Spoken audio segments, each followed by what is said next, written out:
Under the scanner, we dissect the company so that you, the investor, don't have to. Get the management to answer questions relevant to you.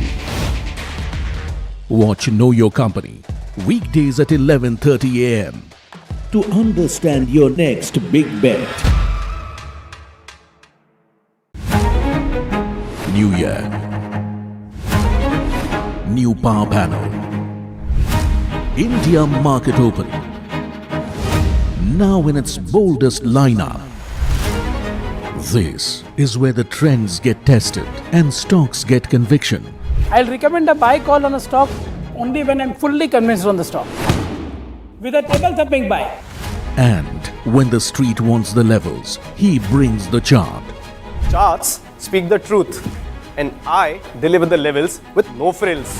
Parag Thakkar and Kush Bohra are now part of the morning crew with Tamanna, Neeraj and Alex.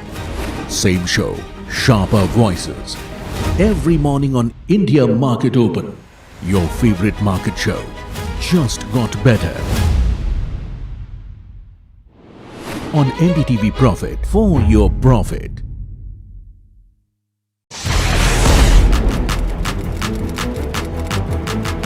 When the headlines move fast, perspective matters.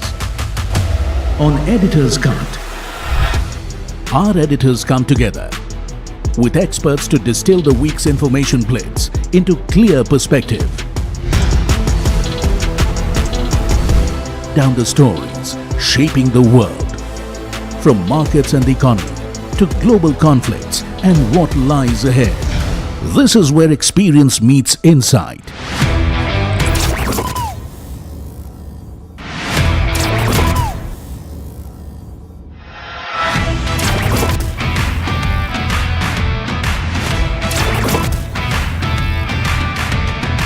No noise, no hype, just sharp takes on what to watch next.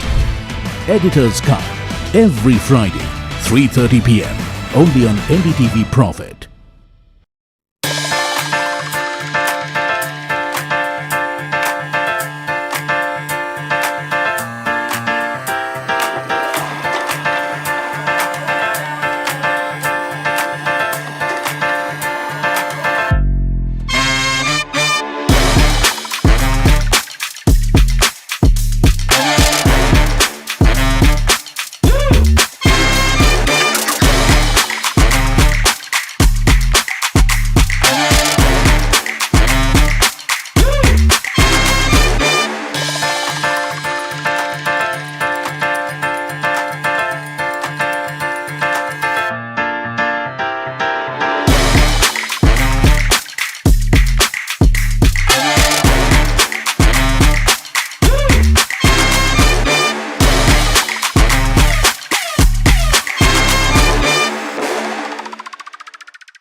Presenting the all-knowing, all-powerful Tech Guru.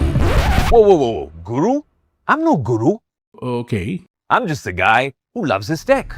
A show where the mysteries of megabytes and motherboards shall be unraveled. Bro, nobody talks like that anymore.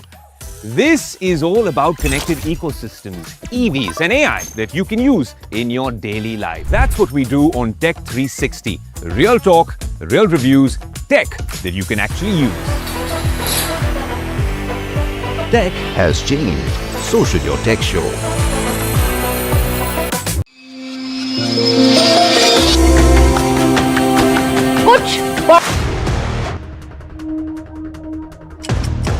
You're watching live from the NDTV Profit headquarters in Mumbai.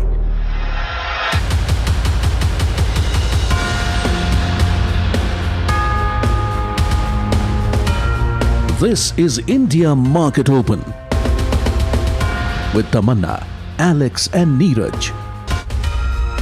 Very good morning. You're watching India Market Open. Markets likely to take a bit of a knock at opening if you look at the implied, and that's because that whole suspense of what happens when the deadline ends for the ceasefire, the 2-week ceasefire, that suspense has ended with the answer that the deadline has been extended. But no one knows if they're going to talk. The ceasefire has been extended, the US blockade stays and Iran says there's no point talking to the US. Yeah. That's where we are at this morning. It's like two fighters sitting at the opposite end of the ring, not wanting to fight, but not leaving the ring either. Yeah, that's a good way to put it, actually. And the audience is waiting with bated breath, but what will happen? Yeah, but the fact of the matter is your double blockade now continues for another unknown extension of time, and which is even tighter than when it was just Iran manning the Strait of Hormuz and deciding who goes in and out. The So US if anything, blockade it's is actually worse for us. It's actually worse for us from that perspective. Maybe that's why you're seeing a bit of a knock. But we have seen the propensity of markets to quickly discount what's happening geopolitically, at least in the last couple of weeks. So one will have to wait and see if that continues. Meanwhile, US markets did close with losses because that was before the Trump announcement of a ceasefire extension. So you had all the key indices down in the red on market close last evening. But futures at least started off quite positively. That's because a ceasefire extension has been announced by Trump. So this is what he has said in his Truth Social post, and I'm just giving you the bits of it. He's saying that we will wait till a fractured Iran leadership has a unified proposal. Even goes on to say in that post that understandably so, it's a fractured leadership. So there's no one voice. Meanwhile, US blockade and ceasefire will continue till there is a proposal from Iran. Now, the problem is Iran state media has quoted negotiators saying talks with US are, and I'm quoting, a waste of time. So no one really knows if there is a proposal going to come in. Some of the reports are suggesting that US negotiators were there, but the Iranians never turned up. So we don't know if there will be talks, and that's a bit of a negative. Bond yields did cool off after a spike as the ceasefire did get extended. The 10-year was at 4.29%. Oil prices, meanwhile, inched north as a blockade of the strait continues. Brent was at 98 mark. So you are maybe coming a little closer to 100 than one would have liked. Asian markets, let's pull up Asian markets first and take a look at what's happening there. A bit of a mixed bag. The Hang Seng down in the red. Nikkei is flat to positive. India looking like it'll open in the red, but maybe after the couple of very positive sessions, you could be seeing a bit of profit booking. So that's also the India picture you have to keep in mind. 140 points down on the Nifty is what the implied open is showing. Meanwhile, the other global story to mark is the new Fed chief. He's appeared before the Senate, and Mr. Warsh's statements were being watched very, very closely because remember, he's also talked about a regime change in the Fed and how he wants to do things differently. But listen to this conversation, or at least this soundbite of his, where he's answering questions from the Senate committee and trying to convince them that he will not be dancing to Trump's tunes. Professor, what's a sock puppet? I heard the reference from Senator Warren. Yeah, earlier. what is it? I'm not sure I know. I think Okay. it's that thing you stick your hand in. Yeah, kind of like this. Yes. What's a human sock puppet? Isn't a human sock puppet somebody who'll do what somebody else tells them to do? I think that's what the senator was trying to suggest. I think that gonna was be the innuendo. Are you going to be the president's human sock puppet? Senator, absolutely not. Are you going to be anybody's human sock puppet? No, I'm honored the president nominated me for the position, and I'll be an independent actor if confirmed as chairman of the Federal Reserve. Okay. US politics always teaches you new terms. Sock puppet is now one of them. Steve Englander, global head of G10 FX research and North America macro strategy at Standard Chartered Bank, joining this morning. Steve, very good morning to you from where we are. I'm actually going to get a comment from you on the incoming Fed chief, Kevin Warsh. And do you think that his statements were convincing? Because a large part of his job yesterday was to convince the Senate that he is going to be his own person and the Fed will retain its independence. I think they were convincing enough. Were it not for the issues, surrounding Senator Tillis' unwillingness to push this to a full vote in the Senate until the charges against or the allegations against Chair Powell are dismissed. I think he would be, he'd get in. And again, it would be on party lines, so it might be 53-47, but there's nothing he said that really disqualified him. So I think that he, maybe he wasn't perfect, but he was good enough. Talk about the latest on the war as well, and the fact that we've got an extension, but there seems to be no headway in the negotiations that are taking place, with one party saying that negotiations have to happen, they have to come to the table and they will do the deal the way that I say they will do the deal, and the other side saying that it makes no sense, it's a waste of time to talk to the US. Well, you can argue that Iran is setting so many preconditions just for the conversation to restart, that the U.S. is kind of saying we want to go to the table and see what you have to offer, but we're not going to give you anything before we get there. I say that, what people in the market are saying is that Iran is convinced that the U.S. is afraid to take casualties, unwilling to take casualties in order to achieve its goals, and that the U.S. thinks that Iran is on the brink of falling over, whether economically or politically. So, both sides want to give the other side some time to fail. If you look at the way markets traded initially, the ceasefire or the extension of the ceasefire was treated with some skepticism.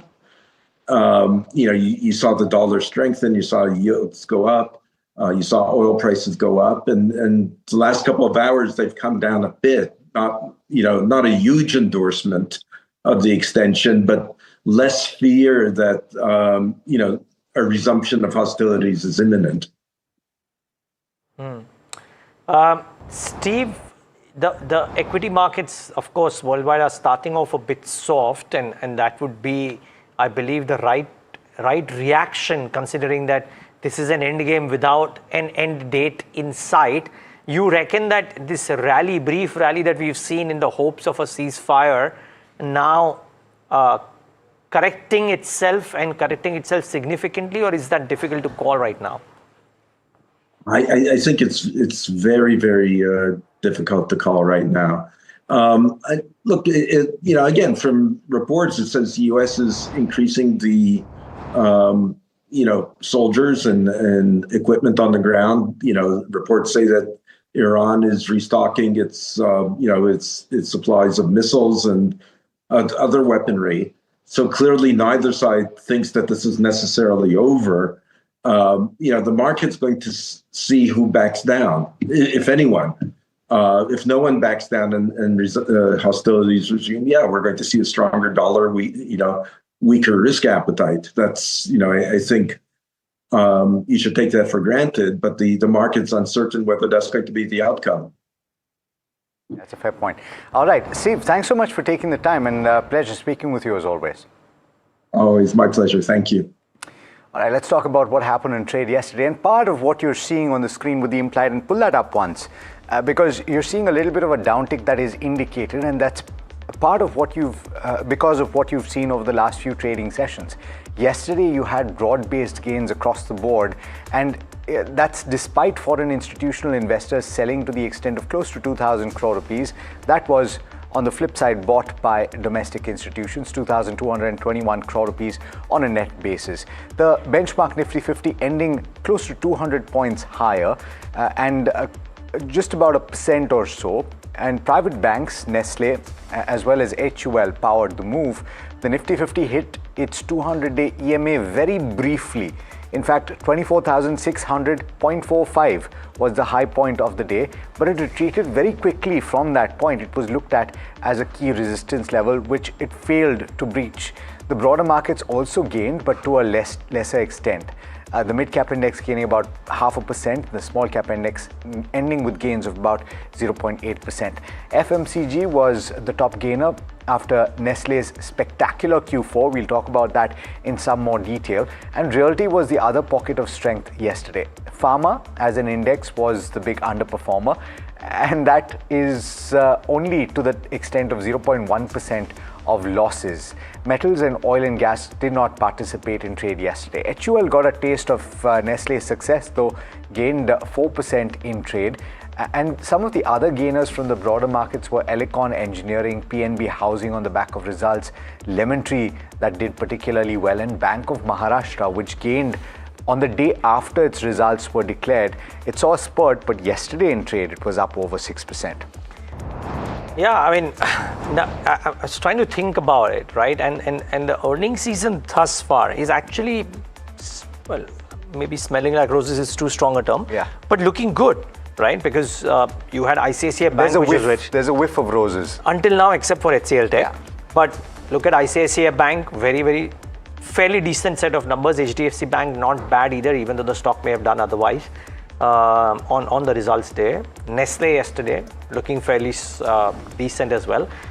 Grow, pretty decent set of numbers too. So across sectors, we've seen good news thus far. So that is not bad. I think the commentary from the tech companies that we've spoken thus far is also cautiously optimistic. So that is that one leg which is not looking terrible. But is HCL Tech the start of something which may not look necessarily that great, signed DLM, etc. We'll talk about some of those. So that's one set of names. And I wonder if the second half of the earnings season and the commentary for Q1 because of the conflict might look not priced in and bad. I think that is the worry. The other thing, and this is not with reference to a Jyoti CNC stock per se, but I think what I noted, somebody sent this to me in a con call and I thought it was very pertinent to try and think of where to invest. They mentioned in that con call then that companies having precision manufacturing capabilities with exposure to European defense and aerospace clients can have very strong tailwinds in the coming years. It goes in line with what we mentioned about 3 or 4 days back, that the European defense expenditures, aerospace expenditure, etc. is all going up. And it's a very large cohort of names right now in India which cater to this market. So keep an eye out for that bucket of stocks. So that's pretty interesting. But yeah, the market's starting off soft today, not without reason, I guess, Alex. Yeah, that's true. Let's go across to Puneet actually to find out whether some of the cues that he's getting from the derivative space lead into this kind of expectation. Because yesterday, of course, was the weekly expiry for the Nifty 50. How did things pan out this morning? Well, thank you for that and good morning to both of you. We've seen that largely continuing with what we've seen essentially for the Nifty 50. You will see, of course, the tech continuing to be in focus today on the back of results from HCL Tech. A horror result to say the least, but 132-point downtake. Starting off, we're maintaining 24,400 for now. It'll be an important level to continue tracking. For the Bank Nifty also, highlighting that 57,000 is a key level, 57,200 and 400. But below that, very lack of support essentially for the downtake of almost 1,000 to 1,200 points. So these are good support levels at this point of time. Given the implied open, could see some pressure, some selling on the Bank Nifty at the start of the trading session, but continue to monitor that as well. In terms of cash markets, selling resumed from foreign investors. We just saw these bouts of a couple of days of buying, but that selling has resumed yet again. Not with the rigor that we saw earlier, but selling has resumed. But the index long position has actually inched up to its highest that it has been over the last 2 to 3 weeks. So post the war settling down a little bit, if I can say that, we've seen index almost long positions up to 22% now, which is the higher range of the 20 to 22% range that they've been maintaining. And the put call ratio is also slightly inched down to 1.17. Essentially means puts have either been reduced or calls have been increased at this point of time. And the open interest distribution very similar to yesterday. 24,800 continues to see this massive increase on open interest for the calls, and 24,000 has actually seen positions being built on it compared to yesterday. So that candle has actually gotten bigger since yesterday. But for stock specific action, there's not been too much change. It's a lot with theme based what we're seeing. So stock specific action, only Vishal Mega Mart, that too with the OI change is very limited. And only Oro Pharma was one in the open interest losers that saw a massive change in open interest. Buyback announcement has come in now as for the counter as well. So overall, continue to monitor the markets, but largely tech continuing to be, I think, the one which will bear the brunt today. And I can't quite argue with you on your description on the HCL numbers, Puneet, when you called it a bit of a horror. These are some of the factors that we'll watch today. The technical setup does show Nifty bulls are firmly in control, maintaining a buy on dip structure. So the immediate target is 25,000.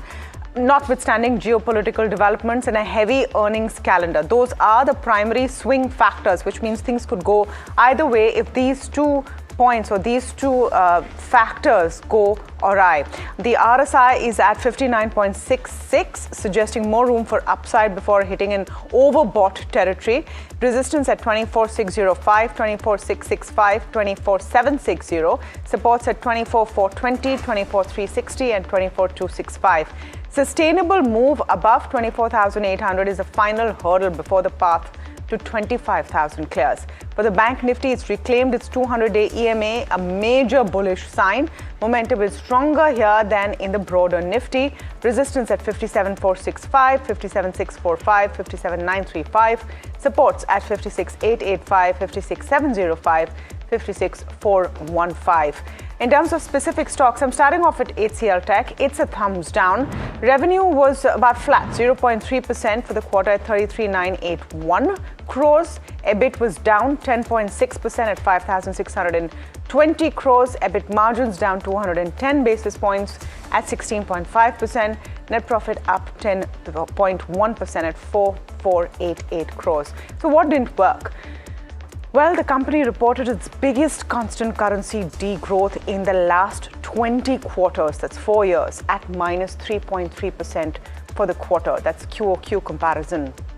The FY26 constant currency revenue growth at 3.9% missed its guidance of 4 to 4.5%, despite the company raising it from 3.5% to 4 to 4.5% in quarter three. So essentially, the company had raised its guidance in the third quarter from 3.5 at the lower level to 4% and then missed it. So that is what is going to add to the disappointment. The AI deflation will impact the top line by 2%. Or maybe 2 to 3%. Market volatility is leading a softer and wider guidance band. So for FY27, they're saying 1 to 4% in constant currency. Delays in March has also impacted Q4 significantly and expected to have a spillover in Q1. And 2 client issues in retail and manufacturing are leading to an impact of 50 basis points in guidance. Low discretionary spending in telecom is also impacting services. So nothing really to see very positively. This has been a tough quarter. 361 WAM is the other one that I'm looking at, and I would say that's looking not that great either. Revenues down 5.6% at 1,115 crores. EBITDA was down 8.6% at 663 crores. Margins are down 190 basis points at 59.5 crores, and net profits were also down 11.8%. There was an interim dividend of 6 rupees per share. Additional news, and this actually is why you might see some negativity today. It's ARM and the company has received a tax amount of 336 crore rupees from the Mumbai tax body. But I just want to highlight this Jefferies note on 361 because they have a positive view if you look at it from a longer term. They've maintained a buy and hiked the target price to 1,300 from 1,190. They say in the March 26 quarter, profit ahead with better carry income. They see a normalization ahead. Net flows returned to normalized levels, but mark-to-market losses led to a 2% quarter-on-quarter fall in AUM, that's assets under management. Between FY26 and 29, they see a 15% CAGR in revenue and 18% CAGR in PAT. So depending on how you want to look at this stock, but for today, it's not looking very positive after its numbers. Nestle, you have to end with a sweetener. So that's why Nestle at the end of it. It was start of the show yesterday, but a whole slew of brokerages. I've just picked 2 or 3 which I found interesting. Jefferies has maintained a hold and hiked target price to 1,325. In fact, most brokerages, pretty much all of them have hiked their target prices. Some have upgraded as well, but most have hiked. They're saying it's a strong end to FY26, delivered a strong Q4 supported by double-digit volume growth. Ad spends rose by a sharp 50%, signaling a growth mindset. Despite this, EBITDA margins expanded to multi-quarter highs, even while gross margins contracted. Growth was broad-based across categories and channels. Management remained focused on driving penetration-led volume growth, investing behind brands and capacity, and leveraging technology. So they've retained a hold because of stiff valuations. Investec has upgraded to a hold from a sell, hiked the target price. They're saying the sweet momentum continues. They await more compelling valuation and continued guidance of this growth momentum. So that is one point to make. And this is not a company which does a call. We'll, of course, look forward to our conversation with the management. Citi or Nestle has maintained a buy and hiked the target price. They say it's an all-round beat. Citi is one brokerage which is a little more tolerant of the valuations because they say they believe growth momentum is sustainable over the near to medium term, supported by brand strength and execution. Despite 20% stock rally over the past month, they expect earnings trajectory to support premium valuation. So at least Citi thinks there is more to come. Yeah, and certainly, and the rest of the pack is going to be watching as well with bated breath, because some taste of that sweetness was felt across the board. I'm going to start with a not so good set of numbers, and Silent DLM is a counter that has failed to deliver all through FY26, and this continues to be the case in the fourth quarter as well, though there are signs that are pointing to things looking better in FY27. Let's take a look at why I'm saying this. The company has seen another quarter of deceleration on a year-on-year basis, but remember that the year-ago period is actually the highest of the base that you've seen at any point over the last 1 year on multiple factors. There has been a significant improvement that is visible on a sequential basis in revenue as well as margins. That was the highest recorded in FY26. The order book stands at 2,416 and execution is showing signs of some improvement. The Q4 earnings affected by a 68% degrowth in the defense segment because of a large order that was executed.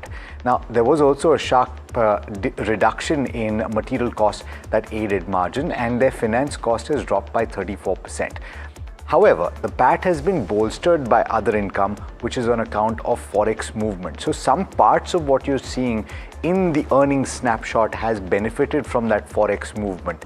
The revenue has seen a downtick of 14%. The EBITDA is down by close to 25%. The margin has contracted quite sharply, both actually not on a sequential basis, but on a year-on-year basis by as much as 170 basis points. So don't be surprised if this sees a little bit of a downtick, particularly in trade, because it saw an uptick of 3.5% in trade yesterday. Tata Elxsi is not so easy to call. I've given it a thumbs up because on the margins front, it's actually outperformed. But here too, there are certain benefits that they have seen. I'll take you through it. The revenue growth has been driven by media and communications, and you have significant margin expansion that has aided the bottom line.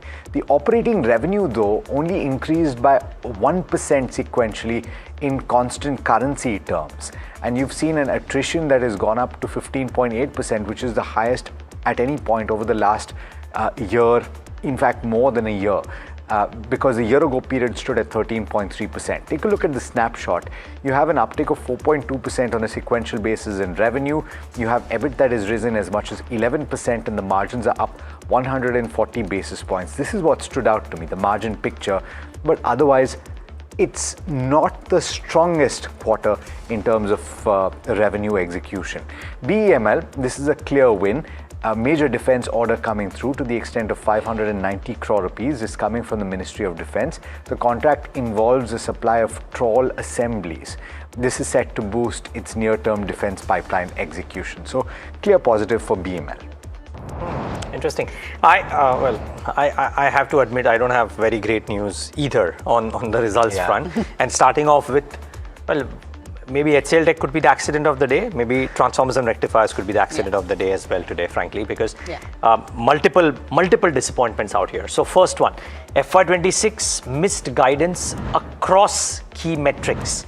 The execution was at rupees 2,500 crores. The guidance was 2,600 crores. EBITDA margin was at 15.3 versus guided 16 to 17% range. Book and inflows. The closing order book ended at 5,000 crores. The expectation was 8,000 crores because Q4 order inflows plunged 47% YOY, and the backlog is now at 2 times sales, which frankly limits visibility for Tata. So yes, bad news. The guidance too, at revenue guidance, is 3,250 crores, which is growth of actually 29.5. I've done a mistake there. It's not 27.5, 29.5%. But be that as it may, it's not a rah-rah number. 30% is good. Nothing dramatic compared to what they've done in the past and being spoken about. EBITDA margins at 15 to 17%. Well, in line, but nothing blockbuster either. So I would suspect that because of the misses that Tata has done, it could well turn out to be a stock that corrects a bit today. Watch out for that one. Persistent, you could argue it actually did everything right, but there were no fireworks, and which is why, because of the valuations, it might actually come off a bit today. So what did they do? Revenue grew about 3.4% constant currency quarter on quarter, 16.2% YOY. EBIT margin about 16.3%, down about 40 basis points QOQ. The total contract value, or TCV, at about 600 million, up about 16% YOY. ACV at 445, which is also very good, 27% YOY. And the management reiterated the $2 billion run rate target by quarter 4 FY27. So in some sense, it ticked all the boxes. But it is that one stock that literally hasn't fallen, right? Multiples still about 37, 38 times. Think of it, Coforge after the corrective move, 21, 22, 23 times. The others are cheap as well. And IT necessarily, because of HCL Tech, will have a dull day today. So you might well see persistent correcting too. And whether, I wonder if IT therefore drags the indices lower today as well. HCL Tech, Tata Elxsi, persistent, and HCL being the howler. Let's wait and watch. Last but not the least, the accident of the day yesterday, if you will, on the large cap space, SBI Life. I just thought the Morgan Stanley note pointed out a few things which were worth pointing out. So just bringing it up for the viewers. They maintain an overweight with the target price of 2375, by the way. They say investors are asking about the potential regulatory risk to SBI Life from the introduction of mandatory open architecture for banks. They are not trying to second guess the regulation, but they outline key points which suggest that the risk of adverse outcomes is limited. Why do they say so? They say in the recent draft norms, RBI has not mandated open architecture, part 1, requiring a choice by provider. And they've noted that at a press meet in February 2026, the RBI governor said instances of mis-selling are low, but emphasized the need to safeguard individual customer interests. And according to Morgan Stanley, SBI Life's mis-selling ratio is consistently amongst the lowest in the industry, and the parent subsidiary structure gives the bank better control over sales practices. You could argue that is true, but we know accidents can happen as well. Effectively, Morgan Stanley is saying that yes, there are concerns over this for life insurance firms, but they believe SBI Life, the adverse outcomes are probably limited.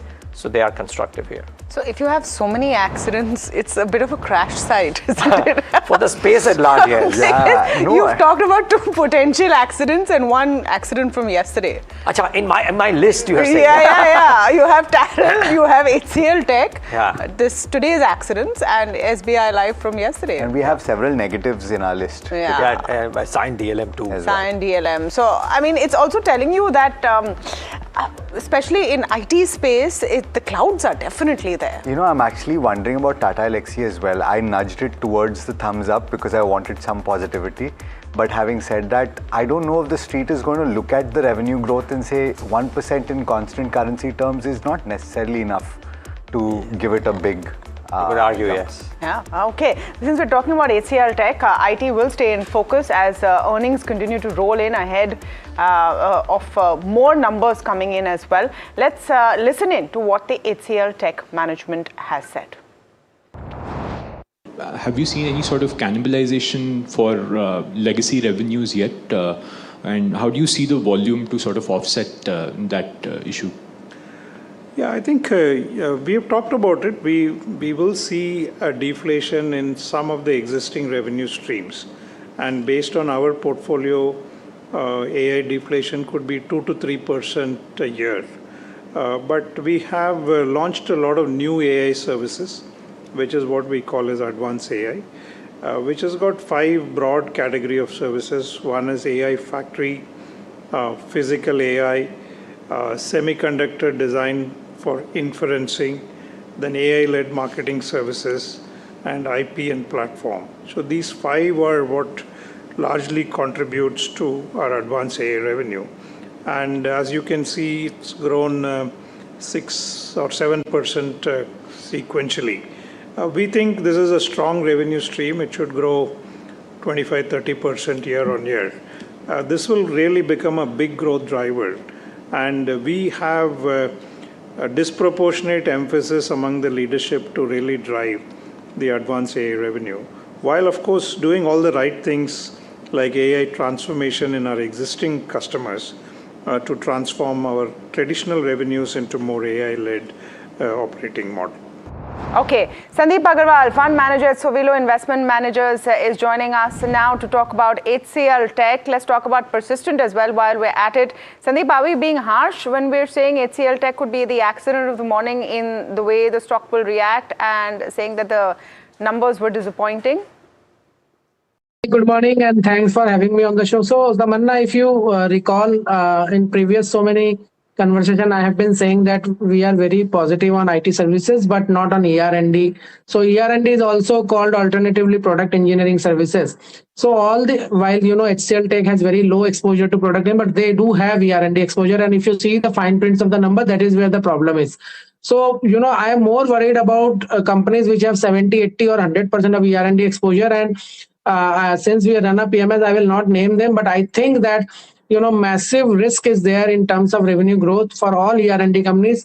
What we like and we continue to like for next couple of years will be the IT services space, the traditional IT piece, which will definitely undergrow by 4-5% the ER&D. But the thing is that what the multiple ER&D companies are getting, they are like 4 to 5 times of the IT services, which is not fair.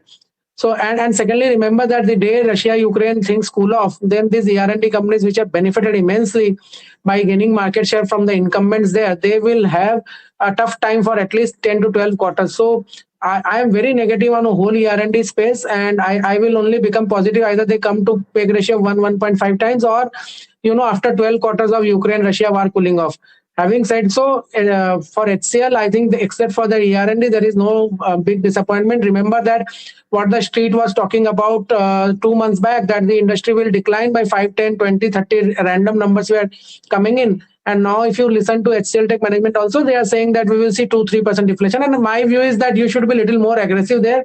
I count 3 to 4% deflation. So net growth in dollar terms will be 4-5% or 6% for the large companies and then rupee benefit. So we are in a 13-14% EPS CAGR for 2 years for the IT services firms in the large names. And I think that from that perspective, 1-2 day here and there, but broadly the traditional IT services businesses will do phenomenally well in my view. All right. So, Sandeep, point taken, and you've described that well. I'm just asking, in the bigger companies, relatively speaking, you said that HCL Tech has a sensitivity to this pocket where you think that there will be a high degree of underperformance. Is there anybody else that is vulnerable? And what is the extent of HCL Tech's vulnerability? I'm asking because in FY27 as well, you would have to account for that, right? No, so I think, what they have given in guidance, 1.5 to 4.5, broadly, you can take the upper end of the guidance. That is what I think, because see, what happens is that the exposure for HCL Tech is maybe 3-4% higher than the other large caps, but it is not like, some of the ER&D companies which are like 60, 70, 80% exposure. So to the best of my knowledge, it will be mid-teens to low than mid-teens. And that is a higher exposure than other large IT firms, but at the same time, it is much lower than the pure ER&D companies. The thing is that the stock, both HCM and HCL has massively outperformed in last few months the other large cap names, and that is the reason there will be some normalcy to return. But broadly, I am not so much worried about IT services businesses. As I said, 5-6% plus 7-8% delta from EPS for 2 years from currency, total 13-14% story, and you are at broadly that multiple. So I don't see much downside is in the fairly reasonably priced large cap IT names and also mid and small cap IT names. I am worried about insanely priced stocks which are running on high growth from ER&D, and that ER&D growth I think is partly due to that war, which once then and market share gain from an incumbent that will definitely reverse. I don't know when, but it has to reverse at some point of time. Okay, Sandeep, one more big one to go. Infosys. What are you expecting? And today newspapers are reporting about possible leadership change as well. If there is a bit of a negative reaction, do you think that it's a good time to maybe shore up some positions, or you'd stay away from some of these right now? So I will not give any stock specific call, but let me tell you that I have again told earlier also, and again I'm reiterating, IT index as such is a very good investable idea at this level. You will make at least 13-14% for 2 years, which is a very good return from such a large index and liquid index. So I think the IT index itself is looking very, very good to me. And I think all the negatives, and I would say more than the negatives, are priced in. You go and refer to last 2 months notes of various analysts and journals. They were all talking about 20-30% revenue decline over a period of time. And I think that it will not be more than 3-4% negative impact, and there will be a growth.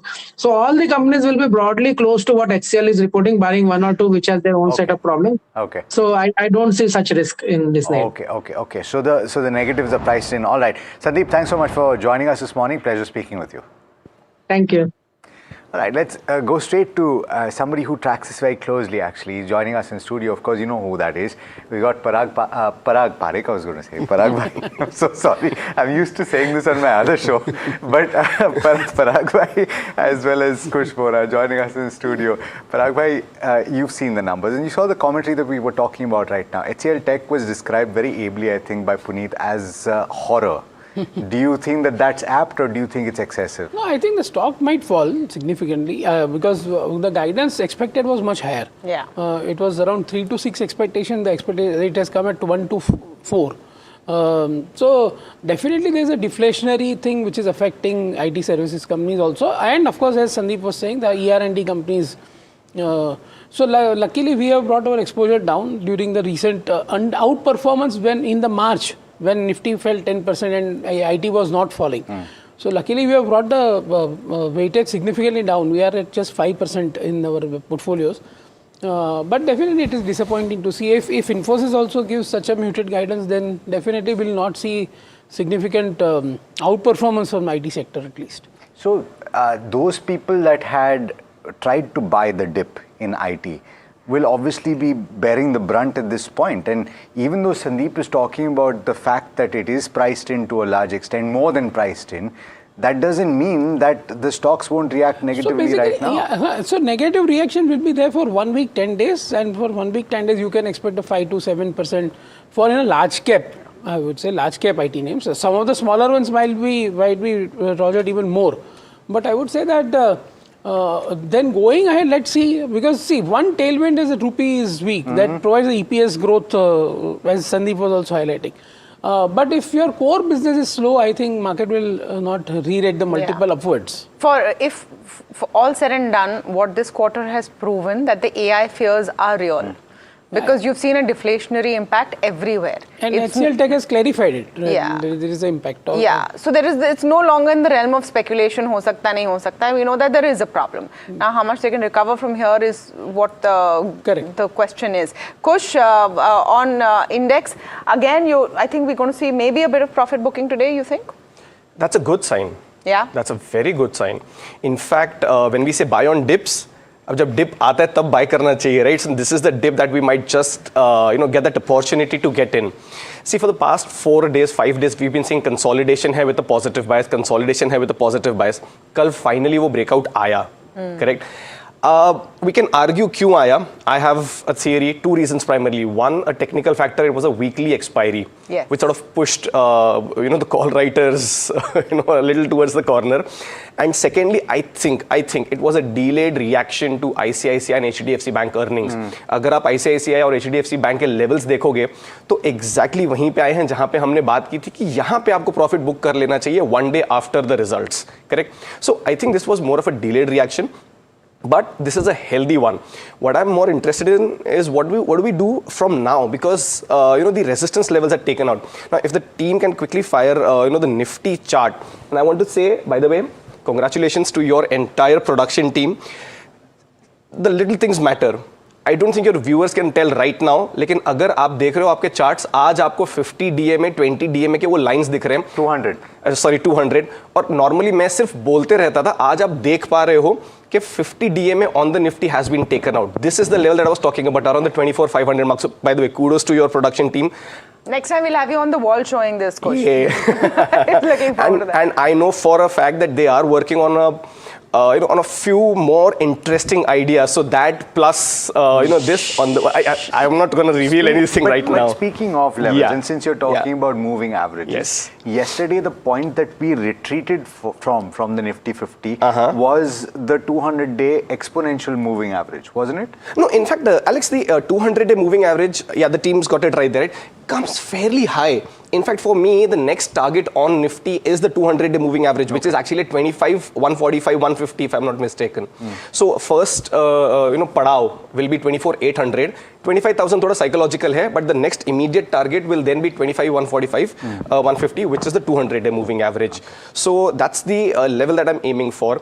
Now let's talk about the positives. Where we are. Nifty's RSI has broken above 60, at least from the modifications with which I track. Right now, it might, at some readings appear like slightly under 60, but for, the readings that I have set up, it's crossed 60. That's a positive sign. FII positioning that we've been talking about has again moved up to 23% on the long side for indices, which is also a positive. So I think this momentum could well continue. Supports have been shifting higher, and now from an immediate perspective, they are placed at about 24,400 and 24,200. So yes, you can hold your positional longs. This dip that the GIFT Nifty is suggesting, if we do get of about 150 points, should be taken as an entry point. Now, the caution part, PCR for Nifty is 1.35 overheated, stochastics overheated, so thoda pullback banta hai, but I think this gap down will perhaps take care of that. So yes, buy on dip strategy continues. If we could just quickly have the Bank Nifty setup. Remember, Alex, we've spoken about how the Bank Nifty's outperformance on the way will be stronger, right, compared to the Nifty's move. We're seeing, a proof of that. Now, for Bank Nifty, the structure is actually even better. Very close to that 50-day moving average, 200-day moving average, still, some distance away. But once we take that out, the move towards 58,800 opens up on the Bank Nifty. So yes, both the indices, very well set up. Buy on dips is the texture. Keep your stop losses in place because of the geopolitical issues, nothing else. On the whole, I think the setup is nice. If you do get any kind of dip today, should be taken as an opportunity to go long. Individual stocks that you like this morning? Yeah, I'm going with all longs and one update. The long calls are Delivery, GNA Axle and Data Patterns. Right? Delivery, by the way, is almost there, from the levels just before the war started. So the recovery on this one has been quite magnificent. GNA Axle just there or slightly above. So, good texture on both of these. So Delivery for targets of 484, 495 with a stop loss around the 462 mark. GNA Axles 458, 470 targets, 440 is your stop loss, and a defense touch to the entire stock selection. Data Patterns 3600, 3700 are your targets. 3425 is where you keep that stop loss. And yesterday, we spoke of how some of our stocks are hitting that 10% mark on intraday. Sorry to say we fell short, but Deepak Nitrite still went out and hit that 7.5% uptick. So yeah, sorry to disappoint. Okay. What about Zentech? Because you saw a lot of movement. It's not just data, but you saw quite a few defense stocks moving.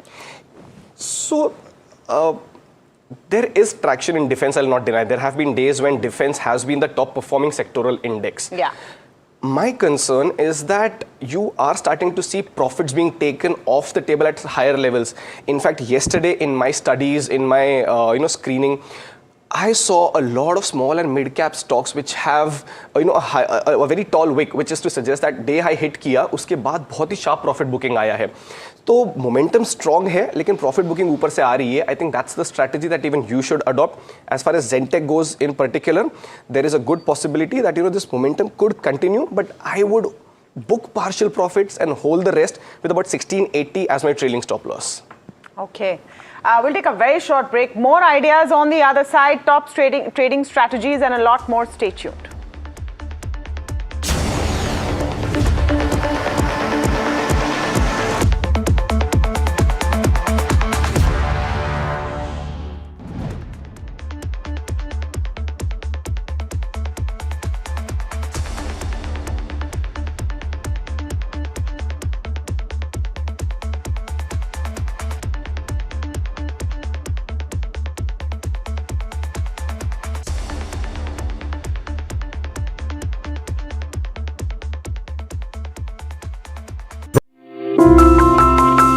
कुछ बड़ा होने वाला है।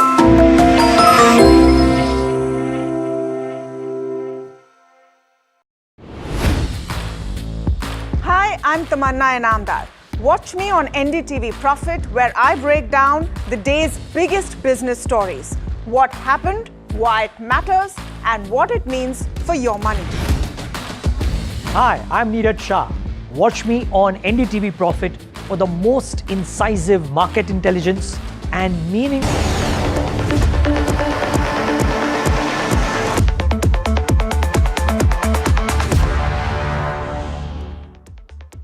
All right, welcome back. Let's start with an NDTV Profit exclusive. The government is considering a revision in voting right cap in banking. This may lead to a positive impact on the IDBI divestment process as well. Rishabh Bhatnagar joining in with more details. Rishabh, what is being expected by the government panel? Absolutely. So this is the high-level Vikasit Bharat banking panel that the government is yet to constitute. But what is expected to be among the top priority or the top agenda items for them is a review of this 26% voting rights cap that currently exists in banks. So the current gripe is, of course, that foreign investors can buy up to 74% equity in banks, but their voting rights remain capped at 26%. So there is a lot of non-alignment there, and that's what banks have a gripe with. This has been a long-standing demand for this to be reviewed, and what we are hearing is that this could finally be taken up by this particular high-level panel that the government is looking to appoint. This is something that foreign banks have also been seeking. This has been one of the hurdles in the entire road to the IDBI bank privatization as well. And what we're seeing is that this will require some sort of legislative amendment, and this could be picked up in the next parliament session as well, is what we're picking up. Now, this particular voting rights cap issue is also expected to be among the terms of reference of this panel, and which is expected over the next 3 months or so, along with the constitution of this panel. So that's what we're picking up. It's going to be a major one to track in the upcoming parliament session. And this panel essentially is aiming to sort of attract more and more strategic capital. It's aiming to get at least 2 Indian banks into the global top 20 banks. So this is going to be a big sort of development that we'll need to track as and when this panel is constituted and this amendment is brought forth. Important story there, Rishabh. Thank you so much. And coming at a time when the banking sector is actually opening up like never before, that there is government push to make and create world-class Indian banks and attract foreign capital becomes very crucial. This is a space that you track very closely, Parag. By any commentary on this exclusive story that we have broken this morning? It's very positive for banks. Yeah. So basically, for PSU banks, this particularly matters a lot. And of course, all other banks, because in RBL we saw such a big infusion. So I would say that everything is going good for banks, luckily. This is positive. We have seen results of ICICI, HDFC. I'm expecting Axis also to be good. Okay. So basically, I feel that banking is, and plus on the other hand, you have a IT which has complete underperformance. So that way also the sector rotation money can shift to banking. Wow. Okay. And but more importantly, and so one is that you are fundamentally happy with this, but does this in some fashion to your mind alter the landscape for individual names, Parag? Yeah. So basically, if this is done with the intention to attract more foreign investors into a large bank like IDBI, it's a good thing, right? It's a good thing. And if I remember correctly, there is a separate IDBI Act. And so IDBI we can do it very quickly, but if we can do it for other PSU banks also, definitely foreign investors will be more than inclined to buy PSU banks also. Other PSU banks, like we've seen the results of Bank of Maharashtra and how they are performing, the asset quality is fantastic. So it's a great time for banks to, for government to encourage foreign investors to buy into Indian financials and make it even more stronger. Yeah, I mean, the first port of call for most FIs as well, but in FDI route as well, we've seen that the interest in the banking space is actually very, very high. Kush Bora, IDBI is also a very highly traded stock. I would love to know if it is out of favor completely, or do you believe there could be some bottoming out or something? Now that it's live, I'm going to use it as often as I can. If the team can fire the IDBI stock and then the moving averages for that, look at the distance, look at the gap that there is. When have you last heard me give a call on IDBI? My point is that itna nahi hai favor mein wo. You're absolutely right. I would prefer something like an SBI, ICICI for momentum. But RBL Bank भी mention हुआ था. It's got good momentum. There was a brilliant rally building up before the war breakout, and it's now playing catch up to that as well. So if you look at the setup for RBL also, very encouraging. I would focus on some of these names. RBI, Maharashtra Bank, Union Bank, by the way. So some of these names make the cut for me. IDBI Bank, not so much. Okay. Just want to look at a few other spaces, because we were talking about IT. Are there any buy calls on IT and in that entire space coming in, Kush? And what Sandeep actually said on HCL Tech was interesting. He wasn't as negative as one would have thought. He said it's an ER&D problem, not so much an IT services problem. So if you take out that part of it, the company is not done too badly. I don't know if there are going to be any buyers for that theory in the market today. But HCL Tech and anything in the IT pack that you're tracking? बहुत छांट के निकालना पड़ रहा है, पता है, बहुत ही Then you have to. You must. No. What of course वो तो काम ही है. What I meant was कि it's not. Sorry. It's difficult to find. It's difficult to find, and it's not that runaway rally जो हमने even to some degree अब FMCG में देख रहे हैं, वो भी नहीं है, पता है. तो कहीं ना कहीं आपको profit booking मिलेगा, कहीं ना कहीं हो सकता है कि consolidation हो जाए sideways. So the two stocks that I am now tracking and liking in this space, one is TechM. Right now, if you see, it's very close to the 200-day moving average. पिछले 4 session से उसको breakout करने का कोशिश कर रहा है. HCL Tech's results might not help its cause today, but otherwise, if you see, it's got good traction, good momentum. So this is there's a possibility that it might break this 1500 threshold, the 200-day moving average, and move higher from there. And the second one is Emphasis. This is very clearly above the the short-term averages of the 20 and the 50-day moving average.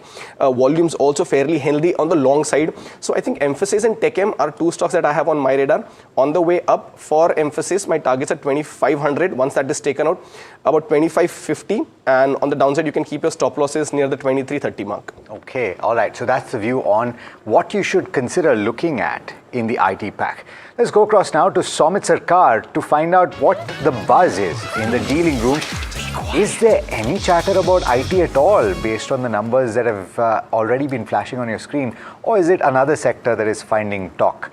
Somit, what are you picking up? Well, specifically in IT, HCL Tech is expected to open on with a down tech, but persistence is one counter where there are a lot of short build up. But if you look at the earnings, they're not as bad as what the street was anticipating. So there could be a bounce when it comes to persistent. But that it would be important to track. And given the fact that HCL Tech has reported not a great set of numbers, TCS is one counter where there could be some buying action given the fact that TCS earnings growth is largely similar to what HCL is. Then why should HCL trade at a premium compared to what TCS is? So that is one theory that we should keep an eye out for. Apart from that, a few cash segment stocks like Borosil Renewable and Brainbreeze, there are buy flows on the large HNI desk. Dealers are indicating that prominent large HNIs have been accumulating both this cash stocks in trade. Apart from that, there is Endastars. The buzz on the street is that there's a potential positive news flow that could come in from the company's side related to a dividend or buyback. So keep an eye out for Endastars. And lastly, when it comes to Nalco, multiple dealing rooms are recommending positional sell calls to their clients, and dealers believe that all the positives related to the higher aluminium prices is largely priced in when it comes to Nalco. So there could be some more selling pressure that could come in Nalco, is what dealers are indicating. Okay. All right. So a lot over there to unpack as far as, what's on Somit's radar today. But he was making the point about TCS versus HCL Tech.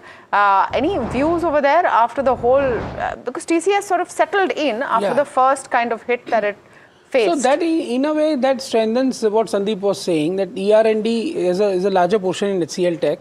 And so my eyes will be on Infosys result and commentary.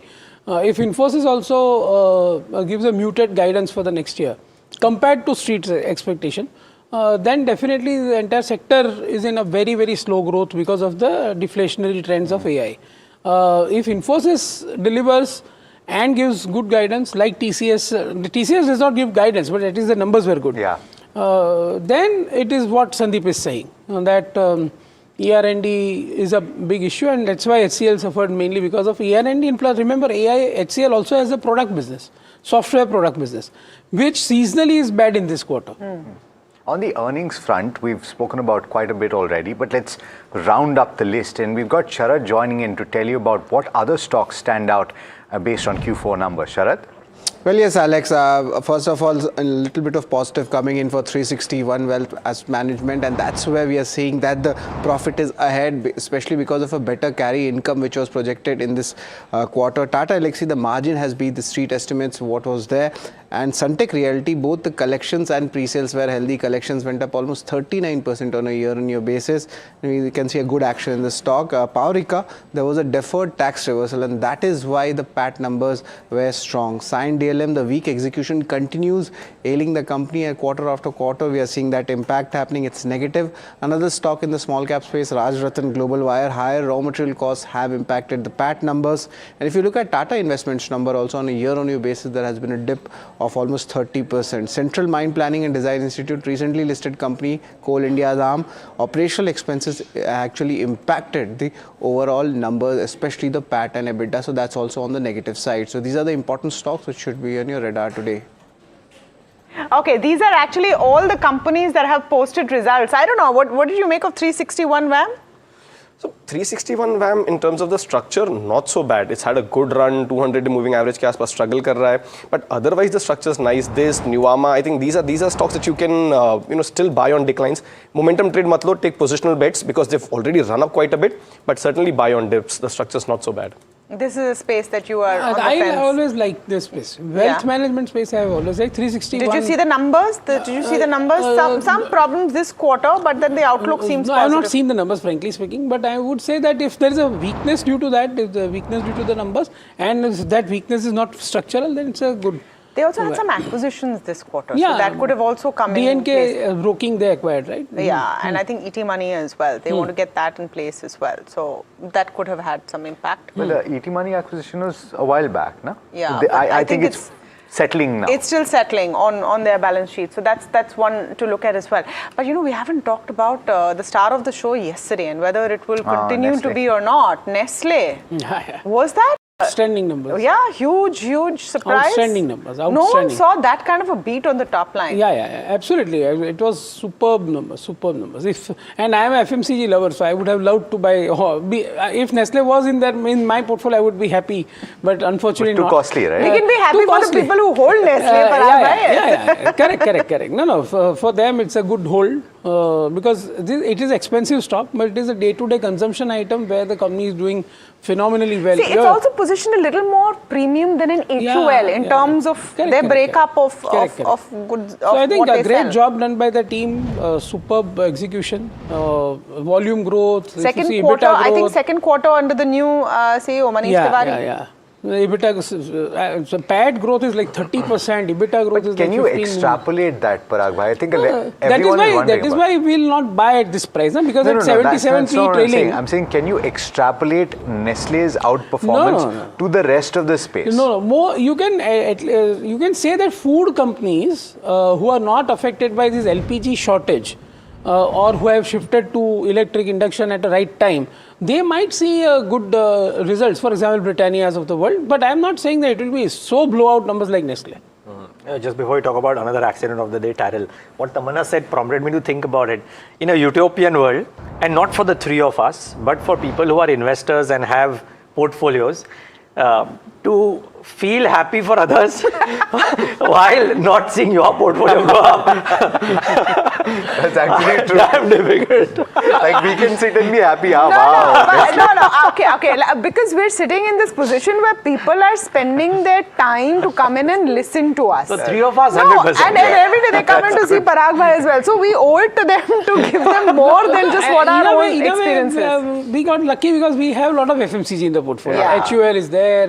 I think that's why that question is relevant. Do you see, no, frankly speaking, any sort of indication of urban consumption revival, any sort of trends that you're seeing from what Nestle has posted? I think food and urban. These are the two. That too, not food means not other categories. Only this kind of confectionery, chocolates So I think I will give more credit to Nestle management and the entire team, the way they have executed this, rather than extrapolating it to other companies. So a 4% increase, a 4% increase in HUL yesterday was not warranted then. Is that what you're saying? HUL was already depressed. So it was, it wanted to go up and so it went up. It was already a depressed price. And you're just thinking about food habits, right? And Nestle has a few modes, the baby products, Maggie, etc., all of that. Kit Kats, Maggies. Not everybody has that, and I reckon, people like us are examples, right? We've shifted categories from pan-India listed players to regional super houses. Yeah. It's happening in chips and happening in other pockets as well. So, I don't know. Maybe for Nestle, maybe not for others. But by the way, accidents of the day, right? Yeah, you were mentioning Tarel. I was mentioning Tarel, yeah. And I wonder if either of you got a chance. Okay, but just the numbers look terrible. And Kush, I would love for you to tell us on the charts, if it breaks down today, which is very likely will, what could happen there? Because viewers, the numbers were not great. So we know that the numbers and the guidance, etc., is not good. The question to Kush Bora is, can it correct further if it dips 3, 4, 5% in today's trade? So the immediate support for this comes in at 315 anyway, and then beyond that about 295. So these are the two levels to watch for. I mean, if there is a breakdown from about 315 at open itself, any further pressure could actually take it to about 295, 300 odd levels also. So I'll be watching for these two levels on the downside. Tarel is couple of reasons why it didn't work, and we should go through some of them as well. And this is something that you track so closely, Neeraj. The margin compression, the way the margins have compressed, does it seem like a one-off, something that seems like an endemic issue, something which will not get fixed quickly? That's the sort of questions that will be asked today. Most certainly, and also because Tarel has a fairly large government order book, and therefore the propensity to margins to get compressed is much higher versus a Voltamp, which does only private sector. Yeah. So it is saying, I want that pricing power, I don't want to go down that route of government. Tarel has pursued order bookings. Here the problem is that order bookings have also plunged, which is it's a bit of a double whammy, I think, for Tarel. Won't be surprised if it corrects today. But let's wait and watch. Now, to Tamanna's question, I think she's raising a very valid point. Could this become endemic? I think the management commentary could be interesting. The management commentary, not just for this quarter, but the quarters ahead could be interesting as well. But suffice to say, much like HCL Tech, the accident of the day today. So we've talked about a lot of stocks on the earnings front. There are more updates for you, and Varsha bringing in that list. Varsha, what's on your list today? Well, lots of stocks are in news. Let me start with a couple of stocks which will be in focus on the back of order wins. You have PNC Infratech, wherein they've emerged as the L1 bidder for construction orders of rupees 3,483 crore. The orders have been received from NHAI, and they'll need 24 months for the execution of those orders. Then you have KNR Construction, wherein they've secured 130 crore in a settlement agreement with NHAI. Jaiswal Nesco Industries will be in focus. Board is expected to meet on April 24th to mull fundraising options. Then you have Ethos, wherein they've inaugurated a new Ethos watch boutique in Faridabad, and they're going to further expand their retail footprint. JSW Energy will be in focus as their subsidiary JSW Mahanadi Power has received 1,447 crore demand for water charges from Chhattisgarh, and company has officially challenged this in the High Court.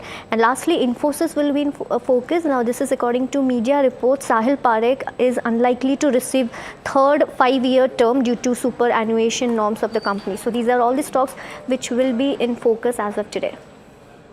Thank you for that, Varsha. All right, pre-open session. The first ticks have come in. It's not that negative, really, as of now. It's at least on the indices, it's not that bad. Yeah, I agree. Let's look at HCL Tech. Let's look at HCL Tech. Let's look at Tarel that we were talking about. HCL Tech's 10% down. This is the first tick. Trill is the second accident of the day. Persistent System seems to be the third. 4.5% down. So there's a whole host of reactions there coming in. Eternal seeing a bit of a hit, but we'll have to wait for all of this to settle. The advance decline ratio is not half bad. What's winning, what's working? 361 actually looking pretty decent. BEML has a good order win. That's positive. EID Parry, Inox India, some of the others which are on focus. But Trill on the one hand and HCL Tech on the other are going to be the pain points. And this is what we were talking about, right? What didn't work for Trill? Higher revenues did not translate into profitability growth. Margin compression took place. Your Q4 margins were at 15.14% versus 19.4%. Higher ESOP expenses and contraction in gross margins impacted the EBITDA as well. Order inflows plunged 47% year on year. Missed the FY26 guidance across key metrics. Execution at 2,500 crores versus guidance of 2,600 crores. Margins at 15.3% versus a range of 16 to 17%. Closing order book at 5,000 crores versus 8,000 crores. So, which is why you're seeing this impact on the stock price. But, let's talk about more stocks as we get into that pre-open session and see what's working, what's not. Soumit Sarkar joining in with a take on Indus Towers. Soumit, is there a case for a buyback? Well, yes, most likely there is a case for a buyback, and this is because the company did not choose to give any dividend or buyback in FY25 for shareholders, and since then they have been continuously telling shareholders that they will be considering the same in the fourth quarter, and that is also one of the reasons why the stock was up 3%, because the buzz on the street is that there could be some positive news flow related to buyback or dividend. Now, why the case for buyback here? Because firstly, just to give you some details, usually the company pays back the entire free cash flow to shareholders, and this is as per the company's policy. And in FY26, the company is expected to generate a free cash flow of close to 3,500 crore rupees. And in FY24, when the company did return some or gave some reward to shareholders, they had chosen the buyback route. Now, this time also they might choose the buyback route because Bharti Airtel, the promoter, is not in need of any cash, and by not participating in this buyback, this actually helps Bharti Airtel to increase their stake in Indus Towers, which is their stated policy, without using any of its own cash. So it favors Bharti Airtel and it favors the mighty shareholders also, given the fact that Indus Towers will be returning cash to shareholders, and that's the reason they might choose a buyback route. Now, if you look at the last buyback that the company had done in 2024, they did a buyback of 2,640 crore. This time the buyback size could be around 3,500 crore. Share price was 425. The buyback price was 465. Upside was just 9%. This time it could be around 12%. The retail acceptance ratio in 2024 was as high as 57.5%, and overall acceptance ratio was also high on the higher side at around 10%, and this was largely because the promoter did not participate, and that would be the case this time as well. However, there are few concerns that might stop the company from not doing a buyback. Firstly, there are some site renewal risks bunched up over the second half of 2026 and in the first half of 2027. So that could be one reason. There is elevated capital expenditure plans of the company on the maintenance side as well. And if you look at Vodafone Idea's tendency, the growth has been slower, and there is a possibility that Jio's tendency might also migrate to their own private listed tower company. And if you look at the analyst view right now, 44% of the analysts tracking the company have a buy rating.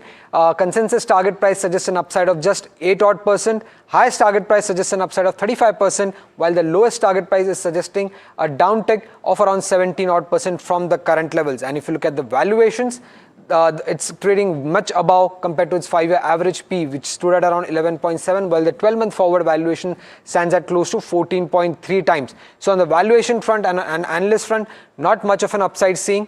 Buyback is the only potential trigger that could come in for Indus Towers, and that could also be one of the reasons why the stock was gaining in trade yesterday.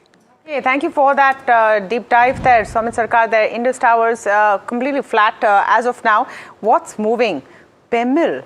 And we, should look at this more closely. 590 crore order from the Defence Ministry. That's about 3.5% up.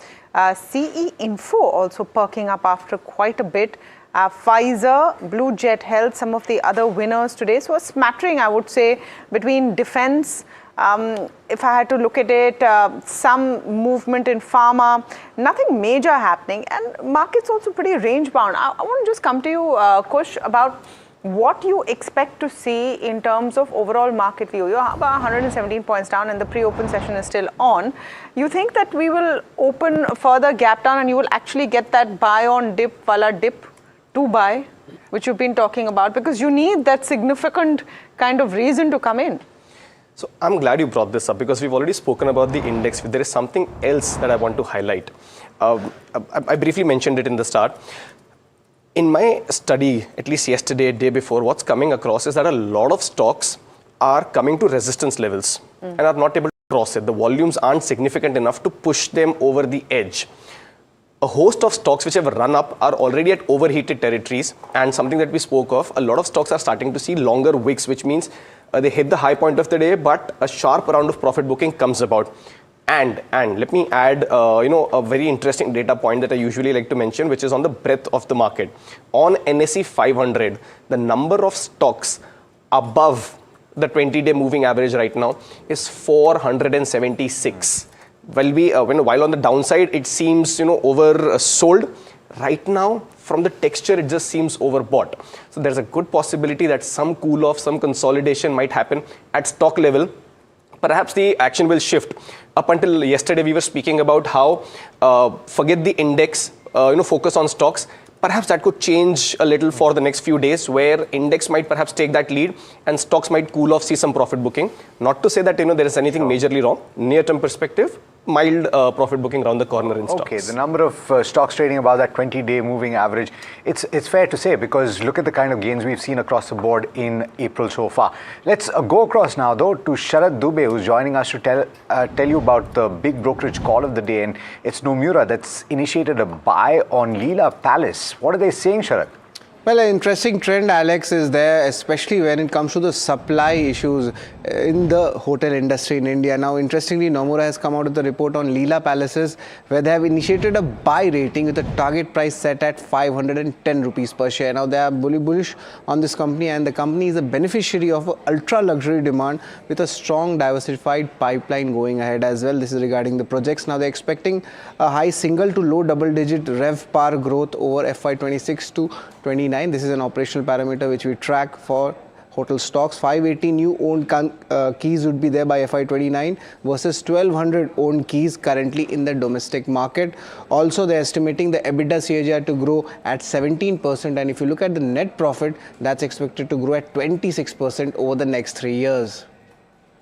For that, Leela Palace showing some action in the morning. I wonder if Chalet Hotels is as well. Nomura has initiated a neutral with a target price of 860 rupees for Chalet Hotels. They're saying it's a strong pipeline, but execution is key.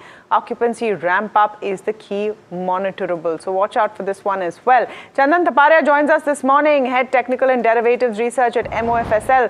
Chandan, very good morning to you. Let's start with the Nifty view. Do you think there's going to be an opportunity to buy today on the Nifty? Good morning, Tamanna. Thanks for having me. So the good part is that index is now slightly above 50-day mark. If it opens negative, it might again test the 50-day mark. But from last 5 days, we are again retesting those levels. I believe the immediate structure has turned positive as Nifty started to form the higher highs, higher lows on the weekly chart. However, we completed almost 50% retracement of the entire down leg of 4,000 points by recovery of 2,100 points if I look at the bottom. But on immediate basis, I believe 24,200 could act as a major support. Till that holds, buy on decline could continue, and we have positional target towards 24,750 to 25,000 in the Nifty index. All right, so that's the index view, Chandan, and very good morning to you. But what are the individual stocks that you're liking this morning? Yeah, so stock-wise, first it is buy on Maharashtra Bank. We have seen good buying interest in most of the small banks. And the good part is the volume accumulation is clearly visible with positive price pattern. So Maharashtra Bank is one of the strongest counter which has been making higher top, higher bottom. I think it's trading at highest level of last 14-15 years.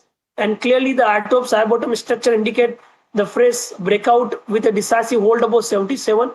So one can buy with support of 77 for an upside target towards 85, 86. Second trading area that is from financial, that is buy on Bajaj Finance. Good consolidation from last 7-8 days. Every small decline is being bought. We believe the way price pattern is being formed with pollen flag on the daily chart, some uptick can be seen here. With support of 910, we are looking for an upside move towards 910 to 995 in Bajaj Finance.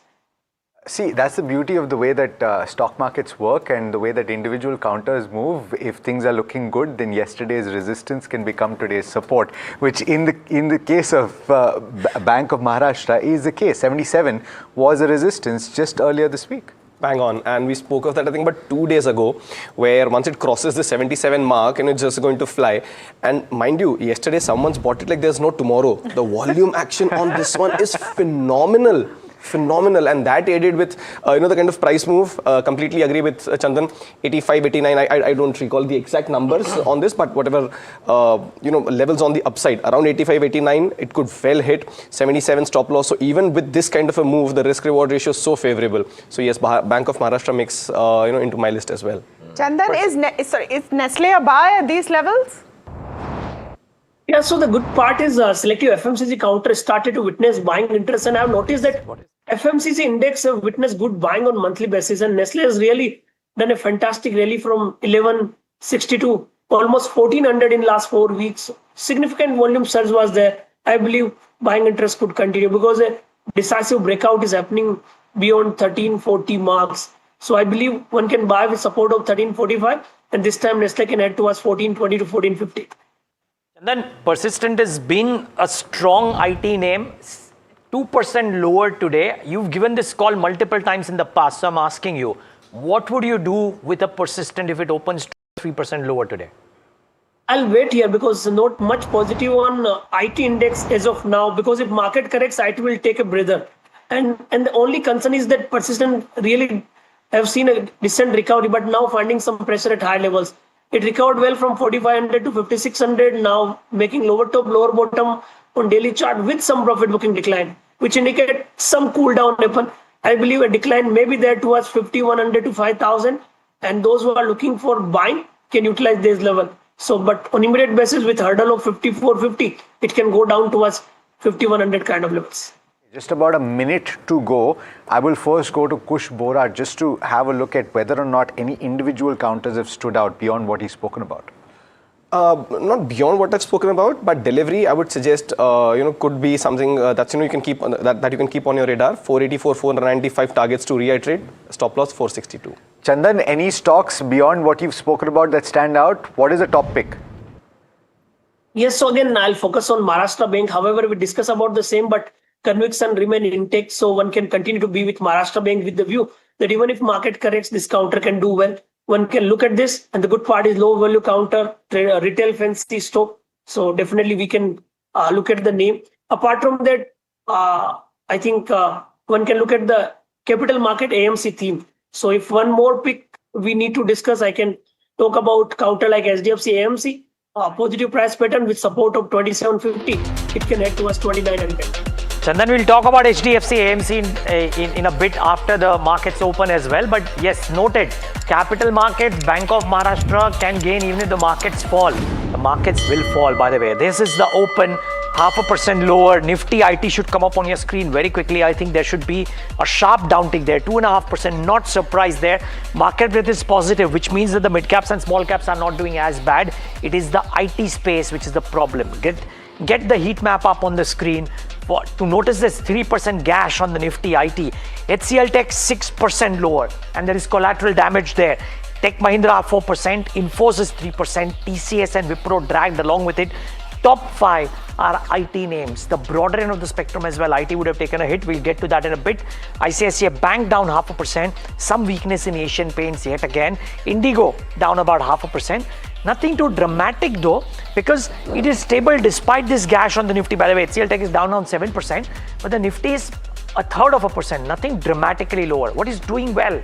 Yesterday's boy Nestle, yet another percent. Trent, 1.5%. There is strength in HUL. So FMCG is coming to the defense. Adani Enterprises, it's been a very strong stock, by the way, the last 5 days. That stock is up another 0.5%. Strength in JSW Steel, Geo Finance, Hindalco and Sun Pharma. Yes, more red than green. Only FMCG helping.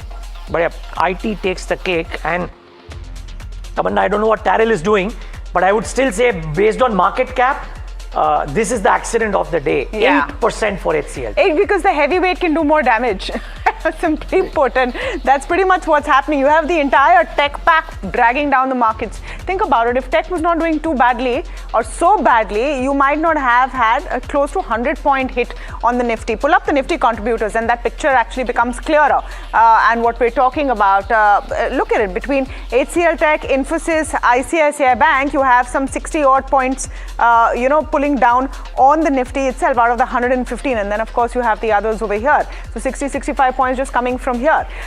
Meanwhile, Nestle, HUL managing to hold up, RIL also coming to the fore, but clearly not enough. I want to pull up India VIX for you, then I want to pull up broader markets for you, just giving you a sense of what's happening right now. This Wednesday morning, slight uptick on the India VIX, but we've been saying this for a few days now. The market is considering that no one has the appetite for more escalation in the US-Iran war. That's pretty much what the screen is saying. Sooner or later, we're going to get on with our lives and other things that are mattering. Nifty mid-cap 150 completely flat, but at least not a big dip negatively, 0.25% up on the small cap 250, which is not bad at all. Advanced decline also looking fairly decent, really, 1335 to 873. So that's showing you what the market mood is. We should look at the sectoral heat map and see what's working there. Nifty IT is going to be at the bottom. Yes, there it is, about 3.5% down on the Nifty IT.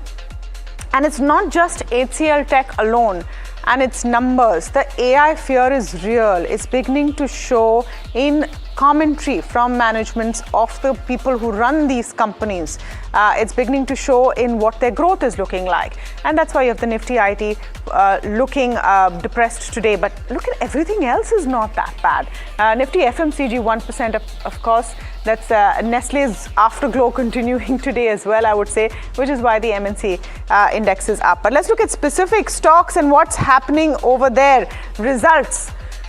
Let's start with TRIL, 361 WAM, about 10% down on TRIL, 361 in negative territory, about 0.5% down. We had marked this as a thumbs down. There are some brokerage notes out there with the view that there will be an improvement here on, but as of today, the results saw a bit of pain. HCL Tech, once again, let's see what's happening with that. Persistent, Tata Elxsi, all of them negative. I mean, that's what the numbers look like. Cyan, DLM, I want to look at Suntech Realty. Suntech Realty actually had decent numbers. 8.5%, 8% up right now. Suntech Realty and the whole real estate pack has been a breather. Cyan, DLM about 1.5% down, 1.5% up because that was a decent set of numbers as well. Leela Palace, Nomura has initiated a buy. Nomura also has a take on Chalet Hotels. Let's see how both of them are doing. And both were fairly positive. Flat. PNC Infratech, I just want to pull up, and BEML. This is just the ones which have won orders. PNC Infra about 9% up. They have a construction order for 3,483 crores. Actually, the L1 on that. BEML also has a decent set of orders, about 600 crores from the Defense Ministry. So this is a smattering of it. But I would say after all of that bluster, that blockade will continue. No one is talking, to the US. This is not bad at all. It's not bad, Tamanna, but the reaction on earnings is actually front and center for me today. And in certain pockets, and you're looking at Cyan, DLM, you're looking at Tata Elxsi, both of which Tamanna mentioned, the street seems to be taking a view of, particularly for Cyan, DLM, that the damage has been done. This is a stock that trades now, as I'm looking at the screen, at below 40 times, which is not cheap by any stretch of the imagination. I'm talking about trailing, whereas the 3-year average PE was 78 times. And so therefore, according to the street, perhaps FY27 looking better on the earnings front with better execution is looking positive. On the flip side, what was spoken about earlier today with regard to ER&D companies having a tough time of it is visible with Tata Elxsi and HCL Tech losing about 8.5%. Tata Elxsi also losing ground despite the fact that the rupee has actually come to the rescue to a certain extent with regard to this particular counter. But what else from the broader markets is moving? Because we've spoken about the key movers. You have Schneider Electric that's down about 2.5%. You have DOMS that is losing about 2% as well. What is working though is MMTC, which is up about 6.7%. Amara Raja Batteries up about 4%. Tata Investment is up about 3.4%. And Nestle once again at the forefront, gaining over 2%, close to 3% at this stage though. Chandan, you were talking about HDFC AMC. Let me ask you to complete that view with the market having opened. And of the list that I've spoken about with regard to the stocks that are working, Nestle India, which is up 2.8%, Adani Power, which is up 3.2%, Tata Investment and Amara Raja, as well as BEML. Let me throw that into the list as well. What's the best strategy to buy right now? Yeah, so first of all, I want to highlight the capital market theme I discuss about SDFC, AMC, and also want to focus on ICICI AMC as well.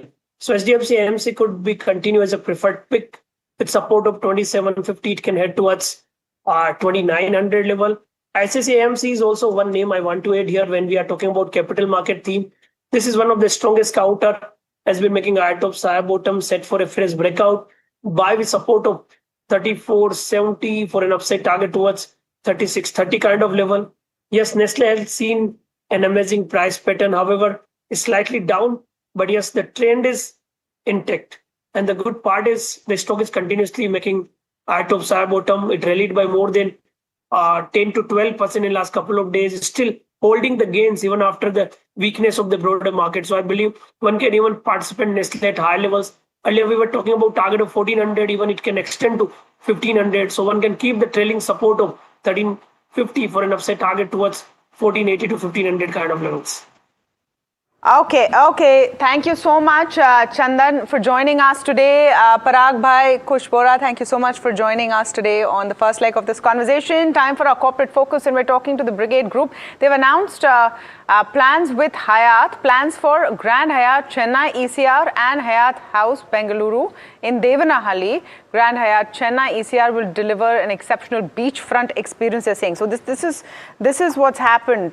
They have an MOU with the Tamil Nadu government as well. So quite a few plans cooking there for Brigade Hotels. So we're speaking today with Manoj Agarwal, who's the COO of Brigade Hotel Ventures.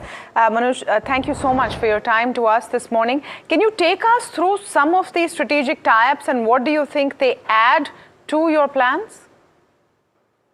Yeah, hi, good morning. Thanks for having me here on your show. As regards the plan, we have a very strong pipeline of hotels coming up in the next 4 to 5 years. And we are very strong and very optimistic for Chennai as a market. As our latest announcement, we have signed 2 hotels with the Hyatt Group. One of which is in Chennai, which will be a large format luxury hotel with multiple dining options and a large format banquet and event spaces. This will be catering to the leisure segment as well as the large format MICE segment. And it's a beachfront resort with over 200 keys. Another hotel which we have signed with Hyatt is Hyatt House Devanahalli, which is a long format stay hotel. So these 2 hotels we have just signed with Hyatt, and in addition to this, we have a strong pipeline across segments and with other operating partners as well. Manoj, the belief usually is that the hotel sector has been cyclical, and therefore it runs a 6-year cycle and then comes off, or a 5-year cycle may come off a little bit. We are technically in the 5th year of this cycle that could have started from 2021, if you will. Is the view this time different with the kind of aggressive plans that you are citing and some of your peers are citing as well? See, historically, you're right. Hospitality used to be a cyclical industry, and the cycle used to last between 6 to 8 years. But post-COVID, we have seen a fundamental and structural change in the Indian hospitality sector. Now with the GDP, the way it is growing and the way it is expected to grow, and Indian economy, the way it is moving, and if you look at the room supply, the branded inventory available in India, and the declared or the planned room supply that is coming over the next 6 years, India still remains a very low penetrated branded hotel inventory market if you compare to other large economies or growing economies. So I don't think that this time the cycle is as it used to be a 5 to 6 year cycle, but it's a long-term play in the hospitality industry that we are seeing. The demand is it's outstripping the supply that is announced and that is coming up, and we are seeing a strong growth over the coming 5 to 10 years at least. Q3 performance, for example, Manoj, I mean, it was about a 14% YOY growth. The 9-month income is up about 19%. Good, not necessarily blockbuster growth. So is that an aberration, Or is that the kind of growth that you want to pursue and foresee for, let's say, FY27 as well? We have continuously delivering, high double-digit growth over the last 2 to 3 years. And as I said, the demand outlook, barring a few hiccups, in the last 2-3 months because of the whole geopolitical tension and all, but the overall stabilized demand outlook remains strong, and we expect to continue to deliver our high double-digit growth scenario over the next couple of years as well. Mr. Agarwal, what are your revenue guidelines after all of these tie-ups? Do you see revenue bumping up significantly? See, as I said, we have a strong pipeline of hotels that we are doing. We are going from 1,600 keys that we currently operating to 3,300 plus keys over the next 4 to 5 years when these hotels start, getting into operations. And of course, that will add considerably to our to our revenue and our overall portfolio performance as and when these hotels start coming into operations. But immediate result forecast I cannot share with you because right now we are in a silent period. And we are having just trying to understand the timeline to go from 1,800 to 3,300 keys. It's over next 5 years. By 2030, we will be doubling our portfolio. Okay. Yes. Okay. Thank you so much, Mr. Agarwal, for speaking with us today. He's the COO of Brigade Hotel Ventures. But moving on to speak about Hindustan Copper, their Vision 2030 is a capex heavy reset. Over 7,000 crores lined up through FY30 with ore capacity targeted to jump and profits projected to scale. Before we speak to the management, Varsha joins in with more details. Well, thank you so much for that. Key takeaways from their annual plan meet was one is aggressive capacity expansion that the company is doing, and they're also diversifying into high growth areas, and strong PAT growth is expected, and digital and governance transformation is underway. Talking about the capex plan, total capex plan is around 7,188 crore, and heavy investment phase is expected ahead. Onto the production expansion, ore production is expected to expand from 4.21 MTPA to 12 MTPA, and milling capacity is also expected to scale around 4x. Talking about profit and dividend outlook, profit growth is expected to rise from 589 crore in FY26 to 1,568 crore by FY30, and dividend is expected at 470 crore in FY30. Then strong earning visibility is expected to scale up. Talking about lastly the diversification strategy, they are entering into critical minerals and renewable energy. So overall, the diversification strategy and the heavy capex and earnings growth is what will lead the next expansion when it comes to Hindustan Copper.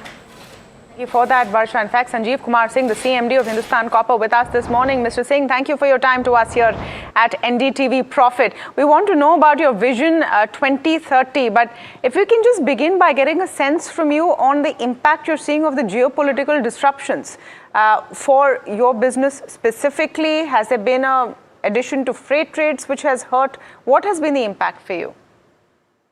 Thank you, ma'am, and very good morning to all the viewers. Definitely this war, Middle East Asia war, has impacted us. Our explosive costs have gone up substantially. So that is one of the aspects with which we are taking up the challenges. And as far as the production and other aspects of the mining is concerned, it is in line. Extent of costs that have gone up, and are you able to pass these on at all? No, ma'am. These costs have been absorbed by mine operators, basically. This is inbuilt in such a way that they have to absorb it. And presently, it is only the explosive part which has gone up by 25%.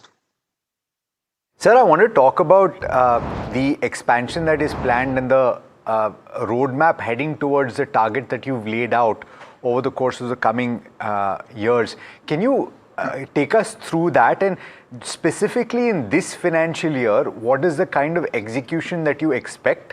What is the amount that you will spend, and how will you fund it?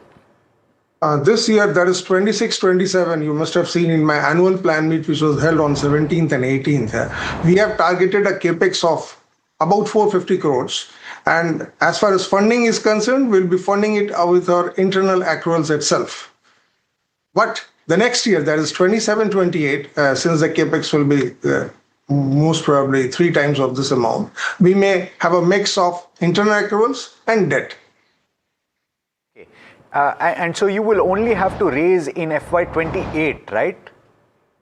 Yeah, not before that. And that picture will be more clear in the start of the 27-28, because by that time, most of our machineries and supplies, they will be starting arriving at my mining sites. Sir, the tendency of several managements, I wonder if it's the case with you, is to under-promise and over-deliver. So, so I wonder if that is the case for both your volume and price assumptions for this financial year. These prices are external factors. You know very well, dollar and LME is not in our hand. And as a planner, basically we plan it, we envisage in the coming years, we have to be on a lower side. See, you can't be optimistic as far as planning is concerned. But having said that, I take that point, sir.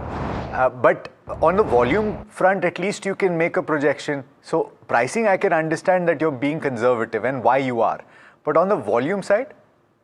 Volume is okay. I think since in these 2 years, 26, 27, 27, 28, most of the capex will be in place. So the results will start coming after that only. You must have seen there is a spike between 28, 29 and 29, 30. By that time, our shafts is Malanjkhand, which is the biggest mine, will be completed. So there is a spike. So the build-up of the production is in a gradual manner. That's why it's not on the lower side. It's a gradual build-up. In mining, you cannot have a high build-up. Build-up or ramp-up, which we call in a normal sense, is slowly, unless until the mine infrastructure is ready for the production. And once it is ready, there is a spike in production. Sanjeev ji, good morning. Neeraj Shah here. I have 2 follow-up questions on the very same thing, sir. Yeah. Do you, by virtue of your answer, I'm guessing that the capacity expansion and the volume targets, therefore, that you've laid out are well thought of and conservative, keeping in mind execution delays as well. Would it be safe to assume that this is the bare minimum or the exact capacity numbers that you will reach at the targeted FY30 date? Hey, number one, I'd like to clarify there should not be any delay. Tenders have been awarded by 31st March. Number one, now execution is in our hand. There is no issue of land or anything. So and we have in past also, we have seen that we have done the executions in time. So as far as delays, I don't think there should be any delay unless until the war or something external factor comes into picture.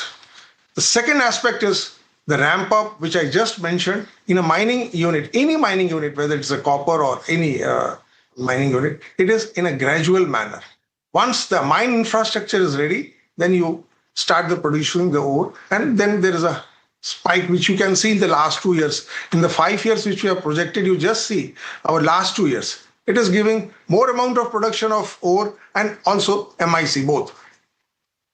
Okay. Sanjeev, the second question is, again, something that you mentioned, pricing. Yes, granted, it is not in your hands, but I would love to know the average pricing assumption that you've taken for the numbers that you've given, particularly on the PAT side, right? You're citing it moving from 589 crores to 1568 crores. What is the copper price assumption there? And yes, you have to be conservative, but you have a strong thought, I'm sure, on what copper prices could do as well over a period of time. Are you being overly conservative here? What is the price, and are you being conservative here?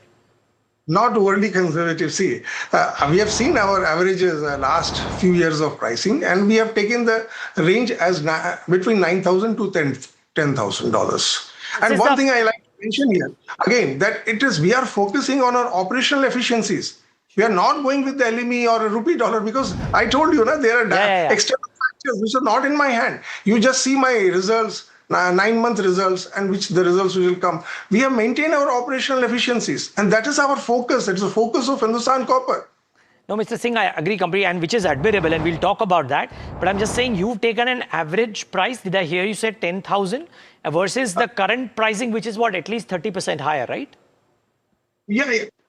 And you very well know why it is higher because of the supply demand. I had answered your question in the last interview. So that may ease off also. And that should ease off also. Don't you expect to ease off? We certainly hope. All of us hope that that's the case. only Mr. Trump knows, I think. no one else can answer that question. We have to, as a miner, see, I'm a miner. I have to remain optimistic on this issue. 100%. What is the funding plan for the capex that you have outlined, Mr. Singh? Will there be a requirement for fundraise? How are you looking at it? Is it all internal accruals? Definitely. See, 26, 27 by internal accruals, we are pretty sure about our capital. 27, 28, it will be a mix of that's internal accrual as well as debt. And we have already taken approvals from the board with respect to bonds also. So funding is already tied up. What is the plan as far as rare earths are concerned? Is that something that you're looking at significantly? Anything that you can share with us? It's also strategically important from a national perspective right now. Yes, from the national perspective, I'm saying, see, we are trying. We still not have any success till now. We are put our tailings in Rajasthan mines. That the K3 mines has a huge tailings of about 70 million tons, and there is a little presence of rare earth. But the thing is that we already have the reports from IBM. We have got the tests done by MECL, and I mentioned that we have drilled the tailings in Rajasthan mine. We are the first company to drill the tailings. It's very difficult because it's a loose area.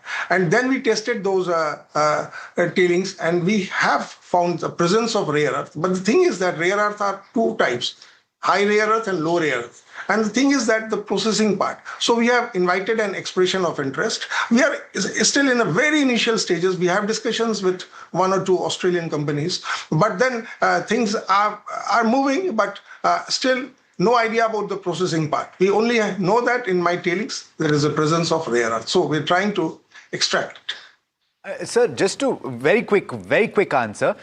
Once you find it, do you have the ability to process it? That's what I said. That's what we have invited in the tender in UI.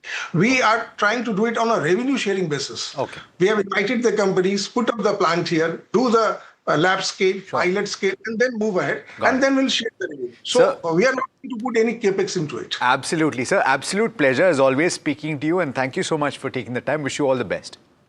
Thank you. We need it.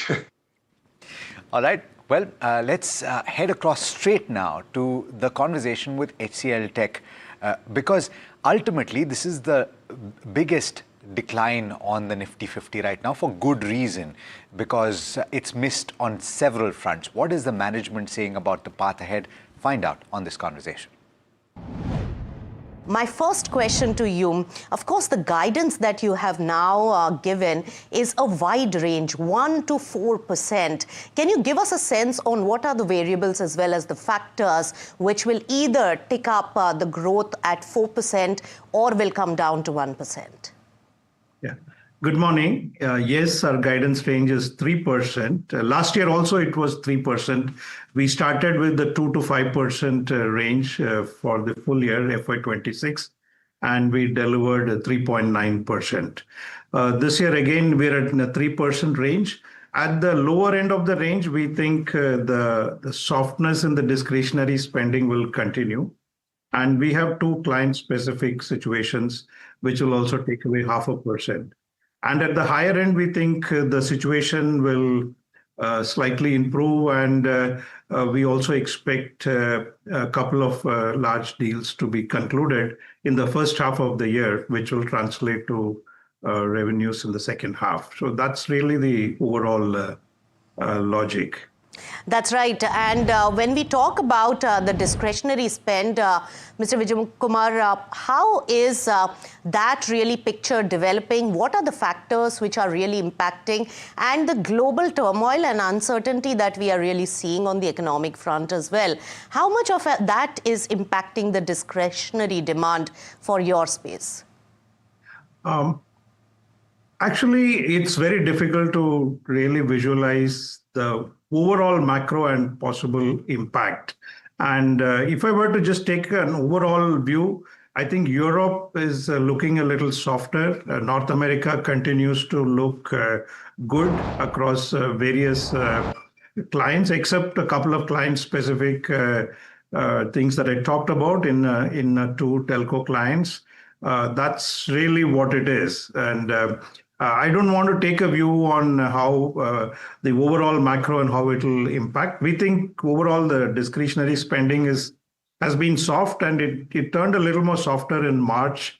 That's why we came below our own expectations for the quarter. And that's what we baked in, that the environment will be soft. But the bigger theme is how do you really use AI to build new services which will offset some of the deflation that has been caused due to AI in the traditional services. And if you look at our numbers and guidance on the services is 1.5 to 4.5, which is 3% is the midpoint.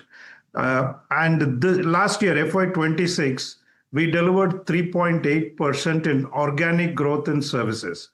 So it's actually an 80 basis points lower than last year at the midpoint of our guidance. So we have been able to offset a lot of AI-led deflation. Almost 2/3 of AI-led deflation we've been able to offset. Because if you recall, we talked about 2 to 3% deflation in the traditional services. So we've been able to offset that and still deliver 3% services growth. Still guiding 3% services growth in FY27. So I think what we are very confident and very optimistic is our ability to really grow the new services. There are 6 or 7 new areas that we are growing, and that is going to help us accelerate growth as we move forward in the medium term. All right. So new areas that you are really growing in. But what about telecom? That has really caused a dent in the last quarter. How do you see the outlook going forward? And is it sector specific? I think it's, I would say, client specific at this point, because leadership changes, strategy changes, all of that drives a certain new strategies, and that would have its own implications on spending. I would not broad brush it across sector or across geographies. That's why I was very careful about calling out specifics rather than giving a broad brush macro as a factor in whatever happened in last quarter and also the future. Right. So, Mr. Vijay Kumar, when we talk about the guidance that you have given, of course, the guidance estimate is lowered in terms of the revenue, but in terms of the EBIT margin, you have upgraded your guidance. So how does this math really play out? Where is the profitability looking to improve, and what is the reason behind that? So actually, if you take our FY25, we were generally in the 18% plus range. And in FY26, we had guided for a slightly lower margin.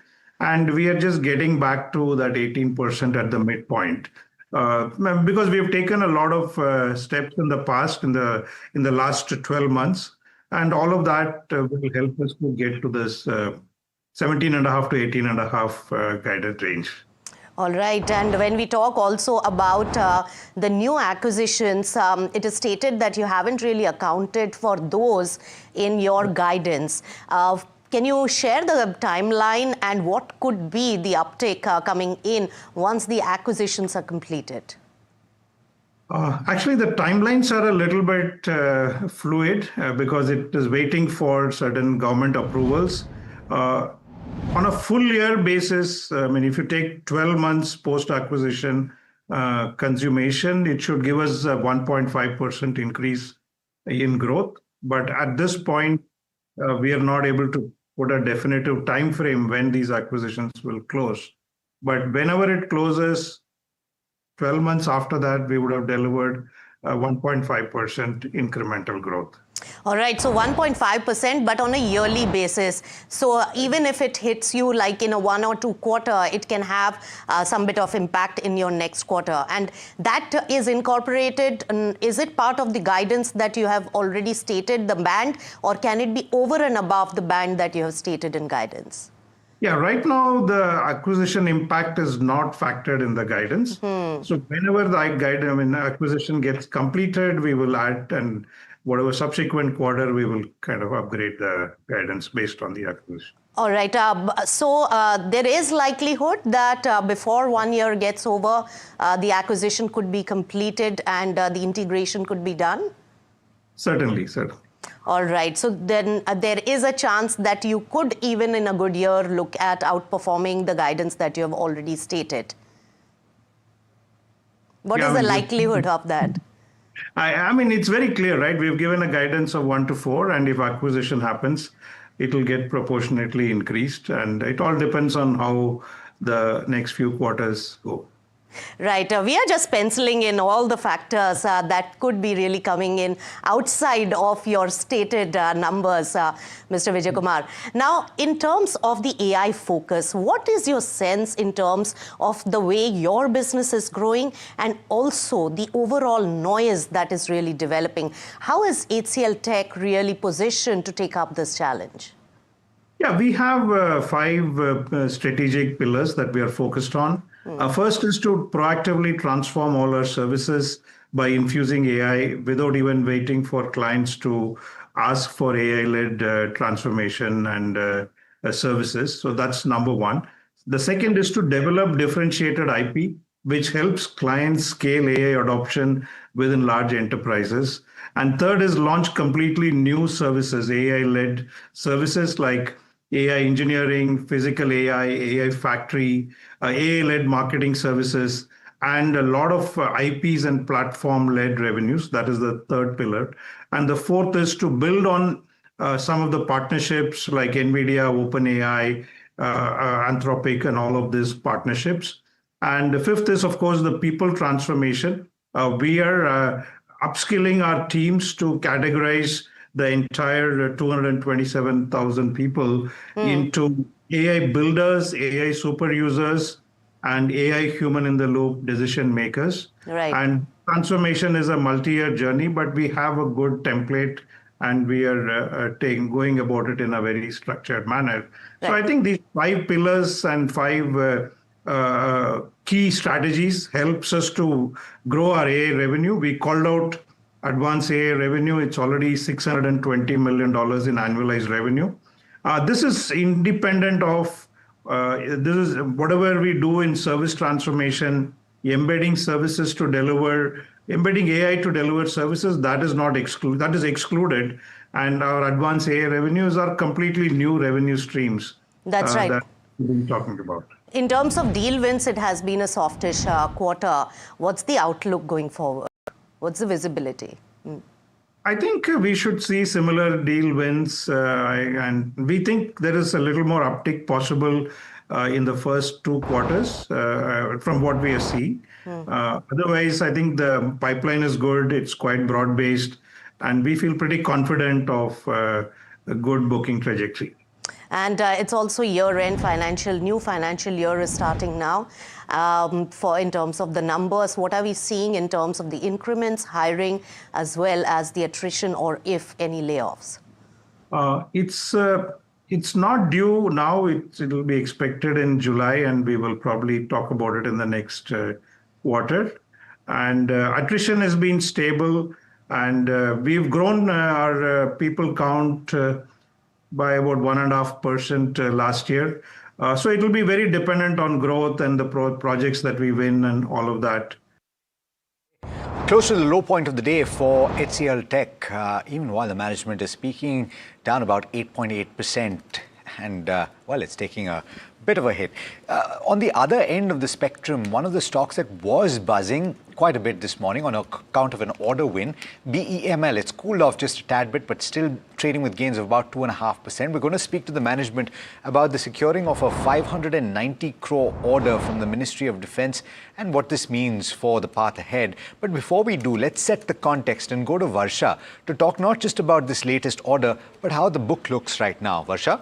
Well, this is a major defense order that the company has won of rupees 590 crore, which involves the supply of trawl assemblies and which will boost their near-term defense pipeline execution. Onto the recent order wins, they won $36.38 million Middle East earth moving equipment export order, also secured first ever overseas metro rolling stock order with this $60 million. Total international order book with this stands at around $107 million. And they've also signed joint bidding MOU with Delhi Metro Rail Corporation. Onto the order book and segment mix, current outstanding order book stands at around 16,300 crore. They're targeting to cross 20,000 crore order book in FY26. Well, 68% of order book is coming from rail and metro, which is followed by defense and mining at 25% and 7% respectively. Talking about the aggressive rail and metro expansion, they have been approved 1,500 crore debt finance greenfield Bhopal plant, and phase 1 will add 300 car per year to current 200 to 250 capacity, and multi-year domestic opportunity size is at over 15,000 cars. Lastly, on the new growth segments, tunnel boring machines and maritime cranes are some of the new growth areas wherein TBM development will need 2 to 2.5 years, while maritime cranes will contribute after 3 to 3.5 years. Management is expecting 5,000 crore revenue from maritime cranes in the next 5 years. Okay, so that's a very comprehensive snapshot and perfect ahead of our conversation with Shantanu Roy, who's the CMD of BEML. Mr. Roy, hopefully we've been able to provide a good picture of all of the operations that you're currently undertaking. But I want to get into the specifics of this latest order, which is a 590 crore order from the Ministry of Defence for the supply of trawl assemblies. From the longer standpoint, how important is this order? Of course, it shows up your near-term revenue, but is it strategic in nature? Good morning. Yes, it is strategic, and it also consolidates our position for the combat engineering segment. So trawl is, it comes from the family of demining mining equipment, which are put on the combat vehicles. The trawl is to be fitted on T-72, T-90 tanks. And we have earlier executed the track width mine flow, and we are doing quite a few other mining equipment, basically the combat engineering equipment. So it adds to the family, it adds to our, it consolidates our current portfolio.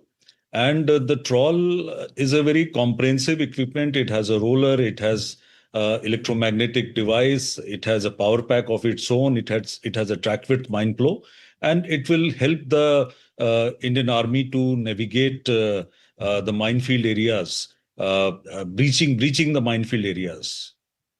Interesting. So when we were talking about the split of revenues, Mr. Roy, and we were talking about certain products that would come into the fore in a couple of years, and you're talking about even the maritime requirements, right, for the cranes. If you look at this and you look at the trawl assemblies, what is the kind of contribution that you anticipate it will have in the coming years? You see, the trawl assembly, the order value is already known. Yes. So in future also, it may contribute, a similar number. But the real growth driver will be the rail and metro sector, as I can see. If you look at our current order book, so rail makes up around 66-67% of that. 23% comes from defense, around 5% from mining. And the silver lining is the $107 million order book that we have for international business. It also makes up for a sizable chunk. We are also aiming at further international orders, especially in the heavy earth moving segment, as well as for the metro and rail rolling stock. So that is going to be one of the major pillars which will drive the growth of BEML over the next 4 to 5 years. Mr. Roy, a very good morning to you, and so much focus because of the defense orders. But since we're speaking about rail and metro, there were some stalled metro projects. Can you give us any update? And this was from what we saw last quarter. Can you give us any update or movements there? I'm not aware of any stalled metro projects. Yes, I would say delay in beginning, if I could say that technically more correctly. I won't say there is any delay. Bangalore Metro, we have delivered around 6-7 train sets last year. It has taken off. Mumbai, this year, the bulk of the Bangalore Metro will be executed. We will start delivering the Chennai Metro. We will again start the 33 train set order for Mumbai Metro this year. Yes, some of the orders which you were expecting to secure last year, it has rolled on to the current financial year, but it is very much on track. There are some new tenders also which are out in the metro. So 26-27 should see at least 3-4 major metro orders being finalized, and which will augur well for BEML. Fair enough. So the ones that got rolled over, any kind of details that you can give us on the extent that have been rolled over and what you expect to come through? I think Bhopal is one that you're looking at. No, Bhopal Metro is already, it is being executed by some another company. Okay. The tender that is out is currently the Chennai Metro, and for Delhi, there are 2 tenders which are out for the metro rolling stock. We will also expect some more metro tenders coming out from the Mumbai area. Apart from that, some more tenders from Andhra we can expect this year. Bangalore next phase we can expect this year. So these are the metro orders, that are in the pipeline. Metro opportunities, I would rather say, which are in the pipeline. In fact, for 26-27, as I've already mentioned earlier, we have an opportunity size of around 40,000 crore, which is mainly led by 70% from the rail and metro sector, 20% from defense, and 10% will be from the mining or the heavy earth moving segment. And we will aim to get at least 50% of these orders. So let's see. Only time will tell.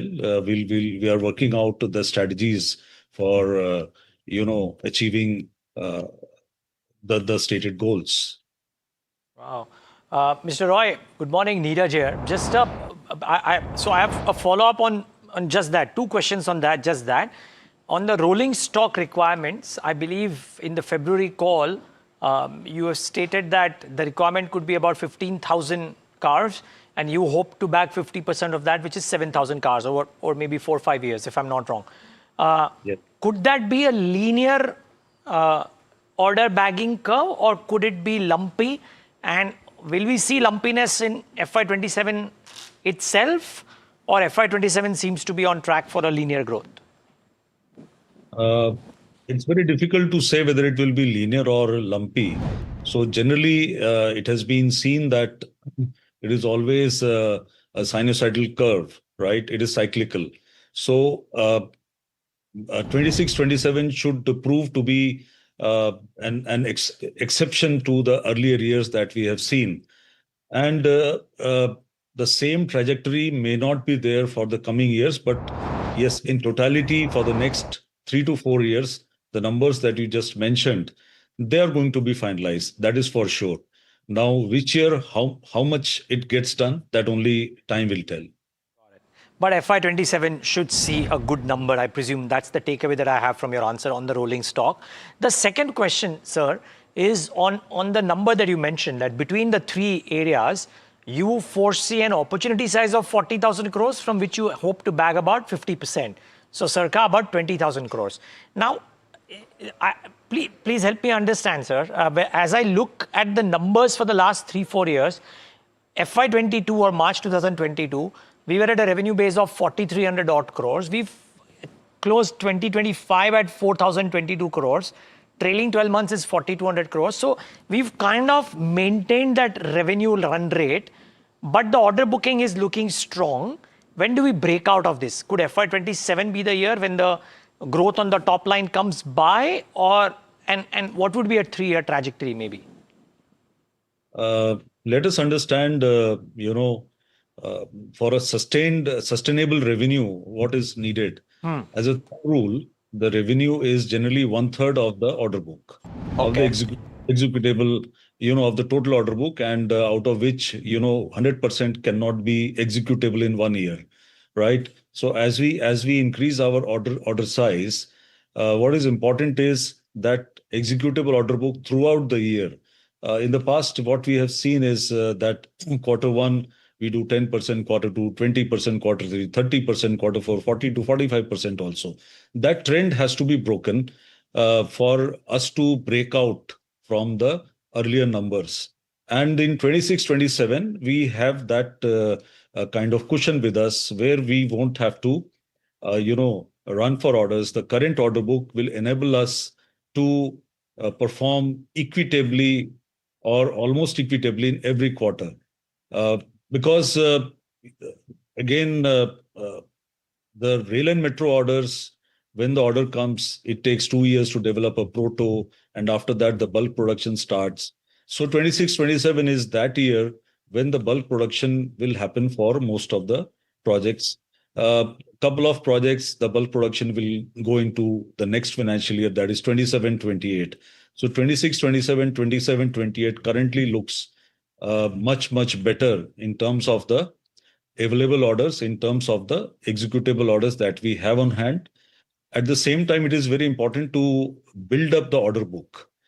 In order to further grow the revenue, it's very important that 26, 27, we build up the order book by at least, 70% to 80% of the order book that we ended the year with. And that should help us for years beyond 28, 29, beyond 27, 28, 28, 29, 29, 30.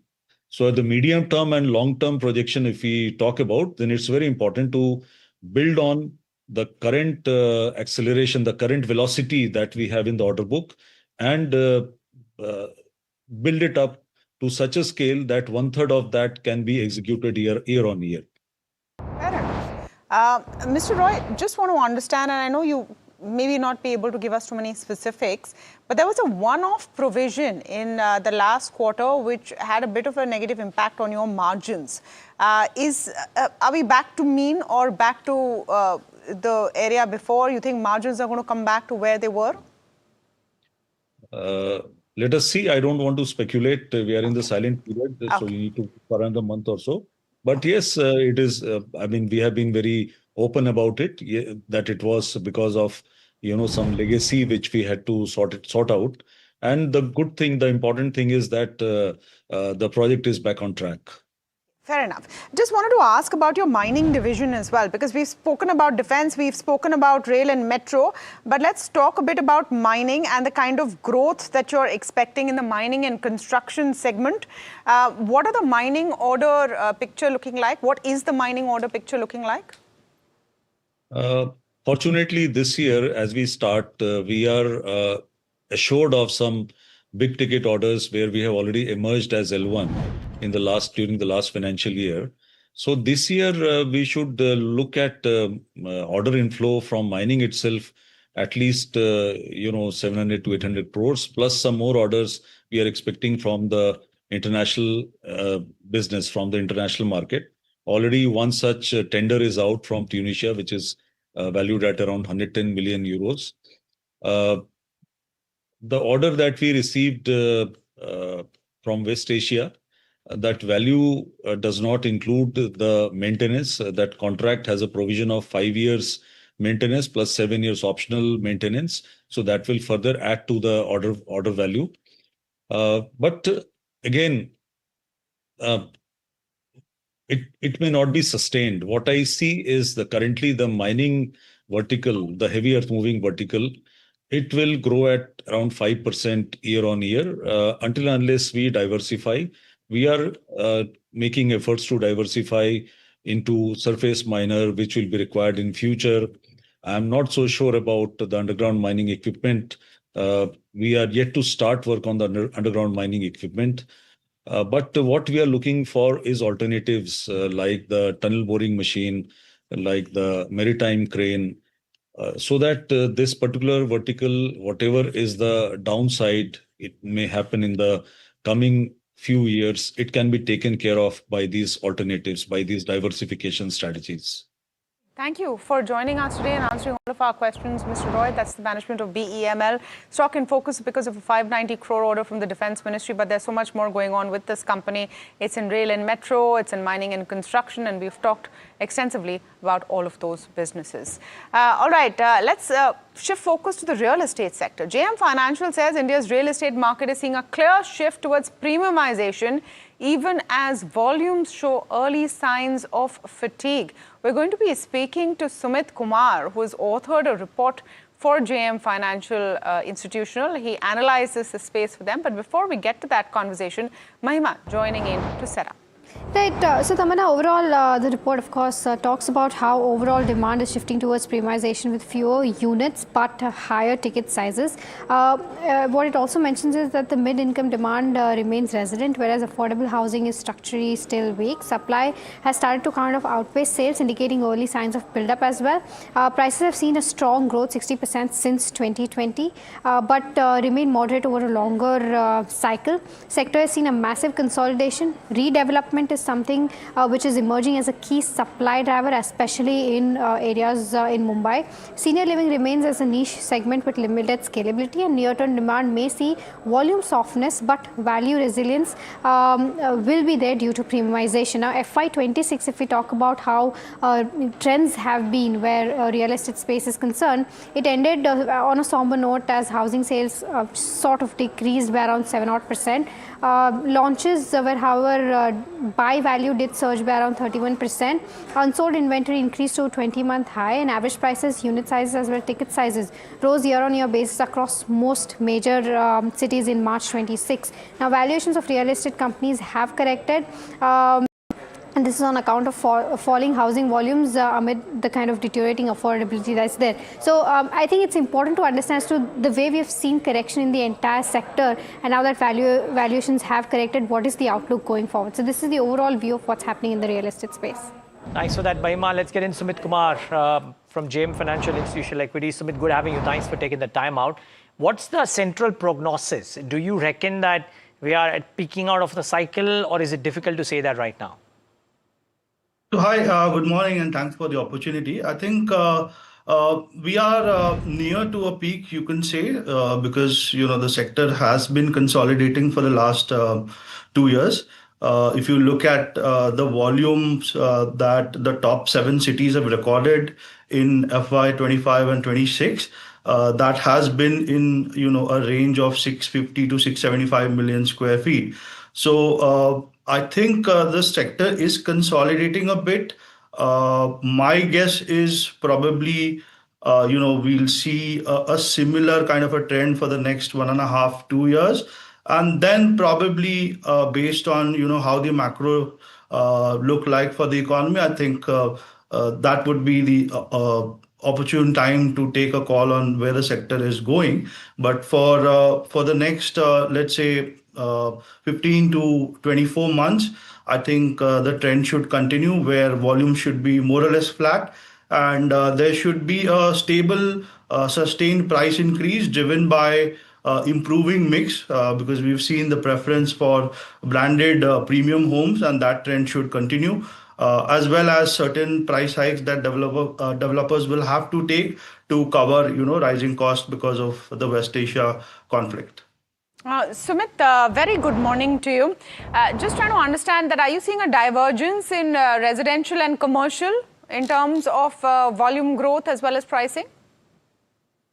So yeah, I mean, there are 2 different asset classes move very differently. The monitorables or the KPIs are also quite different. I think if I look at office, the demand is driven by enterprise demand. Commercial real estate, 60% of the leasing happens through the services sector. A lot of that demand is led through GCC. So they have done well post-COVID. Once the work from home phenomena faded out and people were back to office, we have seen gross absorption and net absorption at a pan-India level growing at 18-20%. This year it was a record year with about 55 million square feet of net absorption, about 75-80 million square feet of gross absorption. So and you have seen the re-rating in the REIT portfolios, as occupancies improved and the numbers improved, the rate cycle also helped. So the re-rating for the REIT portfolios have already happened. From here on, the growth will depend on the growth and obviously the view on the risk-free rates or the benchmark rates. On the residential side, obviously we are at a stage where the income effect and the wealth effect hasn't been that great to really have a very constructive view on how the volume growth will be for us. So a bit of a divergence, but yeah, both move differently anyways. Got it. Okay. Well, out of time completely on this segment, but Sumit, great having you for this brief perspective. Thank you for taking the time out and being with us today.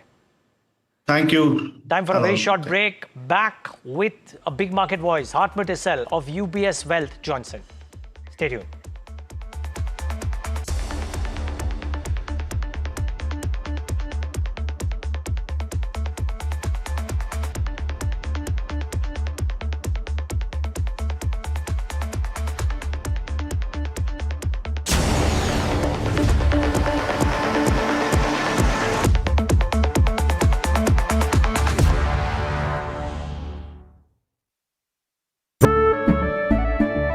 केसरिया से मन जोगी हुआ रे दिल झूमे देखो मतवारा हुआ रे केसरिया से मन जोगी हुआ हर पल मनाओ केसरी त्योहार विमल बोलो जुबान Kesari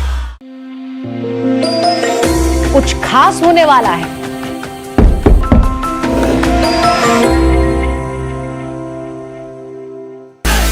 Real was always her rebellion. Sania Malhotra, live at NDTV Yuva. Hi, I'm Tamanna Inamdar. Watch me on NDTV Profit, where I break down the day's biggest business stories. What happened, why it matters, and what it means for your money. Hi, I'm Neeraj Shah. Watch me on NDTV Profit for the most incisive market intelligence and meaningful corporate conversation. And I'm Alex Matthew. Markets, mutual funds, insurance, personal finance. I help you cut through the noise.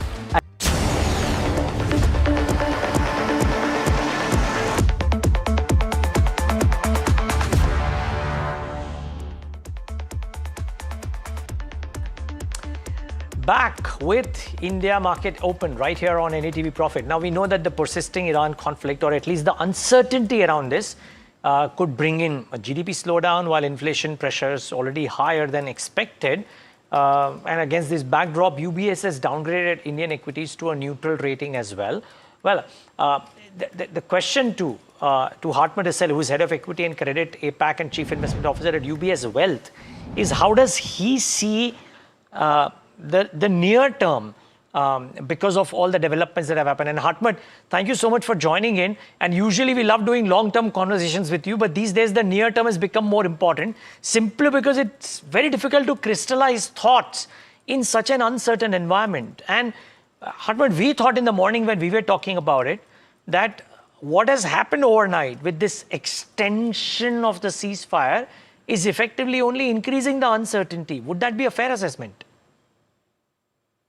I wouldn't go that far. Right? The way we can think about it, and also the reason why we have said as a house, now this is a temporary conflict, is look 6 months down, slightly more than 6 months down the road, there's a midterm election in the US. But even if you look at it from an Iranian point of view, eventually you need to also have exports on the oil side. So high oil prices is not enough. You also need to be able to ship them out, etc. So I would still argue that before long, or more of a temporary situation where both sides come together and ultimately find something. This is what we have also seen a couple of weeks now. So I would still not assume, end of the year, we're still meeting again, and then we still have that conflict going on. It should be finished before that.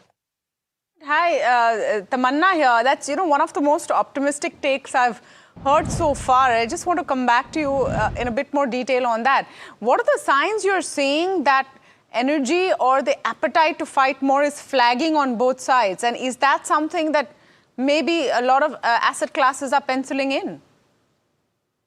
Yeah.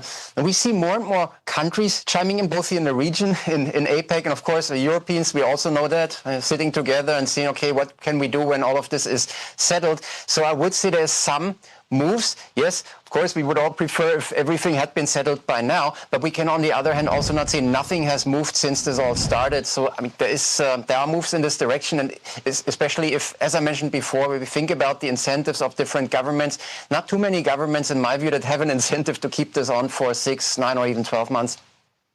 What's the kind of timeline you see this wrapping up by? You talked about the midterm elections. Is that the sort of outward mark before which you are estimating this wraps up?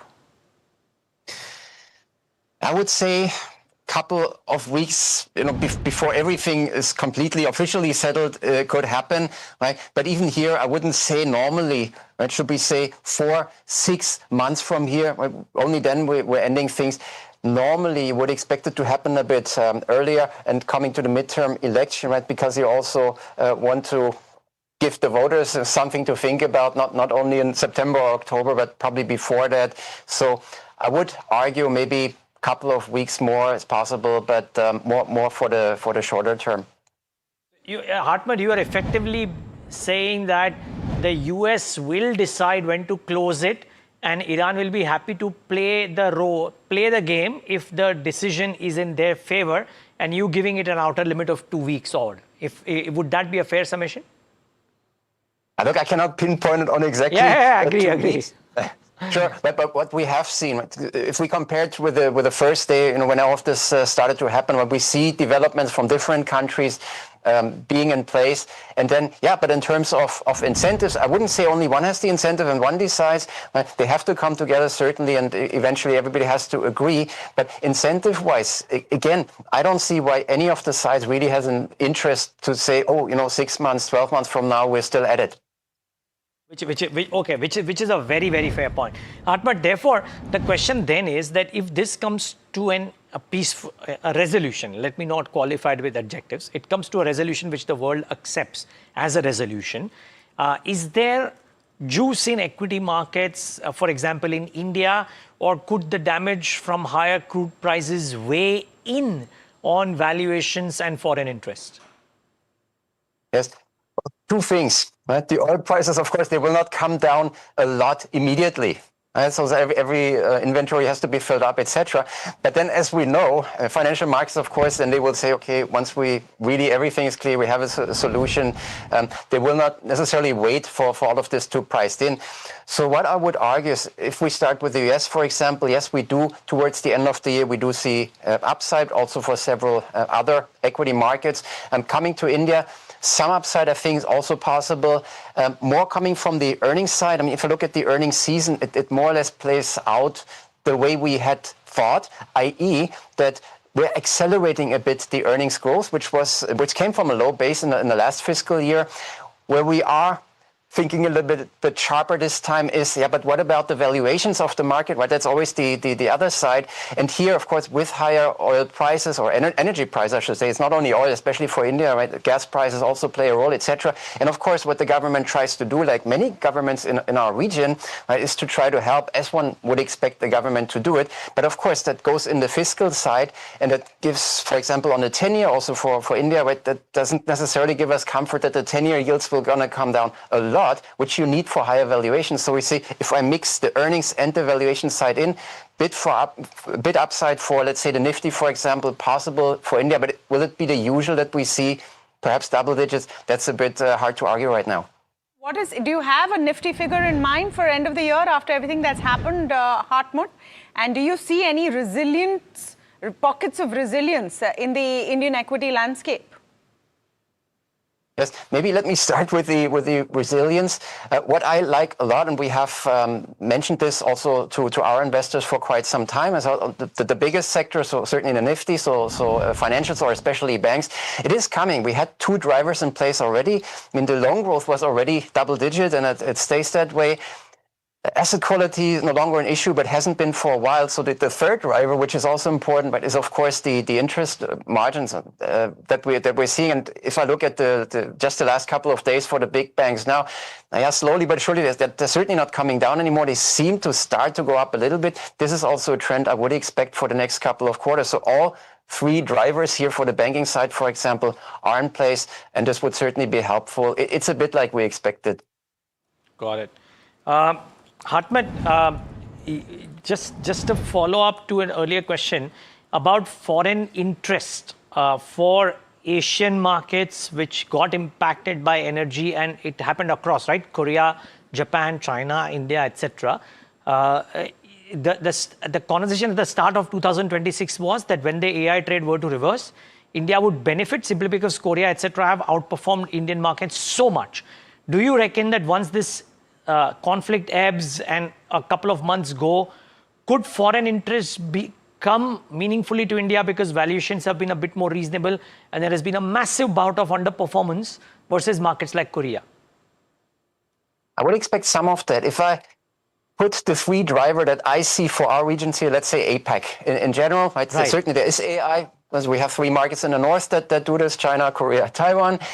Then we have what we call value up, which is a completely different driver. Japan has started it now. Markets like Singapore, some others also following it.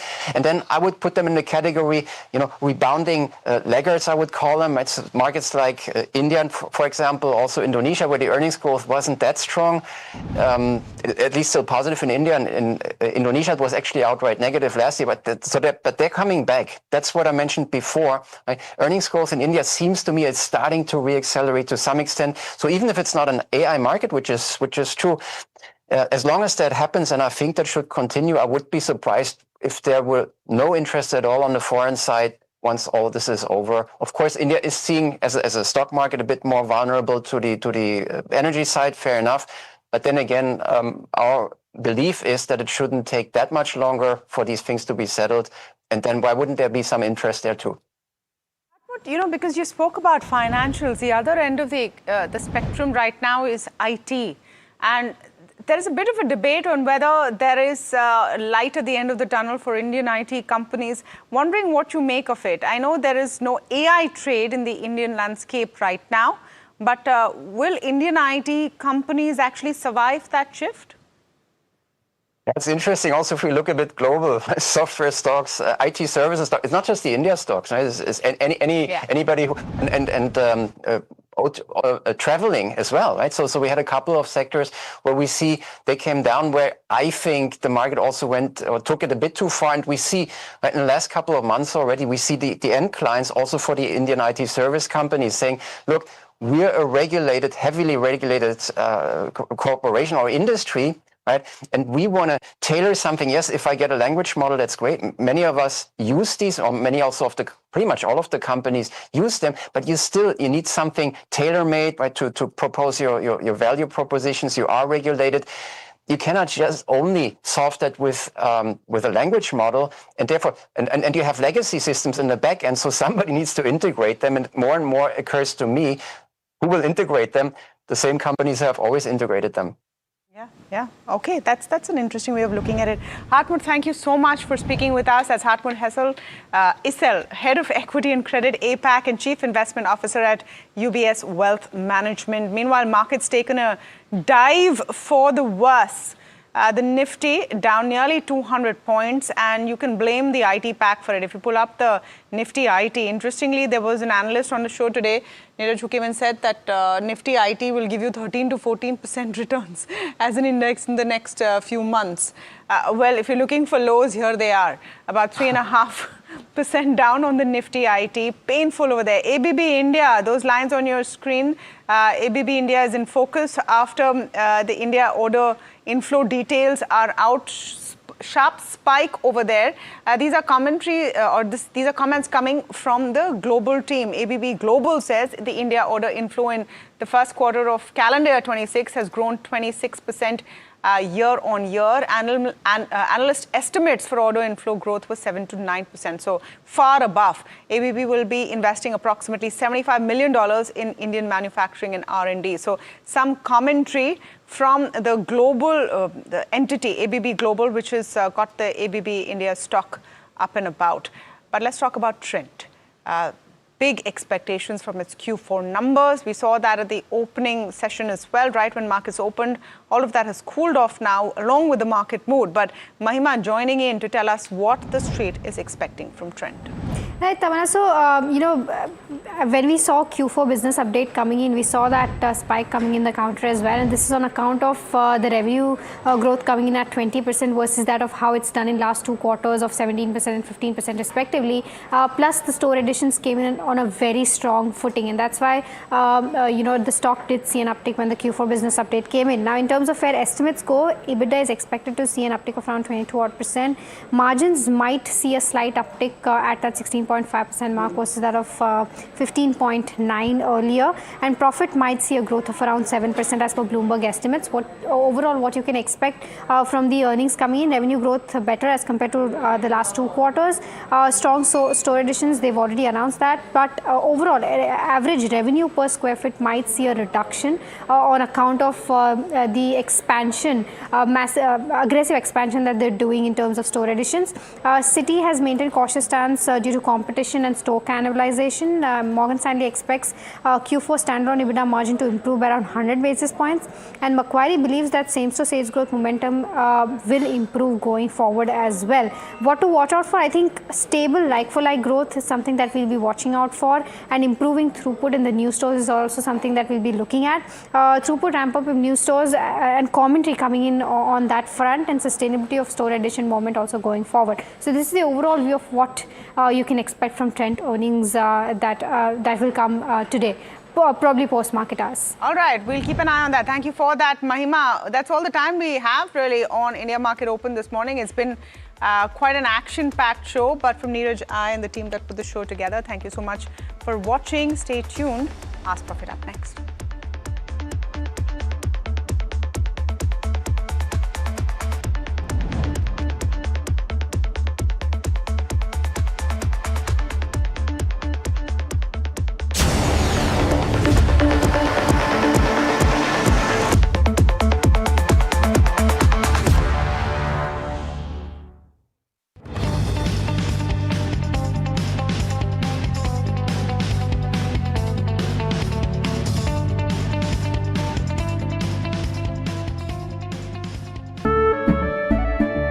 केसरिया से मन जोगी हुआ रे दिल झूमे देखो मतवारा हुआ रे केसरिया से मन जोगी हुआ हर पल मनाओ केसरी त्योहार विमल बोलो जुबान केसरी।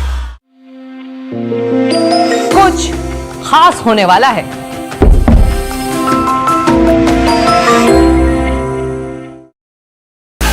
एक गुरु, लाखों तकदीरें, मिलिए लाखों छात्रों के चहेते एनवी सर से लाइव एनडीटीवी युवा पर।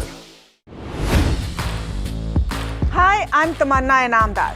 Watch me on NDTV Profit, where I break down the day's biggest business stories.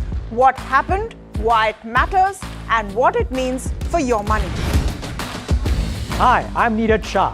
Watch me on NDTV Profit for the most incisive market intelligence and meaningful corporate conversations. And I'm Alex Matthew. Markets, mutual funds, insurance, personal finance. I help you cut through the noise and make smarter financial choices. And here's where you can watch us.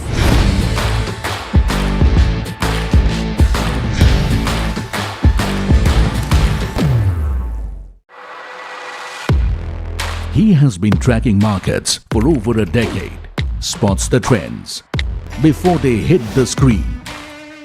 And he is now bringing his analysis to the show that the market watches.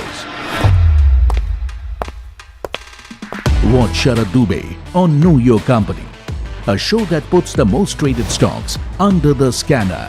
We dissect the company so that you, the investor, don't have to. Get the management to answer questions relevant to you. Watch Know Your Company, weekdays at 11:30 a.m. to understand your next big bet. New year, new power panel, India market open, now in its boldest lineup. This is where the trends get tested and stocks get conviction. I'll recommend a buy call on a stock.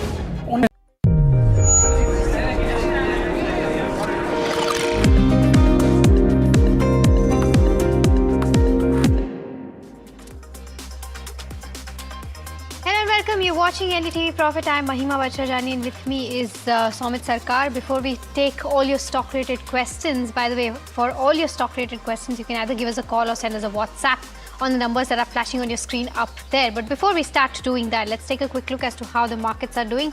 Let's try to pull up the Nifty 50. The Nifty 50 right now is down by about 200 odd points, largely dragged by the Nifty IT index. We're seeing the downtick coming in largely on account of HCL Tech. You have your bank Nifty also, which is seeing a downtick of around 0.5 odd percent, hovering around the 57,100 odd levels. Let's try to pull up the Nifty 50 heat map to see as to what counters are contributing to that pressure coming in. HCL Tech now down by about 9.6%. So all your IT names, Tech Mahindra, Infosys, TCS, down in that range of 1 to 9%. And you have some other banking names, ICICI Bank, which is also seeing a downtick of around 1.5%, followed by Shriram Finance, also seeing a downtick of around 1.5 odd percent. But on the flip side, you have Nestle still upholding the gains that it saw yesterday, closed 8% higher. Today also seeing an uptick of around 2.8%. Tata Consumer also up 2.5%. HCL also up 2%. So all your FMCG names ahead of their numbers coming in are seeing gains of about 2% each. NTPC, Tata Motors, Coal India are some of the other names that are doing fairly well in trade right now. Let's try to pull up the sectoral heat map and see as to what that screen is looking like. You have, of course, Nifty IT tanking the most, almost 3.7%, followed by Nifty Bank, which is also down by about 0.4 odd percent. But on the flip side, you have Defense, FMCG, Energy, Realty, which are doing fairly well. Nifty Energy gaining the most, up 1% for the counter. Let's try to pull up the broader end of spectrum as well. The mid cap 150 and the small cap 250. The mid cap 150 is largely flat, but the small cap 250 is seeing gains of about 0.4 odd percent. So not in tandem with what the benchmarks are doing right now.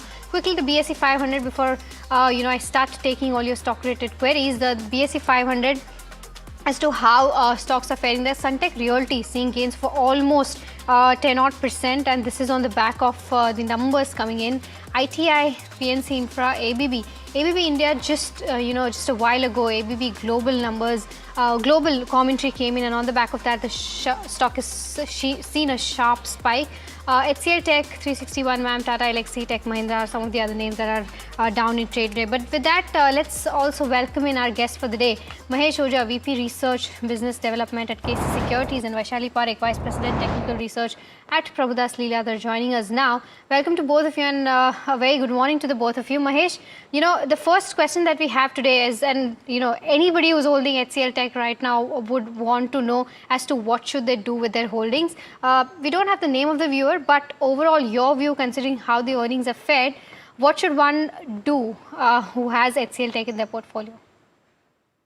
Good morning. So I think numbers are below estimate, so market reacted sharply. So I think valuation wise, if you're looking from some upside can come, but yes, if it is a very disappointed number, so we have seen sharp reaction on HCL Tech, but yes, from these level, some upside can come slowly. After that, what we can review, levels are attractive, but we are not much bullish on HCL Tech. So message estimate, so any upside, then investors should try to exit from the counter.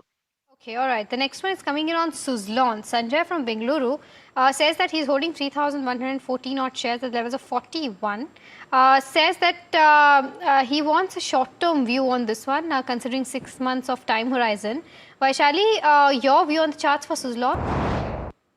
Hi, very good morning. I think Suzlon is in a very strong uptrend.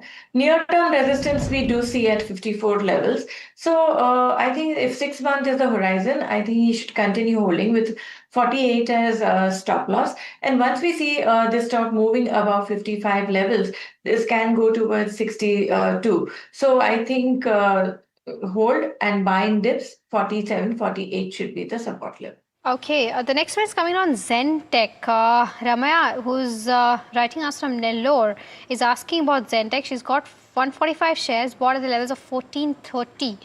She's sitting on profits of over 47,000 rupees. Wants to know from a 2 years time horizon, what should be the target price that she could expect on something like a Zentech? Mahesh, I know target price for the next 2 years would be a difficult call, but overall, your view on Zentech? I think that largely companies doing good. So from a order perspective, from education perspective, I think companies doing good. We have seen lower level also, but I think from a 2 year horizon, if anyone holding, then I think they can hold the same and easily we can see 15 to 20% upside moment in 1 year horizon. After that word, we can review on the same. So I think. Still 15 to 20% upside we can see in 1 year horizon. After that word, stock can be reviewed as per the quarter numbers. Okay, all right. So that's the view coming in on Zentech. The next one that we have is on coming in on. In fact, this is a very broad-ended question that Puneet Saxena from Ghaziabad is asking. Says that he wants a suggestion from you, Vaishali, of 3 to 4 stocks that he can safely go ahead and invest 8 lakh rupees and with a minimum gain of 10% in the next 1 month. So the requirement is really wide and the expectations are really high, considering, with consolidation happening in the markets right now. But will you be able to give some stocks that you are tracking right now that could possibly give a good return in the next 1 month? I won't promise the time duration, but I do feel that there are quite a few stocks as far as, especially if we talk about healthcare section. So example, Fortis, we do like Fortis at these levels. Currently, it is at 930. So I would say buy this stock and accumulate with 880 as support.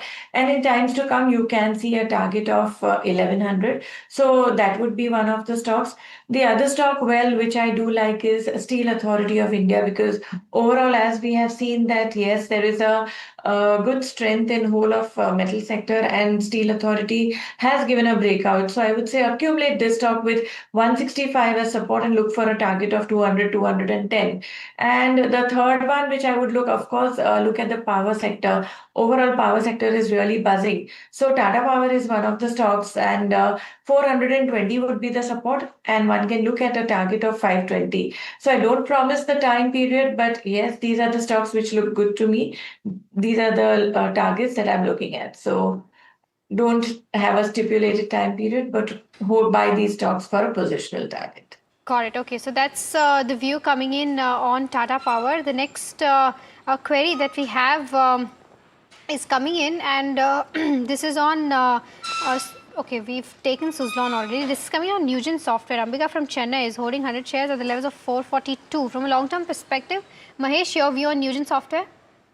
I think stock has beaten down largely in a few months. So I think some upside can come up to 540, 560. These range could come easily. So I think they can hold further for a medium to longer term. I think 6 to 9 months at horizon. At least they should keep in mind. So for 560 level can come for keeping in mind for a target base. Okay, all right. So that's the view coming in on Nugent Software. But I think Persistent System is the other one which is in focus today on the back of its Q4 numbers coming in. I think the overall, let's try to pull up the stock is down about 4%. Numbers largely in line with what the street was estimating. But I think a broad-based growth across sector did happen, but margins was something which was an area of concern. And I think that is why we're seeing a downtick of around 4% on the stock coming in. Revenue saw an uptick of around 7.4%. But, my colleague Neeraj Shah spoke to Sandeep Kalra, the CEO at Persistent System, listening to that conversation.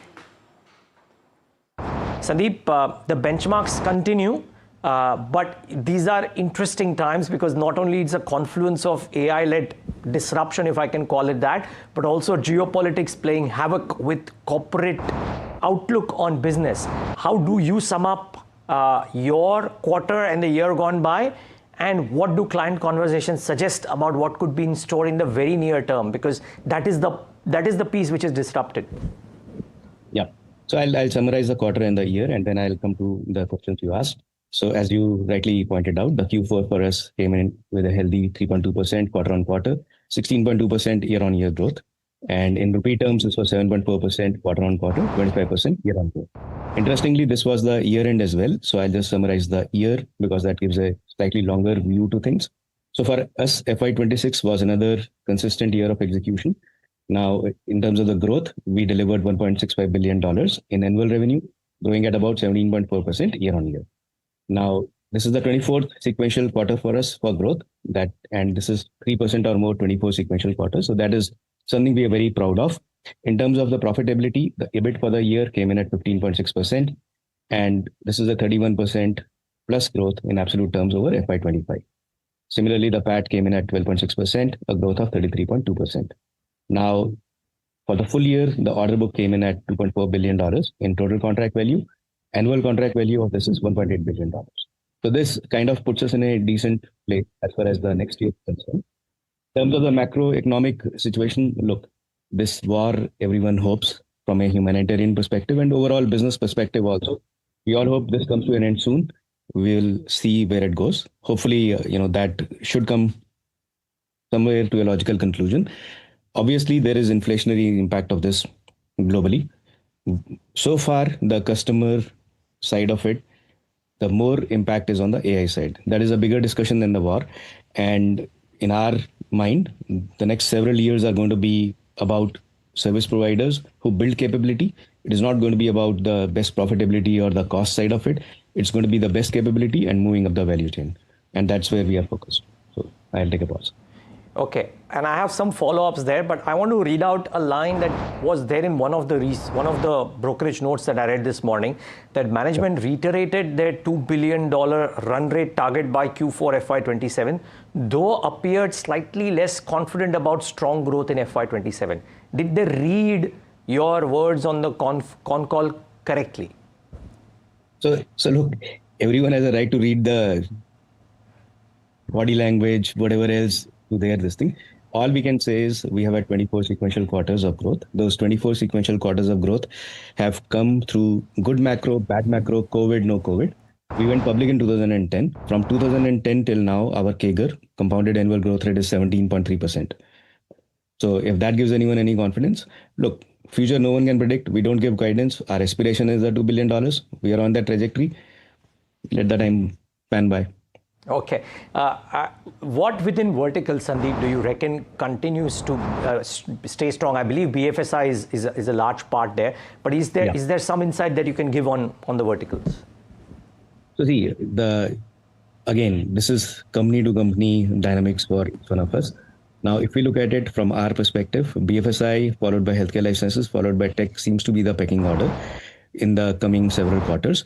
And the reason for this is, despite the capability build being good in all of these, the technology segment is the one that is the most prone to adopting the AI part because they are the producers of AI.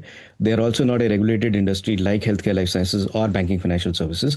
So that is where we will see good growth, but that will also have a good amount of compression in terms of effort.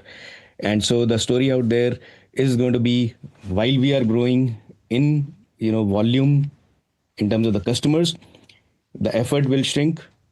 Automation and AI percolation will be the highest, followed by the other segments. So that's the story. And we have pretty good customers in each of these segments. So from the last year gone by as well, if you look at it, the pecking order for our company was banking financial services, full year growth at about 28.4%, high-tech emerging vertical 13.8%, healthcare life sciences by about 10.1%. So that's the way we are looking at it. All right, so that was the management, of course, of Persistent System, talking about what lies ahead of the company. But let's take a quick look as to how the next. In fact, let's take the next query, which is coming in from Naresh Kwalia, who's asking about Vedanta. Now, his question is that whether he should go ahead and buy Vedanta today or wait till the demerger happens and buy it after that? Mahesh, I'll come to you on this one because he's a long-term investor. What is your view on how should one proceed with Vedanta right now? I think if anyone want to take advantage of demerger, then they could go ahead and buy the same. Still some room in the Vedanta, so they can buy on these levels. Still some room from my perspective that 880, 890 range could come overall after demerger. So I think it's an opportunity for grab the Vedanta in these levels. Right, so that's the view coming in on Vedanta, but time to look at the F&O space, and we have Sharad joining by to give us a perspective. Sharad, I think IT is the one which is weighing down. Exactly, and most of the sectors are actually in a very tight range, and we see the IT pack is giving a big drag to all the major indices. And look at the names. HCL Tech is down 9%, Tech Mahindra down 5%, Infosys, TCS, all of them seeing selling pressure. Even ICICI Bank, if you look at it, that's also seeing a little bit of profit booking. What's working? We have some consumption names, and Reliance is there, which is in the green as well. But majority of the banking and most of the names are in the red. Of course, the geopolitical tensions which are there, that's also developing, and that's what we are seeing. But after a 3-day rally, we are seeing some profit booking in the markets, and maybe a technical pause will be there at play. The VIX also jumping up. But let's just have a look at the key long build-up stocks, which should be in your radar. Then this includes CorePhillips and Nestle, even though it's not very much convincing, but yes, Nestle is up more than 3% on the back of brokerage upgrades after a strong set of quarterly numbers. Let's look at the short covering candidates, and we'll come to that. Short build-up is a concern here. HCL Tech is down 9%. Very weak set of numbers coming in, and that's also dragging the other IT companies as well. Tata Elxsi numbers were decent, but we are seeing a sell-off here. Long unwinding for ICICI Pru and Persistent Systems here. Nothing much to look about. Almost 50 to 60% of this market is in the red in the F&O space, but Adani Group stocks are doing really well. We had pointed out a positive news flow also earlier in the day. Now we see Adani Power, the stock is up 4%, and even Adani Energy, that stock is up 2% as well. So most of the Adani Group stocks are doing well in trade despite the markets being on the other side. So these are the important stocks which should be in your radar, and that's all in the F&O space. All right, Chad, thank you so much for getting us those details with regards to where the F&O space goes. But we've Pradeep waiting by patiently. Pradeep, very good morning to you. What's your question about? Yeah, good morning. Thanks for taking the query. It is regarding PNB Housing. I have bought PNB Housing at 932, 47 shares. Okay. What is the upside look like for a shorter term? Okay, Pradeep, got your question. I'll take this up with Vaishali then. Vaishali, what are the charts indicating for PNB Housing? He's sitting on mere profits of around 2,000 rupees right now. So, well, if it's a short-term view, then 1010 is the near-term resistance. So, if that is what you're looking at, then one should book profit near 1010. But if it is for a positional trade, then hold on. Let's see if the stock moves past 1010. Then I think it's ready for a further higher trajectory up to 1100 and higher. So, this is the way you can look into your stock and keep a trailing stop loss. The next one is again a caller query coming in from Bangalore. Anita, you can go ahead and ask your query. Yeah. Hi, ma'am. Good afternoon to everyone. So I'm having the transformers and rectifier shares of 300 rupees in 1,000 quantity. So what is the long-term and short-term view on this counter? Okay. I'll go across to, I'll take the short-term view first. So let's go across to Vaishali and understand the view on transformers and rectifiers. Well, so transformer and rectifier, I think the results were not great and we have seen a bit of a retracement. But having said that, I think continue holding with a stop loss of 280 because we are seeing some strength. I mean, stock, the worst seems to be over. So as long as 280 levels are held on and we see a new round of momentum setting in, this can go towards 380. So this is the way I would look at the stock. But short term, absolutely short term, then well, keep a stop loss of 290. Okay, all right. So that's the view coming in on transformers and rectifiers. In fact, the downtick in the counter that we're seeing today is on account of miss in terms of execution when it comes to FY26 guidance, and that's why the stock is taking a knock. But the next question that we have is coming in from AK Bhalla was writing us from Jalandhar asking about SW Solar. He says he's purchased this counter at 184 rupees, 2,000 shares a few days back. Wants to know if he can continue to hold or should he sell and book out, considering that he's seeing profits coming in on this one. Vaishali, he's a short-term investor, so your view on the charts for SW Solar? It's been buzzing since the huge order win it got. So it's been in a very long consolidation since a very long time. Yeah. So I would say just continue holding. 205 should act as a stop loss. And if by chance the stock moves above 240, 240 is the near-term resistance. So if we see the stock moving above 240, then I think it would gain further strength and it can go towards 280, 300. So I think risk-reward ratio at this level is very favorable. Continue holding. Queries coming in from Sudhir from Bangalore, and he wants to know whether is it a right time to enter ICICI Bank at current levels. Mahesh, any view on ICICI Bank? Should Sudhir buy at current price?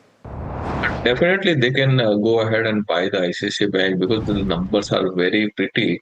And in banking sector, if you're looking from a peer comparison, then ICICI is outperforming. So from my perspective, in medium to longer term, ICICI would be preferred. And if you're holding for a longer term, 1,650, 1,700 level can be achievable. Bank really doing good in NIM, in NPA, and all the parameters. So my perspective, hold from medium to longer term perspective. All right, so that's the view coming on ICICI Bank. I think we've got Prashant who's calling us from Bengaluru. Prashant, a very good morning to you. What's your query about? Good morning, madam. Thanks for taking my call. So basically, I hold 70 quantity of Tata Motors shares. Now it is split to commercial vehicles and passenger vehicles. I bought it 5 years ago at 136 and 162 rupees. Now, should I hold these for further profits or should I book profits? Your question is valid, Prashant, and you've been a patient investor. So, Mahesh, your view on Tata Motors overall, what should Prashant do? Should he book out? If you're looking from a Tata Motor perspective, I think limited upside is there. So from a long-term investor, I would suggest partially profit book on these levels, and rest can be hold. Because largely, if you're looking 15 to 20% upside can come slowly, gradually. That will take some more time. So from my perspective, partially profit booking is advisable. Okay, so that's the view coming on Tata Motors. But Mahesh has says, Vaishali, it's time for a rapid fire round. Try to keep your answers as short as possible. The first one is coming in on MTAR. Chandrasekhar from Bengaluru wants to know whether making an entry right now makes sense from a long-term perspective or not. Mahesh, your view? The stock has done really pretty well in a shorter term time. So I think wait and watch. If any downside, handsome downside, then they can enter. Next query is from Arvind, and he wants to know whether should he continue to hold Canara Bank or not for the next 1 year. Mahesh, any view? They can hold the same. Welspun Corp bought 100 shares at the levels of 570. Right time to book profits. Vaishali on the charts. Continue holding with the trading stop loss. Chandan Jain from Karnataka is holding few shares of Tata Consumer. He's saying that the stock has not been performing for the last 2 years. Should he hold for short term, Vaishali? Hold. FMCG is taking momentum. Eicher Motors or Hero MotoCorp, which one is a better bet to invest right now from a long-term perspective of 5 years? Mahesh, your view? I think Hero MotoCorp can be preferred. Harsha from Andhra Pradesh bought 22 shares of Policy Bazaar at a price of 1,750. He wants to know whether should he continue to hold or sell. Mahesh, any view? There is a longer-term view, they can hold the same. Bajaj Finance from a slightly long-term perspective. Vaishali, what are the charts indicating? Is it a good buy? Guneet from Mumbai wants to know. Accumulate would be a better strategy. Right. GK from Bangalore is holding few shares of GE Shipping. Now for the next 3 to 5 years, should he continue to hold this, Mahesh? Yes, definitely they can hold the same. Hindustan Copper 180 shares bought at the levels of 315. Venkat Ramani wants to know if she can continue to hold this for the next 12 months. Vaishali on the charts? Hold. Arun bought few shares of Laurus Lab at a price of 648. He wants to know whether is it a right time to book profits, Mahesh? Partial profit booking advisable. Anant Raj, buying at the current price makes sense from a long-term perspective. Keshav from Chennai wants to know. 2 years is time horizon. Mahesh? Definitely they can hold the same from 2 year perspective. Stock can do well. Bharat from Andhra Pradesh is holding 2,000 shares of PNC Infra at a price of 228. Should he continue to hold or sell? Vaishali? Hold with the stop loss of 200. Okay, HDFC Bank bought 1,800 shares at the levels of 778. Our viewer wants to know whether they can continue to hold from a long-term perspective. Mahesh?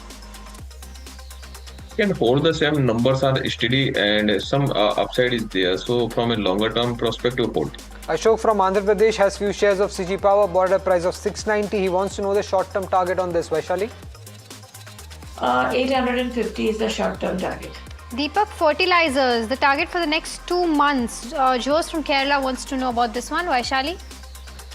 Deepak Fertilizers currently 1258, near-term resistance 1300. If it crosses, look for target 1350. Sudhir Reddy from Bangalore has 10,000 shares of Shipping Corporation of India bought at a price of 319. Should he continue to hold this, Mahesh? I think they can hold the same. MCure Pharma, from a short-term perspective, V. Murli from Bengaluru wants to know if he can continue to hold. His buying price is 1618. Vaishali, your view on the charts? So MCure Pharma, 1600, 1580 should be the stop loss and hold for a target of 1700. Sugunakar is holding 42 shares of Voltam Transformers bought at a price of 7,200. Should he hold or book profits? Mahesh, any view? They can hold the same. Some upside can come. 11,500, 12,000 can come. Okay, Ola Electric is the next one. Arjun from Jaipur wants a 6 months view on this particular counter. He says whether it will be able to touch 45 in the next 6 months. Vaishali, possible? For that, 40 needs to be crossed decisively. Then next target is 45. Bhaskar wants to know, he's holding 300 shares of JTL Industries at a price of 62. He wants to know whether should he continue to hold or sell. Mahesh? Okay, parcel profit booking in any upside, parcel profit booking advisable. Okay, all right. So that's the view coming in on the last count that we talked about. But, we have Renu Baid joining us on the phone line right now. And, I think Somit has been tracking this closely. Well, yes, ABB Global, in fact, came out with its number. And what they have shown for the India business, they are seeing a order inflow growth of 26%. Now, I believe analysts were estimating this number to be anywhere between 7 to 9%. So let's get in Renu Baid. Ma'am, is this number that the Global has reported, 26% order inflow, much better compared to what you were estimating? Yes. So if you look, the global parent, when they report the numbers, this is in USD terms for the India region. So for ABB India listed entity, when you compare, you have to knock off any intergroup orders as well as the export orders which they win. Now, normally, the way the estimates and forecasts are done, we were expecting in INR terms close to about 7% growth in revenues, which in USD term implies flattish or just 2% growth. Street was at slightly higher, about 6% kind of growth on the order inflows. Obviously, this includes exports. So what we see from the group results of 26% India region growth, this implies that overall India region in INR terms would have grown by nearly 32% for them. And this growth definitely is a big beat compared to what analysts and investors were forecasting for this quarter.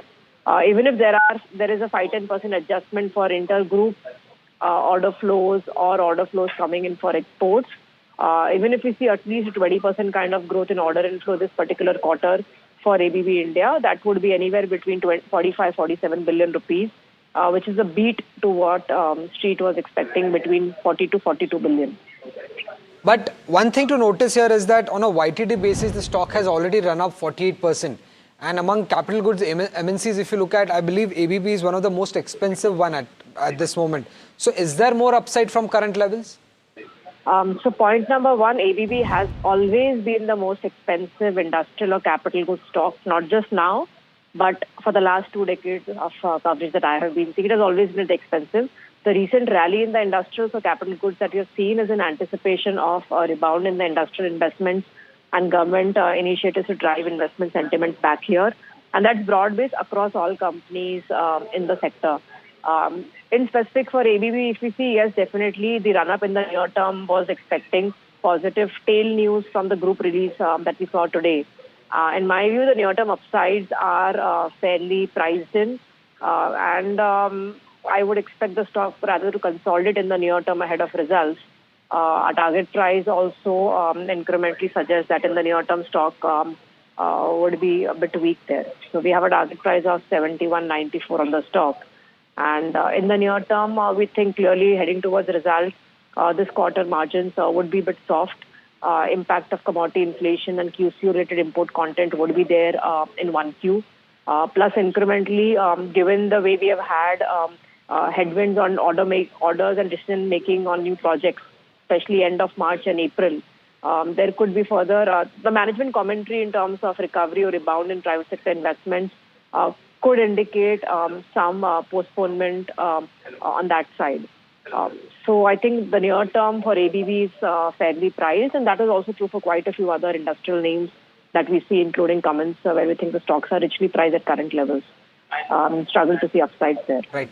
Just lastly, wanted to understand, ABB Global in its report also made a statement that they will invest approximately $75 million in Indian manufacturing and R&D. Was that fairly known, or is this a new investment? Yeah. So a proper press release to this extent was out back in the month of Feb itself of the $74 million investment, which the group has highlighted.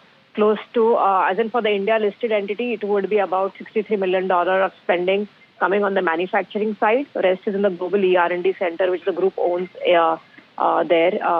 This 570 crores of capex, which ABB India would be doing in the next 12-15 months, is targeting to double up on their manufacturing capacities in UPS segment, in medium-low voltage switch gears, including GIS, in motors, including IE5 range of products there. So clearly, a meaningful step up in absolute capex numbers for ABB India. 570 crores, a big number compared to approximately 240 crores invested last year. And a lion's share of this investment is going in sectors like end markets like data centers, transportation, renewables, power. So to that extent, we think growth should be relatively strong as we look towards CY 27-28 with higher local manufacturing footprint. But in the near term, 26 will still take some time for overall market and the order flow momentum to pick up. Well, thank you, ma'am. Thank you for joining us and giving us those insights on the ABB numbers coming in. Well, time for a short break. We'll address more of your queries post that.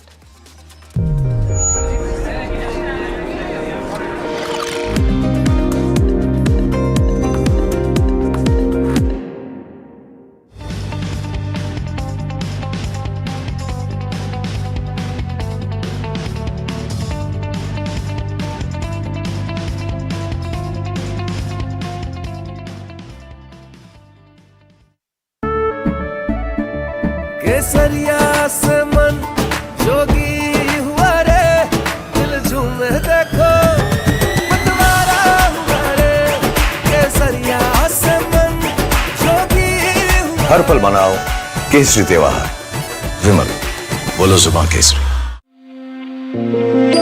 कुछ खास होने वाला है।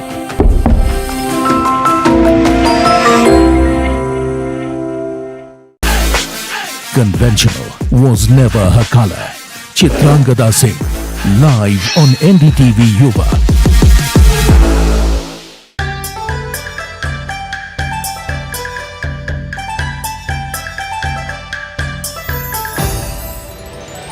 From the factory floors of Guangdong to the policy corridors in Beijing, what is going to be China's next political, economic strategy and its big ramification for New Delhi? We decode all that for you in this very special China edition of the India Business Report with Gauri Dwivedi.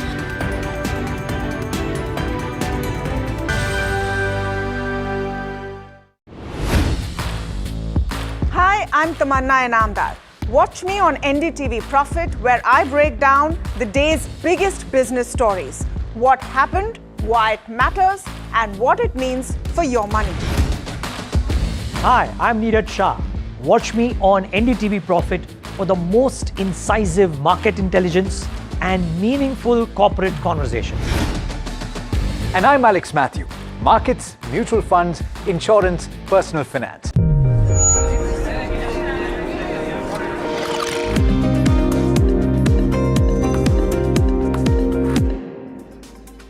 Welcome back. You're watching Ask Profit, a show that gets all your stock-related queries answered. Viewers who are just tuning in, you can either give us a call on the number that's flashing on your screen up there, or even send your queries to us on the WhatsApp number that's flashing on your screen up there. The next question that we have is from Prashant, who's writing us from Bengaluru, asking about data patterns.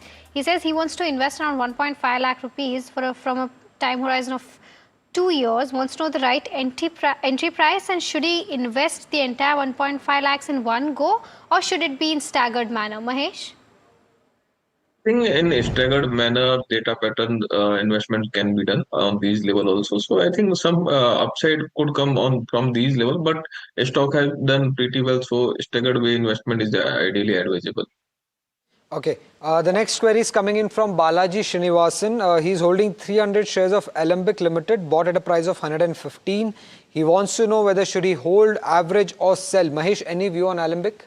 I think they can average on the same. After that, some upside can come, then they can review on the same. Right, so that's the view coming on Alembic Limited. The next one that we have is on HCL Engineering. Hanumanta from Hyderabad wants to know if he can add more from a 6 months perspective. He's already bought 100 shares at the levels of 788. Vaishali, your view on the charts? So I would say accumulation, yes, because it's showing further new round of strength. It's crossing all the hurdles of resistances. So I would say yes, buy now. Also with 780 as support, add if it goes in dip, because I think a 6 month horizon, this can go towards 950 levels. Okay, all right. So that's the view coming in on HCL Engineering. I think we have Arvind who's calling us from Bareilly. Arvind, go ahead, ask your question. Good afternoon, ma'am. Good afternoon. Ma'am मेरा question था डोम के मेरे पास 50 shares हैं 2396 पे मैं 50 share और भी average करना चाहता क्योंकि अभी किताबों वगैरह का जो इनका सीजन वगैरह है तो जुलाई में मेरे को लगता है इनके रिजल्ट्स वगैरह अच्छे आने चाहिए तो क्या मेरे को एवरेज करना सही रहेगा या क्लासिकल लेकर मतलब जुलाई में के लिए मैं 3 महीने के लिए होल्ड करना चाह रहा हूँ 1 क्वार्टर के लिए बस ठीक है अरविंद आपकी क्वेरी समझ गई मैं ये वैशाली से लूंगी Vaishali seeing the charts do you think averaging 50 shares make sense right now ma'am मेरा ख्याल रहेगा 2500 के ऊपर अगर ये जाता है तो ऐड करिए बिकॉज अभी तो रेजिस्टेंस पे है सो ऐड करिए 2500 के आसपास अगर जाता है तो फिर आपको और भी आगे मिल सकते हैं 2700 के टारगेट तो 3 महीने का होराइजन है तो आप उस हिसाब से करिए Okay, all right. So that's the view coming in on DOMS. The next one that we have is on L&T. Sheshadri from Guntur says that he's holding 40 shares at the levels of 4013 for L&T. From the next 6 months perspective, what is the target price that he can expect? Vaishali, your view on the charts? So 6 months, I think first target would be 4250. Above that, it can go towards 4600. Okay. The next one that we have is on MRPL. This is from Sushila, who's writing us from Bellary. She's bought it at the levels of 179. 5,227 shares is what she's holding in her portfolio. Short-term targets on this one. Vaishali, this question is specifically for you. Okay, so keep a range of 178 to 200, 210. The next query is coming in from Satyan and it's on Max Healthcare. He's holding this counter for the last 1 year. Average buying price is 1040. He wants to know whether should he continue to hold this or exit and buy Fortis. Any view on this, Mahesh?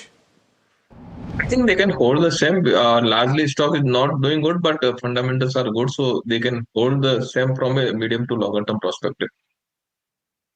Right, the next one that we have is on IIFL Finance. Our viewer has bought it at the levels of 506. What should be the targets that one should be watching out for this one from a slightly long-term perspective? Vaishali, your view on the charts?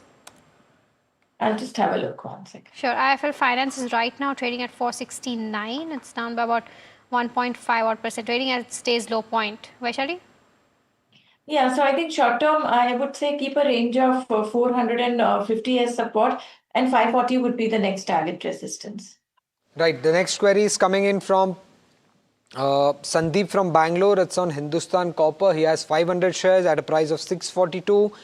He wants to know whether the stock will recover back to his buying price in the next 12 months. Mahesh, any view on this? I think stock can go up to 600 level, 580, 590. That area could be a profit booking area if anyone looking from these levels. So from my perspective, any upside they can look on the for exit. Okay, all right. So that's the view coming in on Hindustan Copper. We've got Pradeep who's calling us from Bengaluru. Pradeep, Go ahead and ask your question. Good morning, everybody. See, I'm having 200 shares of Aeroflex. Okay. Bought at 149 rupees in June 2024. Mm-hmm. So I'm a long-term investor. So I wanted to know whether I should hold it for say another 1 or 2 years, or should I book profits at this stage because it has just doubled.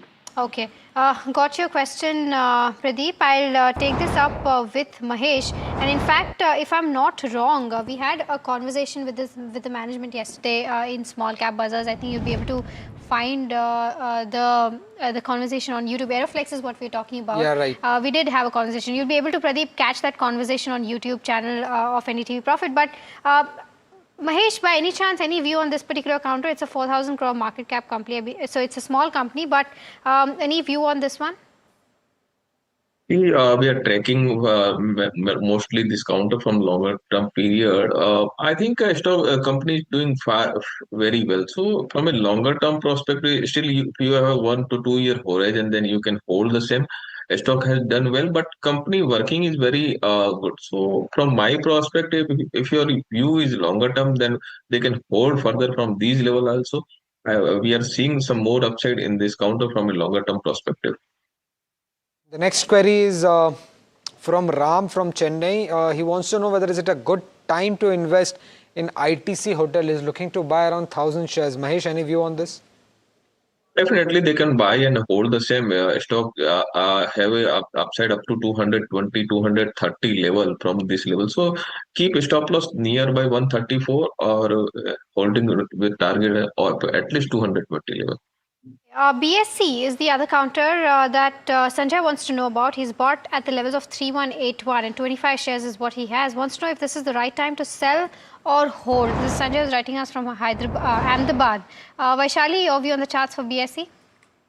Well, so depending on your time horizon, so if you're a short-term trader, then yes, you may book profit.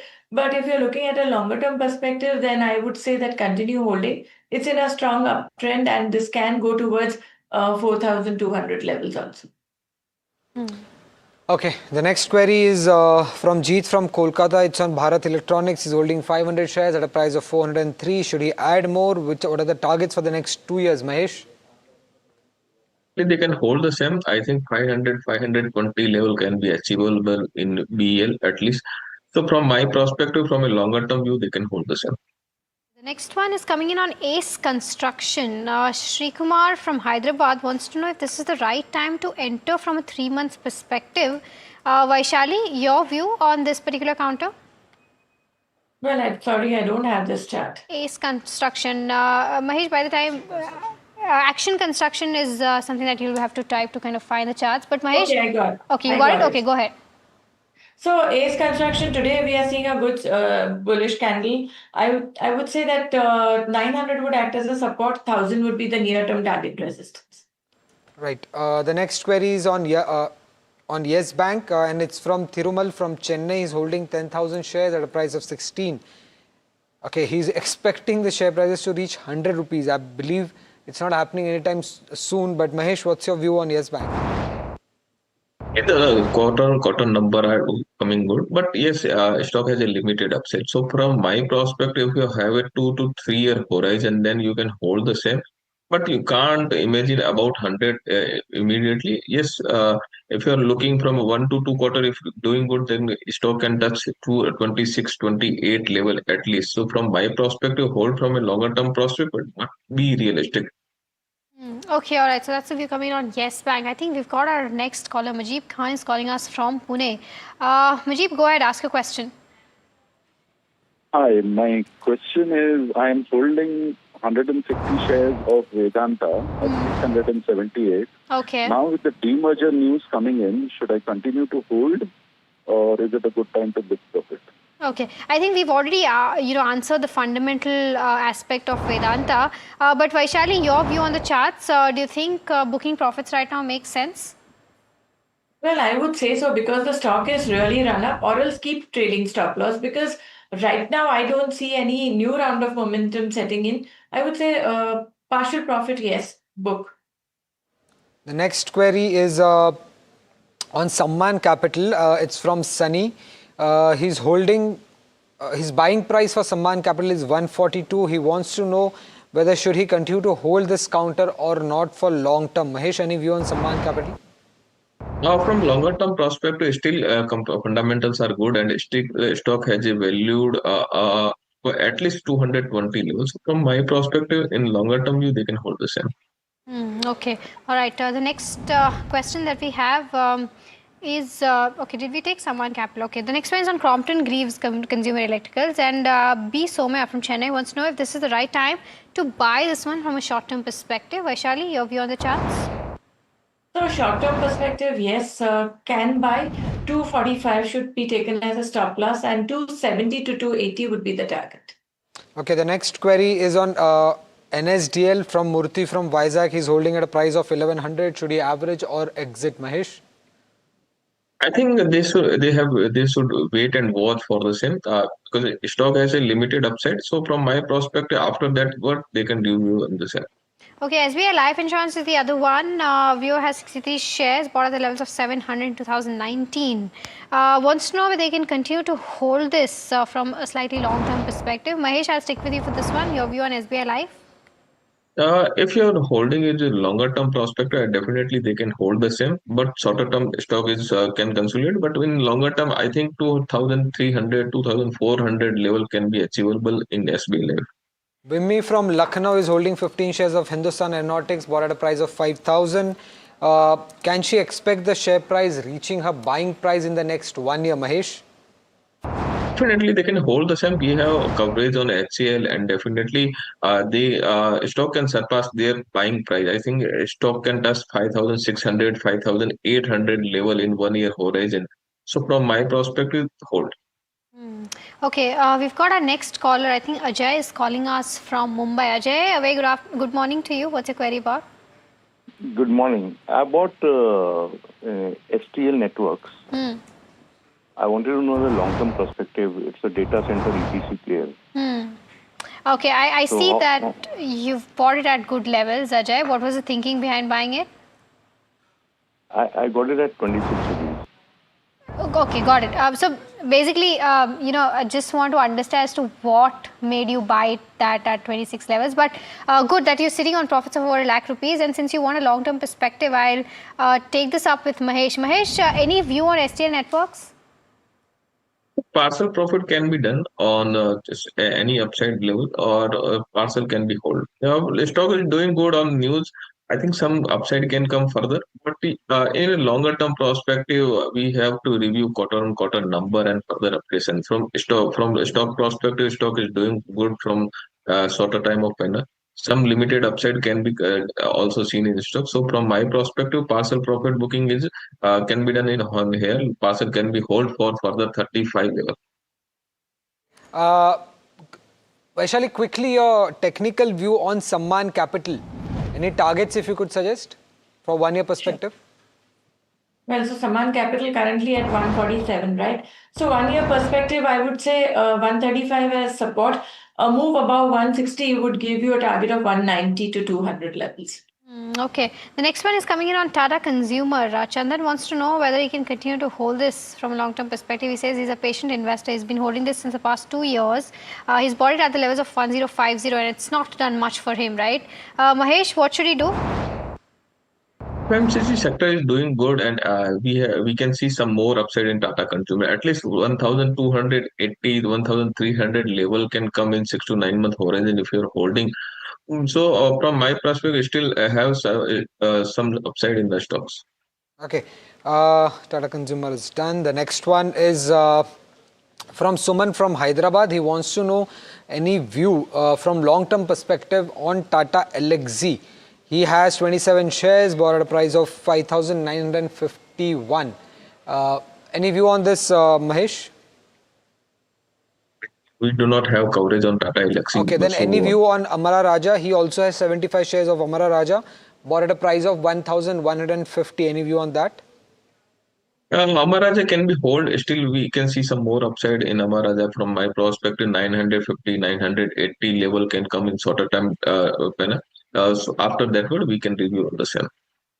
Okay, all right. So that's the view coming in on Amara Raja. The next one that we have is on Apollo Microsystems. Javeri from Bengaluru is asking about this. His buying price is 118, quantity is 100. Should he book profits, Vaishali? Apollo Microsystems 289. No, I don't think so. Keep a stop loss of 275. The stock is in a good uptrend. If the momentum continues, this can go to 320. Okay, the next query is from Ashish from Delhi. He has 500 shares of Piramal Pharma, bought at a price of 190. Should he continue to hold this for short term? Any view, Vaishali? Well, so this has shown signs of improvement. I think continue holding with stop loss of 145. It can show a good bounce, at least to start with 180. Coal India is the other one. Pramod from Bengaluru wants to know if this is a good time to buy this counter from a slightly medium term perspective. Vaishali, your view on the charts? Well, Coal India is showing strength. I think this can go towards 480 levels. Buy right now, and even if there is a dip up to 430, can add more. Okay. The next query is on TRIL, that is Transformers and Rectifiers. Harish from Bangalore is holding 300 shares at a price of 360. His holding period is 6 months. Vaishali, should he hold? We spoke about this. 290 should be taken as a stop loss. If it crosses 330, you will get higher targets. Okay, the next one that we have is on Union Bank. Can I purchase this counter from a short-term perspective is what Avijay is asking. Vaishali, your view on the charts for Union Bank? So Union Bank, I think it's quite run up, but well, if you're an aggressive trader, 185 should be the stop loss. If the stock moves above 198, 200, you can look for a target of 210. That's the way to look at this. Dhiraj is holding 230 shares of Coforge at a price of 1,270. Should he continue to hold or sell? Mahesh, any view? From Coforge perspective, I think stock has a upside in the Coforge, so they can hold the same from a medium to longer term perspective. Stock largely seen some value in stocks. Okay, so that's the view coming in on Coforge. The next one that we have is on Bharat Coking Coal. Sunil from Bengaluru is holding 2,500 shares at the levels of 42. Should he average at the current market price from a long-term perspective? Mahesh? From average perspective, stock showing 32, 34 range, then they can average the same. From longer term perspective, still hold. Mayur is holding 200 shares of Varun Beverages at a price of 500. Should he continue to hold this counter for long-term, Mahesh? Definitely, Varun Beverages is doing good, and from longer term perspective, still some steam left in the stock. So I think they can hold the same with 625 to 640 range. Okay, so that's the view coming in on Varun Beverages. Mahesh as well as Vaishali, it's time for our rapid fire round. Try to keep your answers as short as possible. The first question that we have is on Cames Tech. Sunita from Hyderabad is bought at the levels of 5137. Good time to average, Vaishali? Yes. Santosh is holding 500 shares of NCC, bought at a price of 112. Is it the right time to add more, Mahesh? They can add the same. Bajaj Hindustan Sugar bought at the levels of 18.6. Will it be a multi-bagger in the coming years? Mahesh, any view? I don't think the multi-bagger, but yes, some upside can come in the stocks. Shrikant is holding few shares of Bharat BEML, Bharat Earth Movers. Vaishali, should he continue to hold this counter? Yes. Indian Bank, Rani from Tripur has bought 300 shares at an average price of 962. What is the target that you can expect in a month, Vaishali? In a month, the target that one can see is 945, 950. Govind from Jharkhand is holding 467 shares of Godrej Consumer Products, bought at a price of 1088. Should he continue to hold this, Mahesh? Yes, definitely they can hold the same. Nuama Wealth Management, is this the best price to buy from long-term perspective? Mahesh, any view? Still they can buy on the staggered way from Nuama perspective. If any downside, then they can add further. Satvik from Lucknow wants to know whether should he continue to hold the 380 shares of Suzlon that he has bought at a price of 41 rupees. Vaishali, any view? Yes, continue holding. Hindalco bought in 2024 60 shares at the levels of 541. Long-term investor, Balasubramaniam is a long-term investor. Can he continue to hold going forward? Mahesh? Definitely, Hindalco is doing good largely. So I still some left in this stock left. So I hold from a longer term perspective. Umesh from Bangalore is holding few shares of Reliance Industries, bought at a price of 1400. Should he continue to hold this, Mahesh? They can hold the same. Is this the right time and good time to buy tire stocks? Sukumar Roy from Bengaluru is asking, and if yes, which one? Mahesh, any view? I think they should wait and watch for further for tire stocks. So after that, what JK Tire could be preferred. Aditya from Hyderabad has bought shares of Sai Parentals at an IPO price of 362. Should he continue to hold or book profits, Mahesh? Sorry, I couldn't get. Sai Parentals? I think they can hold the same. Titan bought at the price of 3490. 15 shares is what Akash is holding from a 2-year perspective. Can he continue to hold, add more, Mahesh? They can hold the same. Raj is holding few shares of Seagull India, bought at a price of 380. Should he hold for the next 2 years, Mahesh? Hold. Can I buy Tech Mahindra at the current levels is what Amrut wants to know from a short-term perspective. Vaishali, your view on the charts for Tech Mahindra? Avoid IT for now. Seshadri is holding few shares of Hindustan Zinc, bought at a price of 609. Vaishali, should he book losses here or continue to hold? Continue to hold. Jindal Steel and Power 500 shares bought at the levels of 900. Hold, book profits from a short-term perspective. Vaishali, on the charts? Book partial. Biswajit from Kolkata is holding 1000 shares of CSC, bought at a price of 157. Should he book profits or continue to hold? Any targets, Vaishali? Continue holding. Given a breakout, can look for target 195. NMDC bought at the levels of 69 rupees. 1600 shares is what Arun from Kolkata is holding. Should I sell or hold? Mahesh, your view? Hold. Shrikant from Bangalore is holding few shares of South Indian Bank. Should he hold or exit, Vaishali? Continue holding. IRIDA for the next 6 months, what is the target price that one can expect? Gopika wants to know this one. Vaishali? Well, it's currently, I think, 134. Can expect 160. Srinivas from Hyderabad is holding 58 shares of JSW Energy, bought at a price of 634. Mahesh, should he continue to hold? You can hold the same. Trident 3000 shares bought at the levels of 27. 6 months target on this one. Ansh from Australia wants to know about this. Vaishali? 1 minute. Trident is the counter we're talking about. Yes, just a minute. So what's the current market price? 26. 26, So 6 yes. months horizon. Yes. So 6 months horizon can look at a target of 30. Okay, alright. That brings us to the end of this rapid fire round as well as Ask Profit. Mahesh as well as Vaishali, thank you so much for helping us answer all those 86 queries as part of the management interview that we had. Thank you so much, of course, for giving us all your perspective. But we are completely out of time on this edition of Ask Profit. Do stay tuned. KYC comes up next.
केसरिया से मन जोगी हुआ रे दिल झूमे देखो मतवारा हुआ रे केसरिया से मन जोगी हुआ हर पल मनाओ केसरी त्योहार विमल बोलो जुबान केसरी कुछ खास होने वाला है।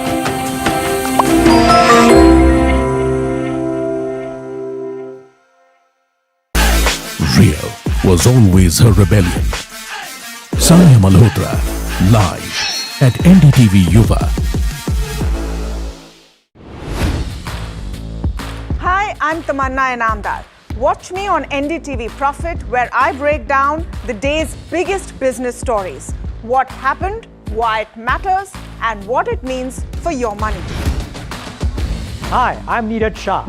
Watch me on NDTV Profit for the most incisive market intelligence and meaningful corporate conversations. And I'm Alex Matthew. Markets, mutual funds, insurance, personal finance. I help you cut through the noise and make smarter financial choices. And here's where you can watch us.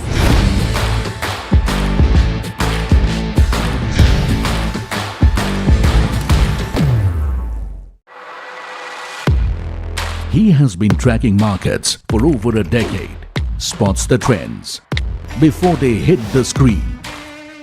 And he is now bringing his analysis to the show that the market watches.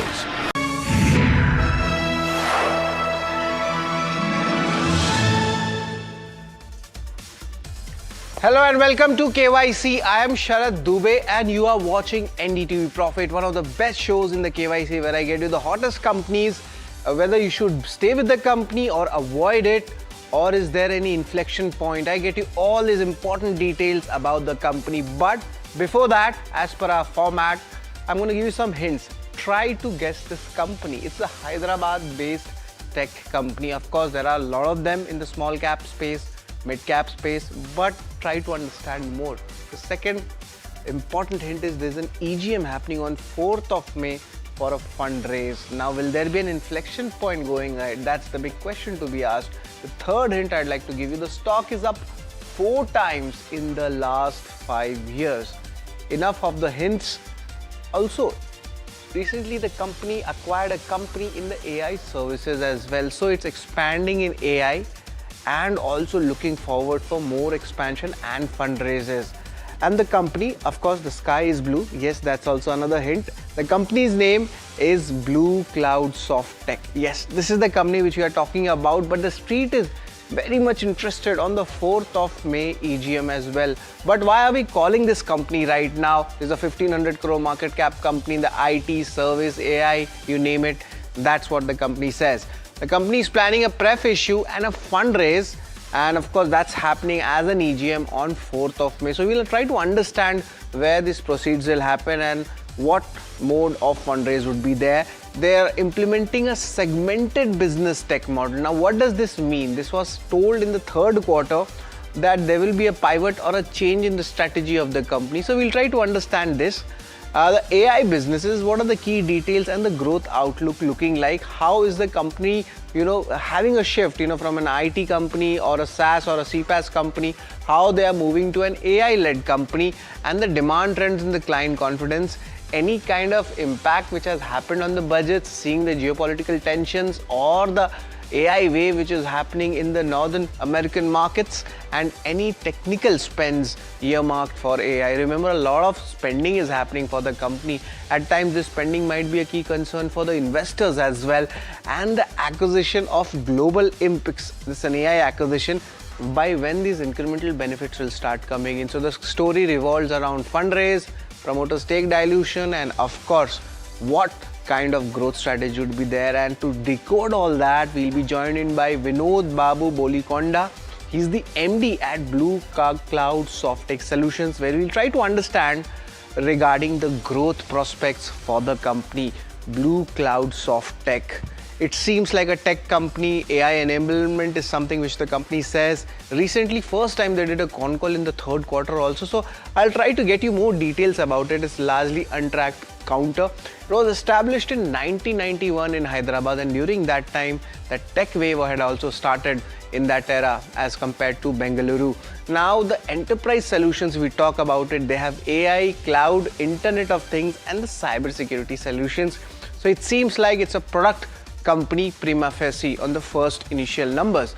Now the services are there in cybersecurity and security operations as well. So largely you can see this seems like a CPaaS provider making its way into the AI segment. Now the products are in telecom, HR consultancy, healthcare, medical, education, media and surveillance as well. So that's a pretty much a wide range of services which is there. Recently they received an AI related order from Hyderabad Police and Telangana Arogya Sri ecosystem. So a lot of domestic wins are also there, and globally if they are expanding, maybe acquisition might be a good plan. This might be an inflection point for the company, and that's where my eyes are set on. There's an EGM happening, fundraise would be via pref issue, and they're going to explain the acquisition and the expansion plans. Is it there for the previous acquisitions this fundraise is happening, or is it happening for something else? Also, there's a strategic pivot expected to happen in this meeting. So of course we have time to judge the company on that, and that is why the management is also coming to clear some doubts. AI and data center theme is also there. Two important points which I liked.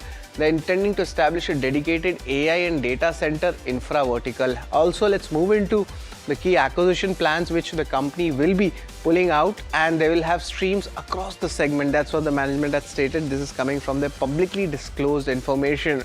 But it seems like a lot of announcements are coming for this counter, and it takes time for a stakeholder and even me to digest so much of it.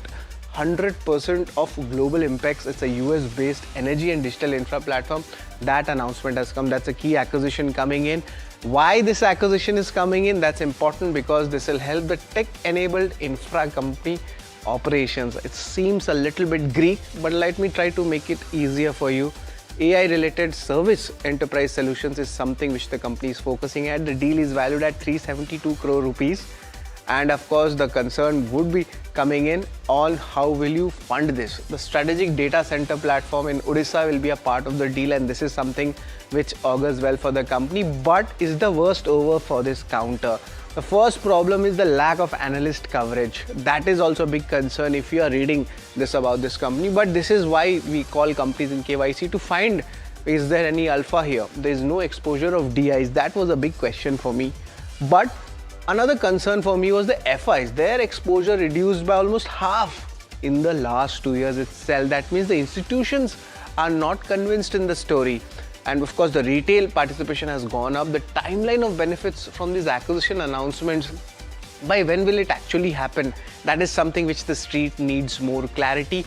And further promoter stake dilution on expected pref issue. Already the promoters dilution of stake has been there last 2 years. Now again a further pressure coming in this space as well. So definitely there are some questions in the balance sheet and the working capital and the cash flow segment. But is this the worst over? That's the question I'm putting it forward to you. But another question, or I would say an answer for you, would be the KYC ratings. How do we judge a company? Of course, the holy grail of financial statements and you could say understanding them includes income statement, balance sheet, cash flow. Remember, these are the most important metrics. Rest can be played around metrics as well. Some vanity metrics also comes in, but we get you the best metrics to make your investment decisions in KYC.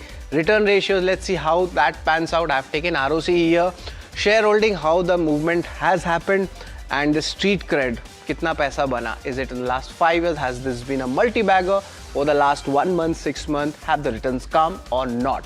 Valuation, very interesting group of peers I have got for you, and I'll explain you that. And the outlook for the company, what happens next, and that is what everybody wants to know about this company. The first one I would like to talk about is the income statement, and largely the numbers have been strong.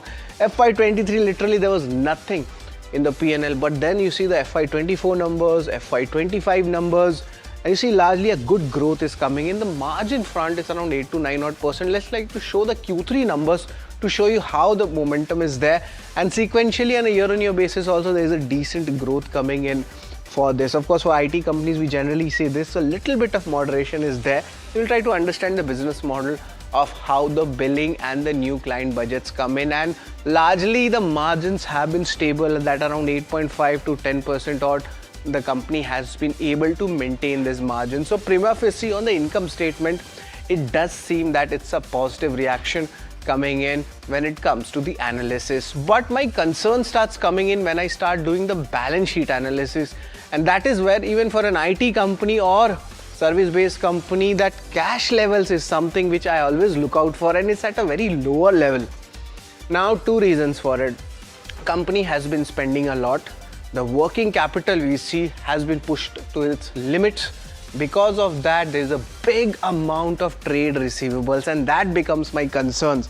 Of course, that you can't see that in the borrowings a lot, but the trade receivables is a really big number, and that was my biggest concern for that. So right now, I would still say it's a neutral rating for balance sheet going ahead. But this concern continues, and of course, if you are having problems in trade receivables, you will have problems in the cash flows. If you will have problems in the cash flows, of course, the basic finances will be questioned for any company in KYC, and this is what has happened here.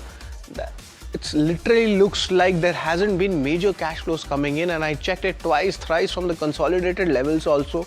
Understood with the management there is a high working capital requirement in this kind of a business. But if of course it's a CPaaS or an AI related business, will this burn continue? And there's another fundraise happening, and of course from internal accruals it's not going to look like that's going to happen. So will that put more pressure on the balance sheet or on the return ratios? That is something to be concerned about.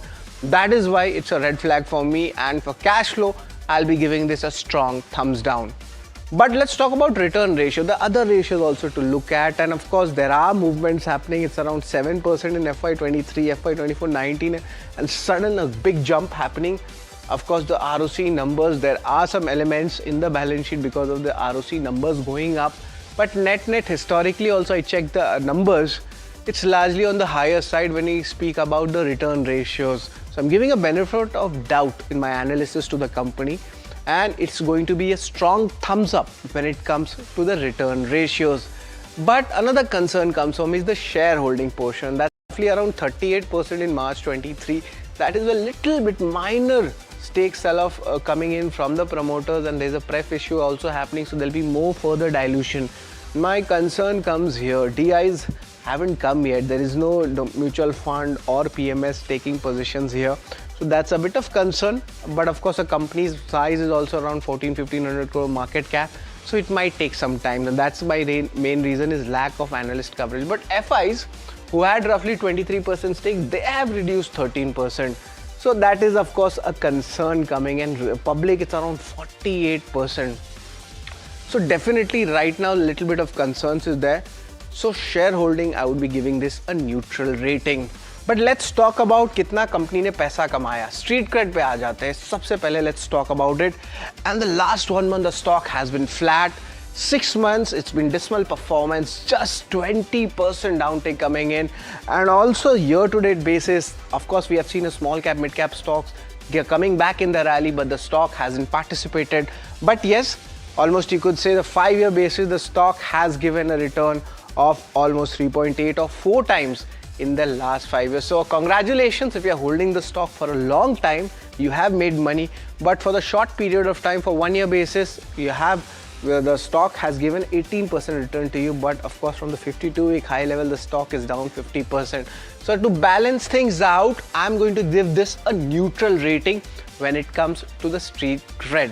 Let's talk about valuations and interesting companies I have picked up for our analysis, and let's get going. Blue Cloud is having a last 12-month P ratio of 18 times. Now let's compare that with the peers, who are there somewhat in this industry. We have Nucleus Software, that's around 16 times. But the major CPaaS players, there was a time when CPaaS companies used to trade at 50 times. That entire SaaS derating happened, and now look at that, just 14 times and 10 times of companies such as Tanla and Root Mobile. Pretty much interesting, and there is also a connecting fact between Tanla and Blue Cloud, but I'm going to explain you that in a certain time period. But net, I'll say there is a big sector derating which has happened, and of course the valuations have fallen. So it's a neutral rating I would say right now for Blue Cloud. But also let's talk about the outlook. EGM on May 4th for pref issue, and this is for acquisitions expansion. That's what we'll try to understand from the management. Maybe the company is at its lowest point. There might be a slight up move. Also the incremental benefits of AIS Anywhere acquisition. The company has been very bullish about it. We heard about it in the Q3 numbers. So we try to get in more details. And also the implementing a segmented business technology model. What is this actually all about? Is this a new lingo, or is there something genuine pivot happening from the company side? That's what we'll try to understand. And also apart from this, the focus on AI driven solution and next gen 5G connectivity. This is something which is very interesting for me when I speak about the 5G connectivity and the projected revenue for FY27. That's around 3,000 crore. That's what they had mentioned. So we just want to understand, are they on track for it or not, since the company has not come out with its Q4 results. Remember, it's a silent period, so a lot of numbers might not be shared, but I'll try to get you the best questions possible. So it's a positive view coming in for the outlook. But let's revise the numbers. Company को क्या number दें, क्या ratings आया है. This is very much important, and let me get you here The concern for me is the cash flow segment because of higher trade receivables, return ratios, income statement are doing well. Then again a little bit of concern comes when the shareholding, that itself we see the concern starts coming in because of the big dilution from the FIs and lack of DI participation. And looking at StreetCred valuation, it's a neutral rating, but net the outlook remains strong, and 4th of May is the date. That's where we'll be focusing on the key announcements. The final rating on our analysis is largely in line, I would say, but definitely be cautious on this company until unless we don't understand the entire picture of where this company stands. But net it's 4.5 out of 8. And now we'll be joined in by Vinod Babu Bolikonda. He's the MD of Blue Cloud Softtech Solutions. But there is a little bit of interesting fact about him. Of course, he has 24 years of leadership experience, but he held some good leadership position roles also, and this includes Tanla Solutions. That was the point I mentioned you, and the Brigade Group, and of course he was an independent consultant, so somebody who knows the tricks and the trade of the industry is with us, and of course the education coming in from Bits Pilani as well. So it's pretty much interesting to have a chat with Vinod Babu Bolikonda. Vinodji, good afternoon to you. It's always a pleasure to have you. I would just like to start with that important date, which is the 4th of May. There's an AGM happening. What will be this fundraise all about? Any kind of a number we can, associate that, and where will it be used? See, by and large, the AGM, first of all, thanks a lot for having me here, Sharath, and thanks to NDTV as well. So the fundraise which we propose for in this particular EGM is more focused on our upcoming initiatives as a part of a strategic plan that we are doing for AI, hyperscale data centers as one part of it, and then we're also key focused on the ongoing projects, in fact, which have taken a multifold of business in terms of the order book. So, which is what is being covered as a part of this acquisition and expansion plan. Acquisition we already announced about the ConnectM is something which we are going to place that as a part of the EGM on May 4th, along with our results. Right, and there was also a mention, Vinodji, regarding the implementation of segmented business technology model in the 4th quarter. Now, what does this mean? Does that mean there's a change in the business model for you, or are you adding an AI layer to your application services, which is already there for the enterprises? Sure, if you look at it, I explained in a previous my discussion with NDTV and other channels also. So we had been an early bird in AI, especially. So we have built the AI stack. We understood right from 2022 onwards, like the drift of the technology towards AI, and most of this existing platforms, we started upgrading them to the AI level, and that's a layer that we have added on top of the existing products and new products also, which have been evolved in cybersecurity as well as in AI healthcare and other enterprise smart apps, which we have developed in this area. So majorly the healthcare digitization, industrial automation side of it, and the edge AI chip, especially. The next thing that's going to happen is the edge AI, majorly. So decentralizing the AI computational power. So that is where, for our surveillance-based technology, which is what we call it as an access generating, for this right at the camera level. So we have developed this, coming up with a semiconductor chip, which actually we developed as a part of our client contract. So initially, and subsequently the same model we started implementing over here also. Right. Right, Mr. Vinod. That's a pretty interesting take which you have taken for both the AI and the semiconductor portion. I just wanted to understand a little bit about the incremental benefits which was there for the most recent acquisition which have been done.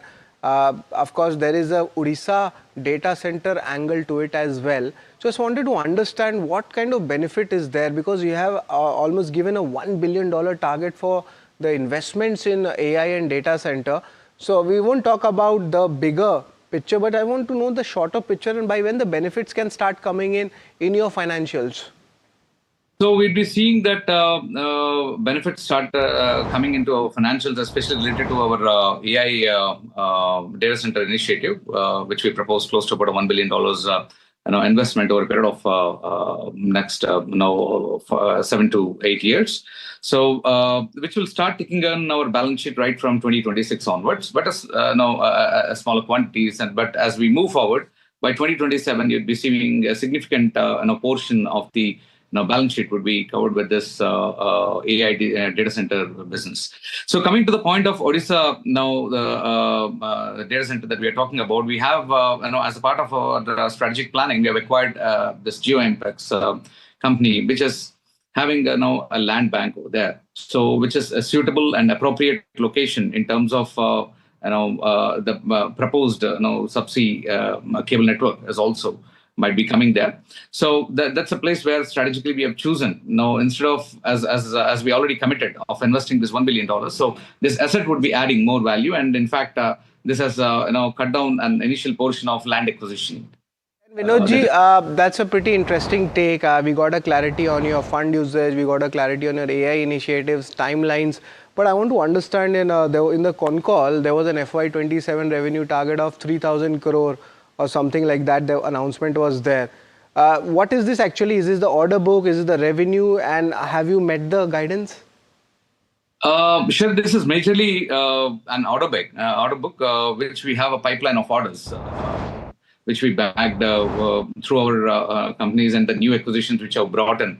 So the significant, they cover a significant amount of revenue projection, in fact. So along with our organic business that we have, which is already being there for a long time, and on top of it, the new businesses, whatever we have added into the Blue Cloud, is going to bring in this number, and we are confident in terms of achieving it. Confident achieving it in FY27. A little bit of concerns is there for a lot of investors and new folks who have tuned in to understand your company, because of course we look at the past data also, and there is a little bit of concern in the cash flow and the balance sheet segment, and that is something as a student of finance, first question is for me is to ask that, sir, the cash levels are on the lower side, the trade receivables are very high. I saw the FY25 balance sheet. Now your working capital management for a company like yours who is spending in AI a lot, and of course there is a capital raise happening and a promoter dilution is also happening. I just want to understand, how will you manage your working capital? You're doing so much, you're spending so much, already the trade receivables are very high. So what's the mitigation here? What's looking like for FY26? Yeah, I'll cover one-liner about this cash flow issue, which is being seen from a negative context. But in fact, it is not a marginal pressure or a negative reflection of operational weakness, but it is like a timing phenomenon, I would say that. So if you look at it, in FY25, the revenue approximately was around 797 crores that we have clocked, which is now 59% above to the previous year on year. And the kind of a larger contracts that we have taken, the larger enterprise and infrastructure contracts that we have taken, and receivables has increased due to the milestone based, because in AI, the gestation period is higher in terms of building the models according to the client requirements would take a longer time. And because of that, the billing structures have also taken impact, where revenue recognition precedes this cash realization. And most importantly, the cash realization has lagged the revenue recognition, which is a common feature. Majorly, you'll be finding at companies like Blue Cloud, where in a growth phase of infrastructure and enterprise-related programs that we are core focused on.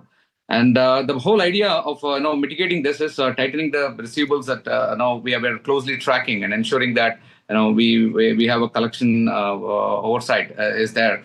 And then we started renegotiating on the contractual structures in terms of making them more on improved milestone-based, significant milestone-based payments, which will be realigned, where the clients have positively responded back.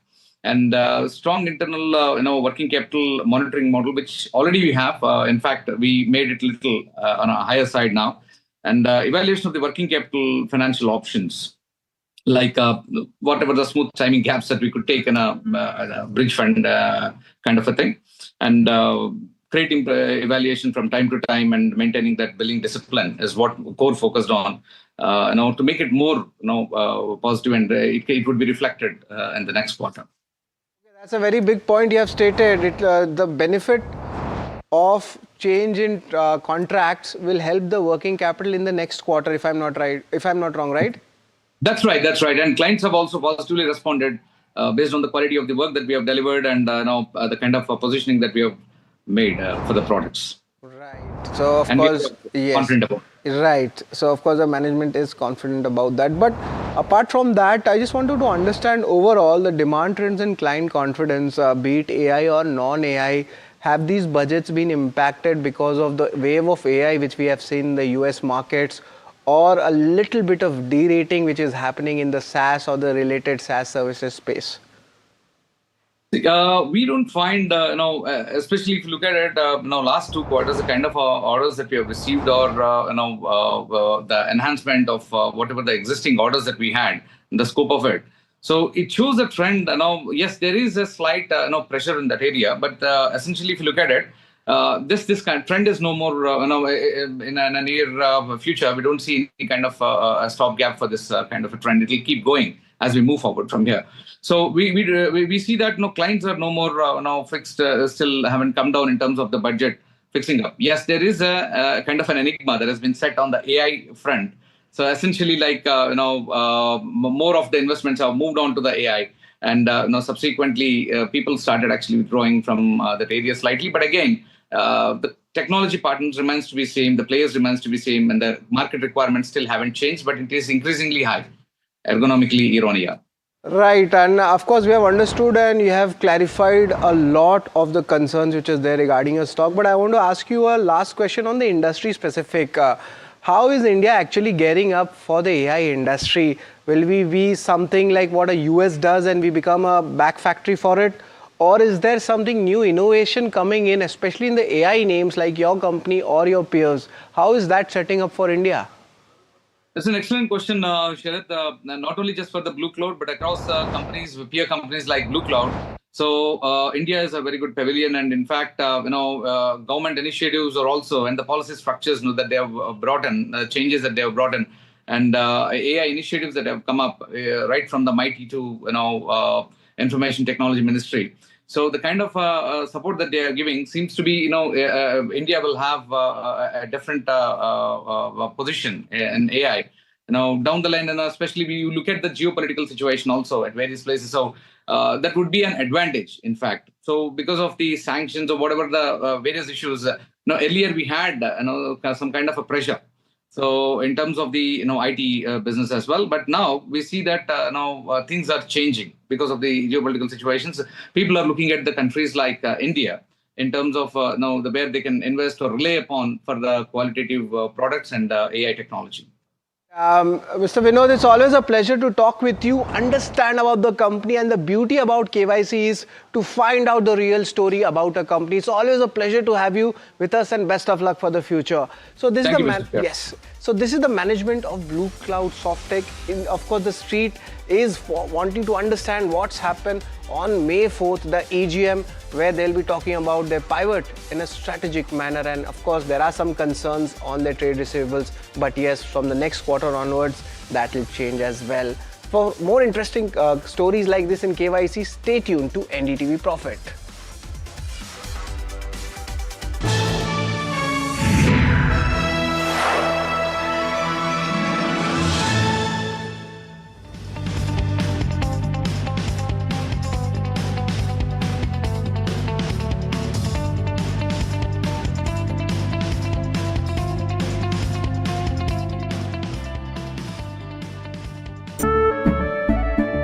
केसरिया से मन जोगी हुआ रे दिल झूमे देखो मतवारा हुआ रे केसरिया से मन जोगी हुआ हर पल मनाओ केसरी त्योहार विमल बोलो जुबान केसरी। कुछ बड़ा होने वाला है।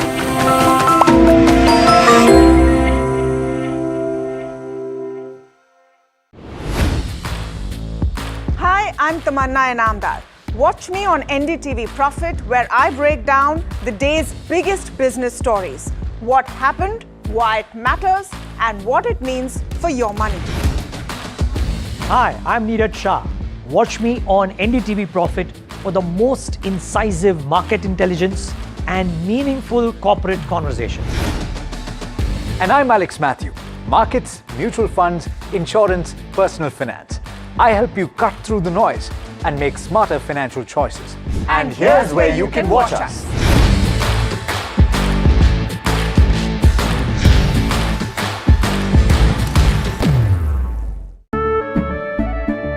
केसरिया से मन जोगी हुआ रे दिल झूमे देखो मतवारा हुआ रे केसरिया से मन जोगी हुआ हर पल मनाओ केसरी त्योहार विमल बोलो जुबान केसरी। एक गुरु, लाखों तकदीरें, मिलिए लाखों छात्रों के चहेते NV सर से लाइव NDTV युवा पर।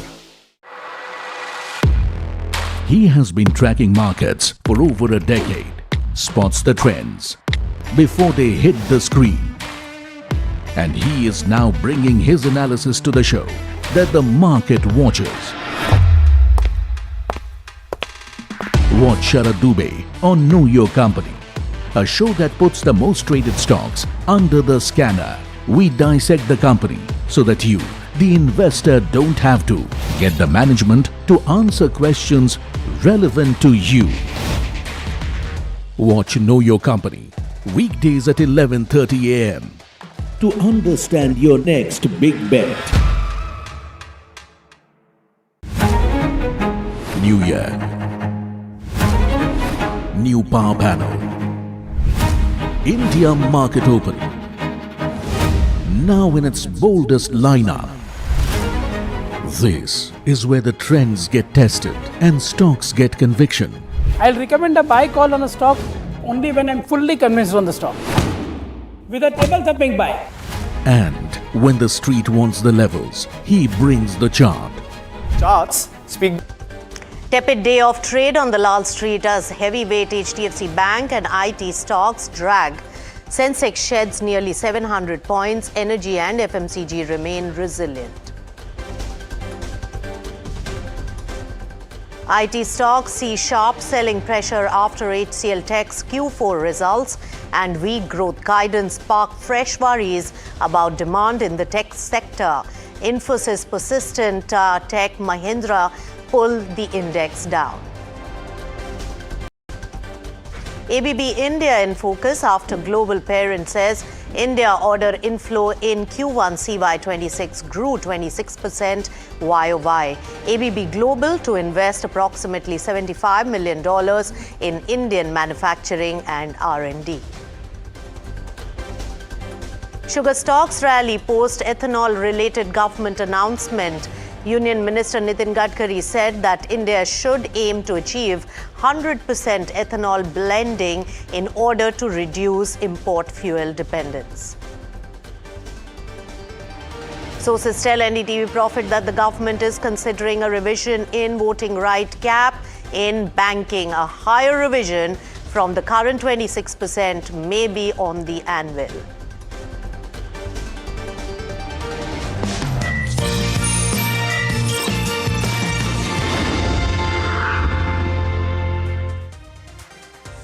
Hello and welcome. You've tuned into Markets at 12. I'm Nisha Poddar and let's take a look at the market. Yes, Nifty 50 has recovered a slight bit from the low point of the trading session, but it's a weakish day of trade. From losing about 185 odd points, now it is less than 150 points. So it's a gain of about 30 points in the last few minutes of trade. A large part of this particular let-up that is being seen and a little bit of recovery could be coming in from some of the tech sectors, tech companies which had been falling in trade. But remember, a largest part in terms of the contribution for Nifty 50, 150 odd points that is lost, that is totally on account of two sectors, especially IT sector, and that is led by the disappointing results which did not meet the expectations of HCL Tech company, and that has really been a drag on the IT sector, the worst performer today. And apart from that, the heavyweights in the banking space like HDFC, ICICI Bank really taking the lead, and SBI, Kotak Mahindra Bank, all weighing heavy on Nifty 50. So these two sectors really comprise of the entire 150 points that is lost on Nifty 50. But at the current moment, in the last few minutes of trade, there has been a slight bit of recovery, say about of 30 odd points. So keep that on the radar. When we talk about the sectors, well, it's the energy, defense sector, as well as some of the consumption play. Those are the sectors which are really taking a lead, but there are minor gains. On the downside, IT is a huge draw down on the overall market, over 4% down on the IT sector. Mid-cap universe, though, is outperforming the key indices today. So the mid-cap index is still positive and gaining 0.25% at the current moment. So keep an eye out on the market, and it is weakness that is really creeping in once again. Now let's also take it through the market expert who's joining us. Dilip Bhatt is joining in with his expert take on the market. All right, we'll touch base with Dilip Bhatt in a bit. But before that, let's also take a look at the energy sector that is really gaining with 1.3%. So that's the sector to watch out for. Dilip Bhatt, the founder of Pedigree Advisory, is here. Dilip, always a pleasure to get chatting with you. What do you make of the volatility in the market where there is one good day and the other day of weakness, and especially the IT sector is a big drag today? Good afternoon. I think the volatility is here to stay without any doubt, and we are all feeling it. We are seeing this volatility as the markets have seen a fair amount of bounce back. And I think this bounce back is what is at play at the moment in India and globally. Globally, though most of the indices have crossed their previous top, in India, it still remains to be seen whether they will cross the previous top. I'm sure they will sooner than later. But at the moment, I think the way to look as what I would say is, first you play for a bounce back, and then from the bounce back onwards, the fundamentals, both the company's fundamentals as well as the macro fundamentals will come into play. And that's where that is what will decide the trajectory and the direction of the markets. Right. And Dilip, when we talk about the IT sector, and you've seen a fair bit of results coming in from the top 5, majority have really posted the results and the commentary as well as the guidance. What do you make of the IT sector, and how will you really play that? Sure. I think the IT sector had definitely fallen quite a bit in anticipation of all the kinds of worries, apprehensions, all impacting their volume growth. And to a great extent, even the visibility for them. I think the depreciation of rupee has come in very handy for them to support that thing. So what was more important is not the quarterly results, but the management commentary, as you very rightly said. And management commentary is nothing which inspires all that great confidence. I think we are still talking about, at best, something which is linear, which is going to happen. And even if that happens in a growth, that will be good. But I think the growth apprehensions will still remain. In a way, as what I would say, that the IT sector, the sheen was wearing off gradually. The labor arbitrage that India had, the USP, I think that played out very well over last maybe 15, 20 years. And possibly if that is what is going to be the USP, market is not ready to really look at it in a very serious way. But the major tailwind in favor of IT sector is the conversion of free cash from EBITDA is very high.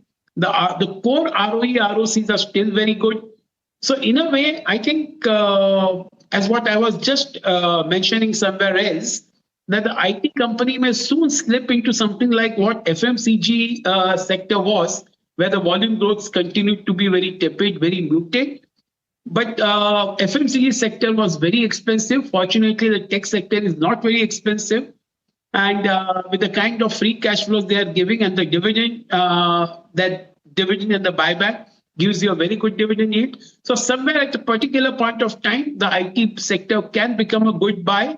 And tactically also at some point of time, it may become a good buy. But on a longer term basis, it will play a role of a defense rather than giving you any proactive returns. Right. Dilip, when we talk about the energy sector, now energy is bifurcated into the traditional and the new age energy spaces. And of course, the benefit of the war situation and the fuel shortage has really come on the green sectors per se, which has been benefited by even the EV space and the battery space. How do you play this whole space? And in terms of valuations, in this kind of a market, do you see the investment, value picks in this particular sector and the potential for growth for a medium-term perspective?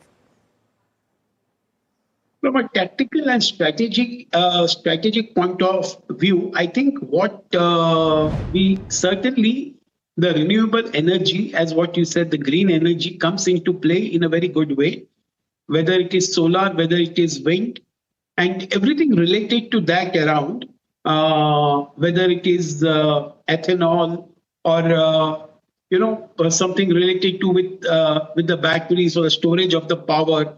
I think all those things come into play in a very big way because India is very well placed as far as the solar part is concerned, and even to great extent, even the wind part. So I would say that one can focus on this sector.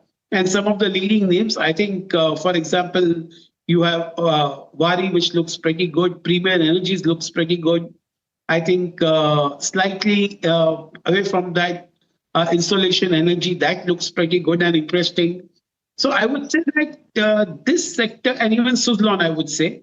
So what I will think about it is that this sector is something which one can play as a short to medium term also, and maybe even in the long term, because all of us have felt the pinch because of the war.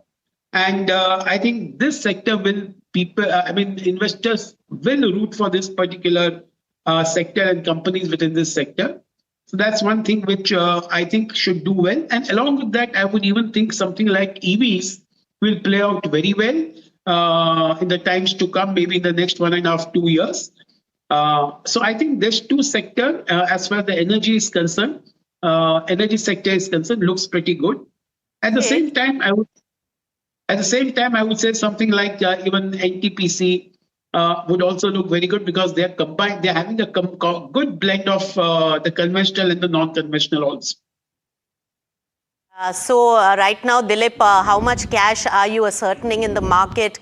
Or the momentum also and the insight also from most of the market men is that the next quarter is going to be a significant drawdown because of the war situation continuing and the crude oil prices still above 80-90 levels. So how will you really play and how much cash will you ascertain? What will be your investment strategy?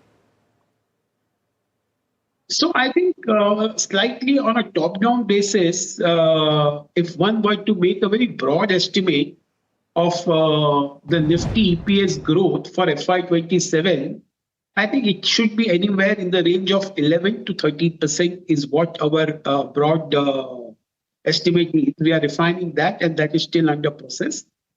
But that is also subject, that is also vulnerable to a downward revision as the quarters progress. And that's what we have seen happening in the last couple of years too, that at the beginning of the year, whatever Nifty that was estimated, that was revised downwards a couple of times. So I think this time it will be no different. But more important, I think this run up to this June, July is something where I think one will get some very good opportunities to buy some of the stocks slightly on a longer term basis. And one may not necessarily expect those runaway rise and huge multi-baggers, but I think that's something which can give you a good, decent return over 15 to 18 months. So this is what we will look for in a run-up to June, July months. And most important, as what you said, that first quarter, of course, is something which nobody is expecting anything great. But as what I said, more important, is it going to also impact the couple of quarters following the June quarter? Is something that needs to be understood. Right, Dilip, in fact, that's the biggest aspect to watch out for, and also not baked into the market valuations and momentum as well. But the next buying opportunity can present itself after the next quarterly results. And after that, the assessment of one, a monsoon, and the second going to be the future earnings based on the war situation. Thank you so much for sharing your insights, Dilip. It's always a pleasure speaking to you. Likewise, always a pleasure. Thank you so much. Thank you. All right, let's shift focus on one stock which has been a cause of worry now today, post their earnings as well as the guidance, the weakish guidance, and the market is not seeing any let up when it comes to HCL Tech. Very disappointed, and that is really punished by over 10% pressure really on the downward side for this IT bellwether. Now, HCL Tech slips to, remember, 1 month low after the weak Q4 results. And I caught up with the management, C. Vijay Kumar, who's the CEO and MD of HCL Tech, and asked him about the factors that will really aid the company's growth going forward and much more. Listen in. My first question to you, of course, the guidance that you have now given is a wide range, 1 to 4%. Can you give us a sense on what are the variables as well as the factors which will either tick up the growth at 4% or will come down to 1%? Yeah. Good morning. Yes, our guidance range is 3%. Last year also it was 3%. We started with the 2 to 5% range for the full year FY26, and we delivered 3.9%. This year again we're in a 3% range. At the lower end of the range, we think the softness in the discretionary spending will continue. And we have two client-specific situations which will also take away 0.5%. And at the higher end, we think the situation will slightly improve, and we also expect a couple of large deals to be concluded in the first half of the year, which will translate to revenues in the second half. So that's really the overall logic. That's right. And when we talk about the discretionary spend, Mr. Vijay Kumar, how is that really picture developing? What are the factors which are really impacting, and the global turmoil and uncertainty that we are really seeing on the economic front as well? How much of that is impacting the discretionary demand for your space? Actually, it's very difficult to really visualize the overall macro and possible impact. And if I were to just take an overall view, I think Europe is looking a little softer. North America continues to look good across various clients, except a couple of client-specific things that I talked about in two telco clients. That's really what it is. And I don't want to take a view on how the overall macro and how it will impact. We think overall the discretionary spending has been soft, and it turned a little more softer in March. That's why we came below our own expectations for the quarter. And that's what we baked in, that the environment will be soft. But the bigger theme is how do you really use AI to build new services which will offset some of the deflation that has been caused due to AI in the traditional services. And if you look at our numbers and guidance on the services is 1.5 to 4.5, which is 3% is the midpoint. And last year, FY26, we delivered 3.8% in organic growth in services. So it's actually an 80 basis points lower than last year at the midpoint of our guidance. So we have been able to offset a lot of AI-led deflation. Almost 2/3 of AI-led deflation we've been able to offset. Because if you recall, we talked about 2 to 3% deflation in the traditional services. So we've been able to offset that and still deliver 3% services growth. Still guiding 3% services growth in FY27. All right. So that was the management of HCL Tech. discussing the guidance as well as the perspective. Remember that in this particular guidance, they have not incorporated the 2 acquisitions that they made last year, which are pending approval, and that will add 1.5% of growth whenever the approvals come in, and that's outside the guidance that is already given by the company. That's one point to really note. Could be a bright spot for the next financial year. All right, brokerages stay cautious, but on HCL Tech, after a weak performance and soft outlook, Citi maintains a neutral rating, cutting its target to 1,385 rupees per share and citing weak Q4 numbers as well as subdued FY27 revenue guidance that could really weigh on the stock near term. Investec also echoes the caution, flagging client-specific issues and also lingering revenue headwinds into the first quarter of FY27. While near-term sentiment remains pressured, both brokerages still see HCL Tech relatively better placed versus the peers over the medium term. So that's the big word really coming in. That stock is seeing no let-up in sight, down over 10%. All right, another important company from the IT bellwether side is Infosys, will be the last one to really report its numbers on April 23rd. Here's a source-based information which we have independently confirmed. Salil Parekh is likely to get an extension of 2 years post his term ends in the next year, that is March of 2027.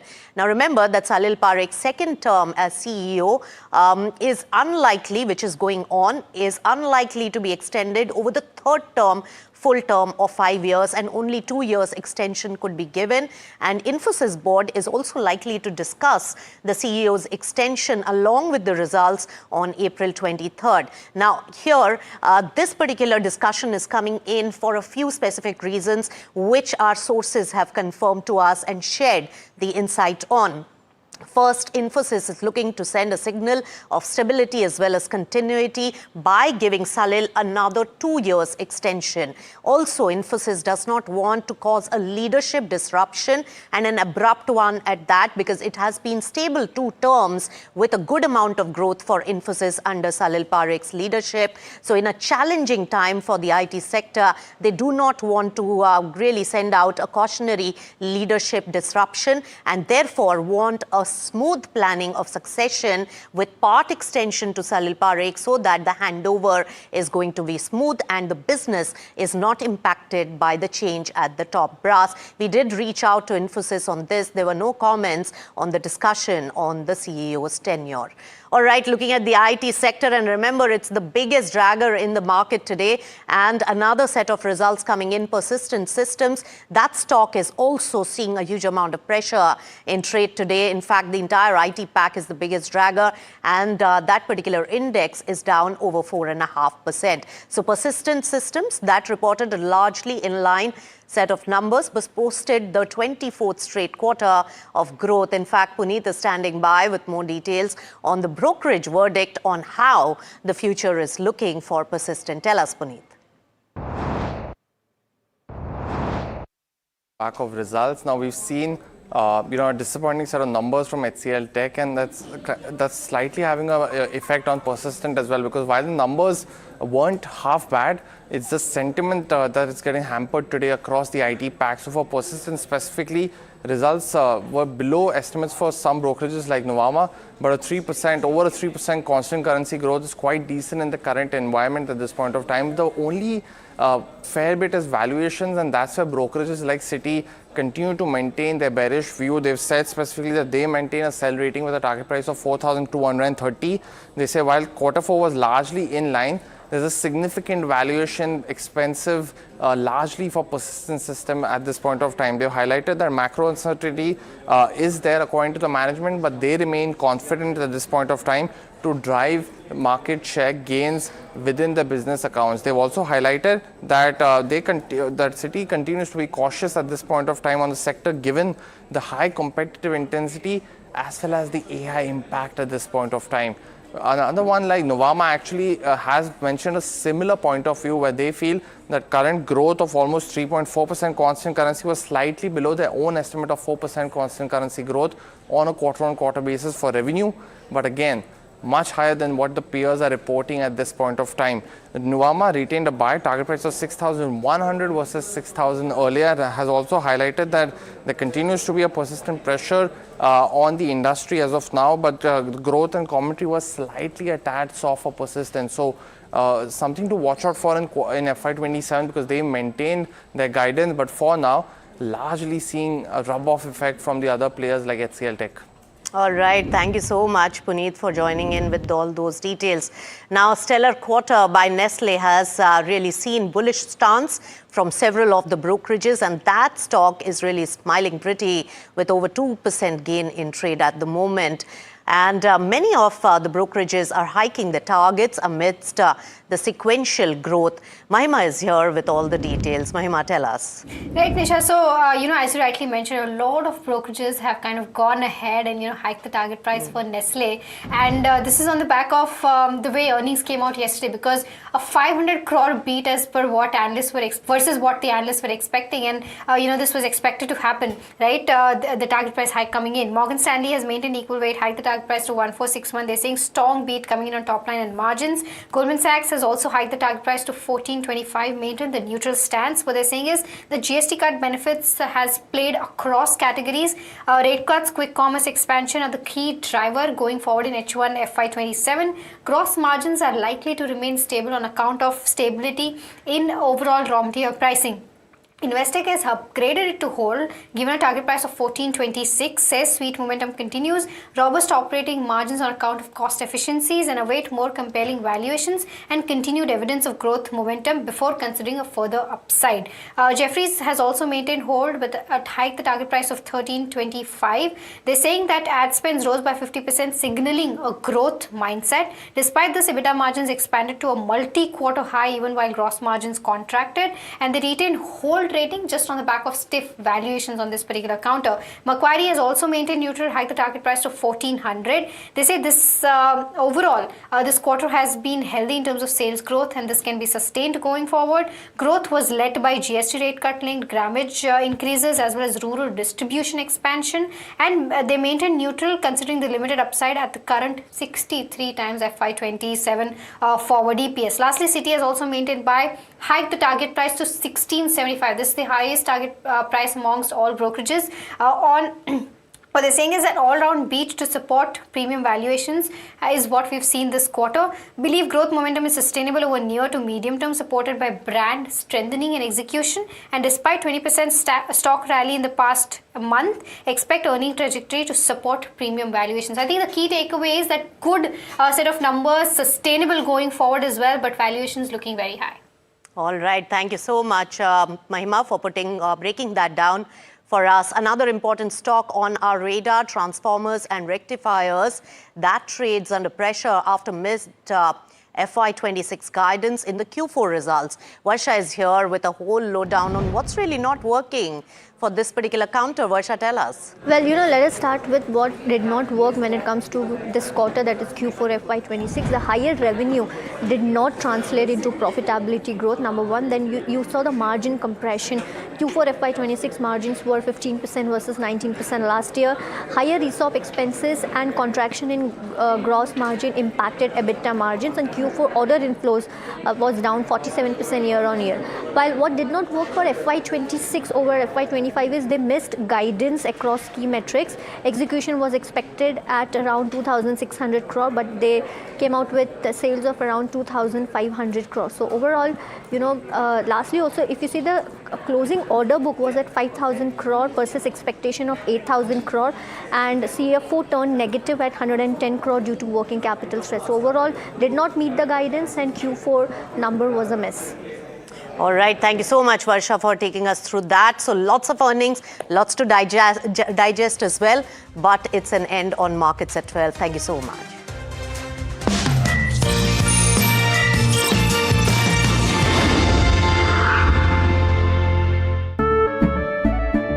केसरिया से मन जोगी हुआ रे दिल झूमे देखो मतवारा हुआ रे केसरिया से मन जोगी हुआ हर पल मनाओ केसरी त्योहार।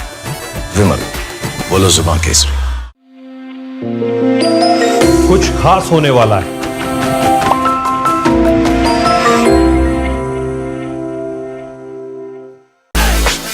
Conventional was never her color. Chitrangada Singh, live on NDTV Yuva. Hi, I'm Tamanna Inamdar. Watch me on NDTV Profit, where I break down the day's biggest business stories. What happened, why it matters, and what it means for your money. Hi, I'm Neeraj Shah. Watch me on NDTV Profit for the most incisive market intelligence and meaningful corporate conversations. And I'm Alex Matthew. Markets, mutual funds, insurance, personal finance. I help you cut through the noise and make smarter financial choices. And here's where you can watch us.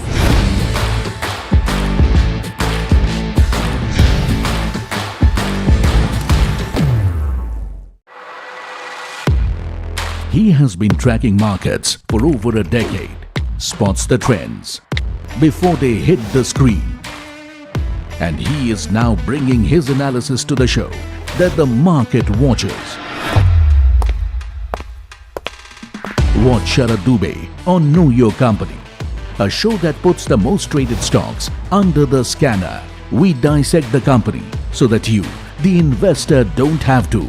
Get the management to answer questions relevant to you. Watch Know Your Company weekdays at 11:30 a.m. to understand your next big bet. New year, new power panel, India market open, now in its boldest lineup. This is where the trends get tested and stocks get conviction. I'll recommend a buy call on a stock only when I'm fully convinced on the stock. With a table-thumping buy. And when the street wants the levels, he brings the chart. Charts speak the truth, and I deliver the levels with no frills. Parag Thakkar and Kush Bohra are now part of the morning crew with Tamanna, Neeraj and Alex. Same show, sharper voices. Every morning on India Market Open. Your favorite market show just got better. On NDTV Profit, for your profit.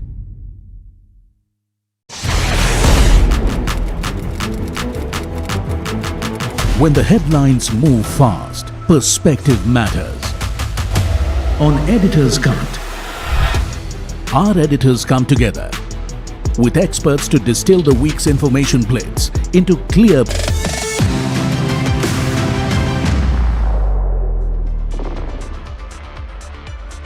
Hello and welcome to NDTV Profit. You're watching Trending Stocks with me, Hiral Datia, and Sharad Dubey, who's standing at the NDTV Profit Market Pit with all the action in the markets today.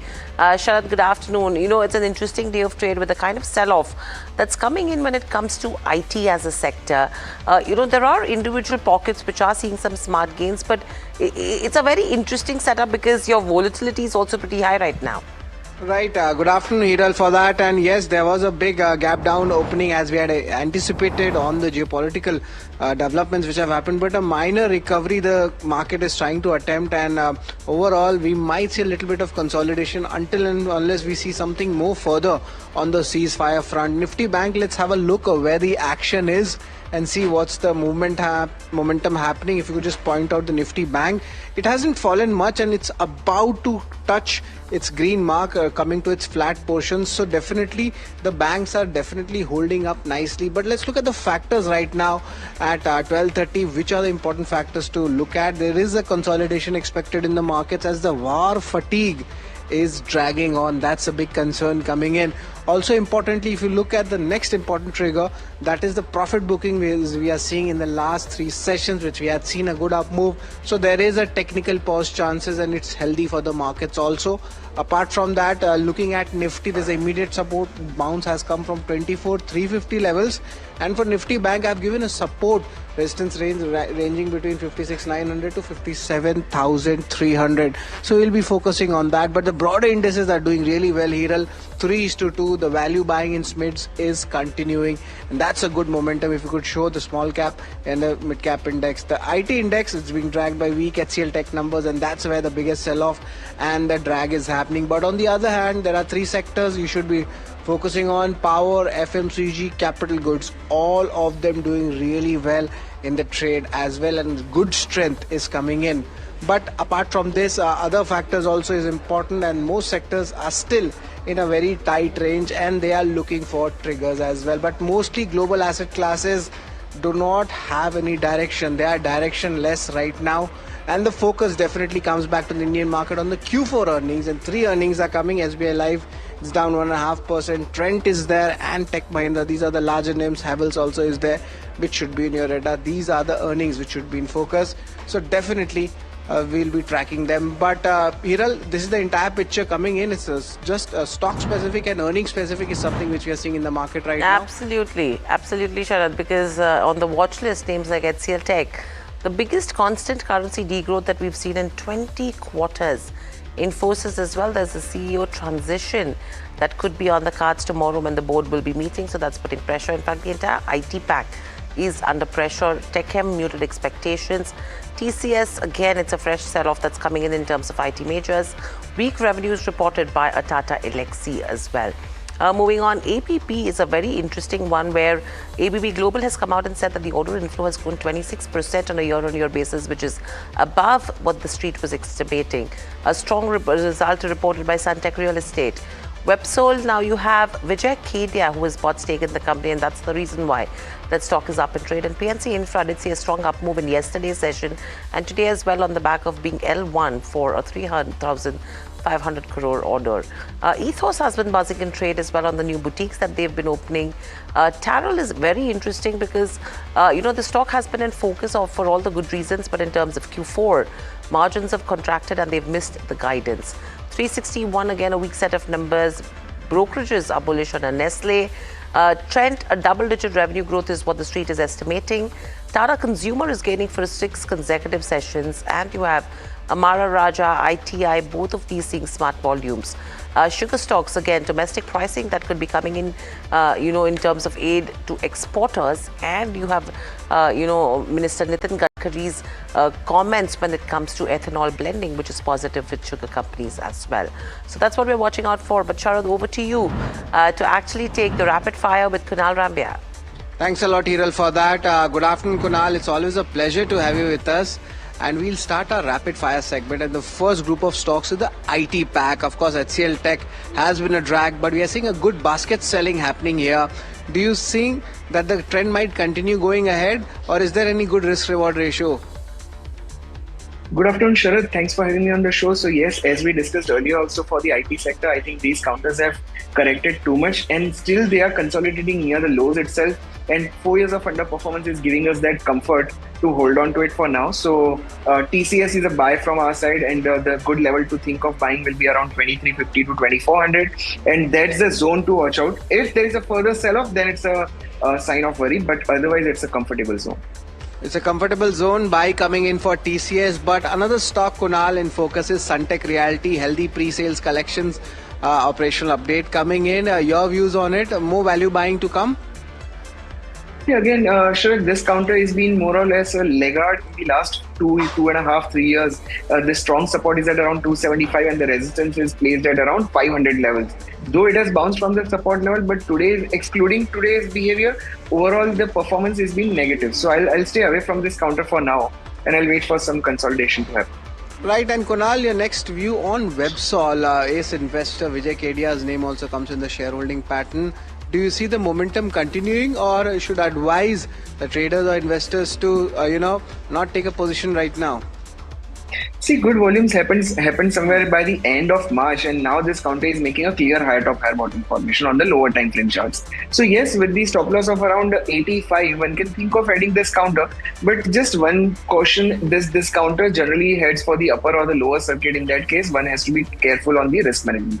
Exactly, risk management is a very important idea to talk about. PNC Infra Tech, that company has got 3,500 crore order, from important authorities. Your views on that? You can see a sustained up move going ahead for this? No, I really doubt, because the overall trend on the weekly as well as the daily chart is negative. In fact, right now it's trading near the day's low. So I'll stay away from this counter unless there is a clear trend emerging from the present levels. You're talking about PNC Infratech, right? The stock is up 7%. Absolutely, but after making the high of 234, it's trading at 222 right now. Okay, fair enough. Another stock is Ethos. So of course, expansion plan, the news flows is coming in. But Kunal, just wanted to get your views on Ethos. Is there any important levels to track here? Absolutely. On the weekly chart, in last 2 years, this counter has consistently made bottoms near 2150 to 2200, and the resistance is at around 3200. It's a range bound trade. It's a clear thumbs up on this counter. Keep the stop loss of 2400, and one can keep the target of 3200 for the midterm to come. Kunal, your views on 361 Wealth Asset Management. Of course, the numbers had come out. Is there any sort of breakout levels to look at right now? No, this is a clear avoid again, because the overall this counter has not done much, and even on the daily chart, it's showing negative trend as of now. So it's an avoid. Right, it's an avoid. Next stock, Nestle. Strong set of numbers in last trading session. Today also doing well on back of broking upgrades. Your views on that? See, these are the counters which have never shown any negative trend as such, and now it's trading near the fresh high, all-time high. In fact, it gave a fresh breakout of 1390 in today's session itself. So yeah, it's a clear buy, but at these elevated levels, risk-reward ratio for the fresh entry is negative. So wait for some kind of correction to think of buying. Good support can be 1325 to 1330. And that can be the good level to think of buying. Kunal, another FMCG company I would like to talk about, that's Tata Consumer. Just even if you pit it against Nestle, any value emerging here, or your stance will remain the same? No, it's absolutely the same. Excluding today's behavior, the counter was absolutely in the trend, but today's up move is massive, and again offering unfavorable risk-reward ratio. The breakout is now placed at 1230. So one can think of buying either about 1230 or think of buying near 1150. That can be a good level to watch out for. Right, and ITI, that stock has also been gaining in the Nifty 500 index last time I checked. Your views on that? Good to do some profit booking, or there's some sustained up move from here? So since 2023, this counter is in sideways consolidation. Support is at around 250, and the consistent resistance this counter faced is at around 350. So yeah, it's a buy as of now. Stop loss can be 275, and the short-term target can be 350. But definitely, it's a range-bound counter, so take an exit near 350. All right, that's rapid fire for you. Over to you, Hiral, for the Google trends. Thank you so much, Arun, for that, because these are very interesting names that you've discussed right now with Kunal. But let's see what's actually trending on Google. I'm sure the IT pack will be making it to Google Trends as well, because everyone wants to know what's happening there. And to your surprise, it's missing. It's Nestle, Trent, Reliance Power, Tata Power, Geo Financial. These are the ones which are there. And you know, if you talk about power companies, it's, I think, been last 6-7 trading sessions where power companies have been on Google Trends as well. Kunal, anything that you like from the power pack? Because it's been in everyone's focus area. A lot of fundamental bets are also coming in for power as a sector that could be aiding the AI rally from here on. Now, if you have to look from the charts perspective, anything that you like? Good afternoon, Hiral. So yeah, the counter which I like the most is Geo Financial. This counter has corrected significantly from the highs of 350 and now consolidating near 240 levels. And in fact, last 15 to 20 trading sessions, this counter is making a curve formation right near the support. So considering the stop loss of 220, one can definitely look at Geo Financial. The breakout though is pending, which is about 250, and the positional targets can be 290. So yeah, that looks favorable to me from the risk reward point of view also, and from the formations point of view also. Okay, so that's Geo Financial Services. Kunal does not really prefer the power pack at all. But thank you so much for joining in. Always a pleasure to speak to you as well. But moving on, HCL Tech, a 22-month low is what we've seen on the constant currency growth front on the back of weak Q4. In fact, the stock also has tanked in trade. Jasmeet is here to tell us what's not really worked for the IT major. The stock's seeing cuts of over nearly 11% as we speak. Jasmeet, what do you have for us? Well, thank you for that. Here are the key reasons what might be creating an overall trouble for HCL Tech and what's not working for the company. Firstly, the overall CC growth, which came in at negative 3.3%, which is lowest in last 20 quarters compared to the COVID-19 level. Apart from that, the overall FY FY26, we saw the overall guidance was missed by the management. The overall CC growth came in at roughly 3.9%, but the management had guided for nearly 4 to 4.5%. So we see a miss even that, despite the management had raised the overall FY26 guidance in the previous quarter. While thirdly, the overall AI deflation, the management has stated will have an impact of 2 to 3% in coming year. So that will be the reason why the company might see an overall impact in terms of the top line performance. Apart from that, the overall guidance in this quarter was quite soft. It came in at 1 to 4% range, but whereas the street was estimating a guidance of roughly 3 to 6%. While management also sees delays in the month of March, which got impacted in the Q4 and led to the overall decline in the margins, and management expects that overall delays of the client to continue in Q1 as well, so it can have a spillover, negative spillover in Q1 per se.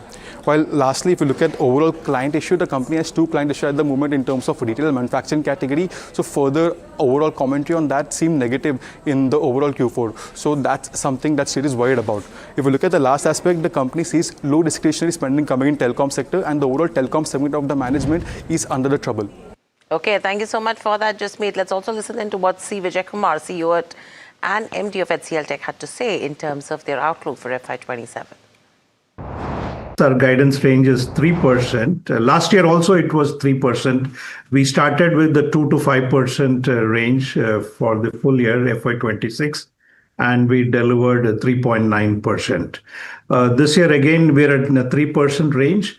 At the lower end of the range, we think the softness in the discretionary spending will continue. And we have 2 client-specific situations which will also take away 0.5%. And at the higher end, we think the situation will slightly improve, and we also expect a couple of large deals to be concluded in the first half of the year, which will translate to revenues in the second half. So that's really the overall logic. That's the management of HCL Tech talking about the growth prospects of the company. And joining us now, we're having Gaurang Shah of Geopolitical Capital. Good afternoon, Gaurang. It's always a pleasure to have you. Just wanted to understand your views on HCL Tech. It's been a big drag coming in for the entire IT pack. One small correction, Sharad, it's not Geopolitical Capital, it is Geopolitical Investments. I hope you update that record. It's a kind request. And yes, thank you so much, Sharad, for having me on the show. A small disclosure, all recommendations that I'll be sharing with you this afternoon on your show, Sharad, are a part of our fundamental research team recommendations from a long-term point of view. Our company or myself, we do not have any kind of personal investments, no financial interest, no conflict of interest, but we share similar investment ideas with our clients. They might have their investment interest. So a disclosure, HCL Tech, we have a positive coverage, we have a hold. Yes, the numbers and the verbatim going into the future was a little bit shade below than what the street estimated. And historically speaking, Sharad, if you actually go to see, HCL Tech has actually stood out in terms of numbers when you compare it with other large cap IT names, TCS, Infosys, Tech Mahindra. But this time around, as the management was giving a verbatim in terms of what went wrong and what is likely to stay a little bit subdued, I think possibly you might see, and that's one of the reasons why you are seeing, because IT contributes to a great extent in the Nifty, and that's one of the reasons why IT sector is pulling the markets down the way it is. Having said that, we hope that over the longer period, and our recommendation, if you eventually decide to invest in IT, is to have at least 1.5 2 year plus time horizon. Innovations that will happen will also have its impact, whether it are negative or positive. That will depend upon which way the news flows with respect to innovation is going to come through. But we maintain a positive stance on HCL Tech and other large cap IT names. Just a follow-up question, Gaurang, is on Tata Elxsi. The stock is down 5%, but the numbers were quite decent. And of course, margins beat estimates also. Your views on this, especially anything good in the mid-cap IT space or even Tata Elxsi? So amongst the mid-cap plays, we have Coforge, we have Tata Elxsi as a disclosure. Amongst the smaller plays, we have Tata Technologies, Science Limited, KPIT Tech. And I think Tata Elxsi has been going through a rough patch, Sharad, over the last couple of quarters when it comes to earnings delivery. I think they need to get their mojo back in terms of business strategy and, of course, improvement on numbers and delivery. Okay, so that's the entire IT pack. But let's talk about the capital goods space. You have ABB, an interesting move that we're seeing on this counter on the back of the commentary that ABB Global has come in and given with regards to India. What they've indicated is that the India order inflow in the first quarter of calendar year 2026 has grown 26% on a year-on-year basis. And the order inflow has grown 52% on a year-on-year basis in the fourth quarter of calendar year 25. Now, analysts were actually estimating for an order inflow growth around 6 to 9% in this first quarter. IFL was estimating the order inflow to grow around 7% to 4,014 odd crores. And Nuvama was expecting a 9% growth at 4,100 odd crores. The stock almost at the day's highest levels. Let's also quickly listen in to Renu Baid, what she had to say in terms of the analysis as she tracks the space pretty closely. A global parent, when they report the numbers, this is in USD terms for the India region. So for ABB India listed entity, when you compare, you have to knock off any intergroup orders as well as the export orders which they win. Now, normally the way the estimates and forecasts are done, we were expecting in INR terms close to about 7% growth in revenues, which in USD term implies flattish or just 2% growth. Street was at slightly higher, about 6% kind of growth on the order inflows. Obviously, this includes exports. So what we see from the group results of 26% India region growth, this implies that overall India region in INR terms would have grown by nearly 32% for them. And this growth definitely is a big beat compared to what analysts and investors were forecasting for this quarter. Even if there is a 5-10% adjustment for intergroup order flows or order flows coming in for exports, even if we see at least 20% kind of growth in order inflow this particular quarter for ABB India, that would be anywhere between 45-47 billion rupees, which is a beat to what Street was expecting between 40 to 42 billion.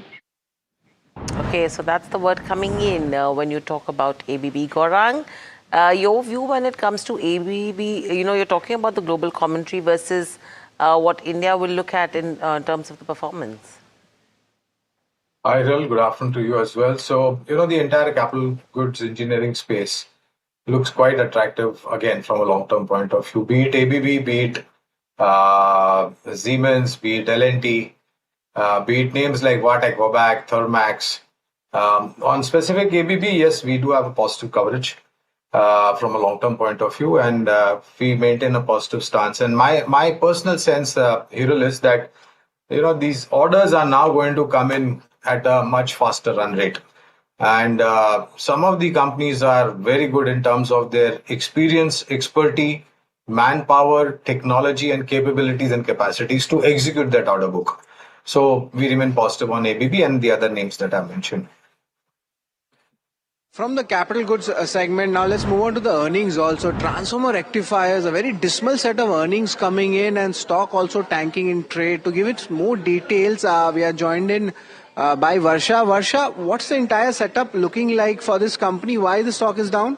Well, company did post a weak set of numbers for Q4 FY26. Let's figure out what did not work in quarter. So higher revenues did not translate into profitability. If I were to talk about margin, there was a margin compression. Q4 FY26 margin came out to be at 15% versus 19% last year.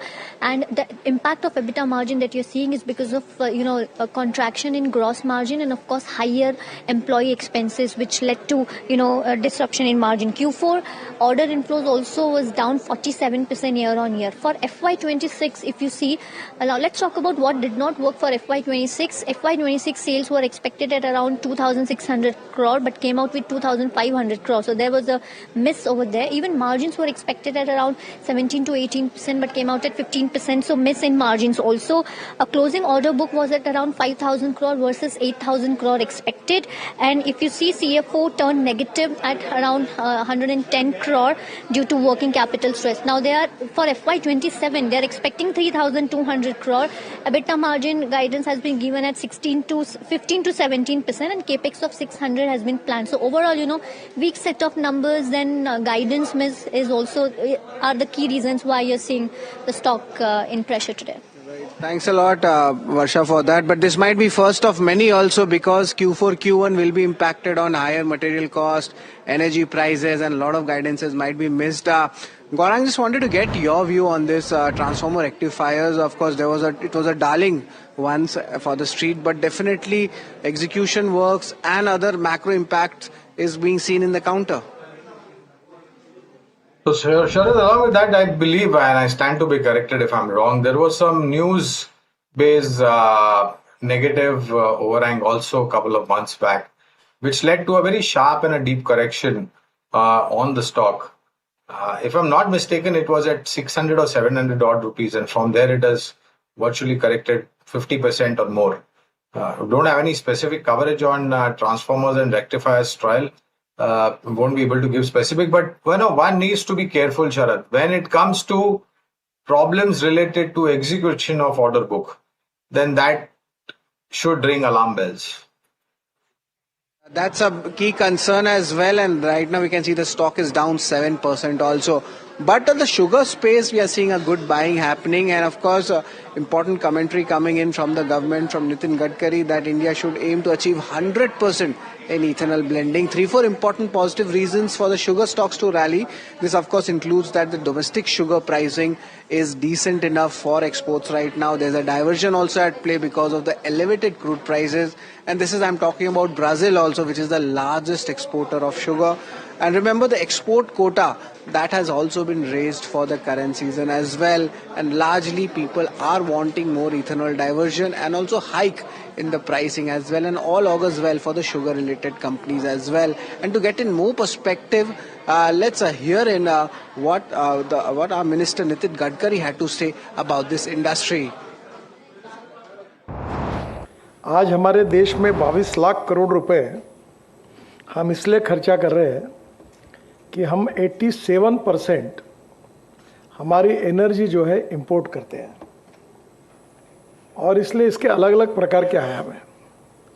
पहला आयाम ये है कि क्या ये 87% energy जो हम import कर रहे हैं, आज जो हमारे वर्ल्ड में जो अभी विशेष रूप से जो स्थितियां पैदा हुई, उसके कितनी अड़चनें हम सब सेव कर रहे हैं, फेस कर रहे हैं, इसका अनुभव आप सब ने लिया, उसका वर्णन करने की मुझे आवश्यकता नहीं है। और इसलिए आत्मनिर्भर बनना ये हमारे देश के हित में सबसे बड़ा उद्दिष्ट है। That's 100% ethanol blending, which is very interesting. Gaurang, what do you make of the commentary that Nitin Gadkari has given in terms of ethanol blending and the impact in terms of sugar companies? Anything that you like? So, Hiral, we used to cover, currently we don't have coverage, but we used to cover Balrampur Chini at one point of time, and that stock did outperform to a great extent, even when it comes to the peers. Currently, we don't have any specifics, so I won't be able to give you buy, sell, and hold, but ethanol blending has been an issue for a pretty long period of time. And I definitely, all of us would agree with the Honorable Minister, Mr. Gadkari, that we need to bring down the dependency and create more viable means of clean and green fuel, which is available domestically, and virtually realizing that Atmanirbhar dream that Honorable Prime Minister has spoken about. This will take time, but definitely the move is on. Sugar sector will do well, but unfortunately, Hiral, sugarcane prices are controlled by the government, and so is sugar prices. That creates a little bit of problem. Yep, controlled by the government. But thank you for that commentary in sugar. But another stock, a quick view that I would want is Nestle. Stellar quarter. A bullish stance from several brokerages as well, where target prices have been increased, where Morgan Stanley has increased the target price to 1461. Goldman Sachs, they have a neutral and they've hiked the target price to 1425. Investec has also upgraded the stock and increased the target price, and likewise, Jefferies has hiked the target price to 1325, with the Macquarie increasing the target price to 1400. So across, you've seen the target price increase. The stock seeing gains of around 2%. What do you make of the earnings, Gaurang? Well, the entire FMCG pack, the only problem here, let me first address the concern. And the concern here is the outlook given by Skymet and Met Department when it comes to the rain gods. 92 to 94% deficit, a long-term average below normal. this time. These are preliminary, forecasts that has been given by Met and SkyMet. If there is a situation that develops and if this unfavorable turns out to be favorable over the next couple of weeks and months, then definitely it will be a good news for FMCG pack. The reason why I say this, Viral, is because large part of your top line numbers comes in from semi-urban and rural India. Absolutely. We remain positive on Nestle, Britannia, HCL, ITC, Dabur, Marico, etc. The lot everyone is positive on. But thank you so much, Gaurang, for joining in. Always a pleasure. But completely out of time. But that is a wrap on this edition of Trending Stocks with Sharad, the team that put the show together, and myself. Lots more lined up on the other side. Please stay tuned.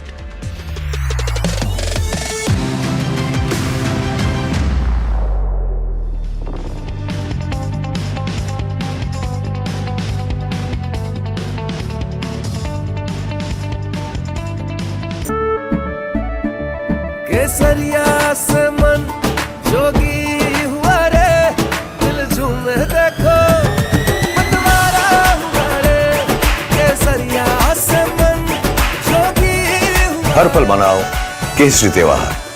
विमल, बोलो जुबान केसरी। कुछ खास होने वाला है।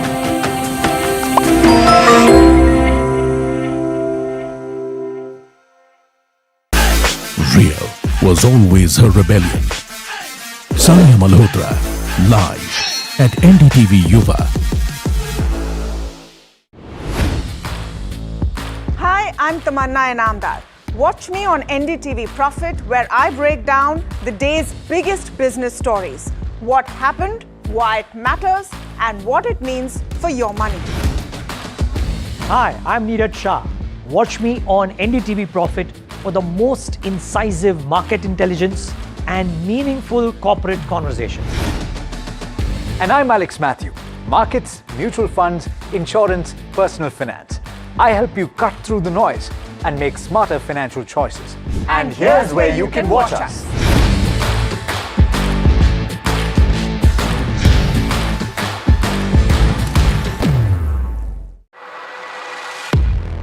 He has been tracking markets for over a decade, spots the trends before they hit the screen. And he is now bringing his analysis to the show that the market watches. Watch Sharad Dubey on Know Your Company, a show that puts the most traded stocks under the scanner. We dissect the company so that you, the investor, don't have to get the management to. Tepid day of trade on the Lal Street as heavyweight HDFC Bank and IT stocks drag. Sensex sheds nearly 640 points. Energy and FMCG remain resilient. And IT stocks see sharp selling pressure after HCL Tech's fourth quarter results and weak growth guidance spark fresh worries about demand in the tech sector. Infosys, Persistent, Tech Mahindra pull the index down. Meanwhile, ABB India is in focus after global parent company says that India order inflow in the first quarter of calendar year 26 grew 26% on a year-on-year basis. ABB Global to invest approximately $75 million in Indian manufacturing and R&D. Sugar stocks rally post-ethanol-related government announcement. Union Minister Nitin Gadkari says that India should aim to achieve 100% ethanol blending in order to reduce import fuel dependence. Meanwhile, sources tell NDTV Profit that the government is considering a revision in voting right cap in banking. A higher revision from the current 26% may be on the anvil.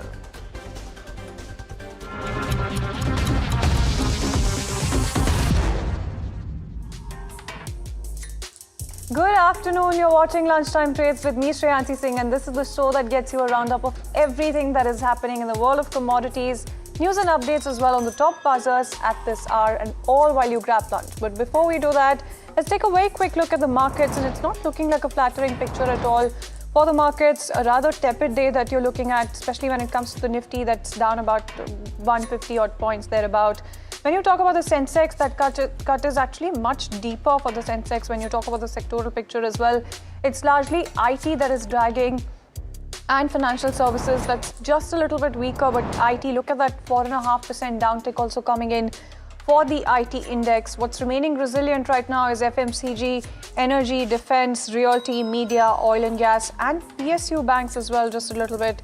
So those are the pockets of strength that are emerging. It's HDFC Bank that is down quite a bit, HCL Tech, transformers and rectifiers, about a 7% knock coming in on that particular counter, and a bunch of your IT counters. So Tech Mahindra down about 5.5%, Coforge, Persistent, Tata Elxsi. All of those counters are trading with losses from anywhere between 5.5% to about 8% thereabout. And when you talk about the Nifty 50 picture as well, you're looking at all of those stocks, all of your IT stocks that are trading with a knock of about 3.5% to that 11% knock on HCL Tech also coming in post its numbers.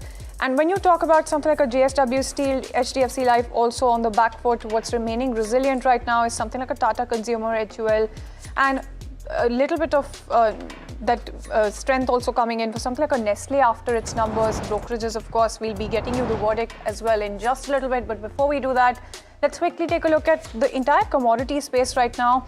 And firstly, let's talk about oil prices that are slipping right now on the back of all of the truce optimism that you have building up right now.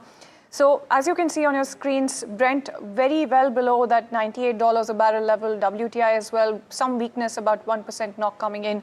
For WTI, when you talk about gold and silver, on the flip side, it's some strength that you're really seeing emerge here as well. So there you go, about a 1.5% uptick coming in for gold and silver, about 3% thereabout. That's the kind of range that both of these commodities have also been trading with. Let's also try and get you a sense of why this is really happening and what you could be expecting going forward as well for gold as well as silver. Vandana Bharti, AVP Commodity Research, SMC Global Securities, is joining us right now. Thank you so much, Vandana, for taking time out. Pleasure speaking to you as always. First things first, I wanted to try and understand what you think about oil prices, because there is a lot of uncertainty right now. Yes, they've taken a knock from that trade optimism. But on the flip side, you do have the supply concerns that are very much lingering. Yeah, hi. Good afternoon. Thanks for having me in the show. And very true, the supply concern is still there. There is a talk of ceasefire from US side only. Nothing came from Iran side, and only 3 shipments they have passed through Strait of Hormuz yesterday. So the number is not showing a kind of sigh of relief in the market. But yes, derivative market is reflecting some kind of relief in the prices. And because the safe haven was in crude oil prices, it is waning down. Even dollar index, it is moving down. So we are expecting a fall of around $85 kind of level in crude oil. And because of that, the buying is very much there into silver, especially in silver, because the ceasefire optimism, it is giving a hope to the silver market that the industrial production will come to the normal within few months, and demand will again in the scene. So silver is reacting more than gold prices, and we're expecting that it may touch the level of $85 kind of level in comics. And if we talk about the Indian market, because the INR, it is trading near 94, so premium will be more in the Indian market, and we're expecting silver prices to reach the level of 260,000 in this week. If we talk about gold is again up on safe haven buying. And the buying is really very strong and well built, and $4,700 is a very strong support for this commodity. From there, we have seen that the prices haven't moved up, and gold prices at MCX, again, it is moving towards the level of 1,55,600, 1,55,200 kind of level. But we should remember that the concern is still there. We are not out of woods. So the upside, whether it is gold or silver, it will be limited. Right, no, absolutely, and that makes a lot of sense. But how do you play this from here if you're looking at fresh buys, or if you're looking for the dust to settle? How should you be looking at gold and silver if you already, are looking for fresh buys, or if you have chips on the table? We should go with the major trend of gold and silver, and it is still up, and they are in the super trend. So for gold, if we talk about the levels, we should go for buy near 1,53,500 level. Even at CMP, we can have a target of around 1,55,000 to 55,500 with a stop loss of here 1,52,800. Silver is looking better than gold. So for silver, one can go for for buy near the level of 2,50,000 for the target of 2,60,000 with the stop loss of here 2,46,500. And in midterm, we are expecting a level of 88 kind of $88 in comics. And if you talk about Indian market, it should be of 2.75 lakh because in physical market, nothing has changed. And China, they have opted for record buying in silver physical in the month of March. Right, no, absolutely. And Vandana, I'm going to throw a tricky question your way. You know, when you talk about the Fed chair pick, what are you expecting on that front as well? Because that entire news flow is also top of the mind when you talk about the entire precious metals complex. You're asking about precious metal?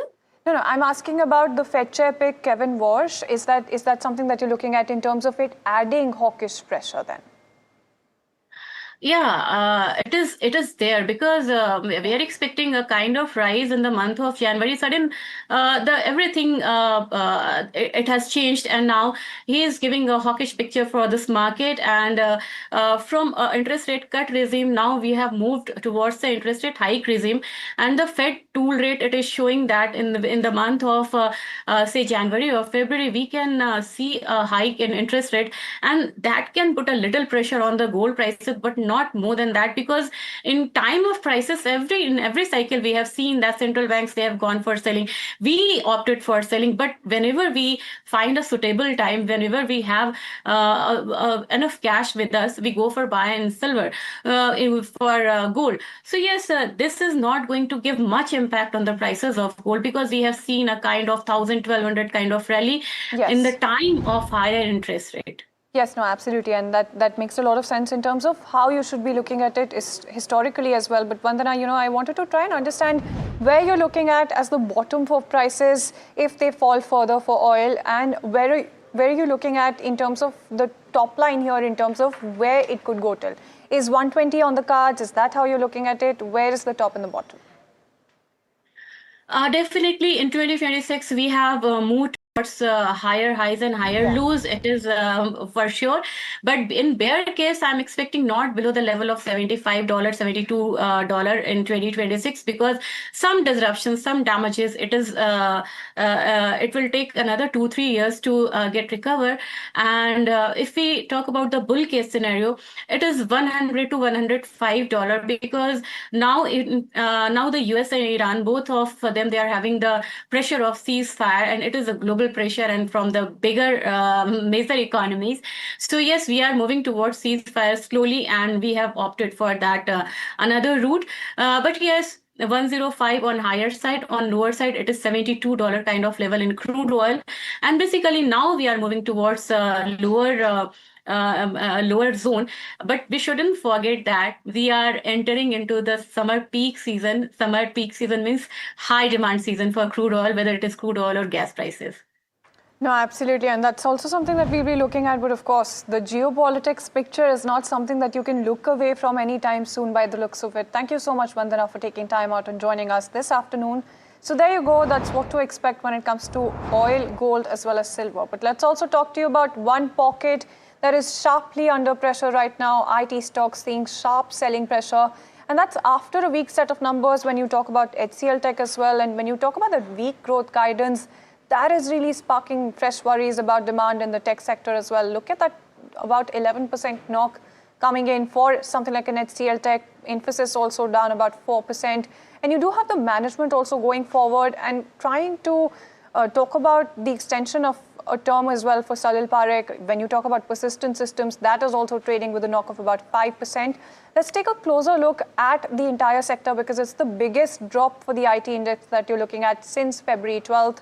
And when you talk about HCL Tech particularly, down about 11% slipped to a 1-month low as well after that weak set of numbers in the fourth quarter. In fact, Nisha Podar caught up with the management of the company, asked him about the impact of the Middle East conflict as well. Let's go across and listen in.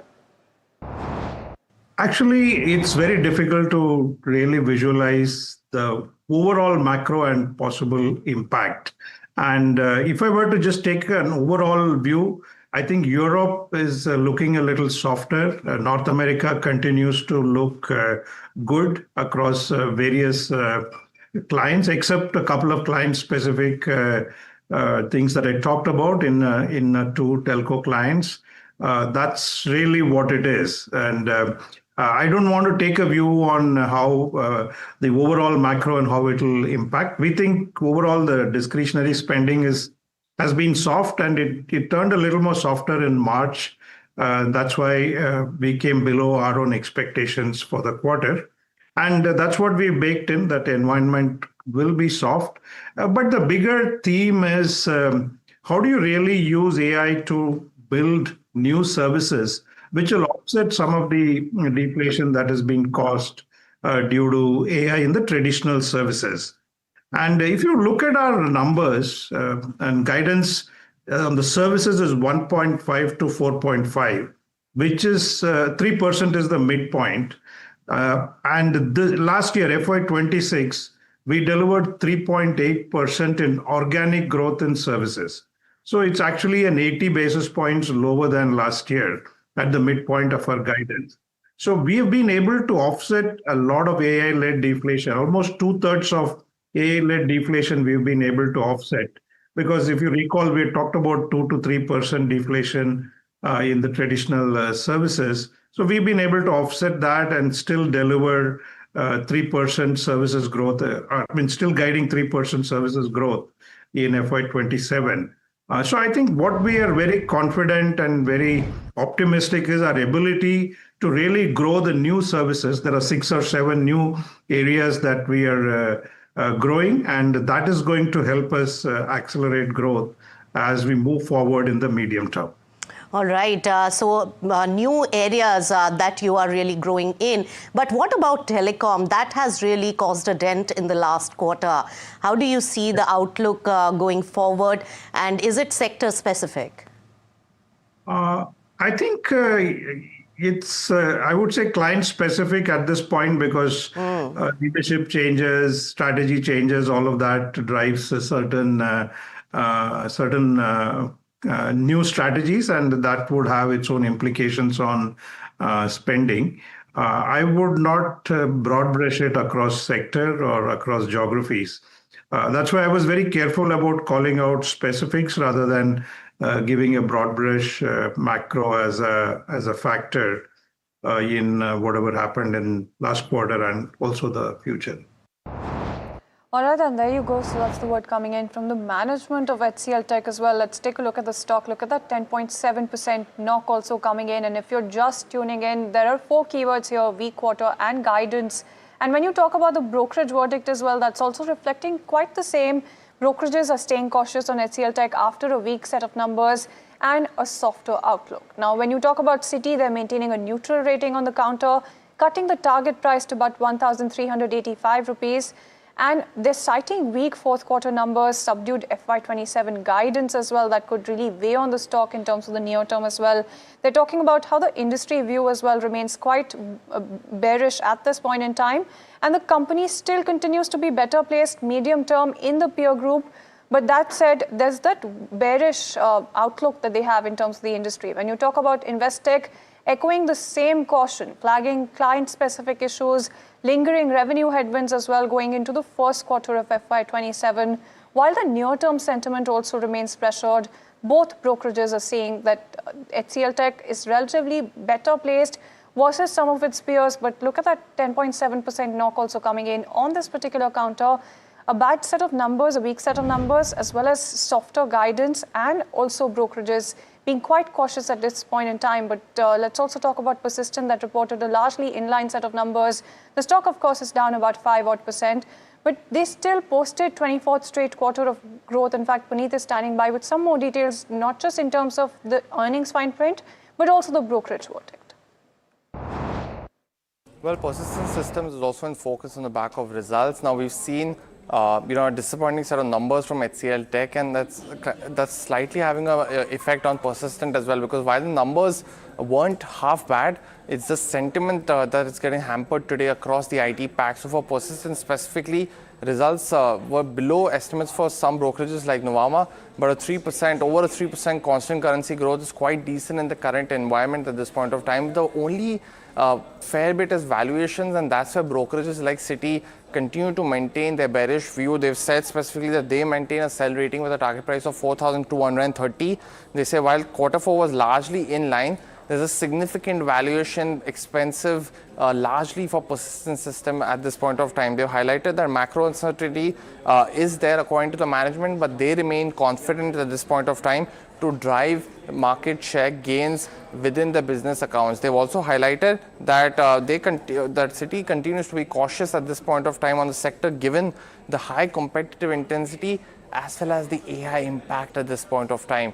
Another one like Nuvama actually has mentioned a similar point of view where they feel that current growth of almost 3.4% constant currency was slightly below their own estimate of 4% constant currency growth on a quarter-on-quarter basis for revenue. But again, much higher than what the peers are reporting at this point of time. Nuvama retained a buy target price of 6,100 versus 6,000 earlier. Has also highlighted that there continues to be a persistent pressure on the industry as of now, but growth and commentary was slightly a tad soft for persistent. So something to watch out for in FY27 because they maintained their guidance, but for now, largely seeing a rub-off effect from the other players like HCL Tech. No, absolutely, and that's quite visible with that 5% cut on those stock as well. Puneet, thank you so much for joining us with that update there in terms of the brokerage verdict here. Let's also talk about one other stock that is also sulking in trade, something like a transformers and rectifiers, 7.5% thereabout knock coming in after missing the FY26 guidance in the fourth quarter results. In fact, Barsha is standing by in terms of a lowdown on what's really not working for the stock. Barsha. Well, let us start with what did not work when it comes to this quarter, that is Q4 FY26. The higher revenue did not translate into profitability growth, number one. Then you saw the margin compression. Q4 FY26 margins were 15% versus 19% last year. Higher ESOP expenses and contraction in gross margin impacted EBITDA margins, and Q4 order inflows was down 47% year on year. While what did not work for FY26 over FY25 is they missed guidance across key metrics. Execution was expected at around 2,600 crore, but they came out with the sales of around 2,500 crore. So overall, lastly also, if you see the closing order book was at 5,000 crore versus expectation of 8,000 crore, and CFO turned negative at 110 crore due to working capital stress. So overall, did not meet the guidance, and Q4 number was a miss. All right, then thank you so much, Varsha, for joining us with that update and that entire lowdown also coming in as far as something like a transformers and rectifiers is concerned. Of course, you do have Nestle that is also in focus on the back of its earnings. And before we move on from the earnings verdicts as well, look at that 1.8% also uptake thereabout coming in on this particular counter. Stellar quarter is what you're looking at, and a bullish stance from several brokerages, many of them hiking targets amid that sequential growth that you've seen coming in. Mahima is standing by with that entire lowdown. So, as you rightly mentioned, a lot of brokerages have kind of gone ahead and, hiked the target price for Nestle. And this is on the back of the way earnings came out yesterday, because a 500 crore beat as per what analysts were versus what the analysts were expecting. And, this was expected to happen, right? The target price hike coming in. Morgan Stanley has maintained equal weight, hiked the target price to 1461. They're saying strong beat coming in on top line and margins. Goldman Sachs has also hiked the target price to 1425, maintained the neutral stance. What they're saying is the GST cut benefits has played across categories. Rate cuts, quick commerce expansion are the key driver going forward in H1 FY27. Gross margins are likely to remain stable on account of stability in overall raw material pricing.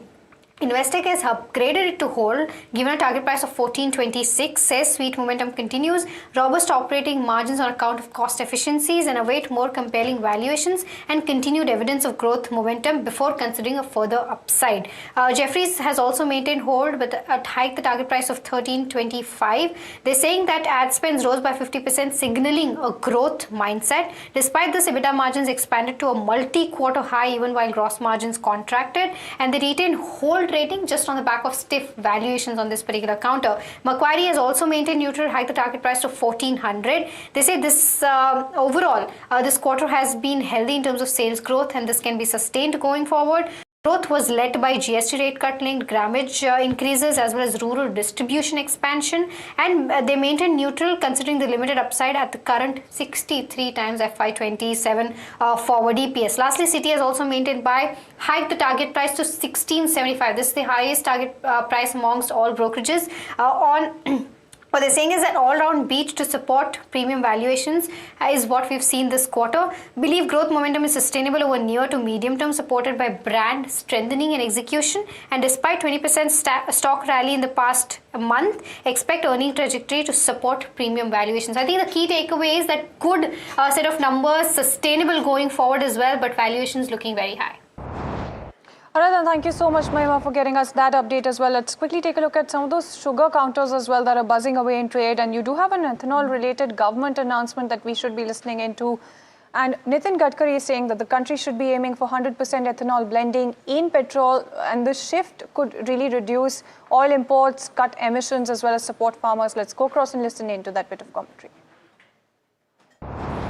आज हमारे देश में 22 लाख करोड़ रुपए हम इसलिए खर्चा कर रहे हैं कि हम 87% हमारी एनर्जी जो है इंपोर्ट करते हैं और इसलिए इसके अलग अलग प्रकार के आयाम हैं। पहला आयाम ये है कि क्या ये 87% एनर्जी जो हम इंपोर्ट कर रहे हैं, आज जो हमारे वर्ल्ड में जो अभी विशेष रूप से जो स्थितियां पैदा हुई, उसके कितनी अड़चनें हम सब सेव कर रहे हैं, फेस कर रहे हैं, इसका अनुभव आप सब ने लिया है, उसका वर्णन करने की मुझे आवश्यकता नहीं है। और इसलिए आत्मनिर्भर बनना ये हमारे देश के हित में सबसे बड़ा उद्देश्य है। Alright, and that's the word coming in as far as ethanol diversion is concerned. Rising urban demand, though, is reshaping how households hire domestic help, with app-based platforms also seeing a sharp surge when it comes to metro cities. In fact, Ridhima Bhatnagar takes a look.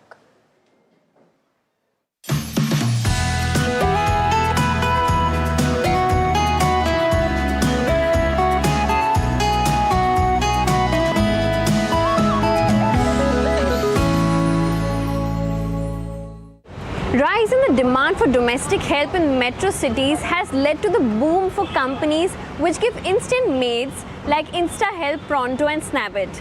The companies have been growing at a rapid pace in the number of bookings since August 2025. If we look at bookings, Urban Company crossed 10 lakh bookings in March 2026, up from 2.9 lakh in August 2025. Snabit saw over 10 lakh bookings in March, up from 1 lakh in 2025 August. Pronto reported over 5 lakh bookings in March, up from 30,000 in August 2025. We went on ground to check the competition, demand and worker economics, as workers are core component for these platforms. The number of workers equals the number of service deliveries, and around 60 to 80% of the order value goes to the workers. मैं 10 घंटे काम करती हूँ ना, अगर rating bonus और अभी वो अटेंडेंस बोनस वो सब मिला के 30-35 आ जाता है, सब मिला के। और 2 छुट्टी भी करते तब भी आता है, अगर छुट्टी नहीं करे तो 40 तक भी जाता है कभी कभी। पूरा काम करें, दिन में 7 काम हो गए तो फिर आ ही जाता है। ऐसे तो अगर 4-5 घर में भी करेंगे तो इतना पैसा तो होगा नहीं है। इंश्योरेंस भी मिल रहा है, मतलब 2 लाख का। जो मैरिड रहेगी उनको मतलब उनके पति को और 2 बच्चे को भी मिलता है इंश्योरेंस। अगर सिंगल रहेगी तो फिर 2 लाख का इंश्योरेंस मिलता है हमें।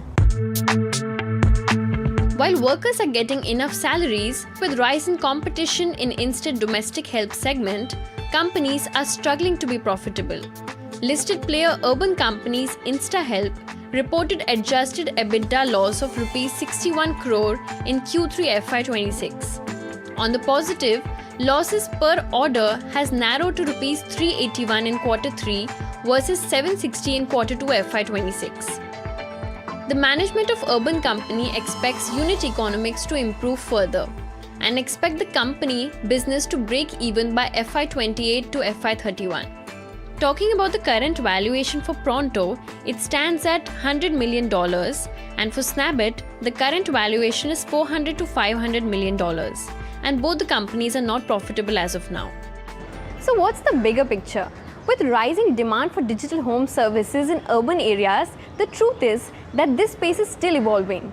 and also the workers getting paid and trained at a sound rate, this is a segment which is growing. So the profitability is going to take time. So till then, the key monitorables are going to be demand, scalability of the companies, and the competition in this segment.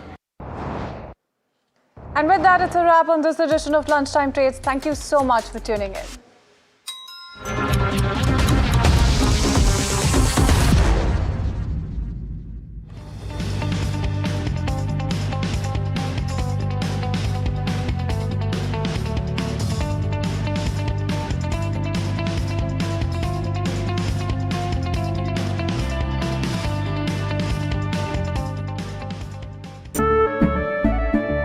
केसरिया से मन जोगी हुआ रे दिल झूमे देखो मतवारा हुआ रे केसरिया से मन जोगी हुआ हर पल मनाओ केसरी त्योहार विमल बोलो जुबान केसरी कुछ बड़ा होने वाला है।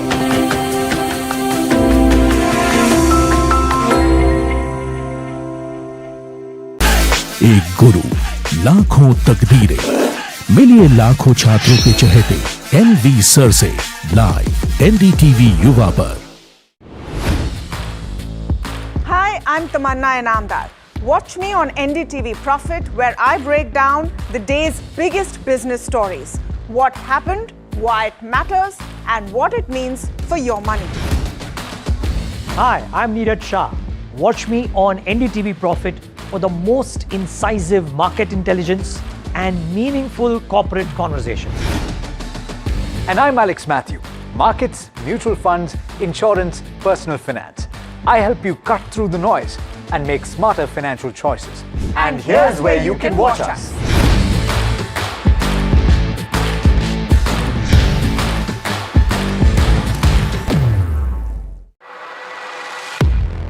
He has been tracking markets for over a decade, spots the trends before they hit the screen. And he is now bringing his analysis to the show that the market watches.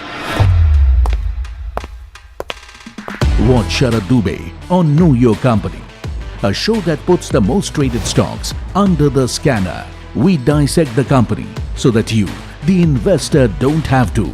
Get the management to answer questions relevant to you. Watch Know Your Company weekdays at 11:30 a.m. to understand your next big bet. New year, new power panel, India market open, now in its boldest lineup. This is where the trends get tested and stocks get conviction. I'll recommend a buy call on a stock.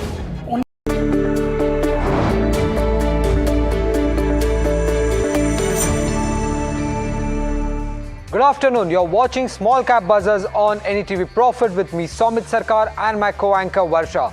In the next half an hour, we'll take you through the most important small cap stocks that have been buzzing in trade, either on the back of price or volumes. So what's on the show today?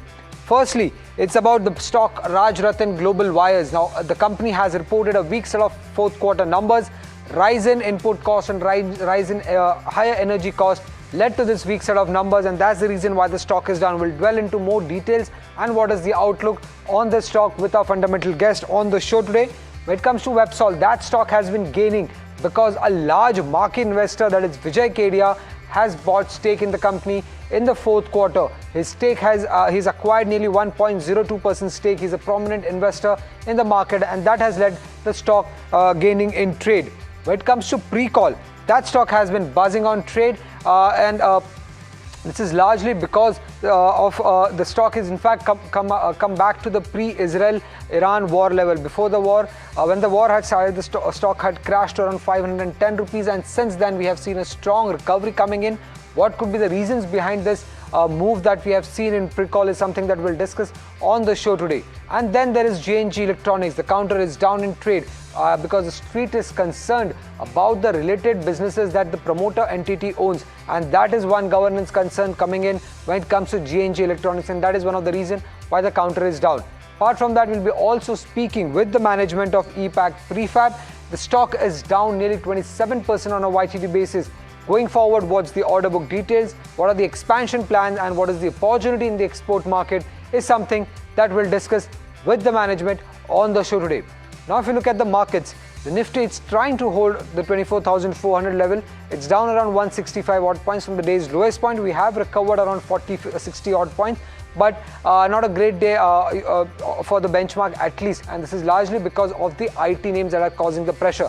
If you look at the sector indices, Nifty IT is down nearly 4.5%, and this is largely causing the pressure for the benchmark as well. On the gaining side, we have the FMCG and the energy names which have been gaining in trade. Both the indices are up anywhere between 1.1 to 1.3%. But when it comes to small cap, a strong day yet again. Varsha, what are the key stocks that have been buzzing in trade? Yeah, so talking about some of the stocks, you have Pashupati, which is actually buzzing in trade today. Volumes are at 25 times of its 30-day average. Idea Forge, if you see, is buzzing on the back of volumes. Volumes are at 2x, but Board Meat is on April 30th for a declaration of their Q4 numbers. IRM Energy is also buzzing in trade. You have MM Forgings and Bazaar Style. All these stocks are buzzing when it comes to small cap. There you go. IRM is up almost 20% in trade. Even MM Forgings and Bazaar Style is also gaining when it comes to this small cap 250. While on the losers side though, you have GNG Electronics, which we will be speaking of. You have Rajratan Global Wire on the back of weak Q4 FY26 numbers. Vardhaman Poly is also one such stock which is under pressure, and Mahindra EPC is also in pressure when it comes to small cap. There you go. Vardhaman Poly is actually down 2% in trade. Mahindra EPC is down 5%. But one stock which is in focus is EPAC Prefab. A lot of triggers in this company. Company is going for a greenfield expansion also, and we would like to know about the order details and also on the greenfield project that the company is entering into. But to speak on that, we are here joined by Mr. Sanjay Singhania, who is MD and CEO at EPAC Prefab Technologies. Mr. Singhania, welcome at NDTV Profit, and always pleasure to have you. Let me start with the order book. As of Jan 2026, the order book was around 1200 odd crores. Today, as of today, what is the order book? How much of order inflow have you added? Just wanted to have an update on the order book details. Yeah, good afternoon. So you are correct that on 1st of January 26, we had an order book of close to 1200 crores. And we have always maintained that the order book comfortable to us as a company is 6 to 8 months. So that gives us a clear runway of 6 to 8 months. The last quarter was very good in terms of overall performance of the company. We are yet to announce the results, but yes, it was what we wanted to do. And our order book also like in the last quarter was equally good, as well as the execution. And as of 1st of April, again we have a clear runway for the next 8 months. And so yes, orders are coming in. There is no issues on the order book. Yeah. Okay. The company had raised funds recently, and most of them was used to repay debt. I believe that has been completed, and for FY27 we could see a lower interest cost. That benefit should kick in on the profit at least for FY27. Yes, actually, there were three buckets on which we raised the funds. So out of 300 crores, 70 crores was towards the debt repayment. So that repayment has already been done. Now our total long-term debt is less than 40 crores. And the second bucket was the GCP. So in GCP, we had around 70 crores, out of which some 18 crores we paid towards the IPO expenses. So another some 55 odd crores is lying still with us in FD. So that is actually giving us, interest income. And the third part was the CapEx in 2 plants. One was the brownfield in our Mamba to Andhra Pradesh plant. So I'm very happy to tell you that, most of the construction and the equipment commissioning is over, and most likely we'll start the commercial production from that expansion from this week onwards. So that should happen very soon. And our greenfield expansion in Rajasthan plant is also well on track. We had committed to the market that the commercial production for the sandwich line that we are putting up in Rajasthan, Gilot, would be commissioned by the end of second quarter. So that is very much on track. And yes, besides this, there was one announcement which we had done in the third quarter that was regarding our setting up a plant of 50,000 tons per annum in Gujarat, Vitlapur. So there also, we have started the groundwork, and we hope to commission that plant by the end of this financial year. Just one thing I wanted to understand, given the fact that because of the geopolitical issues, any impact or any issues that the company has faced towards delivering on export orders or towards getting raw material, any issues that the company has faced?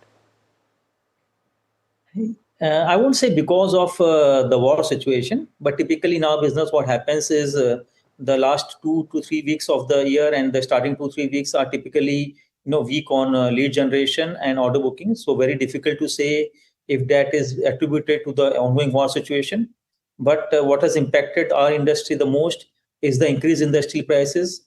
The steel prices in the last quarter till date have increased by almost 28% on the HR.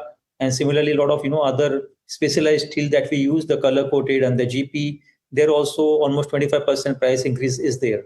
So yes, that is a bigger concern to us, coupled with the ongoing war situation. We are tracking this situation very closely, and we have a feeling that till date there is no impact of this situation on the overall capex cycle in the country. But yes, too early to predict anything. Sir, let me just come back to the order book.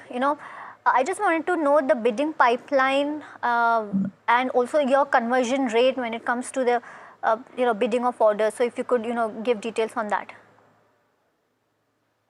Yeah, like our conversion typically is 12 to 15%. So like we keep on quoting for projects across the month and quarter, and then our conversion win rate is typically 12 to 15%. That is what we have maintained. And sometimes we pick up orders also on the basis of strategy and when it comes to some sunrise sectors. The sandwich panels, when are you expecting this to contribute, to have a meaningful contribution to your revenue? From this quarter onwards, we already have an order book of about 4 lakh square meter plus from our capacity of 8 lakh square meter. So it is good for the next 4 to 5 months of production. So we have some good orders from Reliance in which we are going to use the sandwich panels. And besides, when you go for the product sales, then the overall closer to supply timeline is very small. So that doesn't come into the order book. It is typically 2 to 3 weeks. So that keeps on rolling the machine. Right. And I understand that you're on silent period and you won't be able to comment on your FY26 numbers. But for FY27, you had given a guidance of around 20% of revenue. Are you on track? Yes, very much on track. With the guidance of EBITDA margins? With the guidance of the growth, in overall growth as well as the EBITDA margins, yes. But EBITDA margins, very difficult to predict at this time when the steel prices are quite volatile. So, we expect the steel prices to stabilize, and we are very well covered when it comes to inventory. So as far as, our coverage of inventory is concerned, we are covered for this entire first quarter. But, still early days to predict the overall impact on the EBITDA. Now, sir, given the major capital expenditure plans that you have, could you give our viewers and your investors some idea about what is the long-term growth rate one should expect from your company for FY27, FY28?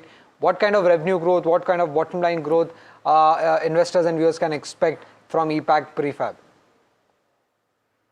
So 20%, I think growth can easily be expected from the business we are into.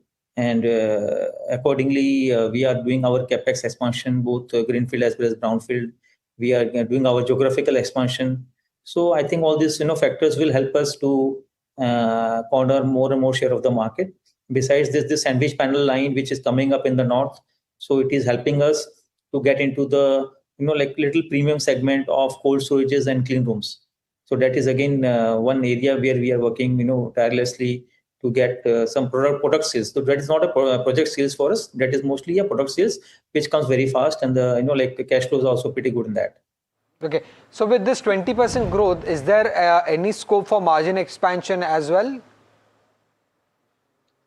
Margin expansion, I think we have maintained this stand that 10.5% to 11.5% is the margin of our business, and I think more or less it will remain the same. If we have to, if we given an option, then we'll definitely try to grow the company much more than looking in for expansion at this time. Right. And so lastly, I know that you are more towards domestic market versus export, but any target for the export contribution that you have taken for FY27 and beyond?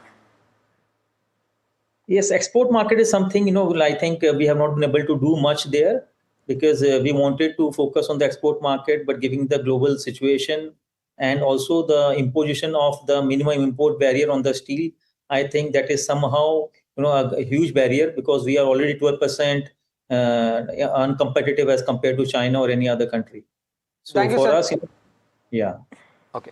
Well, thank you, Sanjay. Thank you for joining us and giving us the way forward for EPAC Prefab. Let's also welcome in our fundamental guest, Lancelot, CIO of ValueX Wealth Connect. Lancelot, you heard the management. 20% growth is something that they're quite confident for FY27 and beyond as well. A lot of capital expenditure plan will be commissioned very soon. How are you looking at this count at the current valuations? Good afternoon, and thank you for having me. I think, it is quite an interesting company because if you look at the return on equity, it's been above 20%, and return on capital employed has also been good. So I think the growth in this business seems to be encouraging. However, in the short term, I think because a lot of their products are coming in from derivatives of crude, like the polystyrene foams and the various things and we do not know whether the prices will continue to remain of raw materials will remain in this range or may increase, and how this will impact the demand or the customers that they are supplying these to, whether they can pass that on or they may have to absorb some portion. So it's an interesting play. One needs to probably wait and see how the next 2 quarters pan out. And I think then if they do well during this period and they're able to manage price increase issues or raw material increase issues, that will help them weather storms going forwards. And then the expansion could be an attractive expansion. So it is an interesting story at this point of time. Right. Well, moving on, time to dive into the F&O market setup and the cues shaping in trade today. Let's bring in Sharad for more details. Well, thanks for that. And we are seeing a little bit of consolidation, be it Sensex as well as BankX, because either sides we are seeing a good push and a pull. HCL, NTPC, Eternal, all of them doing well in trade. On the other hand, if you look at the IT pack, that's the biggest drag coming in the overall market sentiment also today. But nevertheless, the banking names, let's have a look there. And largely we see the banking names are also in the red, so no major support coming in. So it's a very stock specific market, to be honest, and Q4 earnings are in. Irida and Exide, both of them doing really well. Strong long build up in both of these counters. Is a top gainer in the F&O also. Let's also point out the key short covering candidates, and this includes Tube Investments, a new entry to the list last time since we did at 10:45, and Keynes Tech. Good buying coming towards the later half of the trading session. Let's also look at the long unwinding candidates, and this includes Persistent Systems and ICICI Pru. Remember, the IT stocks, be it the mid cap or the large caps, are seeing a good selling pressure. And lastly, I'd like to point out the short build up which is happening, and both of them are the IT names. And the HCL Tech's fall, which we have seen, that has actually gone up as well. So of course now it's falling more than 10% in the trade. Tata Elxsi also with cuts of more than 5%. So these are the important stocks and themes you should be considering for the F&O setup. Thank you, Sharad, for that. Moving on to Rajratan Global Wire, weak set of Q4 numbers. What worked against the company in the fourth quarter? Let's get in Path with more details on the same. Thanks a lot, Somit. So Rajratan reported its Q4 FY26 numbers yesterday. The company achieved its highest ever quarterly sales volumes and also expanded presence in newer markets like Europe and USA.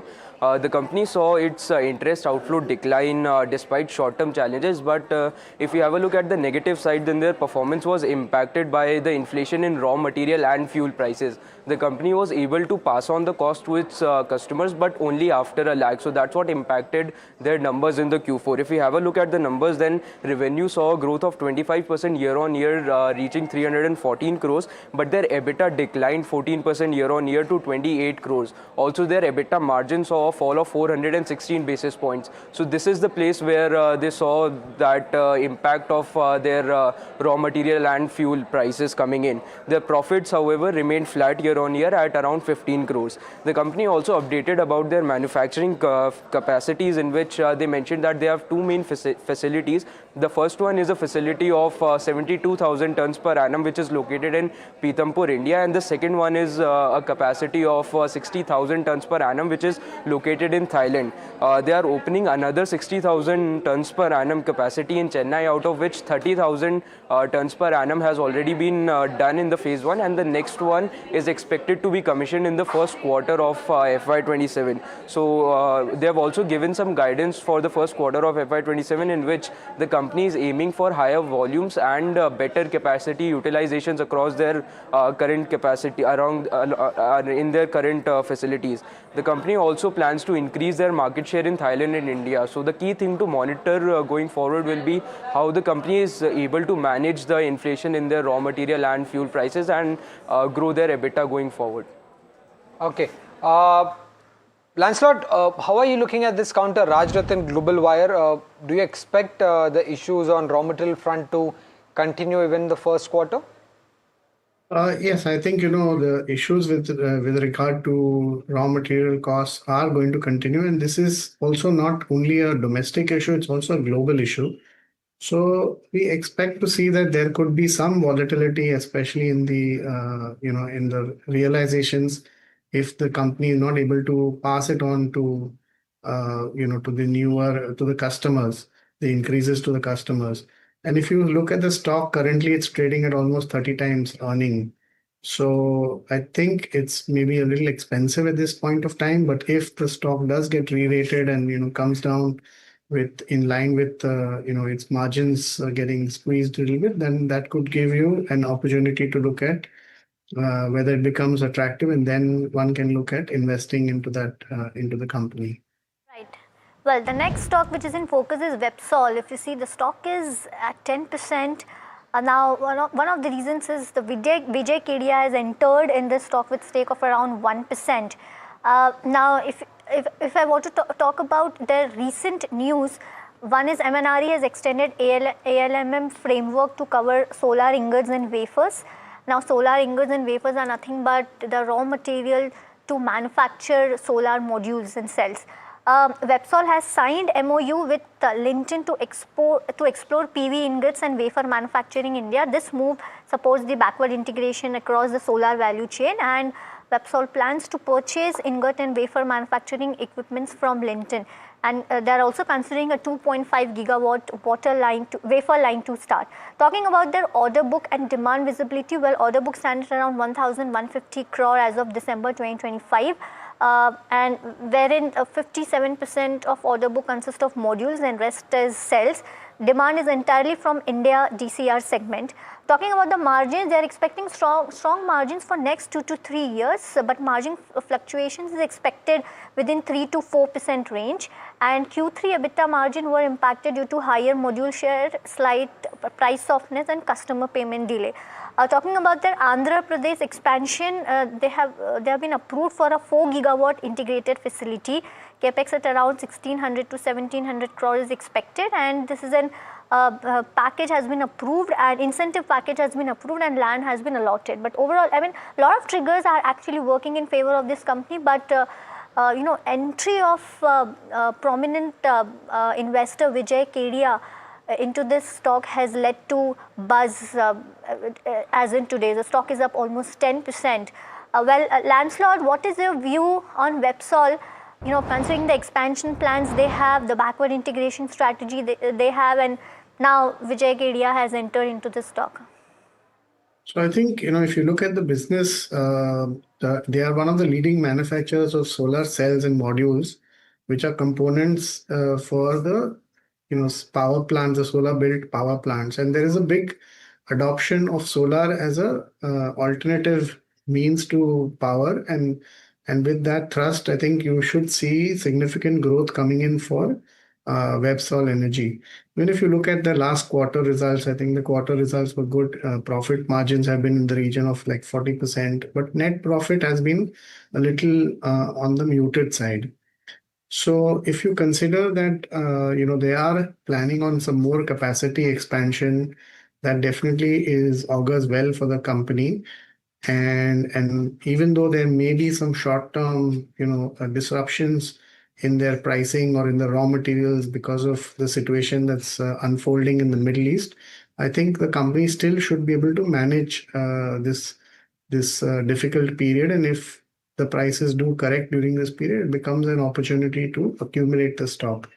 On a longer term basis, I think this backward integration is also going to help improving the profit margin. So that also should play well. Presently, the stock trades at about 18 times its earnings, which is not a bad time. Maybe one can wait and try to see whether you can accumulate it at a lower valuation. But otherwise, considering the growth also, it seems to be a fair value for the company at this point in time. Okay. The next stock that remains in focus is Precall. Okay, Tech Mahindra numbers are out. If you look at the revenue, it stands at around 15,000 odd crore rupees as against the estimates of close to around 15,076 crore is the revenue.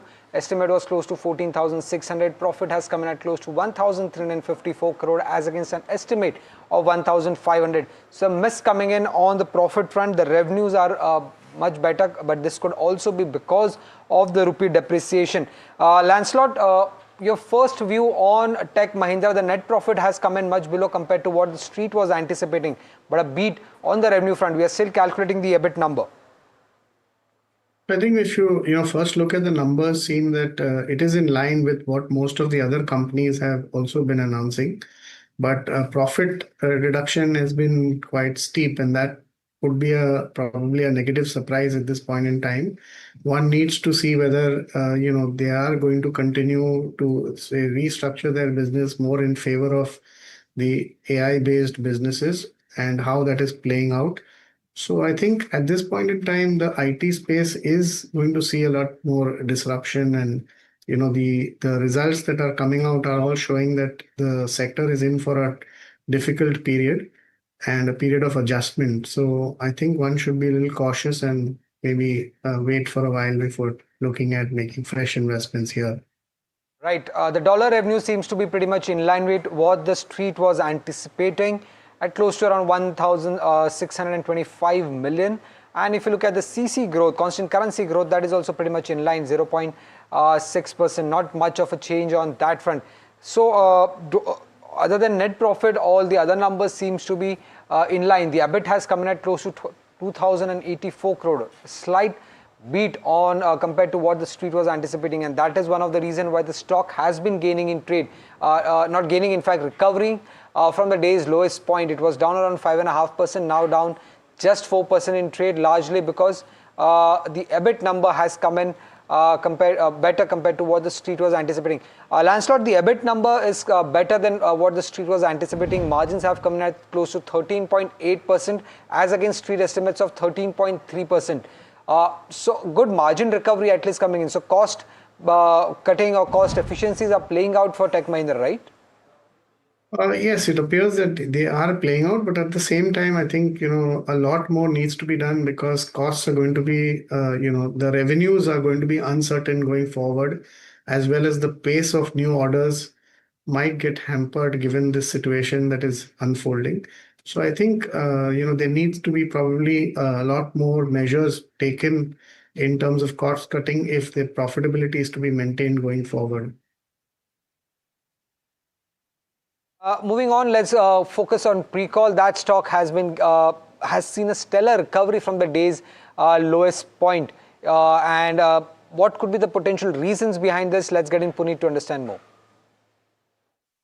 Well, the stock Precall is back in focus after it's recovered from all its lows, and back to those levels above the 600 rupee mark, which was one pre-Israel-Iran war. So that level was back in end of February, has crossed that level yet again. Stock has recovered almost 19% from the March low. Stock had almost a low of 510 rupees, and since then has recovered back again. But interestingly, company continues to be in focus on the back of strong quarterly results reported in quarter 3. It was a growth of almost 27%, excluding the acquisition as well.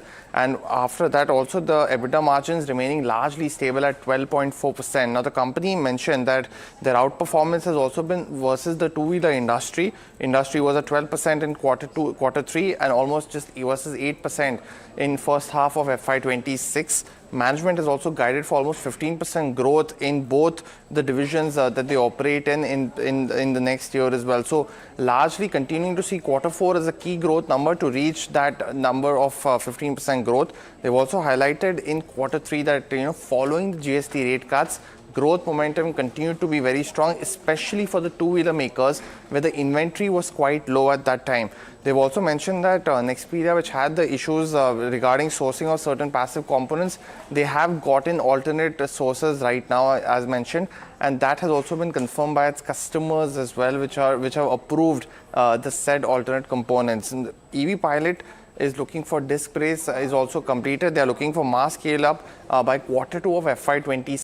Some more commentary in quarter 4 will be helpful on this aspect.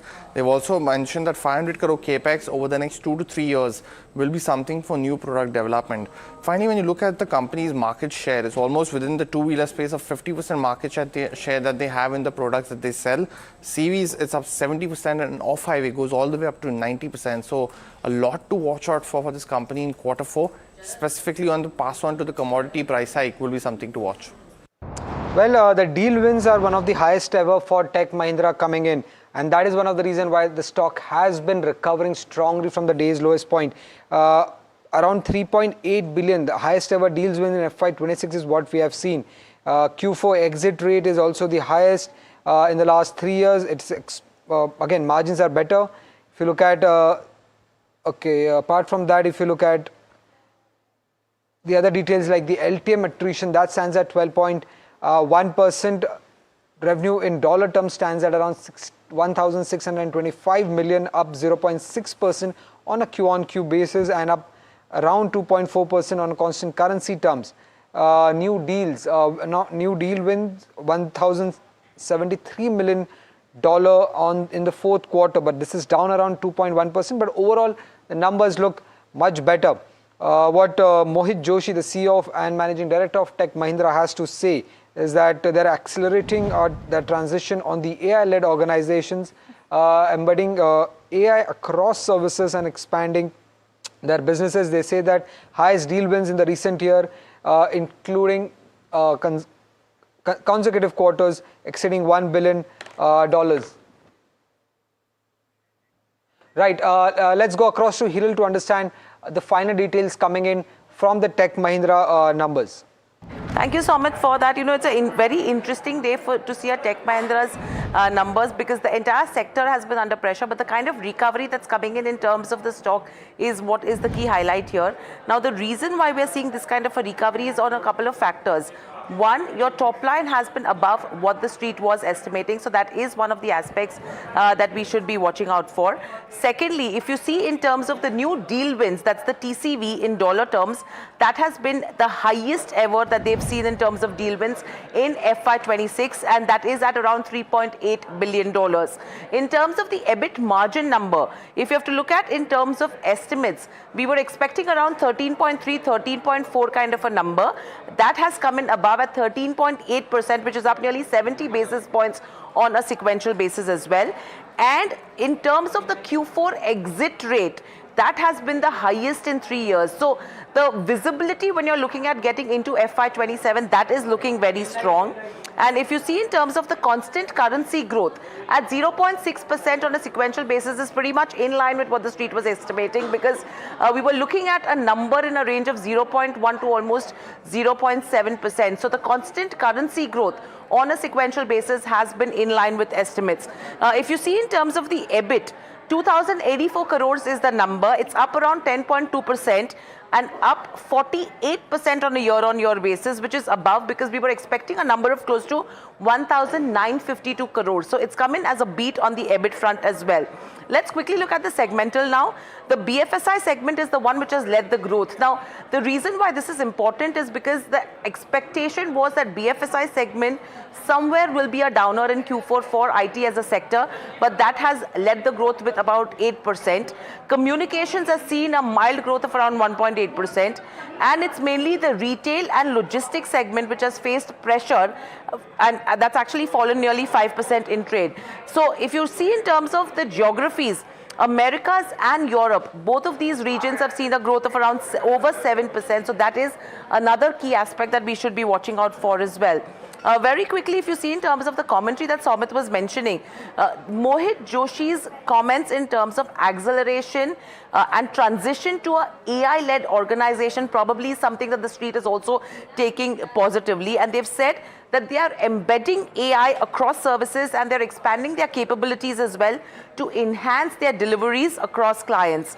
And where is this reflected is in the deal wins, because in the recent years, including 2 consecutive quarters, they've exceeded nearly $1 billion. So they're talking about AI-led revenues as well that have come in during the quarter. And they've said that they're remaining focused on scaling and disciplining overall revenue growth, and they're on track to delivering their FY27 commitment. In addition, if you talk about the commentary from Rohit Anand, who is the CFO, what he's saying is that this actually marks an end to their stabilization phase. That's FY26 is what they called in their stabilization phase from their transformation journey. And now with the margins actually expanding for 10th consecutive quarter, in spite of the macro environment being challenging, they're in line with regards to their capital allocation strategy, and they're committed to the shareholders. They've increased the dividend by over 13%, taking the total dividend for the year to almost 51 rupees per share. So all in all, if you go to see, Americas has fallen by 80 basis points, but Europe has grown 26% on a sequential basis, and the rest of the world a growth of 24%. Somit, clearly a good set of numbers, commentary is looking encouraging, and with the kind of TCV deal wins also that you're seeing, it's giving you some bit of visibility in terms of FY27, and the management has highlighted that the transition phase is over. I think he means is probably it's going to be the growth phase that FY27 is going to stare at. Right. Thank you, Hiral, for that sum up. Let's go across to Sandeep Agarwal, Fund Manager of Sovelo Investment Managers. Sandeep, what is your first take coming in on the Tech Mahindra numbers? Clear beat on the EBIT front? No, so, I think the numbers for, even if you see TCS and now Tech Mahindra, barring HCL Tech, I think numbers are coming decent versus expectation, and there are multiple levers. As you know, rupee is one of the big levers, and the expectation on the sector was very low. So from that perspective, I think decent numbers, and I believe that there is too much of negativity right now on the sector, and I don't think IT services will get that much impacted because of AI. It is a 3-4% deflationary impact only annually for 4-5 years, and against that, if you grow at 10% also, you will see 5-6% dollar growth and rupee benefit. So it is a 13-14% EPS story, and from that perspective, all these stocks are quite reasonably priced, or I would say now a little undervalued. Okay, when it comes to deal wins, quite a strong commentary coming in from the management. The exit rate is also quite encouraging. Do you expect similar momentum to carry on even going forward? No, so I think as they mentioned that FY26 was the year of stabilization, and remember that barring ER&D, there is no problem I think in any of the other verticals. So whichever company has a ER&D exposure, those are the places where we need to be careful. Otherwise, I think the order book and everything for most of the players will be good. If you see TCS also, the order book was quite strong at $12 billion. Now, and these are, remember that just one and a half months back, people were saying that IT services will decline by 20-30%. I think against that, if you are growing at 5% also annually, I think it is a big positive swing. That is the way we look at it. Few quarters back, Tech Mahindra was considered as a dark horse and a turnaround play. Do you still see that as a play coming in for Tech Mahindra, or that has already played out? So, commenting on specific story is very tough, but let me put it this way that, large part of positives definitely have played out and they have done a good work. Now, incrementally, it will also be at par with other stocks in terms of, what kind of upside you get. So basically, I think that re-rating is over. Now it will be fundamental driven. Okay, thank you, Sandeep. Thank you for joining us and giving us your perspective on Tech Mahindra. Well, with that, it's a wrap on this edition of Small Cap Buzzers. Stay tuned and keep watching NDTV Profit.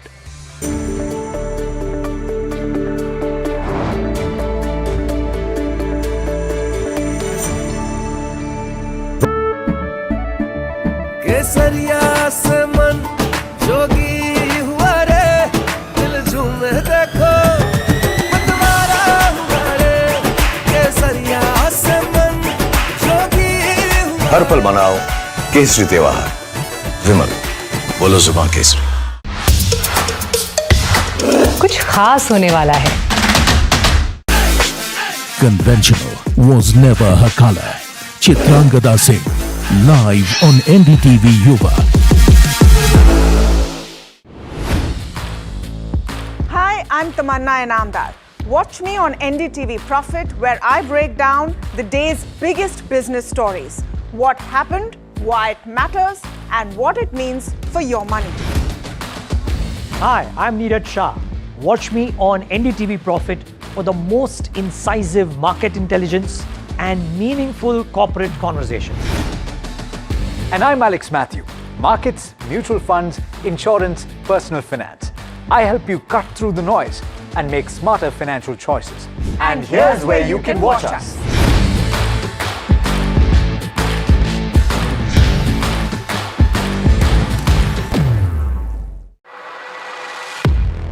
He has been tracking markets for over a decade, spots the trends before they hit the screen. And he is now bringing his analysis to the show that the market watches. Watch Sharad Dubey on Know Your Company, a show that puts the most traded stocks under the scanner. We dissect the company so that you, the investor, don't have to. Get the management to answer questions relevant to you. Watch Know Your Company weekdays at 11:30 a.m. to understand your next big bet. New year, new power panel, India market open, now in its boldest lineup.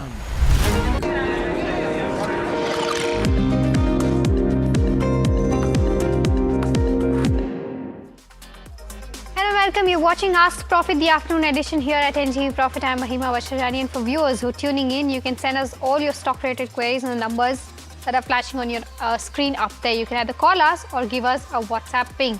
Right now, with regards to where the markets go, the Nifty 50 is down by about 0.6%, 147 points for loss is what we're seeing below the 24,500 levels.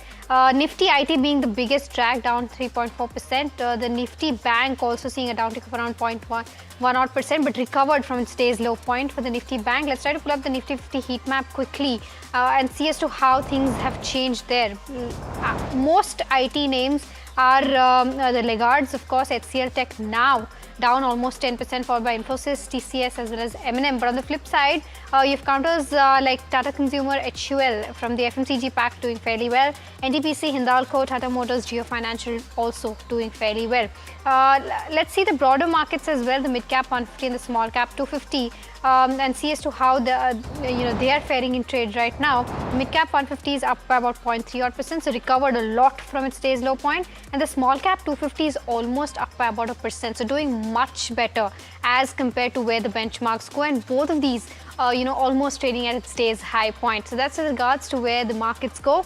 Let's start taking your stock-related queries quickly, and to answer those, we're joined by Girish Sodani, the co-founder at Ensure Capital, and Rahul Sharma, Director and Head of Technical Derivatives Research at JM Financial, joining us now. Welcome to both of you, gentlemen, and a very good afternoon to the both of you. I'll start by taking the first question, which is coming in on RVNL. Aditya Kiran wants to know the target price for this one. He's bought it today at the levels of 302. So I believe that he's a short-term investor. So Rahul, I'll take the first question up with you. RVNL, what is the target that you're seeing from a short-term perspective?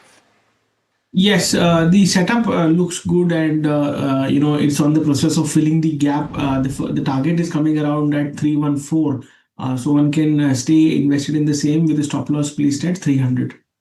Okay. For viewers who are tuning in, you can also give us a call on the number that will be flashing on your screen up there. Just as a gentle reminder. Moving on to the next question, which is coming in from Ekambara, who's writing us from Hyderabad, asking about Anantraj. He's bought it at the levels of 58. He's got 50 odd shares. Says that whether he can go ahead, book the loss right now, and buy Infosys at the current price levels. Girish, would you recommend that, considering the wave, constant negative wave that we're seeing in the IT pack? So for the longer period of time, yes, it's a good opportunity to just buy this particular counter at current levels, because we talk about the business generations models. The company's growth are going to be next 15 to 17% CAGR annual expectations, and the order and the retention values are very strong. So the Infosys is a better bet for the longer period, obviously for the 1.5 year. Okay, all right. The next question that we have is coming in from Mahesh, who's writing us from Andhra Pradesh, asking about L&Ts. Bought it at an average price of 4398. Says it's currently trading lower. And what is the long-term outlook for this particular counter? Girish, I'll stick with you for this one. Your view on L&T? For the longer period of time, I think L&T is a very good fundamental stocks. Obviously, the fundamental terms means the strong order books we are just looking out, as well as the stocks is currently in a very good levels. I think they can be accumulated at the level of around 3,900 to 4,000 level for the longer period. Obviously, 1.5 year time frame. Obviously the infrastructure and the L&T finance updates are going to be releases that will be a little bit boost, particularly to this particular counter, and the deals are still in the pending on the pipelines. Okay, all right. So that's the view coming on L&T. The next one is on Bajaj Housing Finance. Our viewer Murthy from Kakinada has bought it at the levels of 100 rupees, and 1500 is the quantity that he has. Wants to know if he can continue to hold this from a slightly long-term perspective. Rahul, your view on the charts on Bajaj Housing? Yeah, so the stock has definitely reversed from the multi-week sell-off that was into. In fact, it's now trading above its short-term moving averages. So the next probable target for the stock is placed at 103, 104, above which I think the stock could head significantly higher if this resistance is navigated successfully. So advice to hold on to the positions, maybe have a trailing stop loss placed at 86 and 105, 104 as the first target going from here. IEX is the other one that Saidranath from Hyderabad is asking about. He's purchased at the levels of 155 2 years back from a long-term perspective. Wants to know if he can continue to hold the counter or not. Girish, what would you recommend on IEX? So for IEX, if the counters, if the investors views more than like 2 to 3 years time frame, because this particular sector is not yet matured, and this completely depend on the government policies, what they are working into the platforms belongs to the energy exchanges. So if you don't have that particular view on the holding this next 2 to 3 years, then hold it, else just avoid and sell this particular counter. Okay, all right. We've got our first caller for this edition of Ask Profit. Anjali, I think, is calling us from Vijayawada. Anjali, a very good afternoon to you. What's your query about?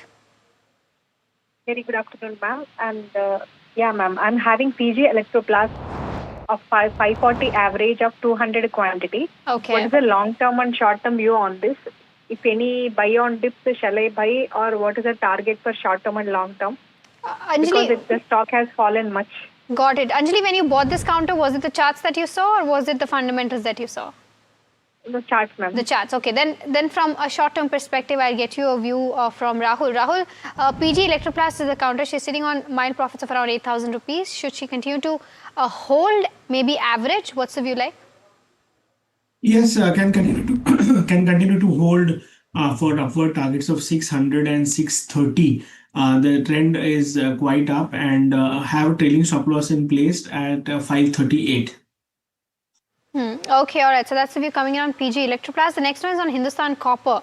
Our viewer Vijay from Dubai bought it at the levels of 613, so at the highest levels almost. And he's holding 173 shares.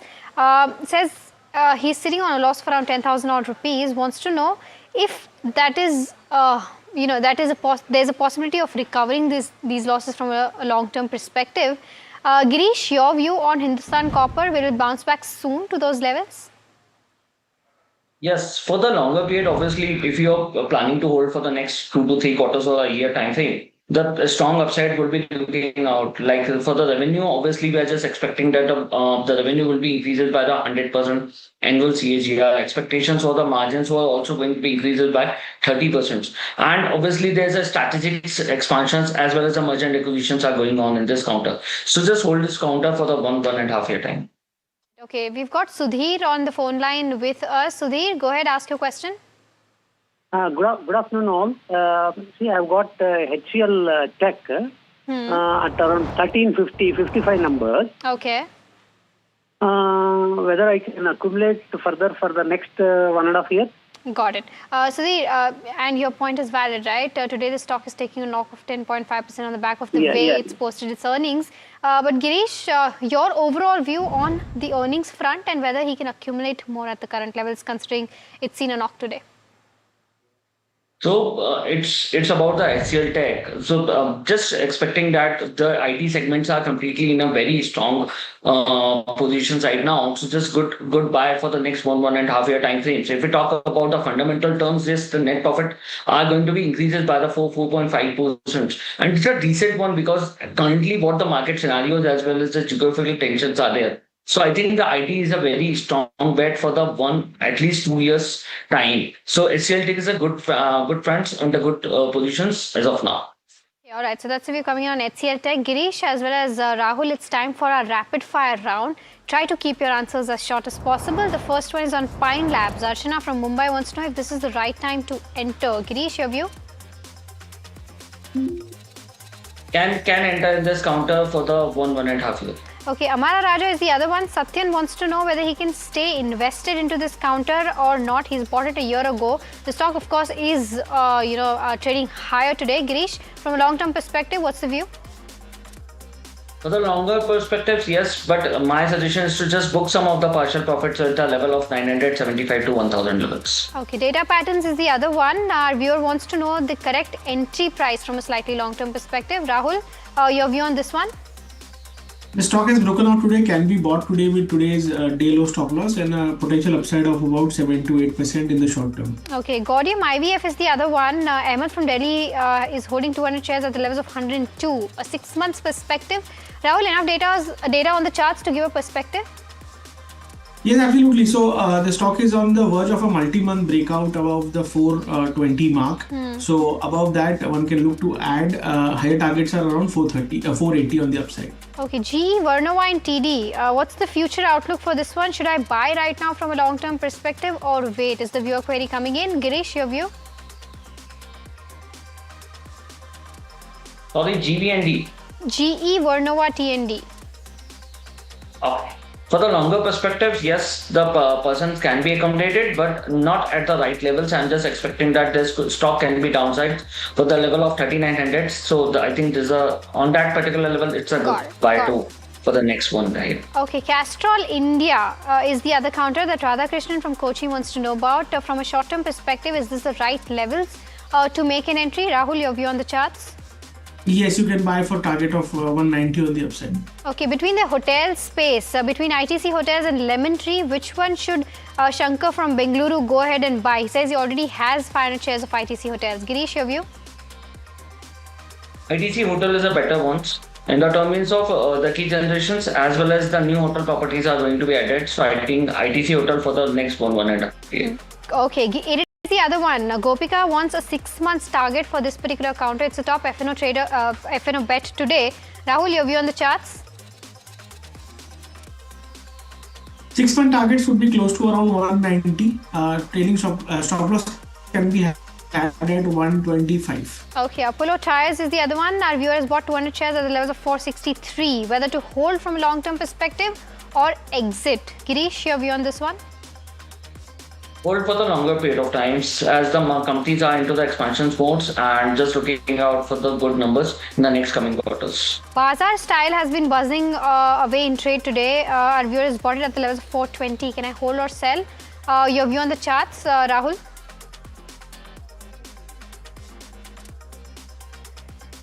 Bazaar style, it's trading 12% higher today and it stays high point. Okay, hold. The next one is coming in on Suzlon. Satvik from Lucknow is bought at the levels of 41. Should I book partial profits? Rahul, Suzlon, your view on the charts?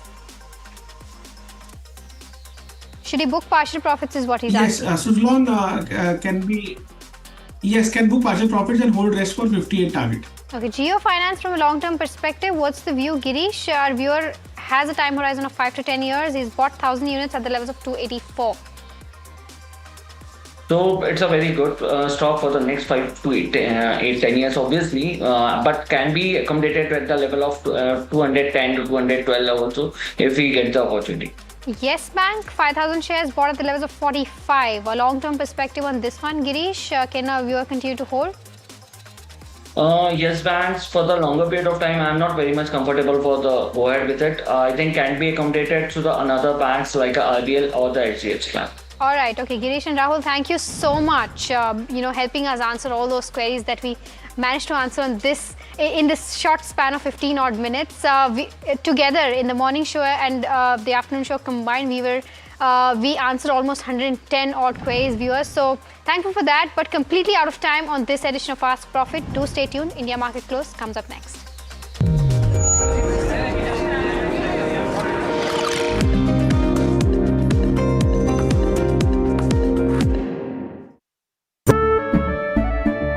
केसरिया से मन जोगी हुआ रे दिल झूमे देखो मतवारा हुआ रे केसरिया से मन जोगी हुआ हर पल मनाओ केसरी त्योहार विमल बोलो जुबान Kesari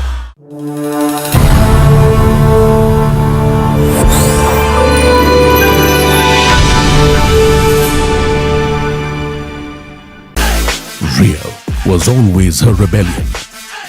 Sanya Malhotra, live at NDTV Yuva. Hi, I'm Tamanna Inamdar. Watch me on NDTV Profit, where I break down the day's biggest business stories. What happened, why it matters, and what it means for your money. Hi, I'm Neeraj Shah. Watch me on NDTV Profit for the most incisive market intelligence and meaningful corporate conversation. And I'm Alex Matthew. Markets, mutual funds, insurance, personal finance.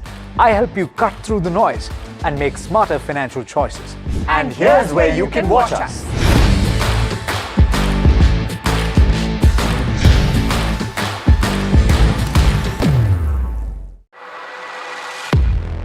He has been tracking markets for over a decade, spots the trends before they hit the screen. And he is now bringing his analysis to the show that the market watches. Watch Sharad Dubey on Know Your Company, a show that puts the most traded stocks under the scanner. We dissect the company so that you, the investor, don't have to. Get the management to answer questions relevant to you. Watch Know Your Company, weekdays at 11:30 a.m. to understand your next big bet. New year, new power panel, India Market Open, now in its boldest lineup. This is where the trends get tested and stocks get conviction. I'll recommend a buy call on a stock only when I'm fully convinced on the stock. With a table thumping buy. And when the street wants the levels, he brings the chart. Charts speak the truth, and I deliver the levels with no frills. Parag Thakkar and Kush Bohra are now part of the morning crew with Tamanna, Neeraj and Alex. Same show, sharper voices. Every morning on India Market Open, your favorite market show just got better. On NDTV Profit, for your profit.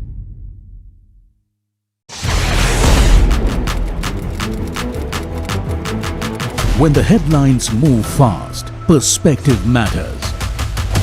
On Editor's Cut, our editors come together with experts to distill the week's information plates into clear perspective. Down the stories shaping the world, from markets and the economy to global conflicts and what lies ahead. This is where experience meets insight.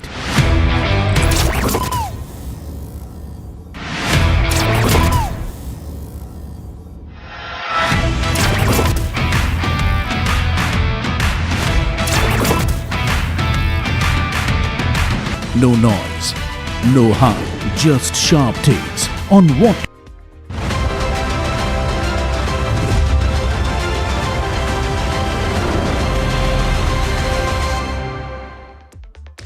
Hi, thanks so much for joining in. You're watching India Market Close, and it's all about IT today. That is the big story, because at the benchmark level, you have cuts of about 0.7%, and you will see soon enough that it is the IT pack that is proving to be the biggest drag. But if you look at the Nifty IT and pull up the intraday chart for the Nifty IT, you will see where the big damage is. Currently off the low point of the day, and actually that has something to do with the Tech Mahindra results that came out just a short while back, and they weren't as bad as the street might have been fearing, which is why you have the index just given you just a little bit of a pop, but we're still down as much as 1,240 points at the index level. Now, when you look at the constituents, you will see that the damage for some pockets is worse than others. So pull up the Nifty IT constituents, and right at the bottom of the pack or the top of the pack, depending on how you look at it, is HCL Tech with cuts of 10.5%. It was called before markets started by my colleague Puneet a horror show, and that is exactly what we're on Freaky Friday, though it's still midweek. It's 10.5% down. Persistent Systems losing 5%. That is a set of numbers also that was parsed by the street. They came out with those numbers, and we spoke with the management as well. Coforge, Infi, remember, is going to post its numbers this week, and so it's going to be on the watch list for a lot of people. It is losing as much as 3.5%. As Tamanna joins me to talk about some of this, you don't see Tech Mahindra. There you go. So Tech Mahindra is down about 3.3%. It did take a bit of a bounce, and pull up the intraday chart. So let's talk about this, right? So pull up the intraday chart for Tech Mahindra. When the numbers came out, because a few of those parameters were better than the street anticipated, you saw a spike, but it still cooled off quite a bit. Yeah, I think that faith is sort of shaken in Nifty IT right now. But you know, Nifty IT also, and as a pack, tends to seesaw. Yeah. So I don't know if the last word is written yet. I mean, there was a commentary this morning that Nifty IT will give you, as an index play, 14-15% returns. I don't know if the person who made that comment this morning can still stick by it. Because at the weightage level for the Nifty 50, you're talking about 11 percentage points or thereabouts. Correct. And so the damage, even though at the index level for the Nifty IT is about 4%, for the index, for the Nifty 50, was still down about 0.7%. So at least to that extent, the damage is mitigated. If you're holding an index strategy, or if you're large cap oriented, you're still not losing so much. Not too much, but IT is turning out to be, in that sense, filled with landmines. I hope we stay on 24,400. Yeah. We managed to come back to some extent, but that's now a crucial level to watch out for. Just let's pull up the Nifty contributors if we can, and then we'll get to the broader market story, because that's really where the story is. HCL Tech, Infosys, of course, Pain Point, HDFC, ICICI Bank also joining the sulk party on this side. HUL, very nice. HUL and Nestle, not enough to mitigate these losses. Yeah. Axis, RIL to some extent, but there it is. Not enough of the heavyweights firing today. Small cap and mid cap are relatively doing okay, because not too much of a nifty brunt. In fact, 0.25% in the positive on the mid cap 150. And I think that's important to note, because it becomes crucial that portfolios are protected more than anything else. Nifty small cap 250 is in a parallel MCU universe right now, because they're doing fine. Advanced decline ratios is something that we should pull up right now, because it's a tale of two markets, and depends on what's in your portfolio. If you're a large investor, if you're an FII, you're probably anyway already crying looking at your portfolio. But if you've had a smattering of SMIDs and small and medium companies, you're okay. Advanced declaration is not that bad. This gap is positive right now. Sectoral heat map is also something we should look at. And we should also look at the heat map for the Nifty 50, because that'll tell the story. Yeah, okay. So Nifty IT, 4% down. this whole lot, the last two rows are looking bad, but energy stocks doing so well today. Defense, small cap, realty, real economy coming to the fore. Yeah, absolutely. I was curious about that heat map for the Nifty 50 because at the bottom of the screen, you will see that entire IT pack. I'm not surprised. HCL Tech, Infi, Tech Mahindra, TCS, Mahindra makes it to the list. But it is also Larsen & Toubro, which is cooling off from the high point. It's gained quite considerably in the recent past. But you have Tata Consumer, again from the FMCG pack, HUL doing particularly well. And you should see Nestle and Trent also up and about in the top band, right? So it's a few of those stocks that are the stories that emerged earlier in the week, Tamanna, are carrying through. Completely. In fact, you know, the recap really of what's happening in the markets. There's profit booking after 3 straight days of gains, and Nifty is still holding above 24,400. That's crucial. Broader market structure continues to remain healthy. Broader indices breadth still favorable at about 3:2. Only 5 stocks are pulling the benchmark down by about 145 points, and most of them from the IT pack. So a buy on dip strategy does continue. Value buying continues in mid and small cap names. Support levels for the Nifty, 24,400. We told you that's crucial. After that, it's 24,360, and then it's 24,265. For the Bank Nifty, it's seeing support around 57,000 to 57,200. Bank Nifty is continuing to hold around the 200 DMA. That's a major bullish sign. Momentum is stronger here than in the broader market. But let's start our conversations. Ajit Mishra, SVP Research, Religare Broking, joining in today. We're speaking also in a bit with Pashupati Advani, founder Global Foray. But Ajit, very good afternoon to you. Should we start looking at the market today minus Nifty IT? Just remove IT from the picture. It's a fairly different picture, isn't it? How are you looking at the Nifty right now? Yeah, good afternoon, Tamanna. So yes, you have rightly mentioned that barring IT, all the other sectors are contributing. They are just usual day for the other sectors, and in fact, some of the themes which were sitting on the sidelines earlier, like railways, fertilizer, they are also gaining decent traction. So the market breadth is positive. Other sectors are contributing. It's just that, Tamanna, that some reason or the other markets find the reason to correct, because we are very close to this hurdle zone of long-term moving averages, medium-term moving average around 24,600, 24,800 marks. So that's the reason why we are seeing this consolidation in the index. But as you've rightly mentioned, that the banking is holding strong. We have surpassed the key hurdles there. So despite the underperformance of IT, we are still doing comparatively better. But for any decisive uptrend, we need at least some bit of stability in the IT. And then probably the other sectors from the rate sensitive basket, like auto, which is sitting on the sidelines for quite some time, also should start participating along with some of the heavyweights like Reliance and all. So overall tone looks positive, 24,200, 24,000. That's the positional base that we have right now. And upside like 24,600, 800 is what we are eyeing as a immediate target zone.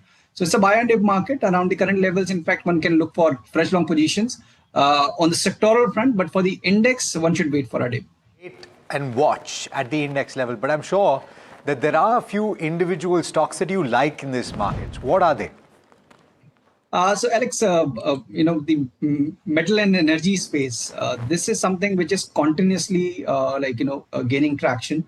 And NTPC, after this marginal pause, we are seeing the next leg of the up move unfolding now. So 425 is what we are eyeing in NTPC at current levels. With stop at 395, one can go long in NTPC. Other name from the metal basket, National Aluminum, which is trading closer to its record highs post this consolidation range breakout. Here also we anticipate this prevailing momentum to continue. So with stop at 425, one can go long in National Aluminum with 455 as a positional target. Okay, stay on with us, Ajit. Going across to Jasmeet, who's in Pune, covering Tech Mahindra. Tech Mahindra had that initial bounce when the numbers came in. Q4 looked good, and then there seems to be a bit of pairing off along with what's happening with the entire pack. But Jasmeet is joining us from the Tech M headquarters in Pune. Jasmeet, you're going to get a chance to speak with the management, hear from them as well. But first, let's start at how you're looking at the numbers, and also how's the weather in Pune?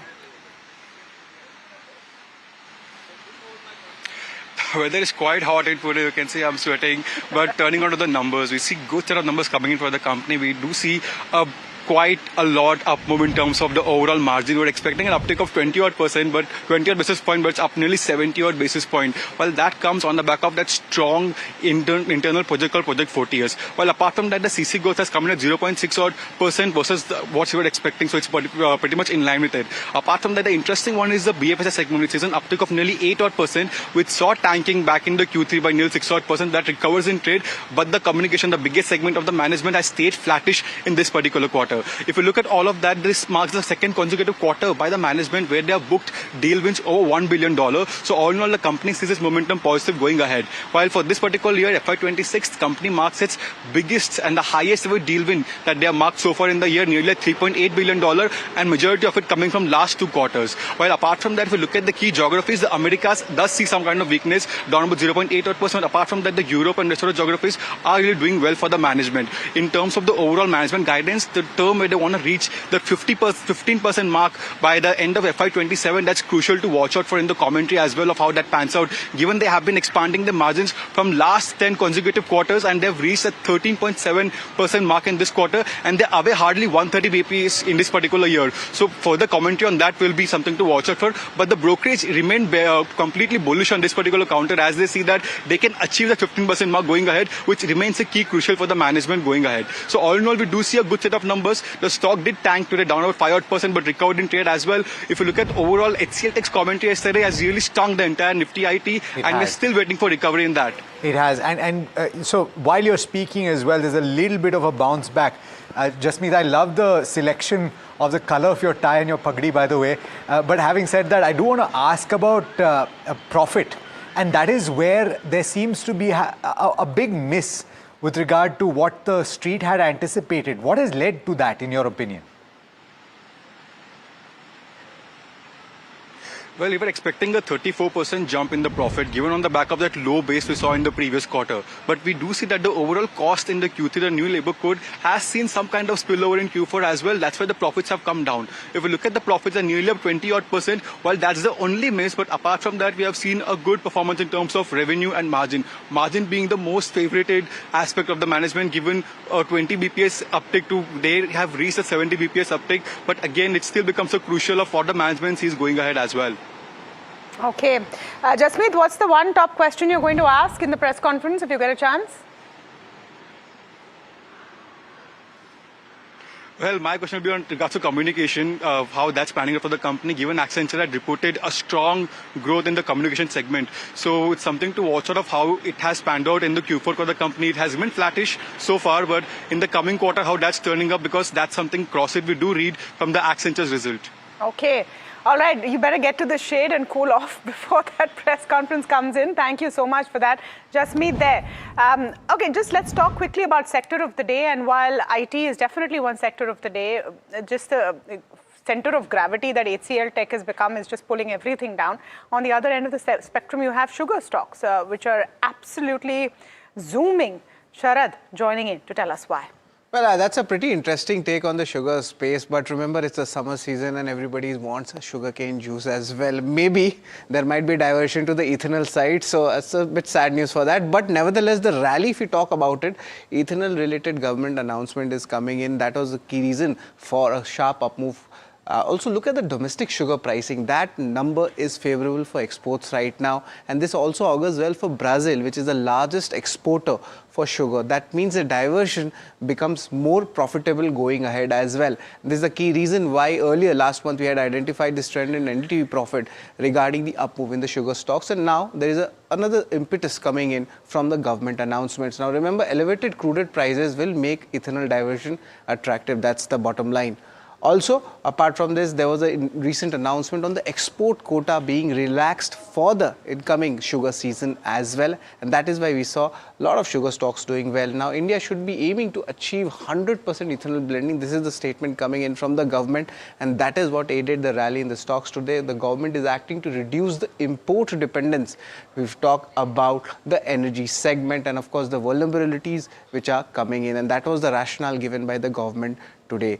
But apart from that, there are some key timelines also to understand how this ethanol and fuel is going to play out. 2020 CCA advanced this target for a 20% ethanol blending, and as we go ahead, forward. In June 2021, there was a roadmap which was there for this blending, and for the uninitiated, November 2022, India achieved 10% ethanol blending, and now in the current levels, 2023-2024, this current season, the target has been met nationwide, and that's a very important point to ponder about.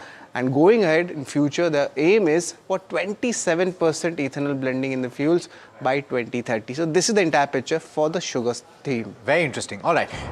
Thanks so much, Sharad, for that. But speaking of ethanol, India is accelerating its clean fuel, or rather its blended fuel push. And you've got Union Minister Nitin Gadkari saying that the country should aim for 100% ethanol. Take a look at some of what he has said. आज हमारे देश में 22 लाख करोड़ रुपए हम इसलिए खर्चा कर रहे हैं कि हम 87% हमारी एनर्जी जो है इंपोर्ट करते हैं, और इसलिए इसके अलग अलग प्रकार के आयाम हैं।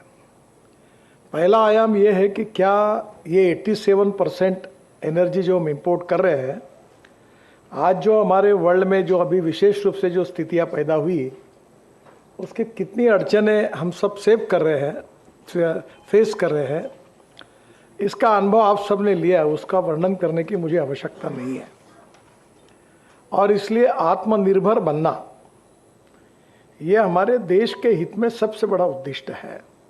So clearly this was one of the triggers why the entire sugar pack is in focus, and what is the mechanism of actually making that happen? True All Bioenergies, Vijay Nirani is joining us. He is the MD.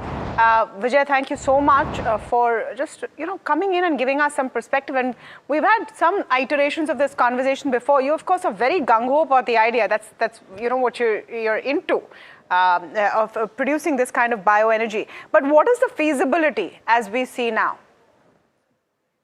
So thank you so much for having me, Tamanna. It's always a pleasure being here, and especially on a day like this, when the biofuel sector is actually getting the recognition that it must. This has already been a tried, tested model, right? So we just have to get the implementation right with respect to higher blend levels. Now, if you look at Brazil is already at an average of E30 blending mandate. And if a country that is as large as Brazil can actually implement it, India can definitely do it, because we are an agrarian economy by large. And the second challenge we have is that we import close to 85 to 90% of our crude for our consumption. And you know what the Middle Eastern conflict has taken us to. So almost the real price of petrol, the real price of diesel is almost at sky levels. And thanks to the government's cushioning, we still have some breather. Sure. And that real cost is not passed on to us. Yeah. Vijay, good afternoon, and thanks as always for taking the time. Alex here. We've spoken about this in the past as well, and we were talking at the time when we were debating 20% blending. Here we're talking about close to the entire fuel being ethanol. And already, well, we know this for a fact, but it is corrosive in nature. Ethanol is, right? So therefore, in a vehicle that has been running on petrol, that was designed to run on petrol, if you have practically the entire fuel shifted towards ethanol, you would have to have a change in the technology. Is that feasible right now? So frankly, Alex, the concern that people sort of have accumulated in their minds is about the corrosiveness and maybe the engine's health getting affected is absolutely, that's a it's not even something to discuss about, because there are some rubber gaskets and sub elements which literally cost in a few thousand rupees. And whenever you send your vehicle for service, you don't even look at those line items. It's that big of a number. Let's say you compare your savings against your conventional crude-based petrol against the blended petrol that has got, let's say, E25 or E27. The savings would end up being much higher. But this is subject to the consumer getting maybe ₹1 or ₹2 cheaper blended fuel. Right now, maybe the consumer is aggrieved because he doesn't have a cost parity between blended petrol or non-blended petrol.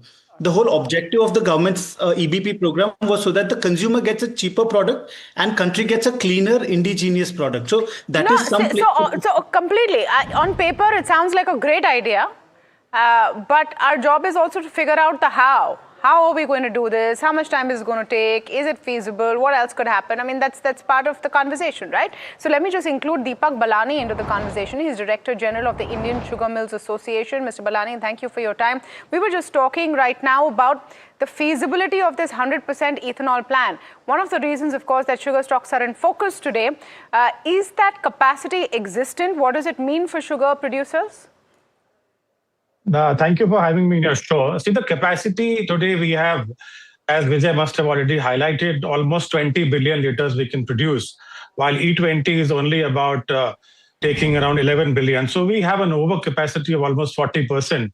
And I believe E100 is the right way to go because that will really unlock a huge consumption pattern for the ethanol, our own indigenous fuel. So I believe capacity is not a problem, only the policy narrative on the 100% ethanol. And also we have requested if the blending beyond 20% in a calibrated way can be increased, I think that would be a very big thing for the country as well as the entire industry. A question on supply chains then, because ethanol is not something that you can transport very easily, and as a result of which it would primarily, my understanding, please correct me if I'm wrong, the production would be concentrated in areas where you have higher production of sugar, right? And these are pockets like Maharashtra, these are pockets like Uttar Pradesh. The blending would also necessarily have to take place close to the production of ethanol. So you're not talking about meeting those higher blending targets across the country, are you? See, basically, as you know, the government has already mandated that on every petrol pump from 1st of April, the fuel which will be dispensed will be E20. And let me tell you, the ethanol is not only from the sugar cane. We have almost 11 billion liters coming out of the grain industry, which is scattered across the country and really doesn't depend on the feedstock being in that state. So today we have the ethanol supplies within the vicinity across the country, and that's why we have been able to achieve 20%. And I believe that should not be a problem. Logistics are all sorted. I believe the policy narratives have to be clear from the government. Once they allow higher blending and also E100, I think the industry is ready to unlock the entire potential. Fair point. And yeah, Vijay has actually brought this point up, using multiple feedstock for this. But I want to ask, in terms of the 20 billion capacity that you currently talked about, Deepak, very quickly, how much is fed by sugarcane and how much is fed by the rest? Almost 9 billion liters is from the sugar and almost 11 billion liters coming out of the grain. Okay. And around 3 billion liters goes for the industrial use. So we still have an overcapacity of around 5 to 6 billion liters. Okay. All right. So interesting times. Gentlemen, thanks so much for joining in, for explaining the landscape. I wonder where this will go. Thanks so much for taking the time. Thank you. So the question is also going to be about perception and what people actually see going into their vehicles and how comfortable they're going to be doing that. I think we should next time also get an OEM in to ask them how prepared they are. But let's welcome Pashupati Advani to the conversation. He's founder Global Foray. Mr. Advani, first of all, apologies for making you wait. We just wanted to tie up some of our conversations. This is Tamanna here. Absolute pleasure speaking to you after a while, and great to have you on the show. So you had sweet things going, which is always good, and things that went up a lot. That went up a lot also. Yes, we did. The new flavor of new flavor of the week, sweet sugar. I think you know how it is typically with sugar is it's a flavor for a couple of days. The actual flavor is IT, isn't it, Mr. Advani? Though not so sweet. Yeah, well, that's a challenge, and I've actually not been bullish about IT for a long time, saying that the business model has to be changed. And what's been interesting is that none of the IT companies have actually given any guidance.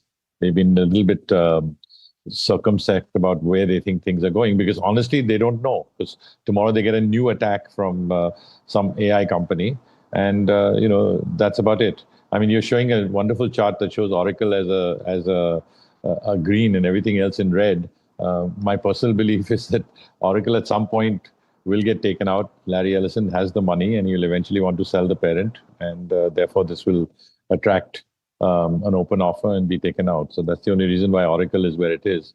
And the rest of the companies are trying to figure out what to do. And every time they start on a new business line, it seems to be hitting some AI barrier, and they're having to retreat. So it's very, very difficult for all of them. And I've not yet seen any Indian company that's able to show a product or a process that is going to get them new business. So, I'm looking. So, okay. So but not hopeful. Not hopeful. Okay. So that kind of sums up the mood for IT. But there's big news coming in for Havells. And pull up the chart while we're talking about it. It's not just the earnings. And of course, stock is reacting to that. But the big news is Varun Berry joining as independent director at Havells. Mahima joining in to tell you both about the numbers and the implications of Varun Berry of Britannia, former head of Britannia, joining as independent director at Havells. Mahima. Right, Alex. So, first let's talk about numbers, because there's a beat coming in when it comes to the cable and wire segment, which was kind of beaten down in the last 2 to 3 odd quarters, and it's shown a resilient growth of 14% this quarter, and that's why we're seeing that spike coming into that counter. Overall, net profit has also seen a good beat of almost 39 odd percent. Revenue saw growth of around 2.5%. Revenue was largely dragged by the Lloyd's consumer part, because Q4 is not the AC season as a whole, but EBITDA saw a downtick of around 3.6%. Margins, despite of the rise in key raw material for them, have remained resilient at the 10.6% mark. Overall, if we talk about the other key segments, switchgear saw growth of 6%, lighting and fixtures saw growth of around 1.5%, consumer durables saw degrowth of around 2%, and Lloyd saw degrowth of around 18.8%. Cables EBIT has also seen a growth of almost 36 odd percent, and that's where the growth, largely in the net profit number, is coming from. They've also declared a 6 rupee dividend per share this quarter, and overall, I think it's most certainly a positive one coming in with regards to the announcement of Varun Berry being appointed as independent director. He stepped down from being the MD and CEO of Britannia in December 2025, and now he's joined as an independent director here. We'll have to wait and watch out for as to how his expertise from the entire FMCG space that he's gathered over the past so many years, the experience that he's gathered, that he'll be bringing in for Havells as well going forward, especially when it comes to growing in urban markets. So I think this is most certainly a positive one coming in for Havells, but Q4 numbers definitely on a strong footing. Yeah, and doesn't hurt that Varun Berry is now there as additional independent director, so to speak. So not in any executive capacity, but of course comes with a great reputation at Britannia for a very, very long time. All right, a lot of news to break down today. Mr. Advani with us. Pashupati Advani, I'm going to speak to you about FMCG and the comeback of FMCG as a narrative, since we've been speaking about consumption broadly with Havells as well. I don't know if you've had a chance to look at Havells numbers, but just the take that we've seen on Nestle today. Well, Nestle obviously gave fabulous results yesterday, but, just spend a minute on Havells. Anil Rai Gupta is a friend. He's running a great ship. And, I guess we all realize that selling wires and plugs is similar to selling consumer products. And you get a person who's been, I guess, 12, 13 years with Britannia. And before that, his training is at Hindustan Unilever, both stellar shops. And now get him into Havells to help them drive the next phase of growth. Hats off to Anil Rai Gupta, and, fabulous. I mean, I'm very happy that things are working out the way he wants it to. Nestle also, people are moving to branded. Private equities moved into branded over the last, 2 years. We've seen investments in Haldiram's and, all these other Indian products. And, Nestle's also turned with tea, coffee, you name it, they touch it. And people are, as our per capita income goes up, people are going to move from the unorganized sector to the branded sector. And I guess Nestle is ahead of the curve in that. So, kudos to them too. The only question, though, and a quick follow-up to that, Mr. Advani, is the valuation and whether you'd be comfortable with where it stands right now for Nestle. Well, to be fair, all these FMCG companies have been overvalued in that sense. They're all, 35x, 40x, whatever, numbers that are in the stratosphere, but they're all supposedly still growing and they're all part of the index. So I think that, these large ones, definitely people are very comfortable owning, because, a lot of it is based on, being in a sensible index and having a lot of index money in it. So that's like a buffer, and that keeps the PE reasonably high. If they're able to maintain their earnings, great. So far, they've been able to move along and do it.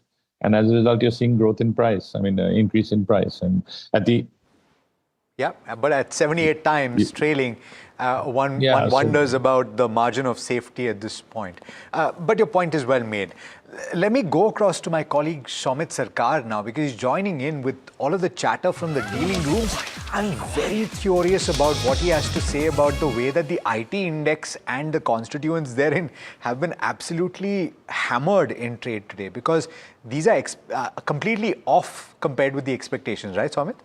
Yes, the numbers were not that great and by HCL Tech, and that is also putting the pressure overall when it comes to the IT index. Now, Tech Mahindra, we did see some big moves coming in, but that was also largely because some short squeeze activity did happen. A lot of short build-up was there, and then the EBIT number came in marginally above what the street was anticipating, and that could have led to this short squeeze. But after that settling in, again, the stock is down 2.5% in trade. So not much of buying activity that we are seeing, at least when it comes to the IT names. But apart from that, few other names that dealers have highlighted in trade today. Firstly is delivery. There are sell flows on the large HNI desk, and dealers are indicating that the margins for the fourth quarter specifically are expected to be on the weaker side, and hence these sell flows coming in for this counter. FMCG names are seeing strong buying action in trade. Three counters that dealers have highlighted: HUL, Varun Beverages and Patanjali. High buy flows that dealers are seeing on these three names on the FII desk. So keep an eye out for these names. For Eternal, there are buy flows on PMS desk. Renowned PMS have been accumulating this counter. They are quite bullish on Blinkit numbers, is what dealers have highlighted, and hence this buy flows coming in. And lastly, when it comes to Geofinance, there are buy flows on the HNI desk. Dealers consider the Geofinance as a value buy because they believe that the current market price is not fully factoring in the upside potential from Geofinance. They believe that Reliance Industries shares that Geofinance owns, that is only valued at around 210 rupees, and the stock is trading at close to 240. So the full potential upside is not factored in at the current market price for Geofinance. Got it. All right, Somit, thanks so much for that. Ajit, I want to come to you on the FMCG names that Somit mentioned.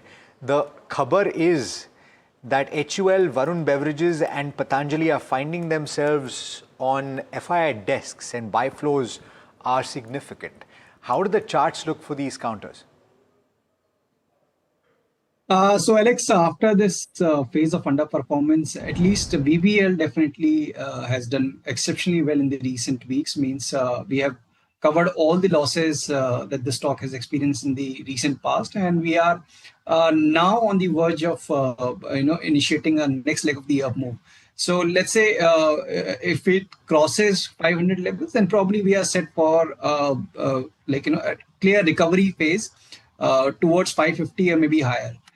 On the other hand, HUL, I still feel that we have multiple resistances to cross. Means we are currently hovering around this zone close to around 2400, 2450 mark. So broadly, 2000, 2800 is the range that the stock has been trading in from almost a couple of years now. So it seems unlikely that this move is going to be vertical. Yes, we had surprise from Nestle of late. But it seems unlikely in HUL so far, considering the hurdle around 2460, 2500 zone. So as of now, BBL looks comparatively better. Okay. So looking at some of the other buzzers today, and Ajit, I'm going to quickly do sort of a rapid fire with you on what you like on the charts. Amara Raja, Ireda, Exide, Inox India. Let's talk about these four. So Exide, Amaraja, exceptional move, no doubt. The volumes are very strong, and the way we have seen recovery in the stock, probably we may see a follow-up move also in the coming session. So one can definitely stay put with stop at 840, and 982,000 would be the target area. Similarly for Exide, now we are at the juncture where we have multiple hurdles around the 375, 380 zone. So we are very close to that mark. So the prudent approach is to at least book profit. In Exide and Inox Wind, we still have room for further upside. Means after this phase of underperformance, we are finally seeing stock reclaiming its 100 EMA mark. Volumes are strong.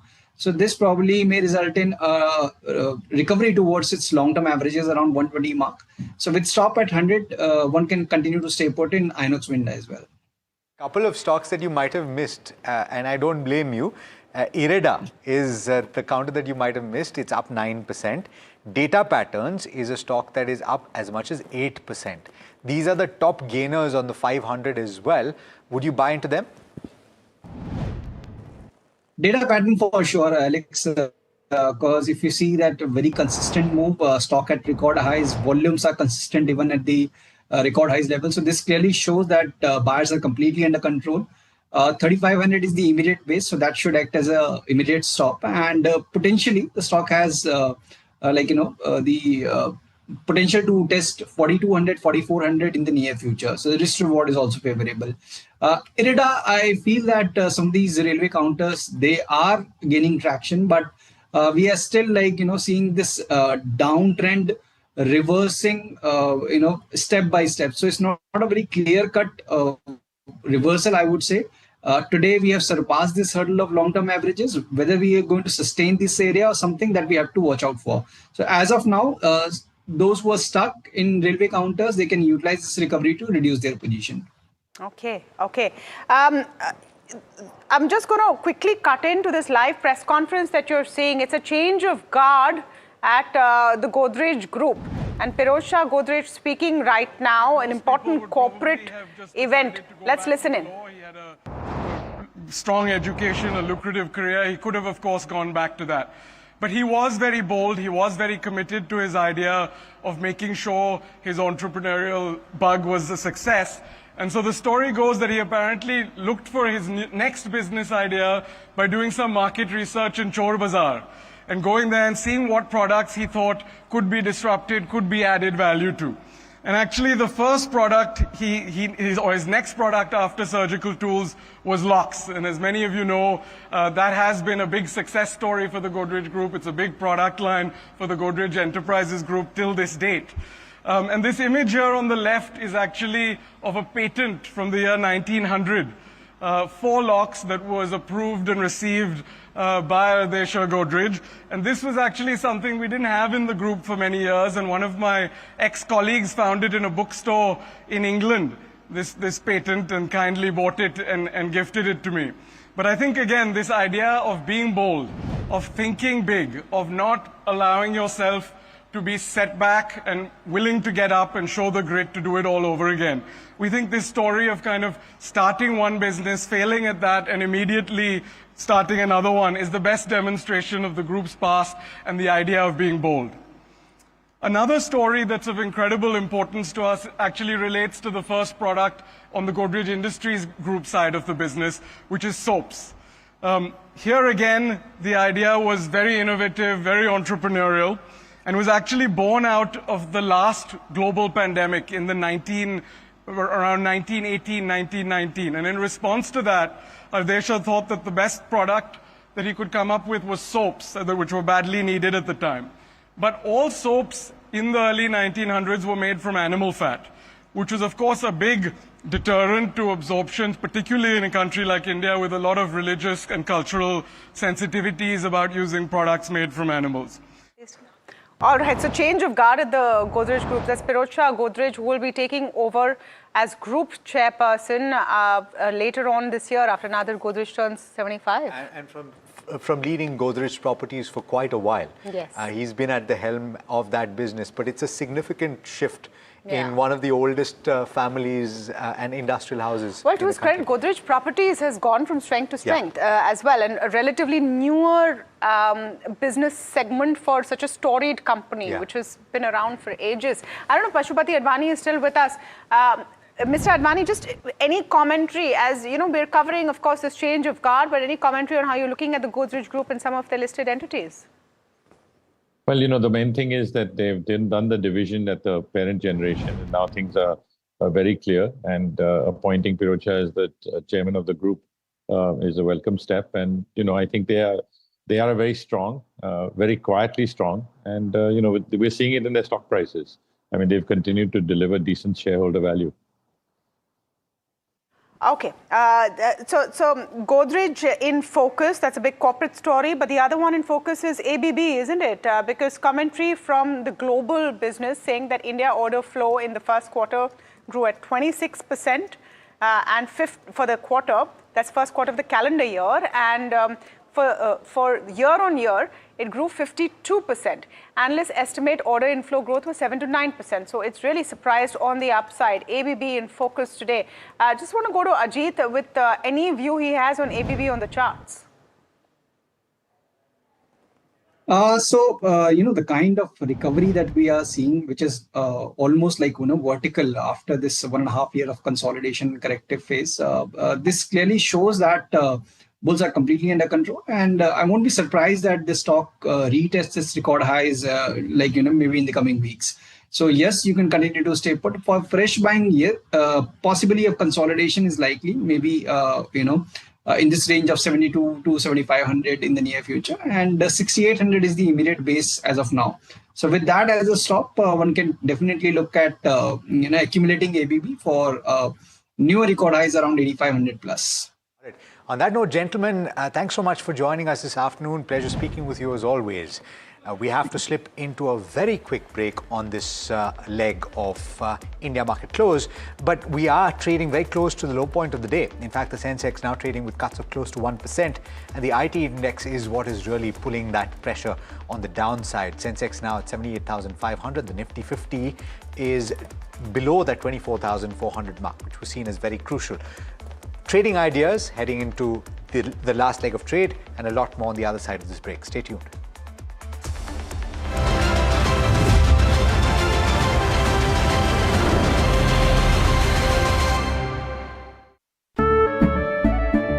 केसरिया से मन जोगी हुआ रे दिल झूमे देखो मतवारा हुआ रे केसरिया से मन जोगी हुआ हर पल मनाओ केसरी त्योहार विमल बोलो जुबान Kesari.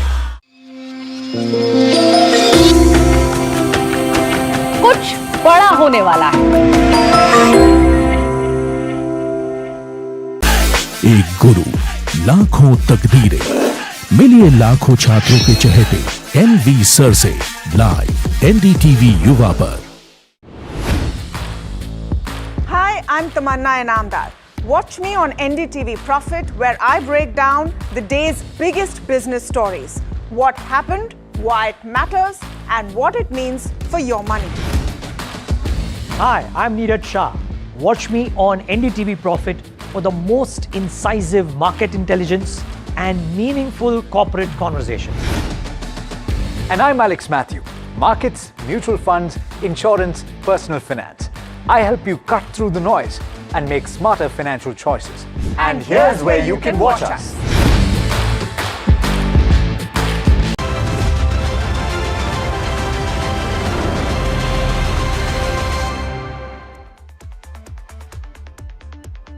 All right, welcome back. Let's just pull up the indices very quickly as we're getting into the last 20 minutes of trade. And, it's one of those days where most indices are in the red, but I don't think there's any great panic, because after the kind of run-up we've had, and if you look at the last 5 days or a week of the Nifty, we've been doing okay. This is a bit of a cool-off or a breather more than anything else. You're still about 1% up in the last few days, and for the week you're about 0.5% up.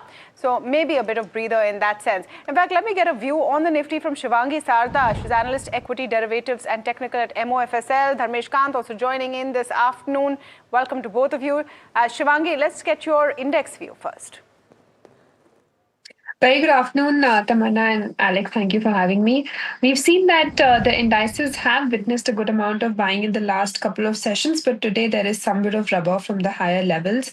Now, of course, we've seen that there is some bit of consolidation at the higher levels, but then again, the key support levels are still being respected. Till the time Nifty closes above 24,350 marks, we could expect, buy and decline to continue for the monthly expiry. Of course, a lot of volatility will be expected on account of that as well. Now, looking at the upside, if it manages to hold above 24,450 levels, then we could see an up move, to around about 24,600 marks immediately on the Nifty index. Okay, and what individual counters are you looking at that you like? In fact, we can even talk at this stage about BTSC ideas. So individual counters, in fact, right now I'm looking at some of the banking counters. the entire banking space is holding up and is showing some bit of resilience. So Bank of Maharashtra is one stock which is kind of on my radar. We've seen Bank Nifty hold above 57,000, which will be important for the entire index. But overall, Bank of Maharashtra is looking quite positive because of the recovery and up move that we've seen here. Now, of course, follow up is quite strong here, and we are kind of expecting a up move to round about 83 odd levels for Bank of Maharashtra with the support of 79 levels.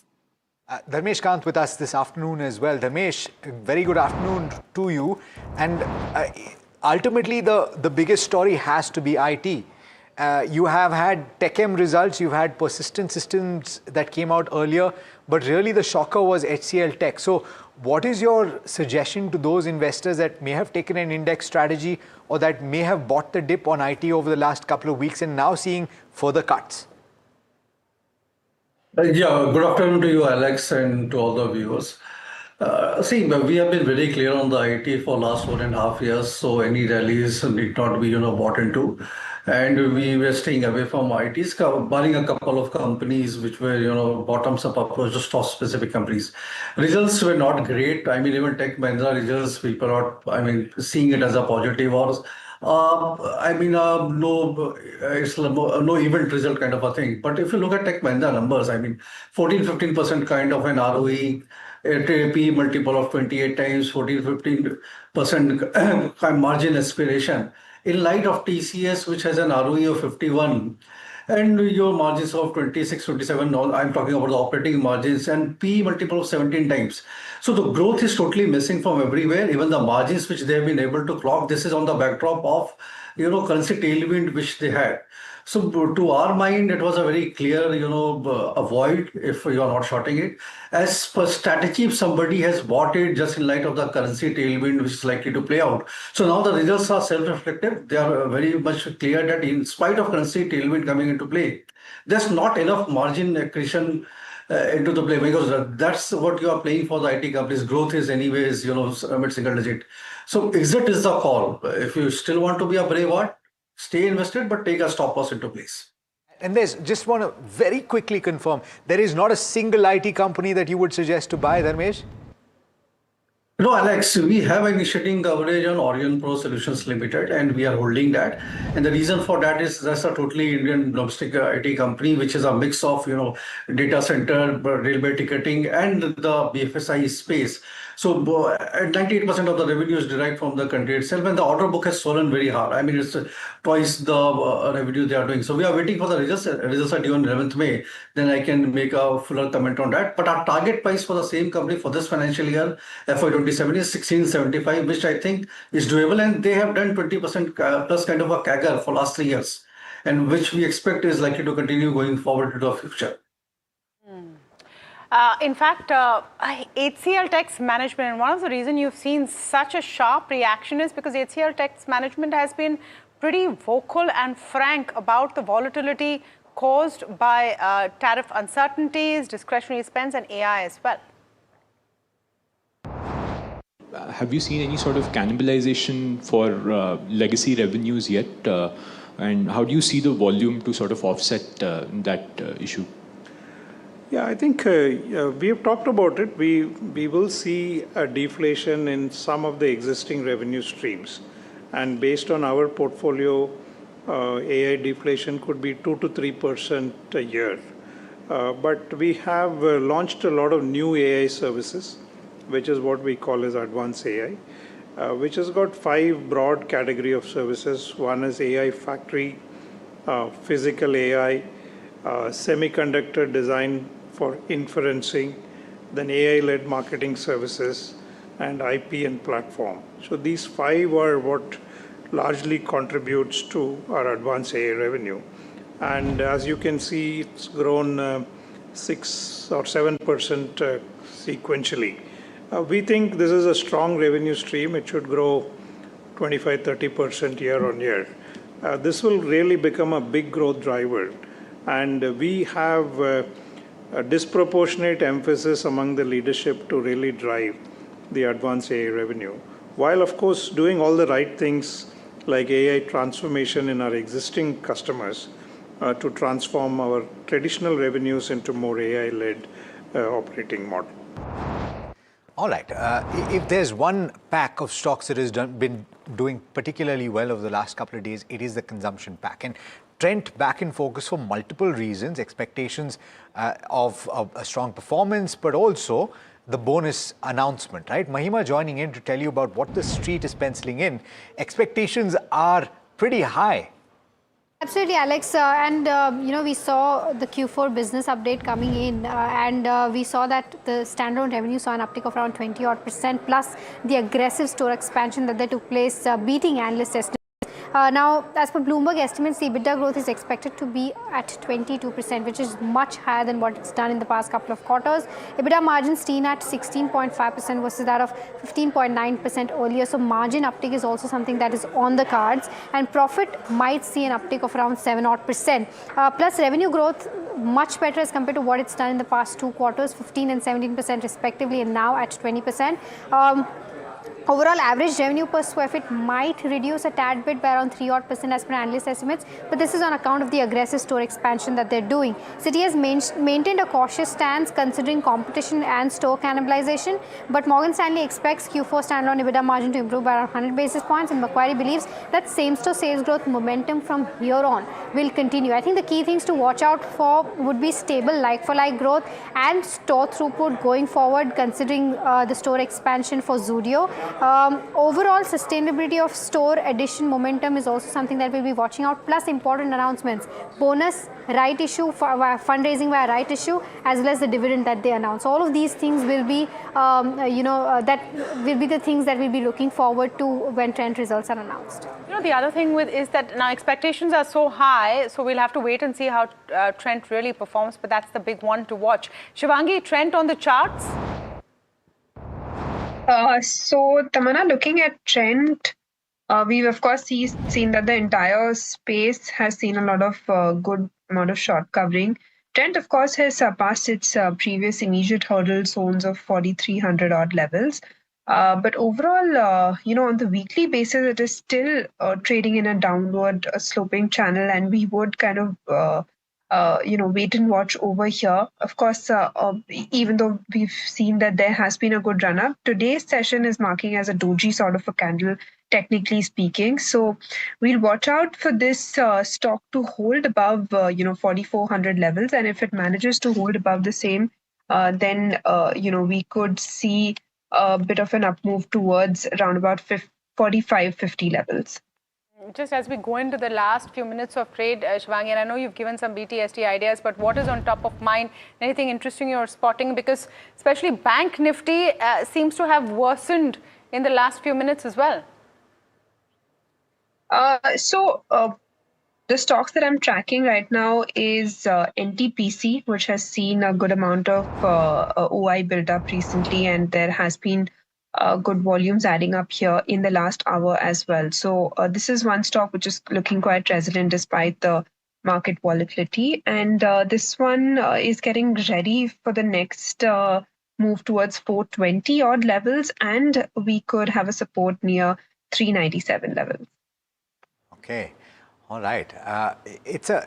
We started this program by talking about it in terms of a tale of two markets. Practically, if you subdivide this, you look at the benchmark Nifty 15, it's trading very close to the low point of the day at below 24,400. And you have the broader markets that are actually looking reasonably good. The mid-cap index now trading with gains of just about 0.2% off the high point of the day. But the small-cap index trading very close to the high point, up about 1%. So the market breadth is still robust. Look at the gap between advances and declines, and you're pretty much at very close to the high point of the day. Are you surprised by this at all, Dharmesh? And are you looking at options or opportunities in the broader markets? Because while at the index level, we may have come back quite strongly in the month of April, there must still be pockets of opportunity after the drop that you saw in March. Yeah, Alex, that's the dichotomy here. The broader market has been doing pretty well. Even today, the breadth has been quite good. And this is coming on the backdrop of Q4 numbers. And see, foreign institutional investors or, big fund houses, large houses, they don't delve directly into the broader market immediately. Since these numbers are Q4, which was supposed to be good, nothing happened out there.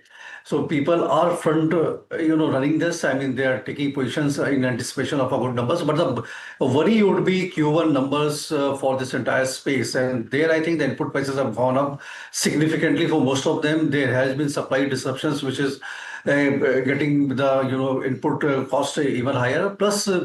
The concerns about the heat wave and everything is doing the round. So one has to be very careful.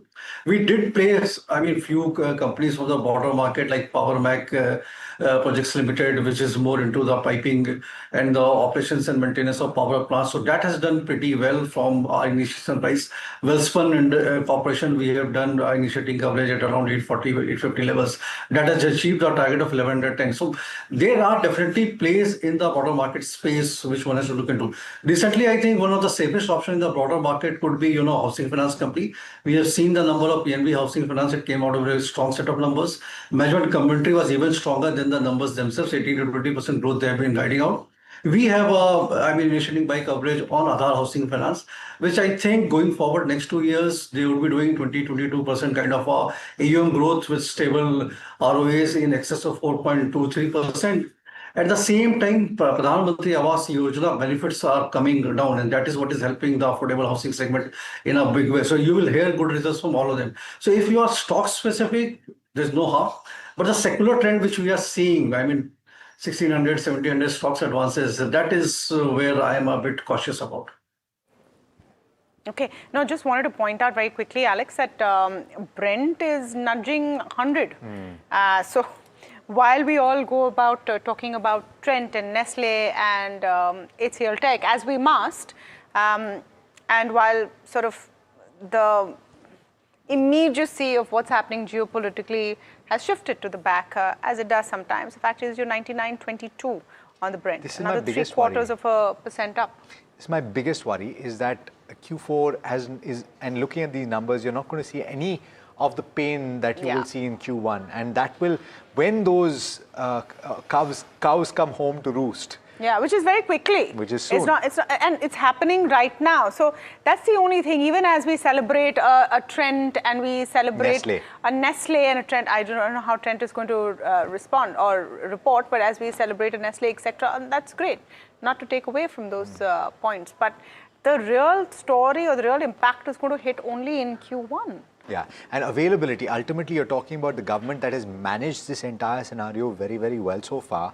But the next few weeks is going to be absolutely critical because you have a resource that is primarily brought in. And in that context, by the way, energy transformation in this market also takes front seat. You have, even in trade today, something like an Amara Raja batteries, you have Exide that is up and about. Amara Raja, because it's talking about the possibility of a large-scale manufacturing of EV cells. In fact, let's go over to my colleague Parth, who's joining in to tell you about this report that has come through, but also the context, because we've been speaking, Parth, about Amara Raja transitioning to an EV play for some time now, haven't we? That's right.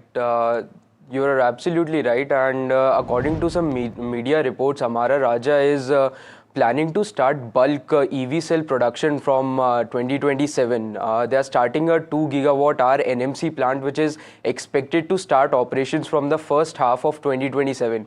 Now, NMC stands for nickel, manganese and cobalt, which is basically a composite that is used to manufacture EV batteries.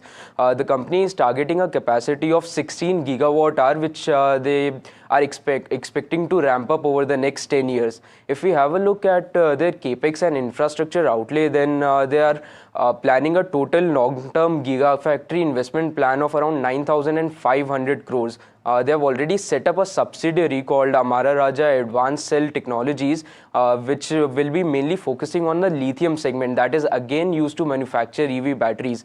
The company has already deployed a capital of 1400 crores in this subsidiary, and they will also set up another 5 gigawatt battery energy storage plant for a capex of 280 crores. So they are entering into these high growth segments.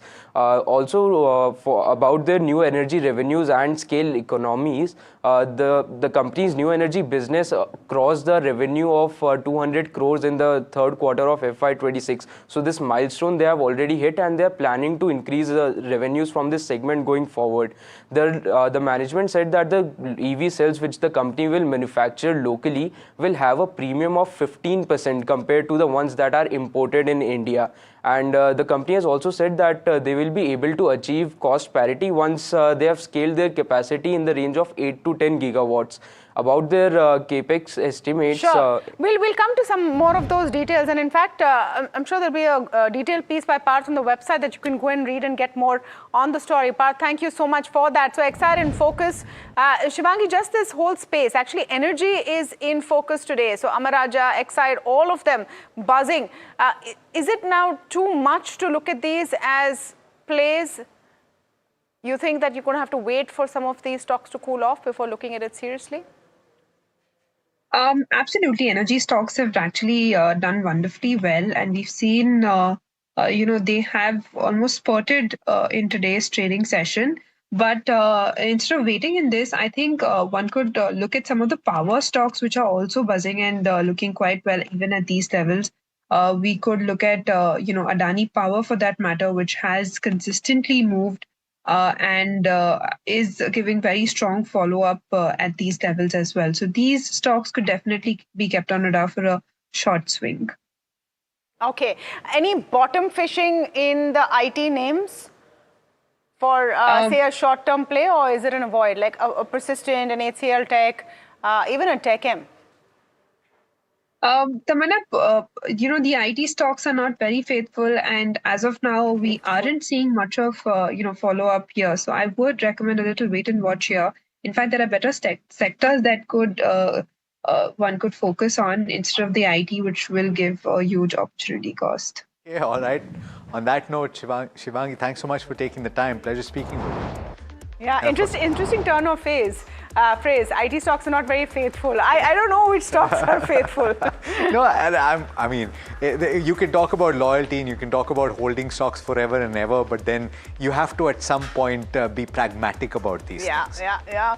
Well, it's a situationship with IT stocks right now. To take that further, 1% down on the Nifty 50, 215, 24, 360, and moving fast. I think if you've looked at our screen and what's at the bottom, that might be a bit of a wait and see what happens, because if Iran has now seized 2 ships, saying that they broke maritime laws, is this laws that they made, of course? I don't know. We don't have those details. It's seized 2 ships for violation and then taken them to Iran's coast, and there America is turning back ships. So it's the high seas are now fraught with danger right now. So that's not going to be great. And we should look at Brent as well. Also seen a closing of the gap between the advances and declines just in the last few minutes. It's very negative. It's very negative. In fact, pull up the intraday for the mid cap and the small cap, because the Nifty was anyway in pain thanks to IT. So you're seeing a drop there on the Nifty mid cap 150. The small cap will also tell you that story perhaps, and so will the advanced decline. Not so much on the small cap, but the mid caps have really come off.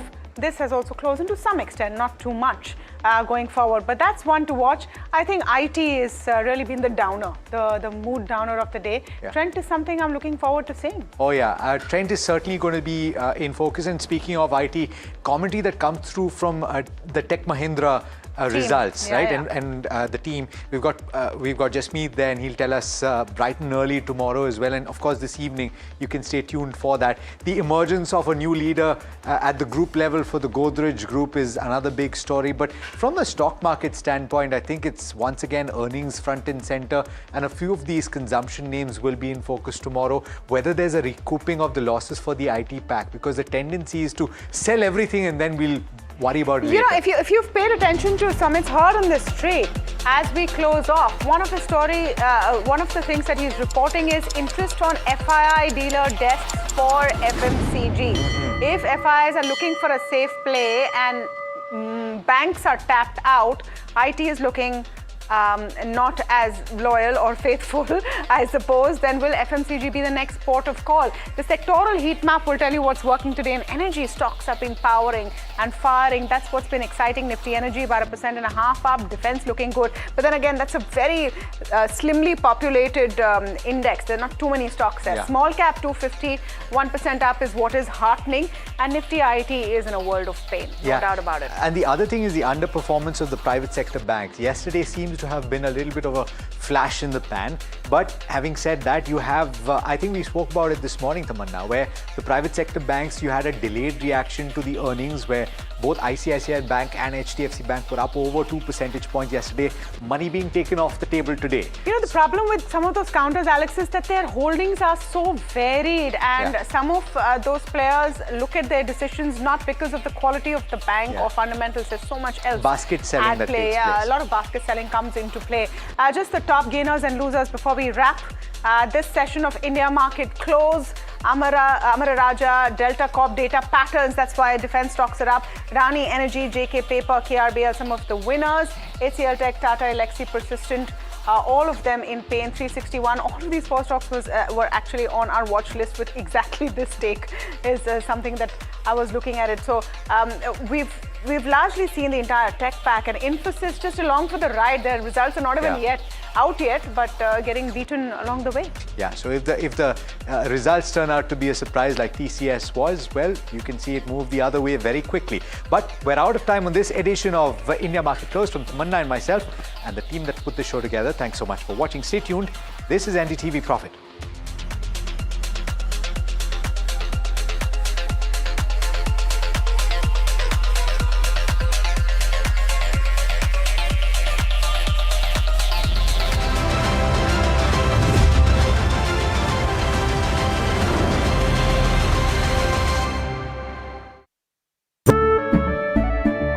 केसरिया से मन जोगी हुआ रे, दिल झूमे देखो मतवारा हुआ रे। केसरिया से मन जोगी हुआ। हर पल मनाओ केसरी त्योहार। विमल, बोलो जुबान केसरी। कुछ बड़ा होने वाला है।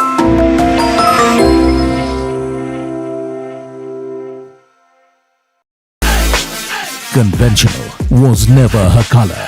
Chitrangada Singh, live on NDTV Yuva. Hi, I'm Tamanna Inamdar. Watch me on NDTV Profit, where I break down the day's biggest business stories. What happened, why it matters, and what it means for your money. Hi, I'm Neeraj Shah. Watch me on NDTV Profit for the most incisive market intelligence and meaningful corporate conversations. And I'm Alex Matthew. Markets, mutual funds, insurance, personal finance. I help you cut through the noise and make smarter financial choices. And here's where you can watch us.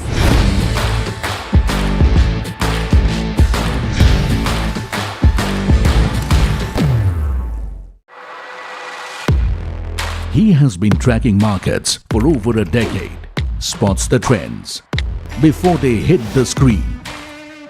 And he is now bringing his analysis to the show that the market watches. Watch Sharad Dubey on Know Your Company, a show that puts the most traded stocks under the scanner. We dissect the company so that you, the investor, don't have to. Get the management to answer questions relevant to you. Watch Know Your Company weekdays at 11:30 a.m. to understand your next big bet.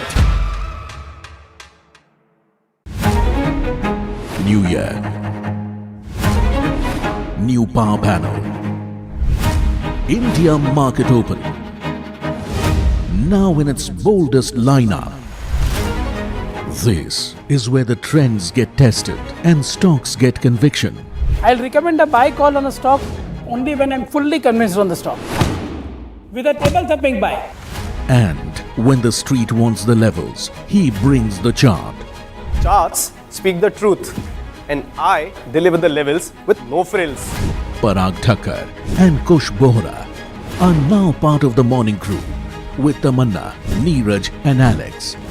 Same show, sharper voices. Every morning on India Market Open, your favorite market show just got better. On NDTV Profit, for your profit.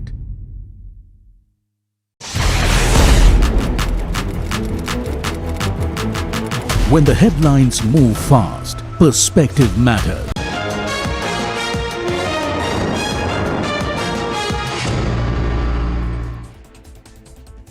Hello and welcome. You're watching Market Express and I'm Himakshi Bhavna. Let's get straight into the show and see how the markets have fared today. So markets have witnessed profit booking and ended the day near day's low. Nifty 50 closes below 24,400 mark while Sensex ends 1% down. If you look at the broader market, so they have outperformed the benchmarks and manages to end in green. And looking at the sectoral picture, so it remains mixed. IT index ends as top sectoral loser, dragged by weak HCL Tech numbers. Nifty Energy and Defense gain in trade. And now let's look at some key counters in focus. First up, we have Havells India that has posted a strong bottom line performance in the March quarter with profit rising sharply despite modest revenue growth. Margins come under some pressure even as steady demand in cables and switchgears supports the overall performance. Now, segment trends remain mixed with consumer durables continuing to lag, and the board also announces a dividend of 6 rupees per share, offering some sort of cheer to the shareholders. Next counter in focus is IRDA, which is firmly in the spotlight today with stock surging over 9% intraday to a 3-month high. And this move is backed by improving fundamentals. The declining cost of funds is also aiding the margins, while asset quality has strengthened for the third straight quarter. Loan growth also remains robust, with management guiding for a healthy CAGR of around 22% over the next few years. And this is driven by strong demand for green energy financing. And as India's largest green-focused NBFC, IRDA is positioning itself well for the renewable capex cycle. Now let's look at some brokerage notes as well. So brokerage views on persistent systems remain clearly divided. Citi maintains a sell rating, flagging premium valuations despite largely inline Q4 results, and stays cautious on the sector amid competitive intensity and also AI-led disruption. Nuvama, however, is more constructive, now also retaining its buy and raising the target price even as it acknowledges a softer commentary and even slightly below estimate revenue growth. The brokerage believes that strong deal wins and capability should help growth recover in the coming quarters, keeping persistent among industry leaders. Next counter in focus is HCL Tech, which is struggling to find momentum. The company posts its sharpest constant currency decline in several years as the deal delays hit growth. So the outlook also comes in softer than expected with demand weakness across key sectors. Client-specific issues and lower discretionary spending continue to weigh on the performance, while AI-led pricing pressure adds to the near-term challenges. So overall, execution hiccups and a choppy global environment keep the growth under pressure. Next counter in focus is Tech Mahindra. It has delivered a steady Q4 with margins also expanding for the 10th straight quarter, rising 70 basis points sequentially. So profit growth stood out while revenue growth remained modest with constant currency growth at just over 0.5%. The BFSI segment have led the recovery, rebounding sharply after a weak third quarter. Deal momentum stayed strong with total contract value at over $1 billion and FY26 marking the company's highest ever annual deal wins. So management remains on track to reach its 15% margin target by FY27. And US Tata Elxsi has fallen despite delivering a steady quarter with growth led by its media and communications business margins. They've improved sharply, helping the bottom line also despite modest revenue growth. So operating performance remains strong, though employee attrition ticks up slightly. Overall, better execution and cost control support the profitability even as demand conditions stay mixed. And Darryl struggles to convert higher revenues into profit as margins slip sharply in the March quarter. Rising ESOP cost, weaker gross margins, and a sharp fall in order inflows weigh on the performance of the company. Now, the full year also disappoints with key targets missed and even cash flows turning negative, hurting the visibility. While the company lays out a growth plan for the next year, execution remains the key concern for the street. Again, let's look at some brokerage notes. So brokerages are striking a more constructive tone on Nestle with a string of target hikes following a strong volume-led quarter. Morgan Stanley and Goldman Sachs have raised the targets, citing robust top-line growth and also stable margins. And this has been held by the GST cuts and wider reach. Investec has upgraded the stock on sustained momentum and operating efficiencies. While Jefferies and Macquarie remain cautious on valuation, Citi stands out with a buy call saying that Nestle's all-round performance and earnings trajectory justify its premium positioning. In fact, sugar stocks rally as the government's ethanol push sweetens the outlook for the sector. Supportive policy signals, easing export rules, and firm crude prices make sugar diversion to ethanol more attractive. Higher ethanol demand and better pricing improve the margins for mills, while global factors, including Brazil's ethanol shift, add to the optimism. And Infosys may extend CEO Salil Parikh's term by 2 years as the board looks to ensure leadership continuity. Now, the current tenure ends next year, and the move is seen as a stabilizing step amid industry disruption and rapid shifts, driven by AI. So the discussion comes alongside succession planning as Infosys navigates a challenging demand environment, and this we are gathering through our sources. Next counter in focus is ABB, which has delivered a strong surprise on the order front. Now, the company says that India order inflows grew 26% year-on-year in the first quarter of calendar year 2026. And this is sharply ahead of the street expectation, of high single-digit growth. So this follows an even stronger 52% rise in the previous quarter, also underscoring sustained demand across electrification, automation, and power segments. So with inflows consistently beating the forecast, ABB's India execution visibility continues to strengthen, reinforcing confidence in the medium-term industrial capex cycle. Next counter in focus is PNC Infratech, which is in focus after emerging as the lowest bidder for a 3,500 crore road construction project from the National Highways Authority of India. Now, the order strengthens the company's infrastructure pipeline and also improves the revenue visibility over the near to medium term. And viewers, KNR Constructions is in focus after reaching a 130 crore settlement with the National Highways Authority of India. The settlement resolves a long pending dispute related to arbitration claims and is also expected to improve the cash flows. So the development provides near-term balance sheet relief and also helps reduce the outstanding receivables for the company. Next counter to look at is JSW Energy, which is in focus after its arm JSW Mahanadi Power has received a nearly 1,450 crore demand notice from the Chhattisgarh government over water charges. Now, the company challenges the demand in the High Court, terming it disputable. And the development adds a near-term overhang, even as JSW Energy maintains that it has a strong legal footing in the matter.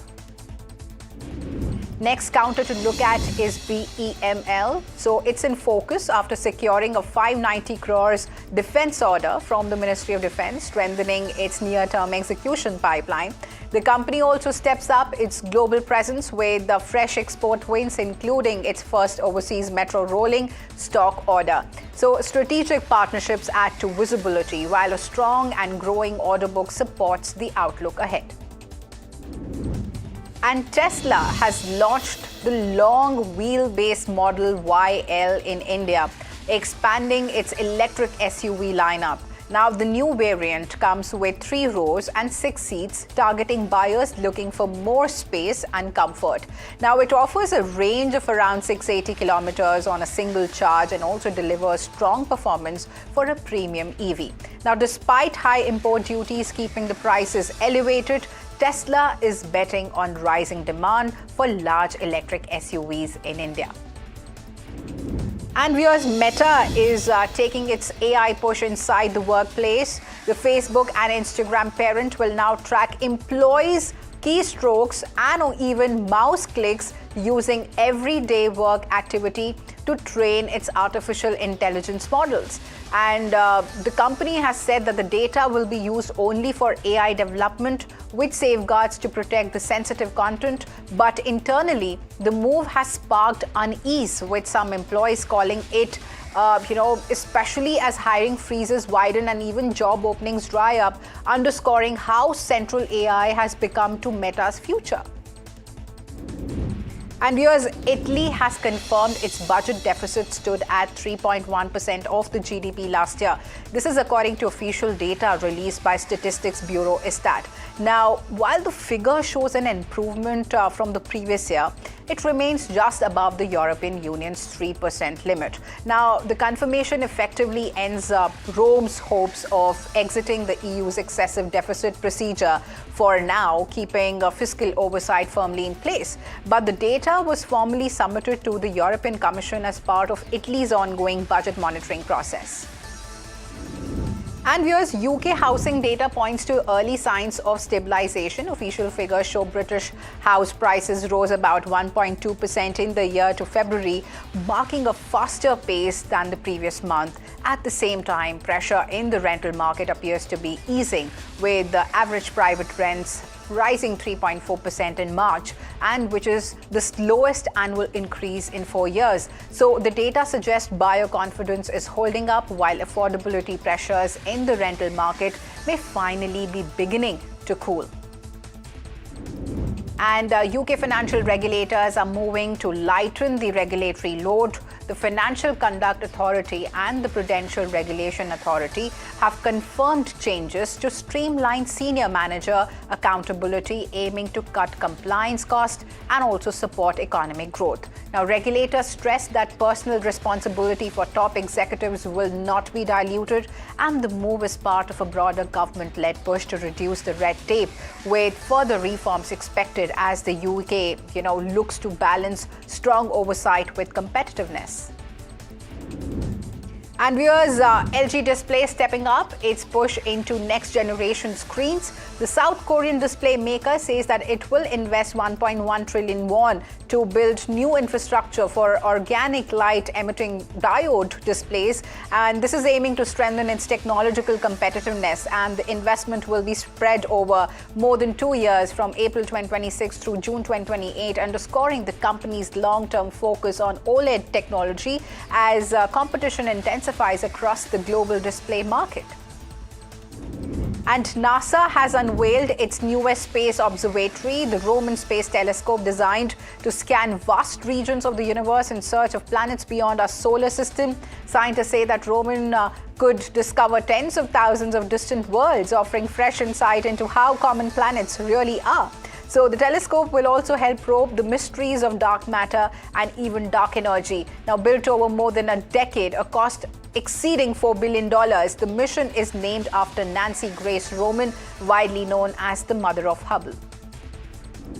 Now let's look at some national news now, viewers. West Bengal goes to polls tomorrow as the first phase of the assembly election gets underway across 152 constituencies and 16 districts. Now, nearly 1,400 candidates are in the fray in this opening round, and the Election Commission says that elaborate arrangements are in place to ensure free, fair, and peaceful voting.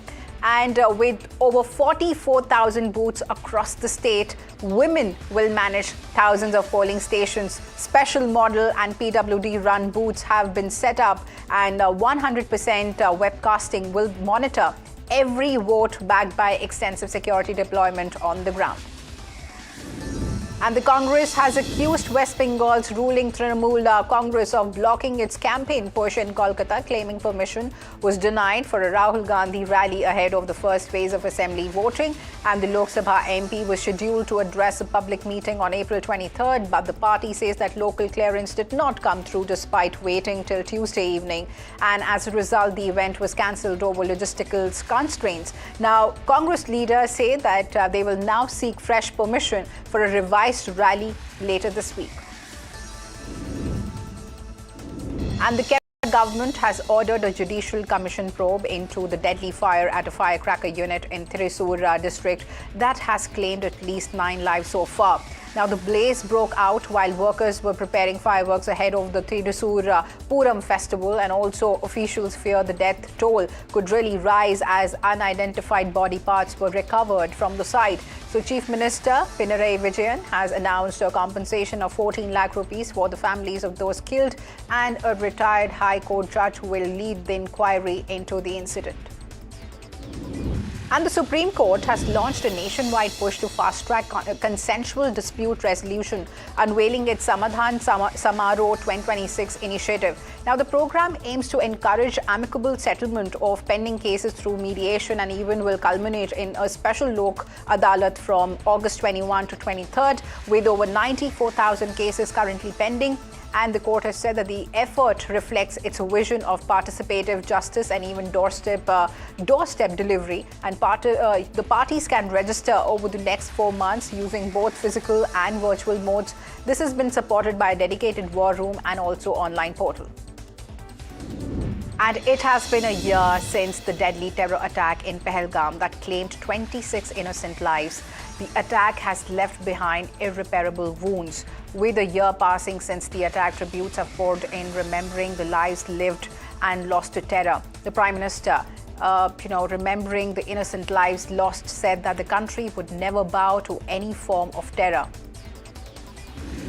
Now let's look at some international news, viewers. The US has pressed pause but kept the pressure on. President Trump has extended the ceasefire, with Iran buying Tehran time to submit a unified proposal even as the US naval blockade remains firmly in place. And Trump claims the blockade is costing Iran $500 million per day, and says that Tehran's military capabilities have been neutralized. Iran, for its part, insists that it won't negotiate under blockade conditions, and the decision followed a frantic day of diplomacy, with talks postponed and timelines blurred, marking the second time in 2 weeks Trump has stepped back from escalation. Meanwhile, European powers are stepping in, and with UK and France leading talks among 30 nations aimed at reopening the Strait of Hormuz. And tensions are rising again in Strait of Hormuz. At least 3 container ships were hit by gunfire on Wednesday, according to British maritime authorities, just hours after US President Donald Trump announced an extension of the fragile ceasefire with Iran. Now, the United Kingdom Maritime Trade Operations has said that 1 vessel was fired upon by Iran's Revolutionary Guard, with Iranian media reporting strikes on 2 more ships. Now, the incidents come even as the US continues its blockade of Iranian ports, and with uncertainty growing over peace talks after Vice President J.D. Vance did not travel to Pakistan as earlier expected. And El Salvador has begun a mass trial of 486 suspected members of the MS-13 gang, marking one of the largest collective prosecutions under the government's crackdown on organized crime. Now, prosecutors allege the group is responsible for more than 47,000 crimes, including murder, extortion, and arms trafficking over a 10-year period. Now, footage shows the accused appearing via video link from the prison, while the government insists that it has compelling evidence to seek maximum sentences. United Nations experts have warned that mass trials risk undermining due process and, the presumption of innocence. And viewers, the Indian women's football team has dropped 2 places to 69th in the latest FIFA rankings released yesterday. The Blue Tigresses were recently featured in the 14 FIFA Series 2026 tournament held in Kenya, where they finished the 3rd. Now, India beat Malawi by 3-2 in the 3rd placed playoff match after earlier losing 0-2 against Kenya. And viewers, that's all the time we had on Market Express, but we leave you with a special report. Rising urban demand is reshaping how households hire domestic help, with app-based platforms seeing a sharp surge in metro cities. Services like InstaHelp by Urban Company, along with newer players such as Nabbit and Pronto, have witnessed rapid growth since August 2025. Ridhima, my colleague, brings in this report.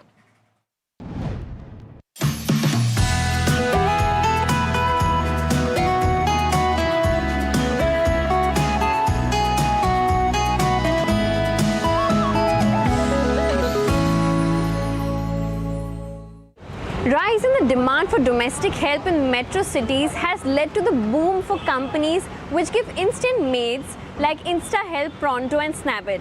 The companies have been growing at a rapid pace in the number of bookings since August 2025. If we look at bookings, Urban Company crossed 10 lakh bookings in March 2026, up from 2.9 lakh in August 2025. Snabit saw over 10 lakh bookings in March, up from 1 lakh in 2025 August. Pronto reported over 5 lakh bookings in March, up from 30,000 in August 2025. We went on ground to check the competition, demand and worker economics, as workers are core component for these platforms. The number of workers equals the number of service deliveries, and around 60 to 80% of the order value goes to the workers. मैं 10 घंटे काम करती हूँ ना, अगर rating bonus और अभी वो अटेंडेंस बोनस वो सब मिला के 30-35 आ जाता है, सब मिला के। और 2 छुट्टी भी करते तब भी आता है, अगर छुट्टी नहीं करे तो 40 तक भी जाता है कभी कभी। पूरा काम करें, दिन में 7 काम हो गए तो फिर आ ही जाता है। ऐसे तो अगर 4-5 घर में भी करेंगे तो इतना पैसा तो होगा नहीं है। इंश्योरेंस भी मिल रहा है, मतलब 2 लाख का। जो मैरिड रहेगी उनको मतलब उनके पति का और 2 बच्चे को भी मिलता है इंश्योरेंस। अगर सिंगल रहेगी तो फिर 2 लाख का इंश्योरेंस मिलता है हमें। While workers are getting enough salaries, with rise in competition in instant domestic help segment, companies are struggling to be profitable.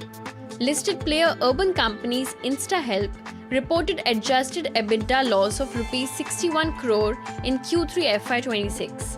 On the positive, losses per order has narrowed to Rs 381 in Q3 versus 760 in Q2 FY26.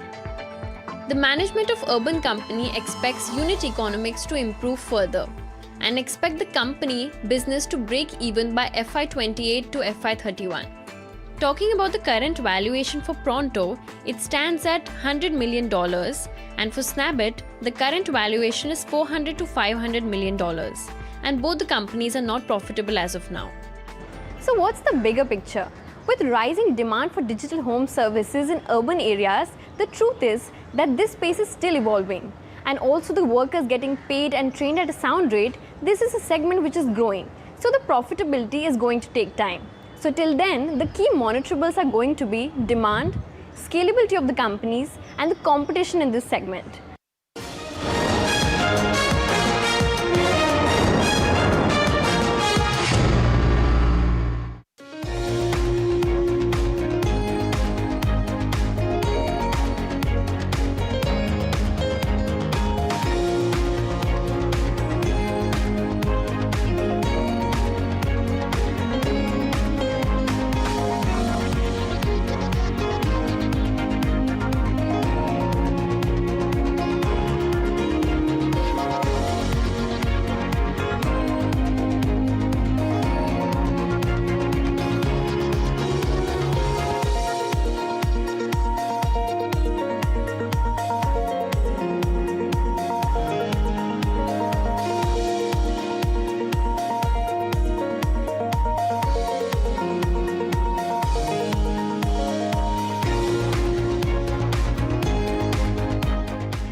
केसरिया से मन जोगी हुआ रे, दिल झूमे देखो मतवारा हुआ रे। केसरिया से मन जोगी हुआ। हर पल मनाओ केसरी त्योहार। विमल, बोलो जुबान केसरी। कुछ बड़ा होने वाला है। Real was always her rebellion. Sanya Malhotra, live at NDTV Yuva. Hi, I'm Tamanna Inamdar. Watch me on NDTV Profit, where I break down the day's biggest business stories. What happened, why it matters, and what it means for your money. Hi, I'm Neeraj Shah. Watch me on NDTV Profit for the most incisive market intelligence and meaningful corporate conversations. And I'm Alex Matthew. Markets, mutual funds, insurance, personal finance. I help you cut through the noise and make smarter financial choices. And here's where you can watch us.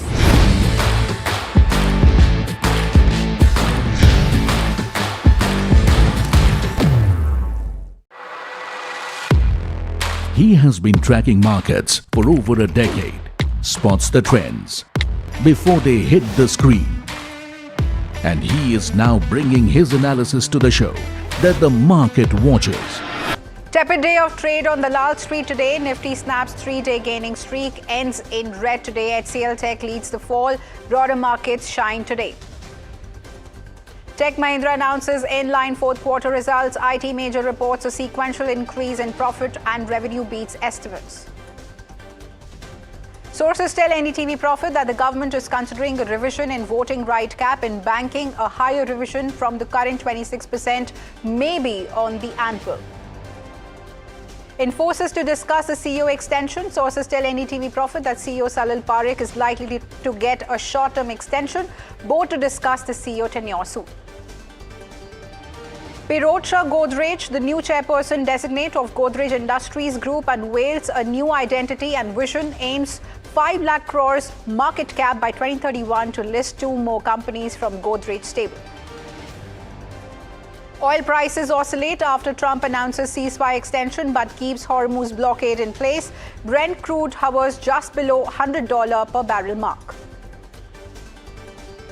Iran claims 2 ships attacked at Strait of Hormuz after Trump extended ceasefire till the deal is made. Iran mocks Trump, says loser can't dictate terms. One more Indian tanker, Desh Garima, carrying 97,000 tons of crude oil to arrive in Mumbai today. Tanker has safely crossed the Strait of Hormuz. MEA says government is in regular talks with Iran for the safe passage of a vessel. A year to the Pahalgam terror attack, nation remembers Pahalgam attack victims. PM pays tribute, says they will never be forgotten.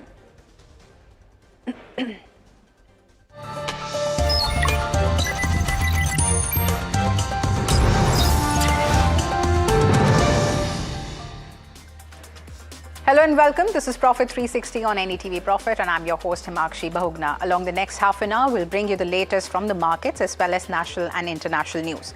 But first up, let's see how the markets have really fared today. So the stock markets have snapped 3-day gaining streak to end in the red. The benchmarks, both Nifty and Sensex, settled nearly 1% lower, but the broader markets continue to hold firm, especially the small caps. Nifty IT was among the biggest sectoral laggards, with HCL Tech and Infosys dragging down the Nifty. So clearly intense selling pressure was seen with regards to IT stocks. Let's get in my colleague Varsha for all the market action. Well, Nifty snaps 3-day gaining streak, ends in red today, ends below 24,400, which is down 0.8%. HCL Tech leads in fall in Nifty, down almost 11%. Broader markets ends in green, outperforming benchmark. Nifty Midcap 150 gains over 0.2%. Nifty Midcap 150 ends in green for the second day in a row. IRDA and Exide Industry are the top gainers when it comes to Nifty Midcap 150. IRDA was up 8.5%. Exide gains over 6%. Small cap 250 gains over 1%, ends in green for the second day in a row. Amara Raja leads the gain in Nifty Small Cap 250, which is up over 16%. Sectors end on a mixed note. Nifty Energy is the top gaining sector, up almost 1.5%, ends in green for the 12th day in a row. Adani Energy and Reliance Power the top gainers when it comes to Nifty Energy, both up over 7%. IT is the top losing sector, down almost 4%. HCL Tech is the biggest loser in Nifty IT, down almost 11%. Nifty PSU Banks ends in green for the 4th day in a row. Nifty Realty, Nifty Metal, Nifty FMCG ends in green for the 2nd day in a row, while Pharma snaps 2-day losing streak. Nifty Bank, Nifty Auto snaps 3-day gaining streak. Thank you so much, Varsha, for that market roundup. And viewers, oil prices have oscillated as uncertainty lingered over the trajectory of the US-Iran conflict.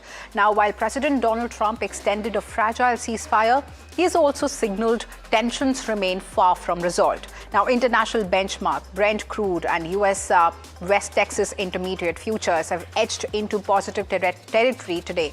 Now, both the indices have advanced by over 1%, while Brent is trading just shy of $100 per barrel mark. WTI crude is hovering near the $90 mark. Now, this jump comes right after oil prices significantly calmed down last week.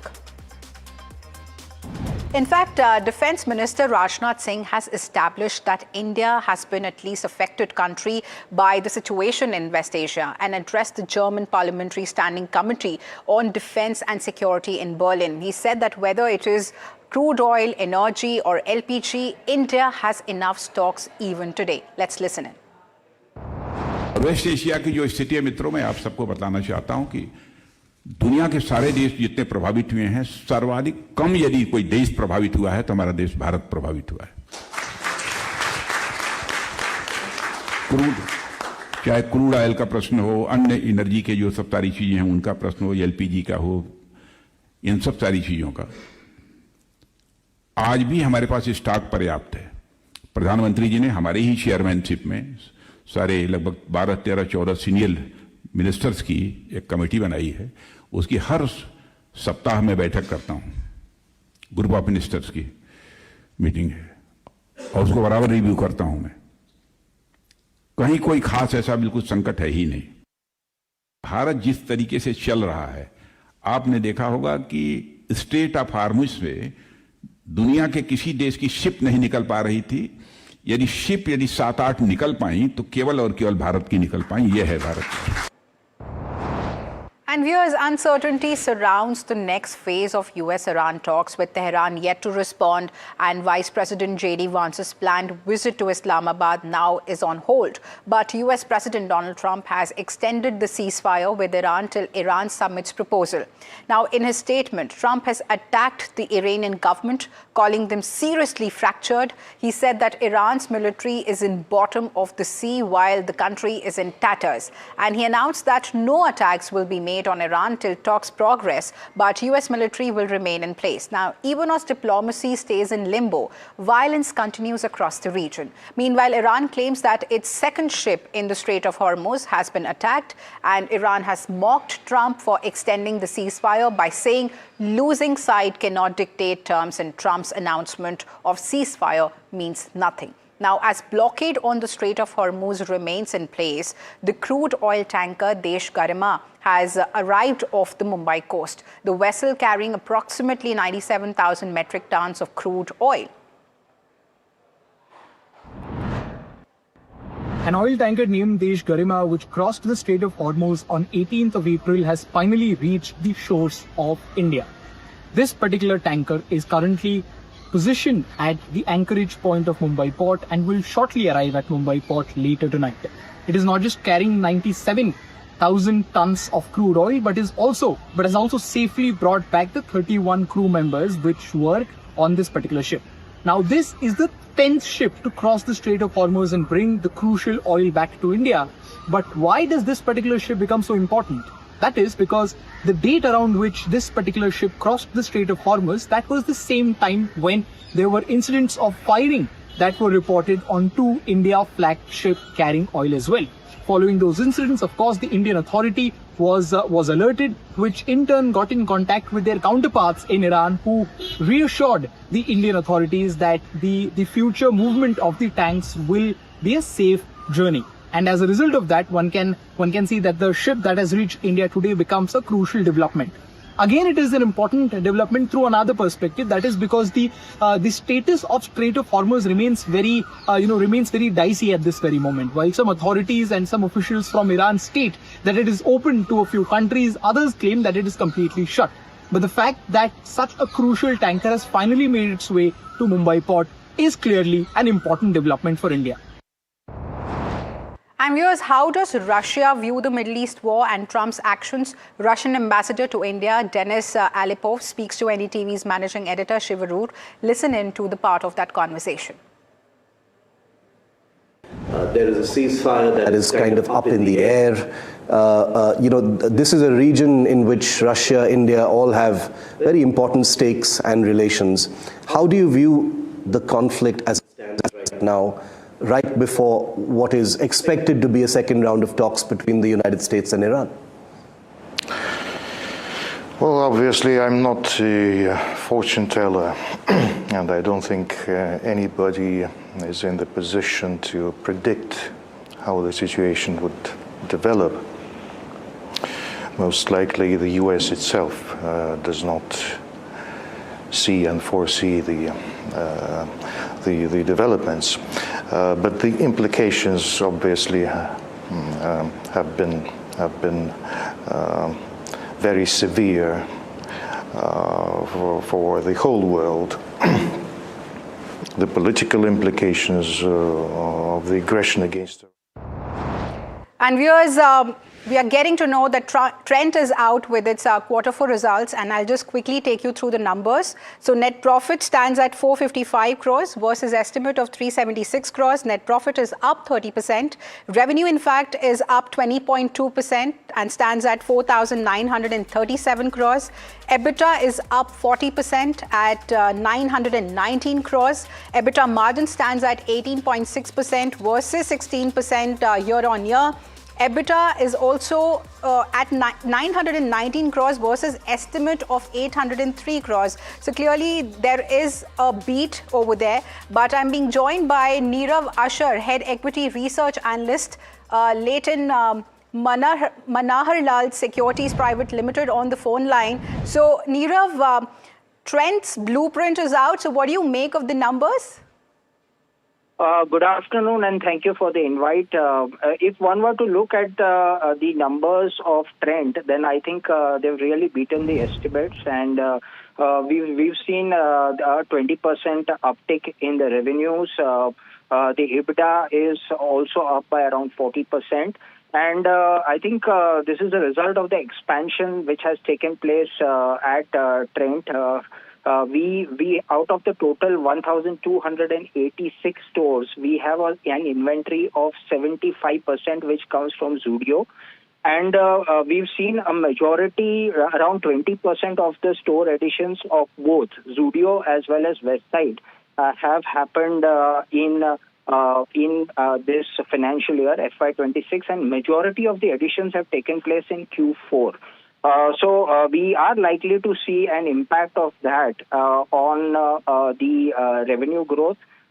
Year to date, for the first 9 months, we had a revenue growth of around 16.5%, and this time around it's come at 20%. So it's really beaten the estimates.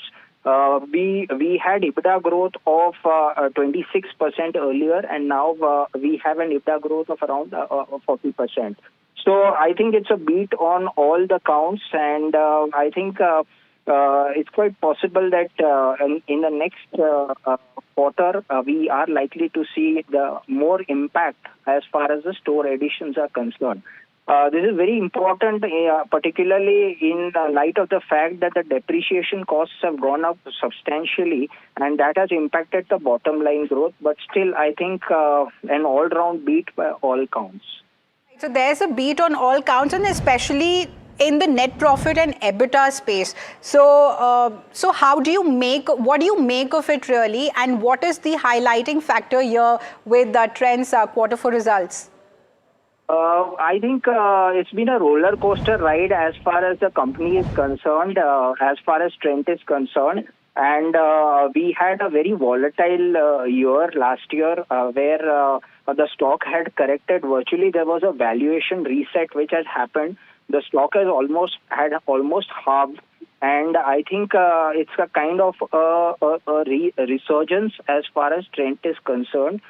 From at the end of March, we had a price of 3,400, and the stock has quickly logged gains of close to 30% after the quarterly updates. So I think we had a very strong quarterly update, and in a way we did infer that there has been a strong store addition which has taken place, and the impact of which will be visible in the next few quarters.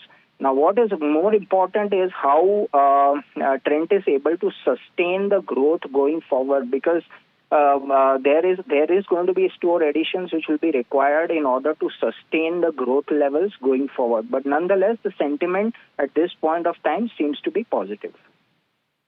Right, Nirav. Thank you so much for breaking down those numbers for our viewers, and thank you so much for being there with us on the show today.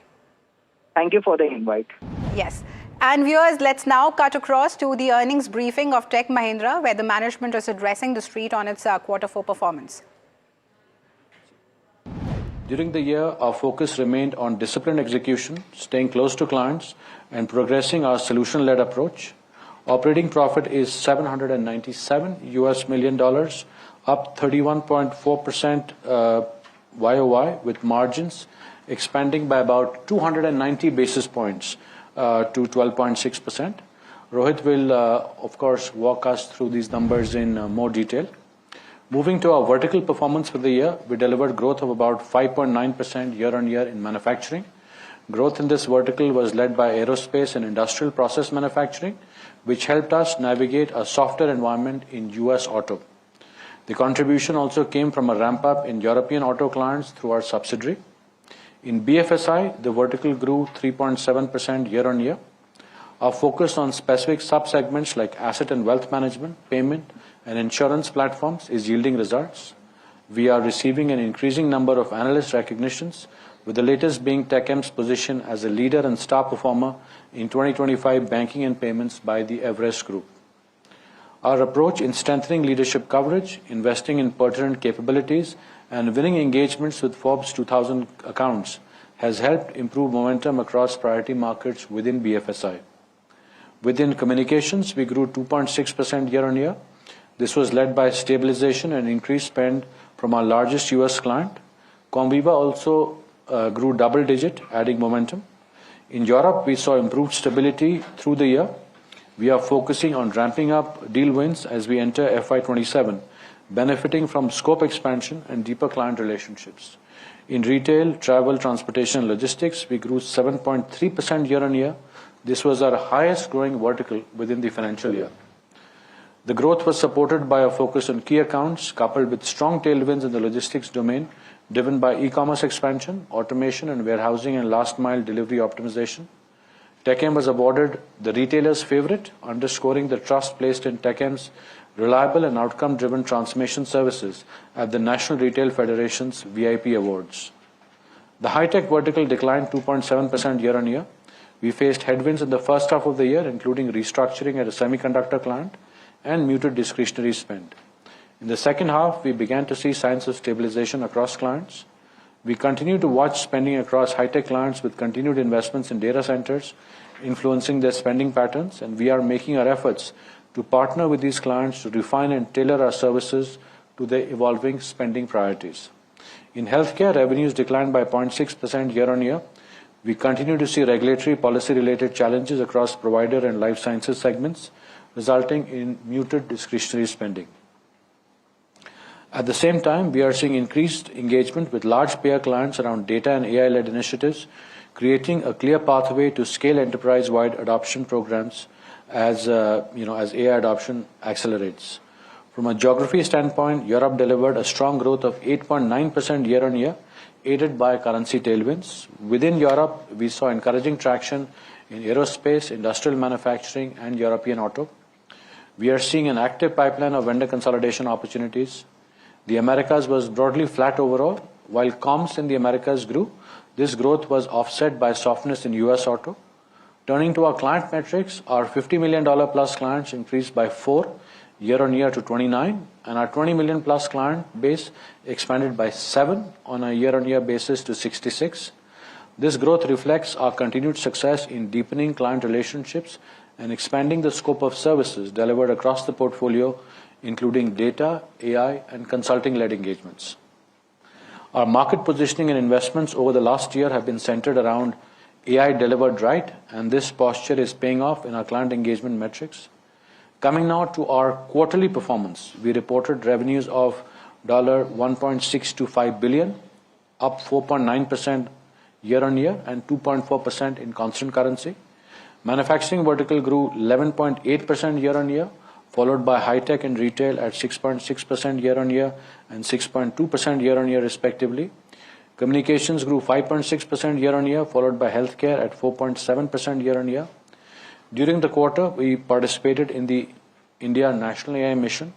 Our participation was structured around three strategic pillars: Indus and sovereign AI platforms, ecosystem partnerships, and stack orchestration, and applied AI across manufacturing, agriculture, education, and inclusion. We also launched an education large language model in partnership with NVIDIA with the intent of democratizing education. We are also advancing in our progress as an AI-first organization. We launched our enterprise-wide Cloud Code training program, a strategic upskilling initiative designed to strengthen our AI engineering capabilities at scale. We are enabling our associates across three strategic AI engineering platforms, Cloud Code, Devon, and Cursor, to accelerate adoption, build enterprise-scale expertise, and meet evolving client expectations. We also announced a collaboration with University College London to advance joint research and solution development in Gen AI and quantum computing. We will cover our AI strategy in more detail and progress during my presentation after the results update. The financial year also saw an improvement in the deal wins ratio. We closed the year with total deal wins of 3.794 billion, representing a 42% growth year-on-year. Tech Mahindra is increasingly positioned as a strategic partner to clients rather than only as an outsourcing vendor. Let me share some examples of our notable deal wins this quarter. A leading North American automotive OEM selected us as a strategic partner for application development and support across mission-critical enterprise systems. A Fortune 500 energy major chose us as the sole strategic partner to run and manage infrastructure, cloud, service desk, end-user computing, and allied services, while driving measurable efficiency across the technology estate. We were also selected by a leading global public health alliance for a managed services engagement focusing on sustaining high service quality and operational agility while enabling continuous digital innovation to drive efficiency and mission-aligned transformation. Alongside these client wins, we continue to deepen our partnerships and alliances across the ecosystem. With Microsoft, we launched an ontology-driven agentic AI platform that accelerates telecom and enterprise data modernization. Built on Microsoft Fabric and Azure AI Foundry, this solution is designed to enable explainable, auditable, and real-time AI-powered decision-making while supporting secure and governed deployment of AI agents. With NVIDIA, we partnered to introduce an industry-first AI-powered telco network operations reasoning agent. The solution is intended to help communication service providers accelerate towards level 4 and higher autonomous networks by evolving traditional network operation centers into intelligent closed-loop operations. With FICO, we partnered to help BFSI organizations accelerate value creation through AI-powered decisioning and advanced analytics. This partnership will help deliver end-to-end consulting implementation and managed services, enabling enterprises to fully realize the capabilities of the FICO platform and realize faster, measurable business outcomes. Tech Mahindra was recognized in the S&P Global Sustainability Yearbook 2026, achieving a top 1% ranking in the IT services industry, reinforcing our commitment to building a resilient and sustainable enterprise. Also reflecting our sustained brand positioning and strengthening, we advanced to the 4th position among the India-headquartered IT services firms and 9th globally in Brand Finance's IT Services 25 report. As we step into FY27, we will... And viewers, we are getting to know from top government sources that on government's flexi fuel push, government is ready to provide higher ethanol blended fuel. And for more on this crucial update, let's go across to my colleague Danish Anand. Danish, what are you picking up from your sources? Well, top government sources have told NDTV Profit that the government is ready with higher ethanol blending in fuel. Currently, we are seeing that there is 20% blended ethanol fuel that is available. But now the government is planning to increase the overall ethanol blending upwards of 20%. And as of now, there is a range of 85%. But very recently, the transport minister said that India is also ready to provide 100% ethanol powered vehicles. But top sources are telling us that while the OMCs have been directed to be ready to blend more ethanol in the fuel, but now the ball is in the court of the auto industry, because they have to be prepared to have such vehicles with flexi fuel engines which can run on ethanol as well as ethanol blended fuel. This is a long process that is going to happen, but the government has made it clear that they're very ready as far as ethanol blending is concerned. Sources also telling us that there is no shortage of ethanol in India, and if a higher ethanol blending is allowed, and if the auto industry and the government can come to a consensus, then this will help India as far as the overall import bill is concerned, because we are seeing that currently, because of the West Asia crisis, the crude oil prices are quite volatile, and it is impacting India's overall economy, as well as the money that we use to import such crude oil. So hence, in order to reduce the import bill, the government is giving a push to the auto industry to come out with flexi fuel engines, flexi fuel products, so that a user can have a choice what kind of a fuel that they want. But we must also not forget that a few months back, when E20 mandate was there were many users that were complaining that their cars are not giving proper average, and there is some or the other problem. But now we really have to wait and watch and see that how things transpire in the coming few days and how things change, because the users also have to be brought into confidence that even if they're using higher ethanol blended fuel, then their vehicles will not face any damage. So in the next few weeks, we can expect some or the other draft policy from the central government to come out, which can give a proper roadmap of higher ethanol blending in India. Absolutely, Danish. Thank you so much for gathering those details there.